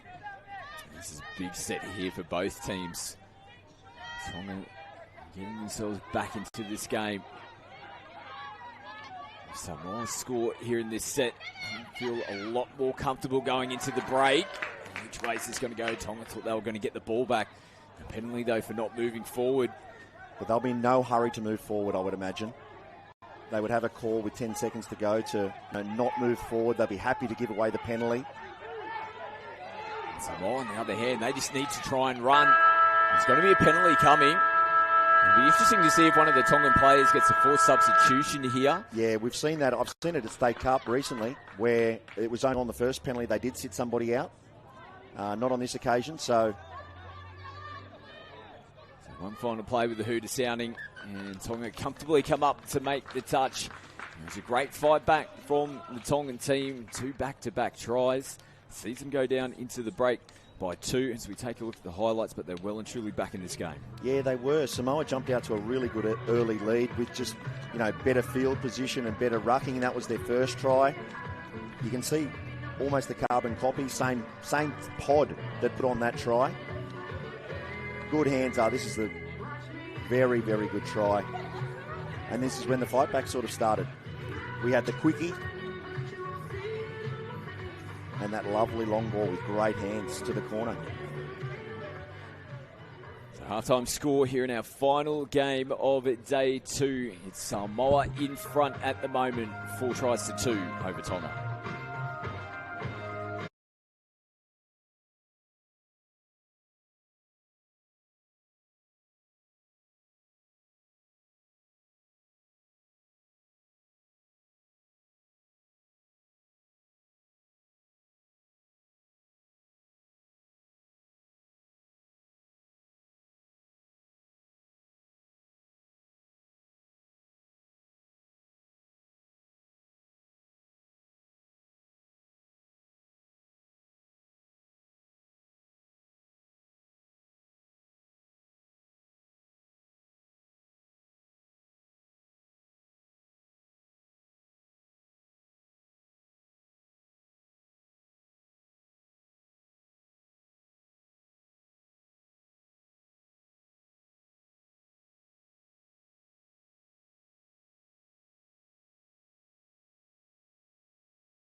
Huddle there as they make their way back out onto the field.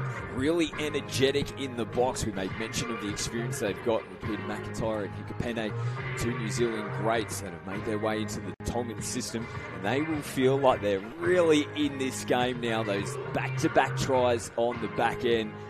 4-2. This game is still on here for the second half, Mudgee. Oh, Scotty, indeed it's on. The energy in that little chat there with the Tongan team that's closest to us, the viewers, you can see that they're really up for this fight. And if you look on the other side, you can see the Samoans are still talking and they're deep in concentration also. So it's going to be a fantastic second half. Yeah, I like that. Tonga have gone out, they've shown energy, and they're going, right, we're going to get this game going. And Samoa is still in their huddle. They're going to make them wait. Yes. They make their way onto the cauldron now. They just need to go back to the well, what was working for them. 4 unanswered tries to start this game. I still feel like they're in a comfortable position. They will, but they will want to be the next to score. I think the next to score, you can create that momentum. Samoa just need to keep going to what they were doing. They're rucking and they controlled the midfield very well. 30 seconds, players and referees, please take the field. So we're about to get back underway. Like we said, final game here on day 2. Day 3 is going to be massive as well. We get straight underway with our Anzac Day Trans-Tasman matches. Mixed Open will kickstart us. We'll have Anzac Day ceremony prior to that, which you'll be able to tune in for as well. That'll get underway at 12:35, and that's followed by the Mixed Open match between Australia and New Zealand at 1 o'clock. That'll be followed by the Women's Open at 1:50 and the Men's Open at 2:40. Another big day of action as teams look to secure final spots here at the Asia Pacific Open Touch Cup. Day 3 is where it needs to get done. And for these two teams, I mentioned in the first half, this is an important game. Both teams still a chance of progressing through to the semi-finals here in the Mixed Open division. They need a win to give themselves a chance. That's a beautiful ball over the top. And the perfect start for Samoa. You made mention, Mitch, they would have been wanted to be the first team to score, and they've ticked that box. Yeah, they were the first team to score. AJ Asprey with a massive right to left, and unfortunately the Tongan winger, and she knows it, she was caught ball watching. She thought she could catch that ball. Unfortunately, the ball just kept on rising, and unfortunately for Tonga, Samoa score, and they skip out to 5-2. So margin back to 3. Any points here for Samoa. Tongan just skipping across the field at the moment. Brandon, one of the try scorers in the first half for Tonga. This time he offloads. Put the brakes on. The feeder. It's away from the first defender. Can't get away from the second. Branson into half. Feeder tries to skip on the outside. Dancing feet going. Goes the big flick. Still play on here for Tonga. They'll come back for the touch and pass. On the touch before, I thought on the quarterback, Fafita could have bombed and hit the winger. Decided not to release the ball. Wasn't able to get there. And this is what Samoa need to do. Nice and straight. Good direct running. Up over halfway. Release. That's still only the third touch, Scotty. It was a great first opening carry from Patrick Lamb. Really laid the platform here for Samoa. Coming to the last. Oh, silky little short ball. They're having a look here. The touch is being claimed from Tonga. Our on-field referee, I think, liked the look of it, but she says 6 touch. Oh, I thought it was actually going to be a try. There's a really nice hole in that the front door, as they call it. We look at the replay. Picks up. He calls. Yeah, he goes underneath. Ooh. It's just got the boot. That's what's coming across. It's almost simultaneous, so good call from the ref. Just having to go back to the mark. Brainton again.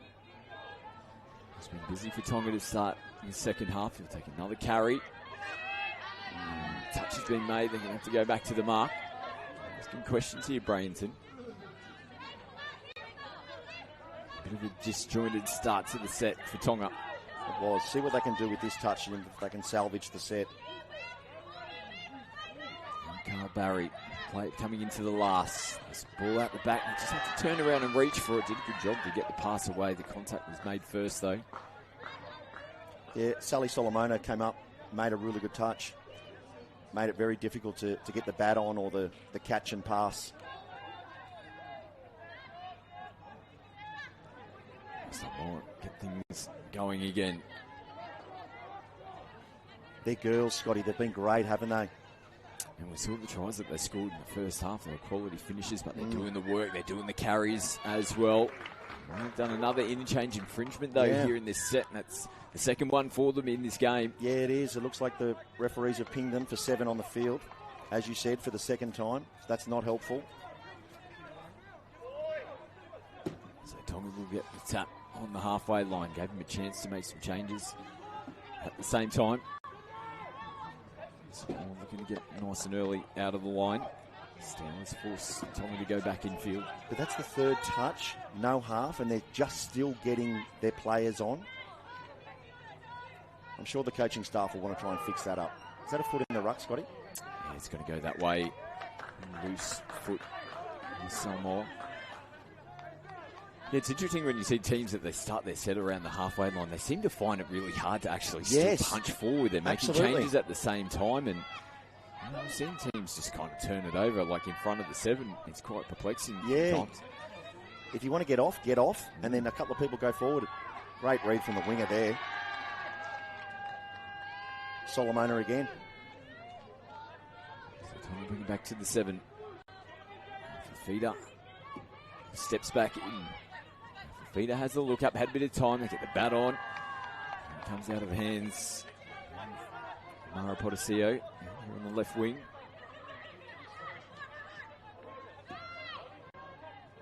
Samoa look for changes. Patrick Lane again with another tough carry. Samoa bringing out to the right edge. Chen Kong Tong will send it back infield. Leilani will play it. Arki, who was good for them in the first half. They clean play the ball this time around. Yeah, I think he was sort of saying that the big double hander, and he pushed him off his mark. Ball does come back in favour of Tonga. It still just doesn't feel like 3's going to be enough for them, does it? No, absolutely not. It's a better set, though, here from Tonga. A bit more structure, a bit better flow. See if they can get a strike dump here in the middle. Saw Tonga go back-to-back tries to close out the first half. They need to get some points pretty soon to get themselves into this game. Won't be in this set of 6, though. Oka Chen Kum Tong, fantastic touch there, the 13. Made the touch on the boy, then slid out and made the touch on the girl. Nice ball movement back on the inside. That was a good couple of steps over the mark from Samoa. Now, Samoa making some changes. You'd love to see a quick tap. They'll take their time, though. They've got a full set to work with. Dancing around at the moment. Brainton wants his quickie. He wants a quickie. Middle quickie he wants. He's getting players into position. Raymond Newey makes his way infield. Newey will feed it to him from half. Oh, wow, coming up beautifully. Great defence. And on the line, referee confirms. Question was asked there from Brainton. Samoa was onside. Back underway. Brainton with another touch. Oh, there it is.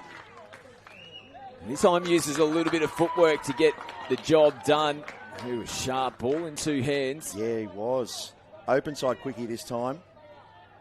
Throws a dummy to get rid of the link. Oh, he had a lot of work to do. He dived and then he's like, oh, I'm still 6 inches short, and had to almost extend, but still got there.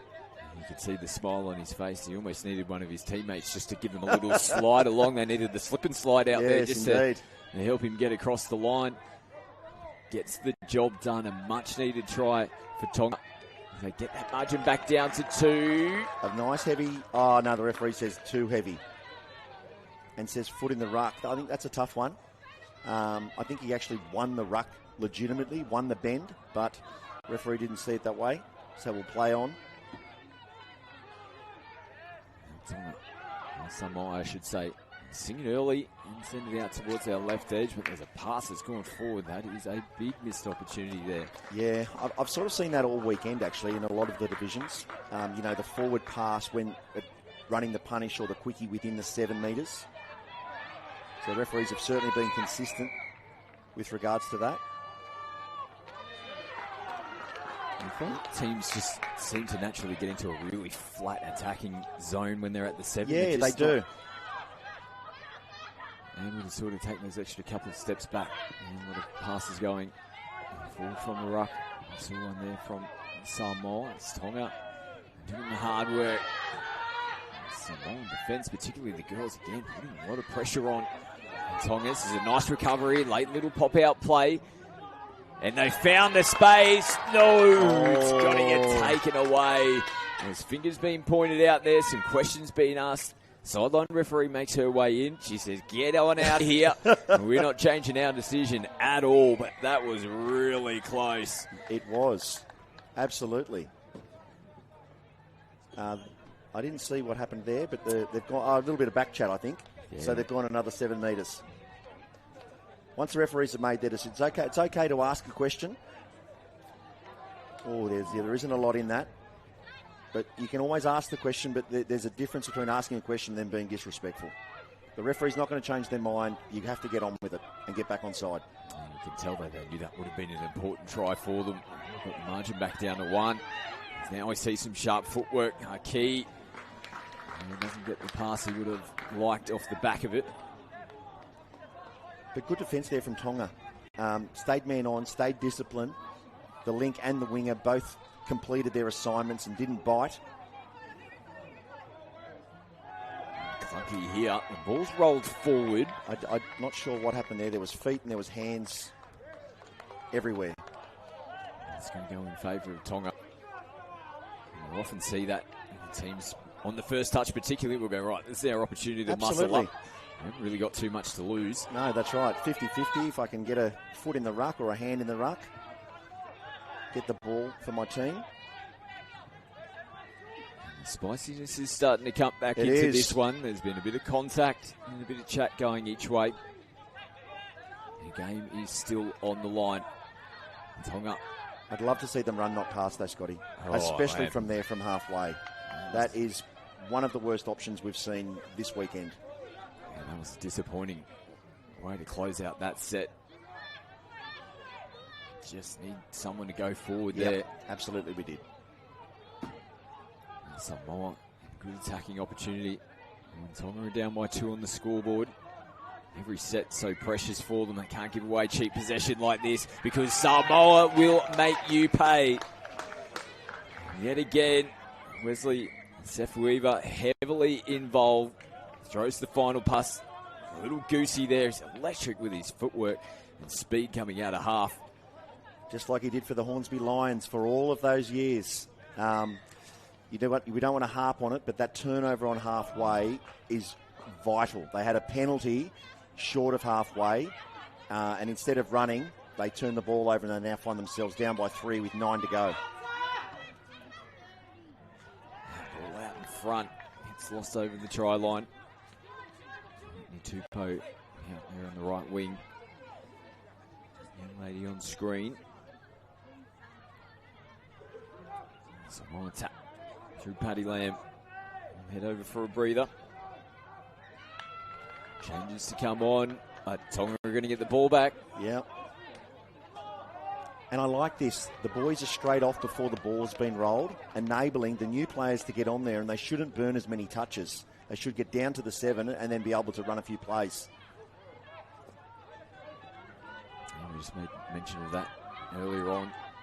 A couple of players still on the field were looking to make changes, but good call there from the coaching box. They will make a change though now. They just wanted to try and keep as many of the 6 on field as possible. Now Tonga need to try and get themselves back into rhythm. They're just dancing around at the moment. They can still resteady and get themselves going again. Brainton played it. Fafita throws one in behind. Pearl Potosio can't pull it back in. Samoa, nice pass out in front. You can get up and try and put some pressure on defensively here, Tonga. Snatching that. And Schuster, who reels it in. Danger signs. Weaver back out there again. Play the ball. Incorrect. Their on-field referee might have been sort of pointing to the shirt there, where there was a bit of potentially contact in the ruck. Maybe a grab of the shirt. He's getting called out. He is. Here, Raymond Schuster. Might get a forced sub there. You can see the referee clearly tugging at the shirt. She's saying, you come over here to me. Yep. Just in case you didn't know, you were tugging on that shirt. And you can go and have a forced substitution now. So momentarily, 6 on 5. Some more. Get the replacements on back to full complement, 6 on 6. He's gone early. No, he hasn't. Not picked up. He forced the mistake. Yeah, well done from Patrick Lamb. Here he is taking the first carry forward. He's done that consistently all game, hasn't he? Real workhorse for this team. Wesley rips it. Stays on the outside. Good recovery.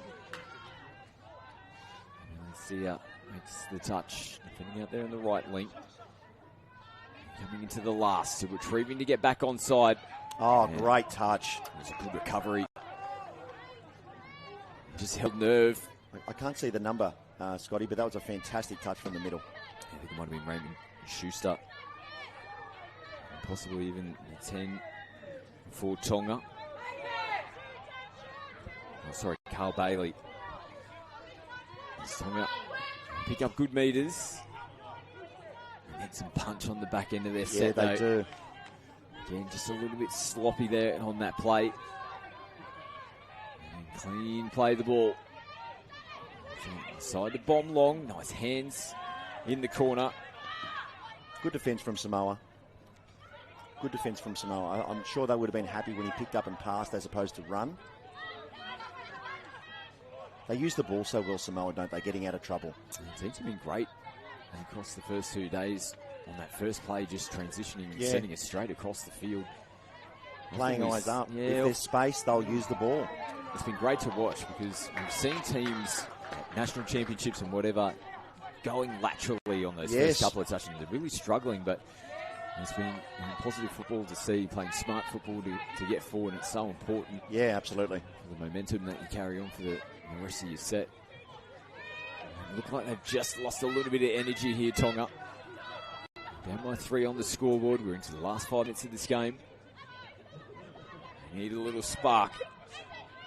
They come back infield. Bring it through. Comes off the shoulder there. Kiti.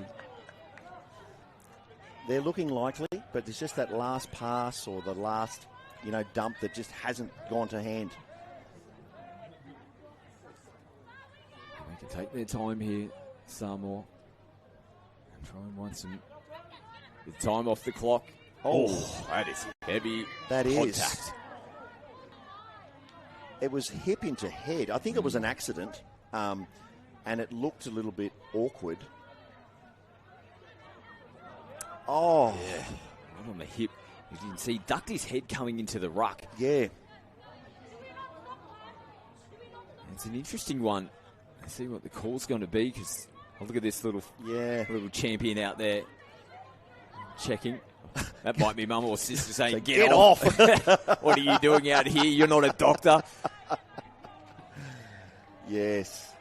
And AJ Ashbury, who's been in the wars a little bit. We saw him go down on an ankle earlier on. Now looking a little bit groggy after that contact.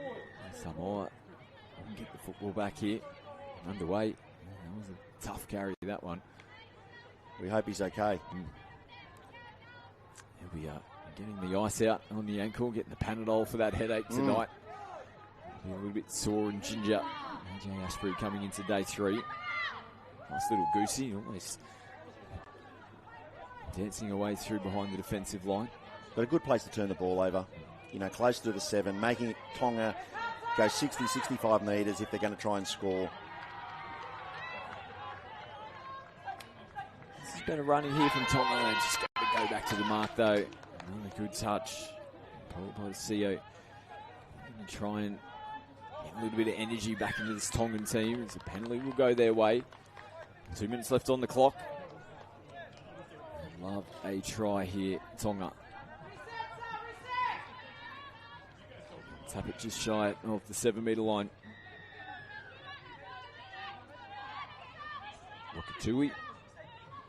They shape, they go away. Oh, bad luck. They chance their hand early. I would have liked him to come left. He got both middles up. There was no help. And they're going to come back though for Samoan defenders not moving forward. You'd think Brereton is going to try and get the ball live, potentially. The feeder steps in across. Tuiono gets a quick play, the ball going. Sharp work off the feet.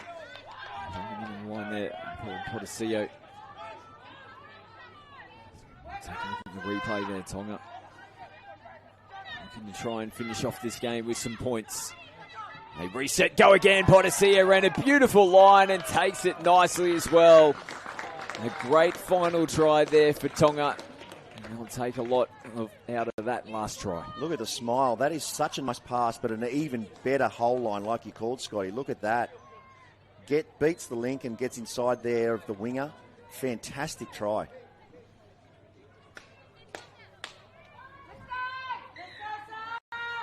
30 seconds left in this one. Samoa will have their final possession of the game. Important win for them. And they'll give the ball back here to Tonga. They're not going to die wondering here in the last 15 seconds. They have to take something pretty special to try and get themselves down the other end. Crowds getting vocal. Another great run. Paul Potasia has really been inspiring this Tongan team over the last 5 or so minutes as the hooter sounds. And the touch has been made. And Samoa will get the job done here. The final score, 6 tries to 4. And Tonga just didn't go away from them throughout that game. They made them work for it, but Samoa, an impressive win in a game that was important for them. Yeah, absolutely. You're right. I think 6-4 is a fair reflection of, as we watch a few of the tries again with the highlights. Samoa were the better team throughout. However, Tonga made them work very hard to get there. This is the great ball that got it back to 4-2. And that first try right to start the second half from Samoa set the tone of the second 20. And that young man was great for them, David Bryington.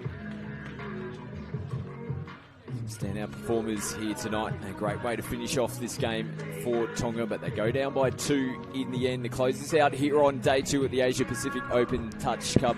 It's a big day. It's going to be even bigger tomorrow, starting with the Anzac Day ceremony. You'll catch that from 12:35, and then we get into the Trans-Tasman matches. Australia taking on New Zealand, starting with the mixed from 1 o'clock. Big day coming up tomorrow, but from here in Mudgee, it's goodbye.